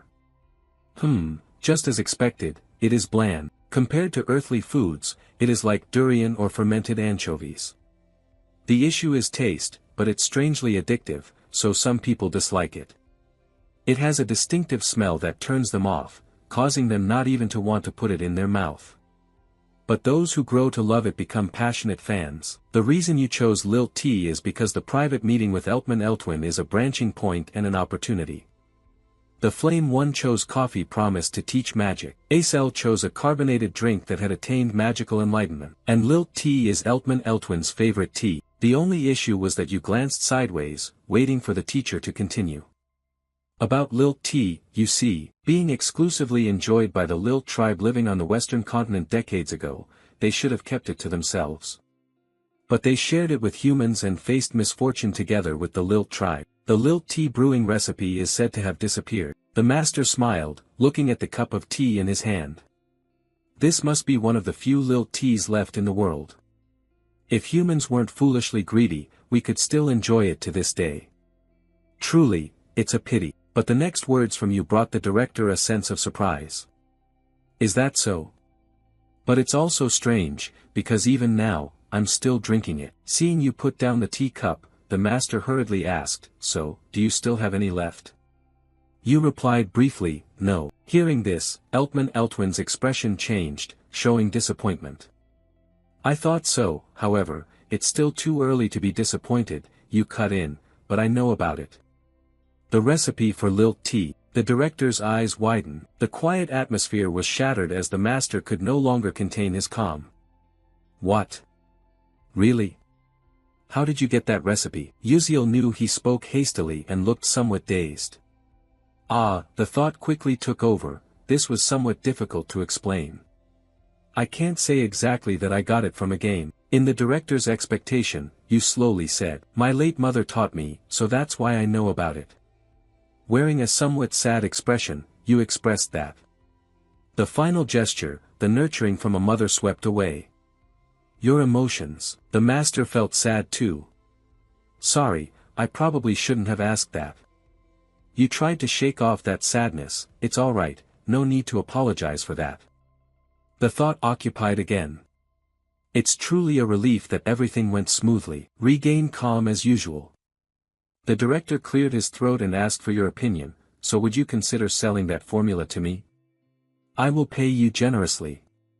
Eltman Eltwin couldn't contain his eagerness, but you waited for this moment. Finally, the moment I had been waiting for arrived, and you said immediately, actually there is something I want from you even more than money, director. The master asked again, oh, and what is it? To be the director once again surprised. You stated, the space enchantment technique of the headmaster. I want your help, even if only once. Surprised by your choice, the director asked again, what? Why don't you reconsider? The lilt tea formula has now ceased production and could be sold for a much higher price than that. But my magical technique is completely impractical. You understand what that means, don't you? You sat there silently.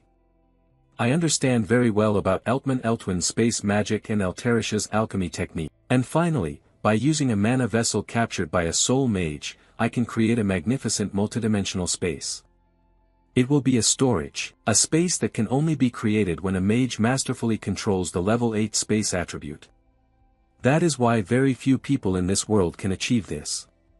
But with the help of level 9 mage Eltman Eltwin, I can create the most advanced storage facility in my mind. He smiled brightly and continued, more than just a few coins. As an alchemist mage who seeks the truth of matter, understanding the nature of magic and the original lilt used, you can consider it the most precious gift in your life. So please, I am asking for your opinion. After hearing everything you said, time and again, I was surprised. A smile and a sigh soon followed. Expecting an answer from him, the teacher replied immediately, "All right. If that is truly what you desire, then let's make a deal." Yuzio looked clearly delighted. Wonderful. Meanwhile, in the first tower, Vice Principal Aki Haydn was sitting across from someone. Clenching his hands tightly, he addressed the other party. "I've heard a story. The Persona Gate is very difficult, and you just opened it, but already failed, right?" Raiden. As the Vice Principal had said, the person speaking to him was Professor Raiden from the New Moon Magic Department. Professor Raiden closed his eyes and replied, "Yes, I fear the sect leader will be furious if he learns the truth about this matter." The Vice Principal adjusted his coat and said, "You're too rigid and inflexible by nature, that's the real issue causing trouble. I'm not too sorry about your failure, but there are still many other ways." Professor Raiden appeared indifferent, as if he had guessed something. Under Vice Principal Aki Haydn's threatening gaze, Professor Raiden voiced his speculation, "Are you planning to make Professor Maizen Tiran lose control?" The atmosphere was unusually silent, and the exchange ended with Professor Raiden's departure. "If there was nothing more to report, I will take my leave." The corridor stretched on as the professor walked silently. During this time, he began to form some new judgments. The only realistic reason for opening the Persona Gate this time was to deal with several students who might attend the upcoming Aslan seminar. Although they opened the gate, which carried risks beyond their capabilities, who would have thought that Flame, Acel, Princess Bayan and even Beck Yuziel could step outside safely? Looking towards the nearby window frame, the professor gave a slight assessment. None of these matters were part of the plan. Preoccupied with these thoughts, the professor suddenly looked in one direction when someone started a conversation. "Professor, it's been a while." Raiden slowly turned around. He saw the polite smile of a student named Ma Yuziang. Folding his arms, Ma Yuziang continued speaking, "When I was little, you seemed like a dangerous beast, but now I hardly recognize you when you behave like a human." Before Raiden could react, Ma Yuziang brought up a serious issue. "Honestly, my friends have nearly been injured recently. Did you, the old man burdened with so much, slow in your work and plan this?" Hearing these words, Professor Raiden turned to Ma Yuziang with a cold expression. "Even if you are a young master, please restrain your words and disrespectful actions." "Friends," Ma Yuziang's face darkened. The other party ended with a question. "Are you perhaps too immersed in the role-playing school game?" However, Professor Raiden was surprised when Ma Yuziang's voice no longer sounded the same. It turned out that not only had his appearance changed, he even dared to speak arrogantly and rudely in front of me. An invisible but real pressure began to weigh heavily on the professor's body. He gritted his teeth and tried to resist, but his expression became increasingly strained as beads of sweat appeared on his face. The eye expression, aura, and spirit of Ma Yuziang standing opposite had completely changed. Raiden sensed the king's spirit radiating along with a warning, "Being cautious is wiser." A smile appeared afterward, "You gentlemen are truly troublesome and an eyesore. Until we meet again." Ma Yuziang slowly stepped away. Step by step, the sound echoed, still creating a strange feeling. The professor raised a fist to his chest. When Ma Yuziang completely disappeared from sight, Professor Raiden gasped, taking a deep breath to calm himself. "If it is for the benefit of the Moonlight sect, this is nothing." The scene changes, switching to the group of Princess Bayan standing somewhere. The two female classmates kept worrying and addressed the princess. "Princess, we are glad you are safe. We heard the school made a mistake in establishing the Persona Gate, is that correct?" "Really, who knows how they work?" Faced with those words, Princess Bayan looked down with unsurprised contemplation. Just as expected, the other students knew nothing about this matter. Considering the academy's stance, this was understandable. At that moment, someone appeared, calling Princess Bayan's name. The voice was impossible to ignore. The princess turned her head to confirm. "Senior." A male student approached with a smile. This student was Edmund Adalek, a third-year student at the academy, still smiling brightly. Edmund Adalek started chatting, saying there was no need to address him so formally and stiffly. He felt a bit embarrassed using overly formal language. In response to this change, Princess Bayan calmly replied that the academy maintained a strict hierarchical system. Hearing her cold words, Edmund Adalek immediately shifted the topic. Haha, glad you're safe, I was really worried you might have gotten into trouble. With her usual expression, the princess replied curtly, I'm well, senior, you need not worry. A sudden thought formed, this sly old fox. What he worries about is not himself but more likely his own livelihood. The two leading great powers of the Adalabek kingdom, the Orkan Duke family supporting Princess Hong Siwa, and the Adalek Duke clan, the only family able to rival and oppose the Orkans. Among them, Edmund Adalek was the sole heir of the Adalek Duke. Perhaps his goal was to help her become queen and marry her. Realizing the previous approach was ineffective, Edmund Adalek changed the subject. Oh right, do you want to play soul chess? There will be a competition for the students soon. Although Princess Bayan wasn't interested in soul chess, she still nodded in agreement. Yes, let's do that. Seeing an opportunity to get closer, Edmund Adalek placed a hand on her shoulder and spoke softly and coldly, all right, today I'll teach you a move, watch carefully and learn it. Bayan was surprised by this action, biting her lip in resentment. Walking behind and greeting everyone ahead, she closed her eyes and calmly thought, there was a painful truth that she couldn't become queen without the help of someone like him, if only she could gain some kind of power. Even if that was someone with power equivalent to Duke Adalek standing on her side. Just then, the princess suddenly shifted her gaze out the window.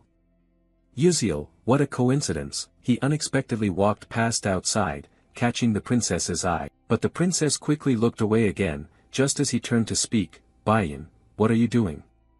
Why don't you come quickly? However, she still hesitated and glanced back at the window. It seemed he had already left. Princess Bayan left that spot. Yes, senior. Cut to Uziel holding a flower petal, stopping at a corner with arms akimbo, inspecting it, considering, let's see, is this enough now? The surrounding scene shifted to pink, the petal in his hand floated up. An information panel appears. Absorbing the flower branch of the enchanting tree will increase mental strength by 65%, and permanently boost a small amount of charm-type magic resistance. Uziel's status panel. 2-star strength 73%, 2-star senses 57%, 2-star agility 42%, 2-star stamina 19%, 0-star durability 99%, 2-star mental strength 24%. Noticing the changes, he smiles slightly, not bad at all. The information continues. Project Constellatio grants you a special reward. He raises his hand to his chin, making a new judgment. Thanks to completing a new episode, I received this special reward. Anyway, what should I take this time? Should I use an additional growth item? Suddenly, he realizes something. Is it possible to take Marikan's necklace? The system responds, yes. He is immediately pleased, then decides to take it. New information appears. You have obtained Marikan's necklace item. Advanced level, description, the necklace was crafted by Merkan, a future alchemist engineer. It overcomes a barrier to the limit in order to protect the wearer's life. Special function, Marikan's shield automatically defends against attacks of level 6 or below, usable only once. Without hesitation, he puts the necklace on. Unfortunately, it can only be used once, but ensuring survival is not a bad idea. Since episode 8 is coming, he has to fight against Professor Myzentiran, who has awakened. The information continues, the branch of hatred has accumulated 78% of its value. Uziel smiled warmly. Well, preparations for the battle against Myzentiran were also proceeding smoothly, so I guess I'll rely on Altarisha for the rest. The scene changed, transitioning to the International Alchemy Organization. Uziel arrived here and stood before an area. A smiling person spoke up, saying this is the 13th branch of the Cordon Living Stone sect, the side building near the large elm tree within the alchemy city. You respond, I am here to meet the alchemist Altarisha. The receptionist clearly expressed, I'm very sorry, you cannot see her right now. You knew the situation, a bit dazed, putting your hand into your jacket, muttering, I knew it. Immediately you presented a letter. This is a direct invitation from Assistant Professor Altarisha. The receptionist was flustered, oh my. The subsequent exchange was simpler. Sincerely sorry, I will guide you right away, please follow this way. Thank you. Approaching the door of Altarisha's research room, the receptionist called inside, Ms. Altarisha, you have a visitor. There was no response sound. The receptionist spoke again, may we come in, please? At that moment, Uziel was startled by a sudden feeling. A sudden large explosion occurred, releasing an extremely strong pressure. The blast made the door shake violently, but fortunately it remained intact. Inside, thick smoke rose, obscuring vision. But luckily, it did not seem to be a major accident. Uziel was still there, speaking up, quite surprising. Given the door had just shaken, he had quickly pulled the receptionist aside, but still felt a bit worried himself. We almost got into trouble. Waving away the smoke before him, Uziel stepped into the room. Because the smoke was still thick, he called out loudly to the assistant, "Are you okay?" He quickly received this reply, "Are you the student Uziel?" Despite the recent explosion causing trouble, Assistant Altarisha remained safe and smiled as she continued, "Welcome, I want to show you something." At that moment, a familiar figure appeared beside her, none other than the Golden Alchemist Walsuk Koden. Uziel hadn't yet paid attention to him, but noticed Altarisha's expression and thought to himself, the explosion didn't even bother her. Both their attentions turned to the Golden Alchemist when he noticed something on the ring he wore. "Student, do you see this? This is a shield bracelet." On the silver ring was a button, and he placed his finger on it. A green shield appeared, covering his entire arm. He joyfully explained with enthusiasm, "If we press this button twice, in this state alone, it boasts third-level power." Uziel was surprised as the effect didn't stop there. He continued, "Oh, but if you press this button one more time, how about that? Isn't it amazing? Whether your mana is low or you're an ordinary person who cannot use magic, you can still deploy this shield magic at least once. Its defensive power reaches only 500, but it can be very helpful in emergency situations." Before the three of them, a large shield 3 times the size of the man's face appeared, replacing the smaller shield just now. The difference was that no magical rune inscriptions were carved on it. The Golden Alchemist was astonished. If this were revealed, the world would be overturned. It was all thanks to this genius child, Altarisha. He noticed the boy's presence. "Ah, come to think of it, the kid is also a co-author," he persuaded him. "Why don't we join the alchemical world together as alchemy practitioners?" Uziel wanted this, but had to leave both of them baffled with his answer. "I cannot survive as an alchemy practitioner because I lack mana." Witnessing a prodigious alchemical genius without mana, Walsuk Koden exclaimed, "What, did you just say that?" This secret, up until now, seems to be unknown to anyone at the academy, but it is not exactly a secret. He explained that a congenital constitution incapable of absorbing mana slows down the process of mana leakage. The Golden Alchemist pushed up his glasses, still in disbelief. What the kid just said can't be his intention. Altarisha spoke on his behalf. "Is that what people call a limited lifespan?" He calmly accepted, but his eyes wandered off in another direction, quietly thinking, "Yes, that is indeed a big story, but is it really true? To bring them both back to normal." Uziel added, "My time is indeed limited, but I have no intention of dying. I'll take care of that, so don't worry." Hearing that, Altarisha breathed a sigh of relief. "That's right." To dispel the tense atmosphere, Uziel raised his hand. "Besides, can I take a look at that shield bracelet a bit?" While Suk Koden was startled, "Oh, sure." After receiving the silver bracelet, he took out the encyclopedia to examine it. Information appeared on the bracelet. He felt certain it was still in the initial phase, with many raw and unnecessary components. He looked at ISA and asked with a smile, "Wait a moment, can I borrow your magic welding pen?" Altarisha was surprised but didn't object. "Ah, here it is." While Suk Koden's eyebrows twitched, not understanding what he intended to do. "Oh, what is the kid trying to do?" The silence was interrupted by Altarisha. She knew what Uziel wanted to do and did not want anyone to disturb him. Back to him. After receiving the magic welding pen, he slowly placed the pen on the silver bracelet containing the special information. An idea occurred to him. For the connection point from the magic welding pen, thanks to the encyclopedia, I will carve the complete shield bracelet in the future. Erasing the original design, creating a more efficient structure, enhancing the quality, everything was done. When he activated it, a shield much bigger and stronger than before was generated. While Suk Koden opened his mouth wide, checked measurements with his glasses, "This cannot be happening." With anticipation and excitement, he announced that the defense value had increased all the way to 800, nearly 1.5 times more effective. He exclaimed with admiration, his face flushed red. It wasn't for nothing that she said the kid was a co-author. Have you ever thought about working alongside me? Don't worry about not being able to use magic. I will assign some alchemists to craft magic shuttle missiles for you. Uziel felt grateful but declined, laughing. Sorry, I had my own reasons for continuing to pursue the dream of becoming a magic warrior. He was regretful. Oh, that's unfortunate. You added an intention, but I still have something I want to ask you. You held up the purple orb. Altarisha, can you create an item with this? Altarisha took it and asked, a kind of charm, huh? Don't rush. Uziel surprised both of them. It's spatial magic. Principal Sella also said she would lend a hand. Both froze. Altarisha remained calm, first. Oh, it's the principal. While Suk Koden was speechless, oh, that old man decided to help the kid?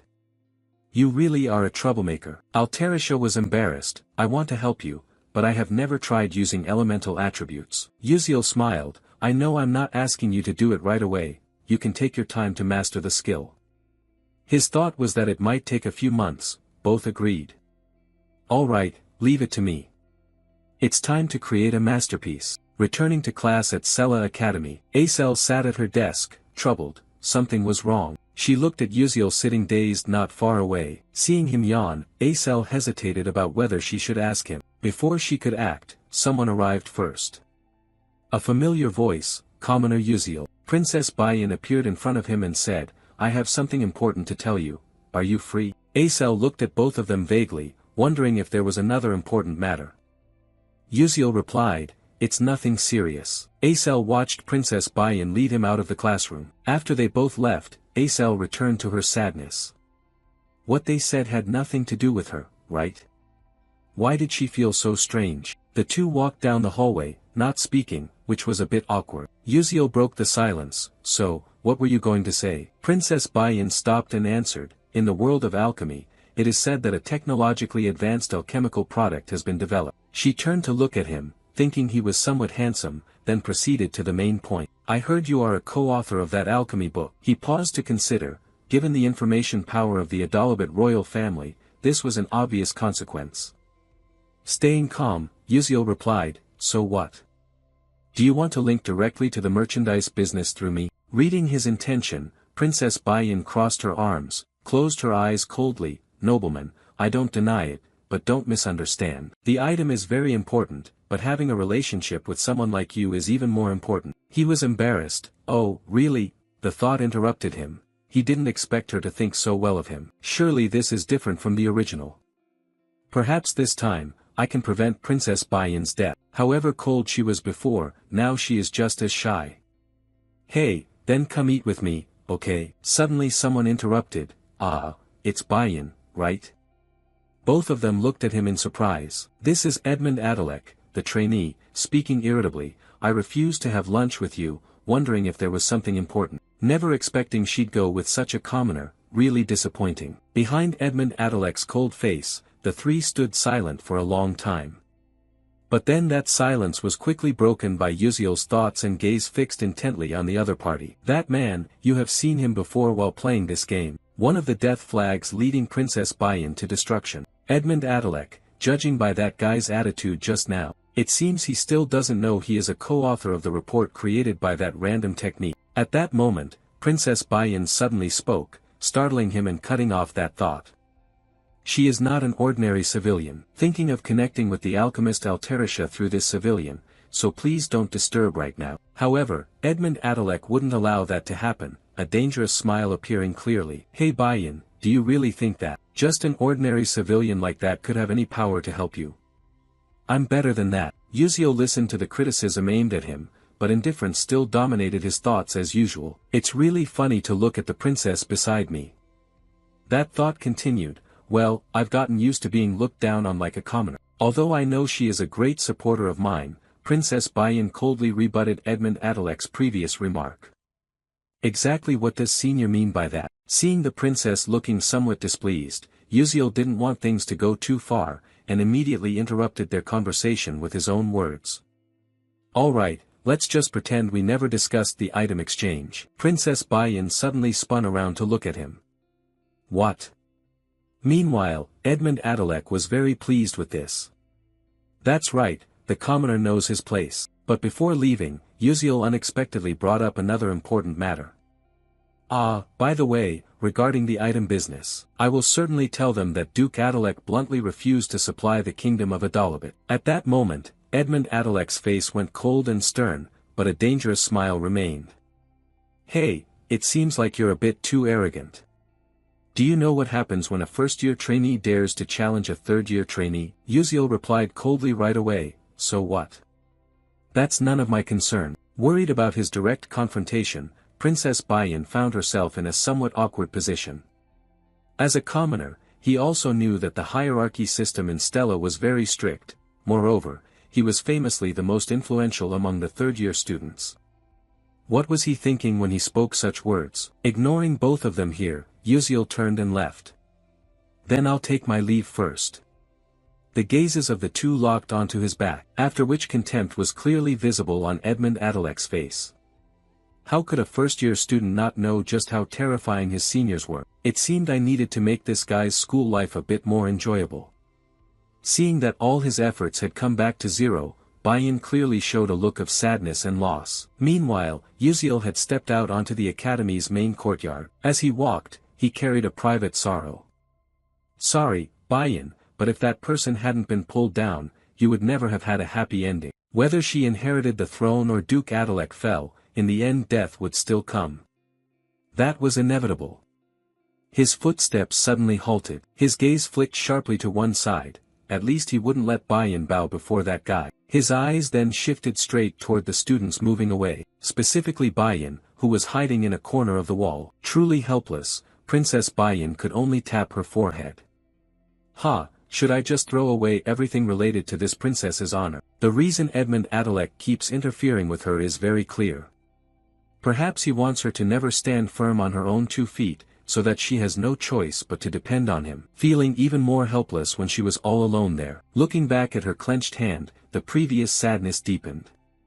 She had missed a good opportunity. Was she really incapable of doing anything on her own? At that moment, Princess Bayan's eyes suddenly widened as if realizing something.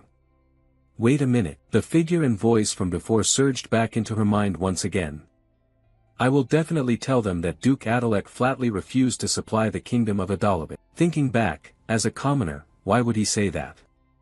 Normally, he shouldn't attract such attention, but instead he directly provoked her, giving her a very strange feeling about this. Cut to night, in some rooms of the academy. Uziel appeared, holding something in hand, opened a gift box, smiling and said, "Great, it arrived safely." A 3-compartment box was revealed before eyes, a bracelet, necklace, and ring with simple patterns. Though they didn't look like accessories, their integration capability was very remarkable. Sat there watching them for a long time. Uziel pondered deeply. Altarisha's original artifact had arrived sooner than he expected. He added another question, now, what is this used for? An information panel appeared immediately. The necklace has a protective shield ranging from low to medium level. Description: activating the protective shield covers the entire body when worn. Effects: agility plus 11%, defense plus 14%, mana plus 1%. Special function: body shield grade 1, 125 BP, damage absorption rate plus 3%. Looking at the necklace in his hand, Uziel showed clear delight. Oh, this is even better than I expected. The remaining ring in his hand also displayed new information. Unknown dagger ring, intermediate level. Description: upon use, the ring transforms into a dagger hilt and creates a new mana dagger. Effects: agility plus 14%, perception plus 9%. Special function: magic dagger level 3, duration 5 minutes. The final item among the 3 detailed artifacts is a shield bracelet, low to medium level. Description: when activated, it becomes a forearm protecting bracelet. Effects: strength plus 7%, defense plus 9%, mana plus 2%. Special function: shield level 1, 1000 BP. He offered a compliment to the bracelet item. That's truly Altarisha. she can already create intermediate level items. Clenching his fist, a new smile appeared. I need to test this immediately in real combat to send feedback to Altarisha. And I had already informed Dr. Hulse-Corden. Now that all preparations are complete, it's time for me to crush Duke Adelaide. A few days later, the second exam was approaching. This exam was divided into two parts, practical and theoretical. In the practical part, the combat magic test would be scored differently depending on the type of magic cast. For example, lightning magic was scored based on maximum voltage and the number of chains linked. Wind magic was scored according to the force of the explosion generated. Ice magic was evaluated by maximum coldness and coverage range. For healing magic, light brightness and other special attributes offered many factors to consider. But the most anticipated remained the fire attribute. Who else but Princess Bayan? Watching everyone continuously display their abilities, Uziel couldn't help but be amazed. Indeed, the main characters operated on a completely different level. Then, before him, an instructor looked back and spoke, "Uziel, your turn." Uziel's foot stepped onto the testing area. The person in charge signaled to prepare to start, using exactly one of their abilities. From where he stood, Uziel blinked forward toward the pillars and a slightly large red button on top. He easily moved to the pillars and pressed the red button. Especially, his focus and the absence of any unnecessary movements made each button press effortless. From the perspective of evaluating the situation, the supervisors couldn't help but be surprised by his practice. Every time they saw it, it was an unbelievably vivid imagination.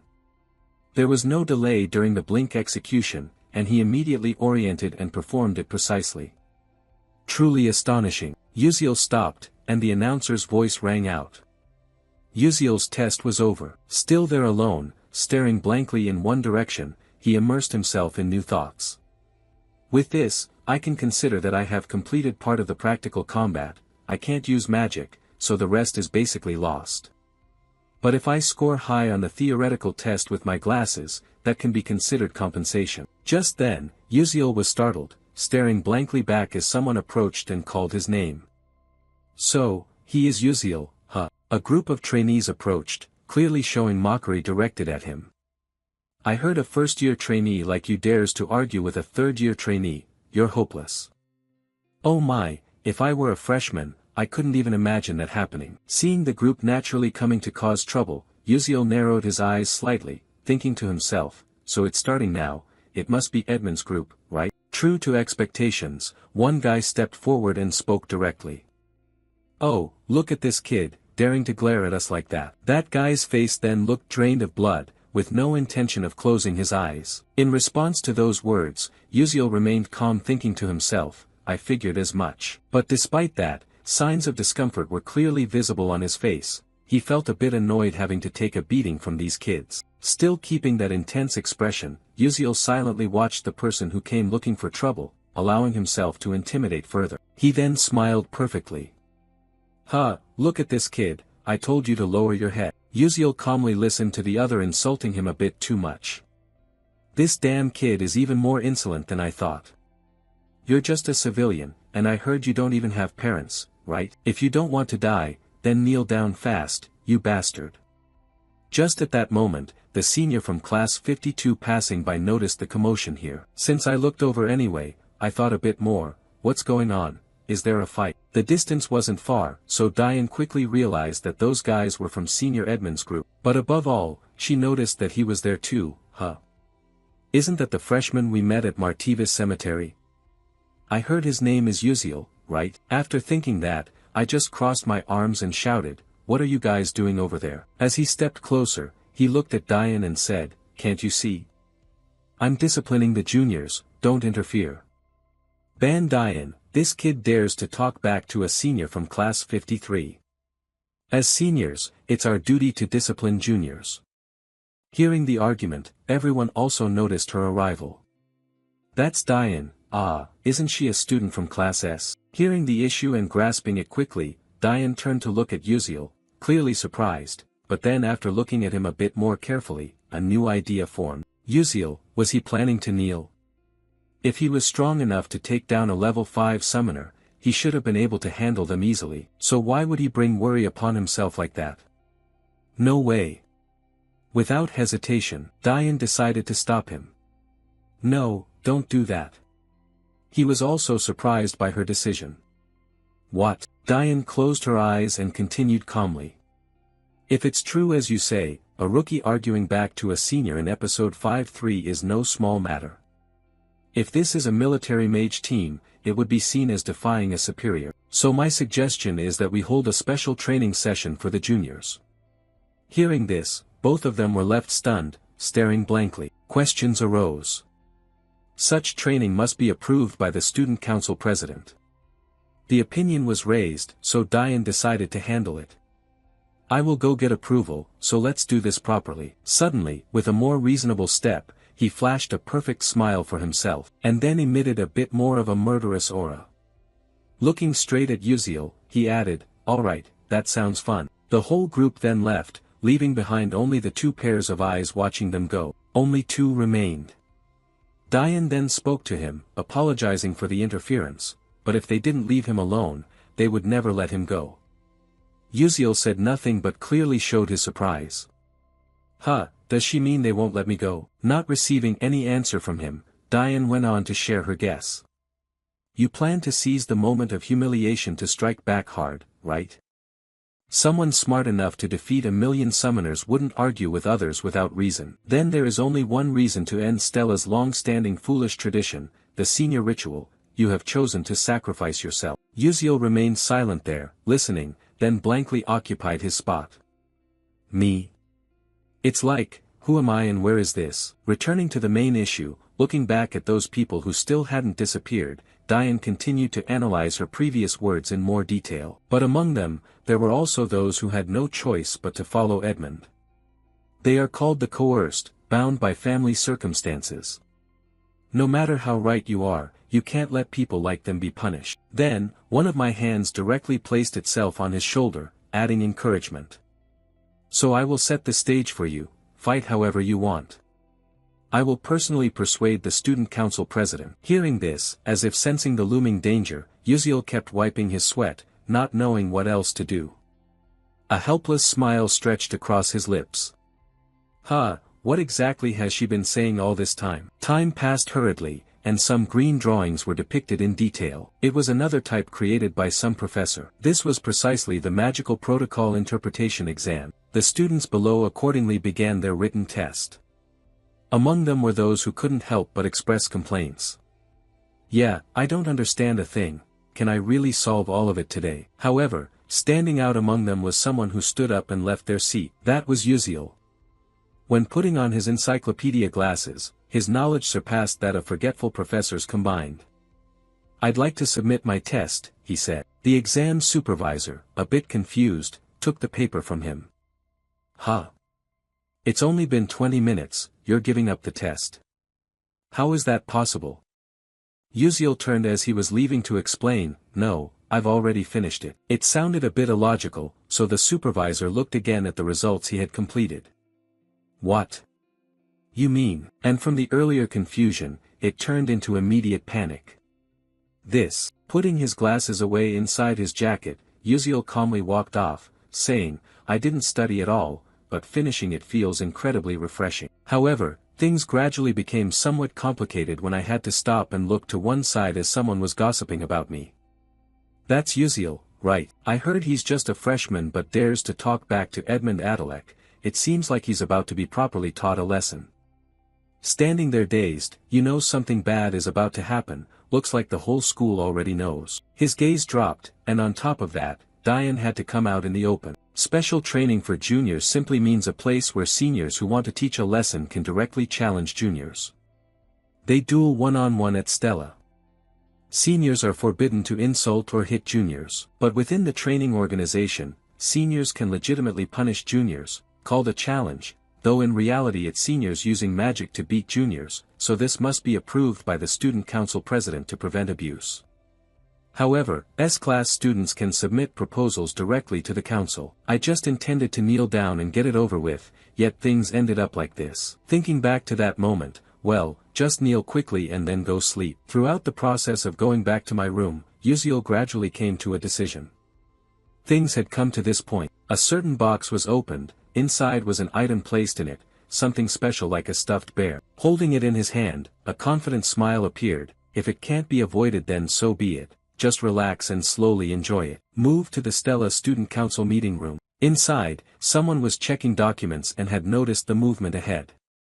This student was Stella Student Council President, second year, Class S, Mi Royun. And as expected, the person who had spoken to Yuziel earlier was now here, showing a serious demeanor.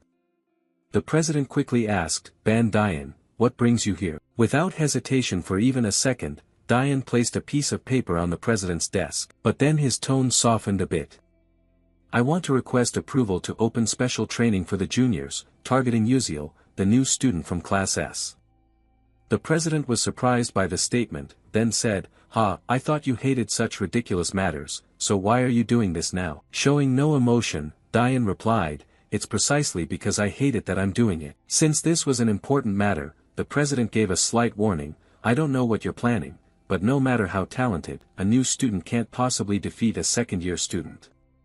The gap created by experience is not something stats can compensate for, yet you still want to request to open a training group. Waving the paper in his hand, Dian now smiled and said, if you want to know why, just come and watch.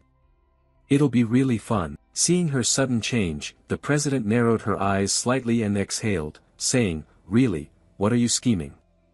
Meanwhile, outside, the sound of someone preparing to enter was heard. Oh, student Mi Royun. The figure of the person in charge of checking earlier, Yuziel, was holding a paper as he entered this room. Could you please take a look at this report? It's a thesis report submitted by a student. Recognizing him, the chairman immediately greeted, Professor Gerald, welcome. This exam also has a thesis worthy of submission to the academy, However, there seems to be some hidden dissatisfaction. The last time you brought something, it wasn't quite up to par. But the professor was still adamant about passing it through. Just have a look. It was a bit confusing before, and now it's even more perplexing. The chairman had understood the reason. Isn't this the stacked circuit design of Professor Gerald? Impressive indeed, it has have the iterative formula used in reverse model resolution. And by such a simple formula, too. Looking more closely, the idea had already occurred. The stacked circuit had been perfected by countless scholars before, yet now it has been taken even further. Only a genius could do this, it can't wait any longer. The chairman raised the important question, who wrote this? Raising one hand, the professor smiled and answered, graduate student Yuziel. At this level, he could even be invited to participate in the Aslan Symposium. Now is not the time. I must report this to the vice principal immediately. Suddenly, the atmosphere in the room grew unusually quiet. Holding that check paper, the chairman was stunned for a long moment, combining two incidents happening at once on one graduate student. The chairman gave his assessment. Yuziel, you are far more interesting than I thought. Professor Gerald held Yuziel's exam paper and immediately went to find the vice principal. The document was already on the desk. The vice principal leaned on his hand, frowned, and asked, are you intending to recommend student Yuziel to attend the Aslan seminar? Professor Gerald replied happily, yes, as you can see, this is truly surprising. However, the vice principal's tone suddenly grew serious as he interrupted, that's somewhat difficult and troublesome. Unconsciously, Professor Gerald responded, yes. The vice principal adjusted his mood and began to explain what he just said. Currently, Stella has many applicants registered besides that student, especially the freshmen this year, who are promising candidates and will stand out wherever they go. In an academy, the maximum number of students allowed to participate in Aslan, excluding those prestigious individuals with permanent enrollment rights, is 2. But are you nominating Yuziel for that position? A magic warrior who cannot use spells, that's an insult to the sorcerers. Professor Gerald froze in place and then closed his eyes at the vice principal's next words. If you understand, you should leave immediately. I absolutely cannot allow Yuziel to go to Aslan. Understood, Gerald said with exhaustion as he left the vice principal's office. Meanwhile, the vice principal frowned increasingly as the exam paper left on the desk was crumpled directly without even being reviewed. Who would ever think to put a pest like that into Aslan?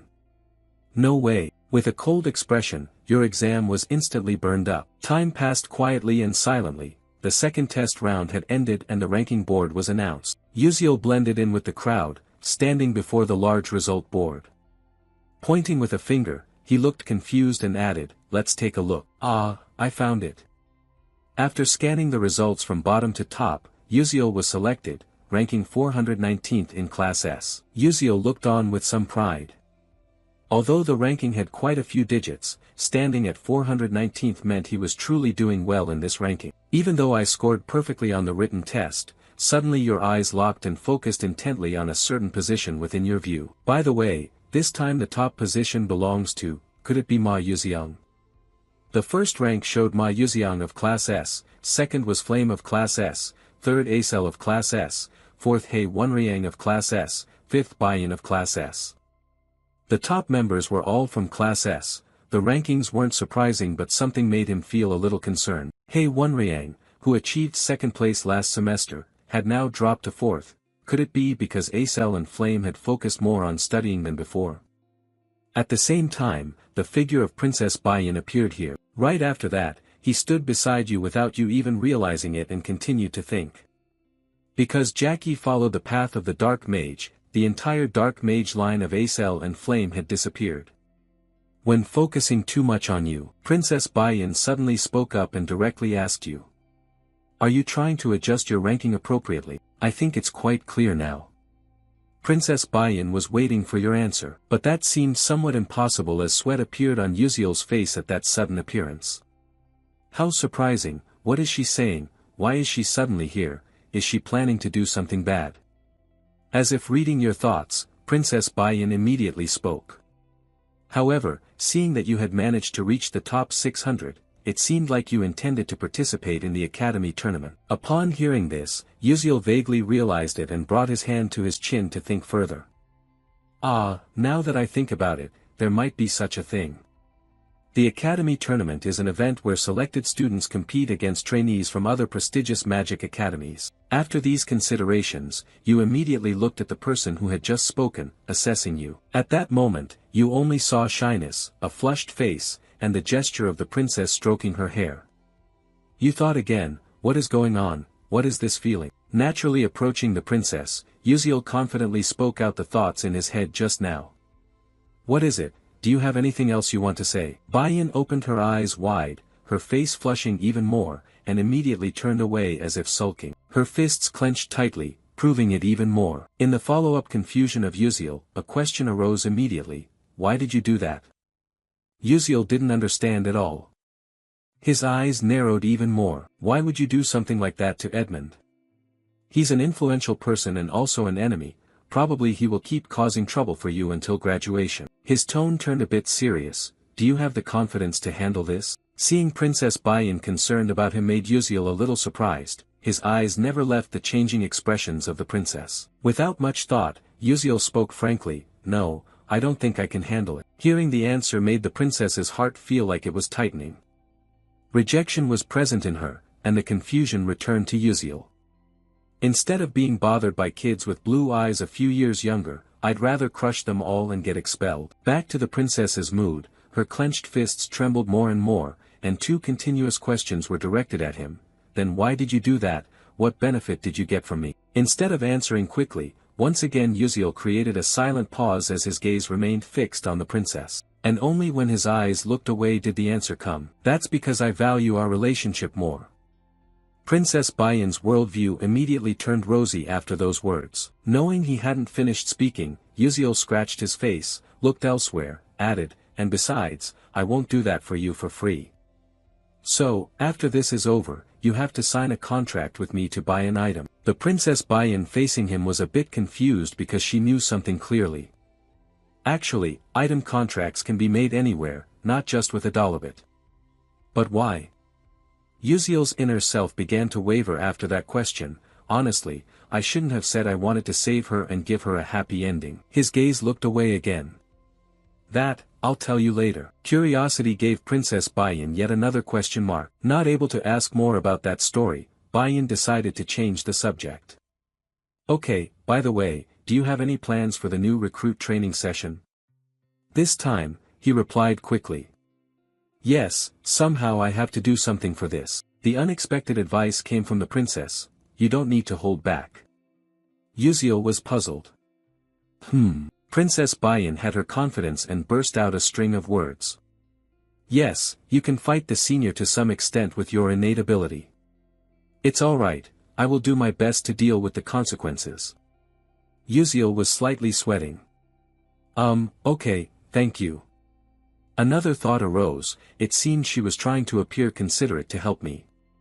But why would she think she could win? While the two were exchanging words, in a hidden corner of the hallway someone was standing there listening to everything. This person was none other than Arzhuang.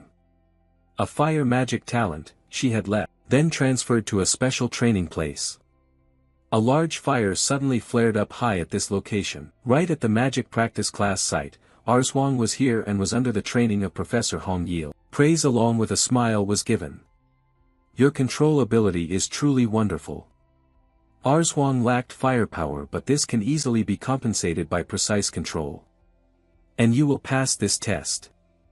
It will work well against sensitive enemies or when performing missions quietly. Right after that, the gaze shifted elsewhere to compare. But your magic is still not enough. Princess Bayan lowered her face and looked down sadly, while complaints from the opponent kept ringing out. Fire magic, how many times must I say that destruction is not everything, yet I was ranked first in the fire attribute compatibility. It's really unreasonable. Now I'll try once more. Arzhuang glanced at those criticisms, and a hint of dissatisfaction began to show on her face. The magical flames were continuously created and blazing. The training dummies in front were increasingly engulfed by the flames. Arzhuang kept practicing her specialty in fire magic. However, the dissatisfaction had not left her expression. This time I lost again. If it comes to effort, I did not lose. So why is it like this? She let go of her magic staff. Looking at the destruction she caused ahead, Arzhuang still couldn't understand why she couldn't win. Back with Acel, she now heard the chatter of a few students nearby. Thinking back, isn't it today? I'm talking about the sparring matches between first and second years, shall we go watch together? Acel had a private thought about the matter, could it be something involving Yuziel? Meanwhile, she had missed the chance to talk to Yuziel when Princess Bayan took him away earlier. A sadness marked her very own face, but that didn't matter much to her. She still had to go to class. So Acel quietly walked alone to another place. However, deep inside, she was struggling with a serious hesitation. Then stopping at some place, Acel smiled faintly and regained her spirit. Ah, I finally made it here. Acel glanced at the person standing beside her who was talking to her. Ah, you came here too, said a girl with brown hair and bright green eyes, smiling. There are rumors that Yuziel likes you. This girl is Harolyn, a first-year student in Class B. Her friend did not hesitate to sit next to her, smiling even more brightly and teasing a bit. Actually, you two aren't secretly dating, right? That's why you came here, isn't it? Acel was shy before. Hearing these words, her face flushed red. It's not like that at all. She even showed hesitation in her words from the start. Yuziel and I don't have anything. She couldn't say it out loud. Harolyn next to her had a new thought about Acel while her smile remained. How surprising, she wondered what kind of person she was, carrying the title of the daughter of a trader. But hasn't she already become cuter than what I originally thought? She couldn't force the story any further. Instead, Harolyn remembered there was one thing she hadn't done. Ah, this greeting is a bit late, isn't it? I'm Harolyn from Class B, nice to meet you. Acel replied blankly, yes, nice to meet you too. Just then, someone's loud exclamation caught both of their attention as they looked to one side. It seemed like everything was about to begin. At the bottom of the large courtyard, Yuziel appeared and stood still there with a backpack slung over his shoulder. Hearing the increasingly lively chatter focusing on him, he once again looked confused just like before. Why were so many people gathering here like this? Not only that, Senior Dok Cholkwang up in the stands shouted encouragement loudly. Hey brave boy, I don't know the details exactly but please go easy on them. Hearing these somewhat exaggerated compliments, Yuziel was dazed.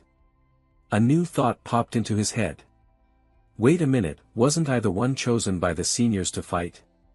Why should I go easy then? As for Diane beside him, he remained unusually calm. Only Diane was like that, while the other trainees were delighted to witness such a match.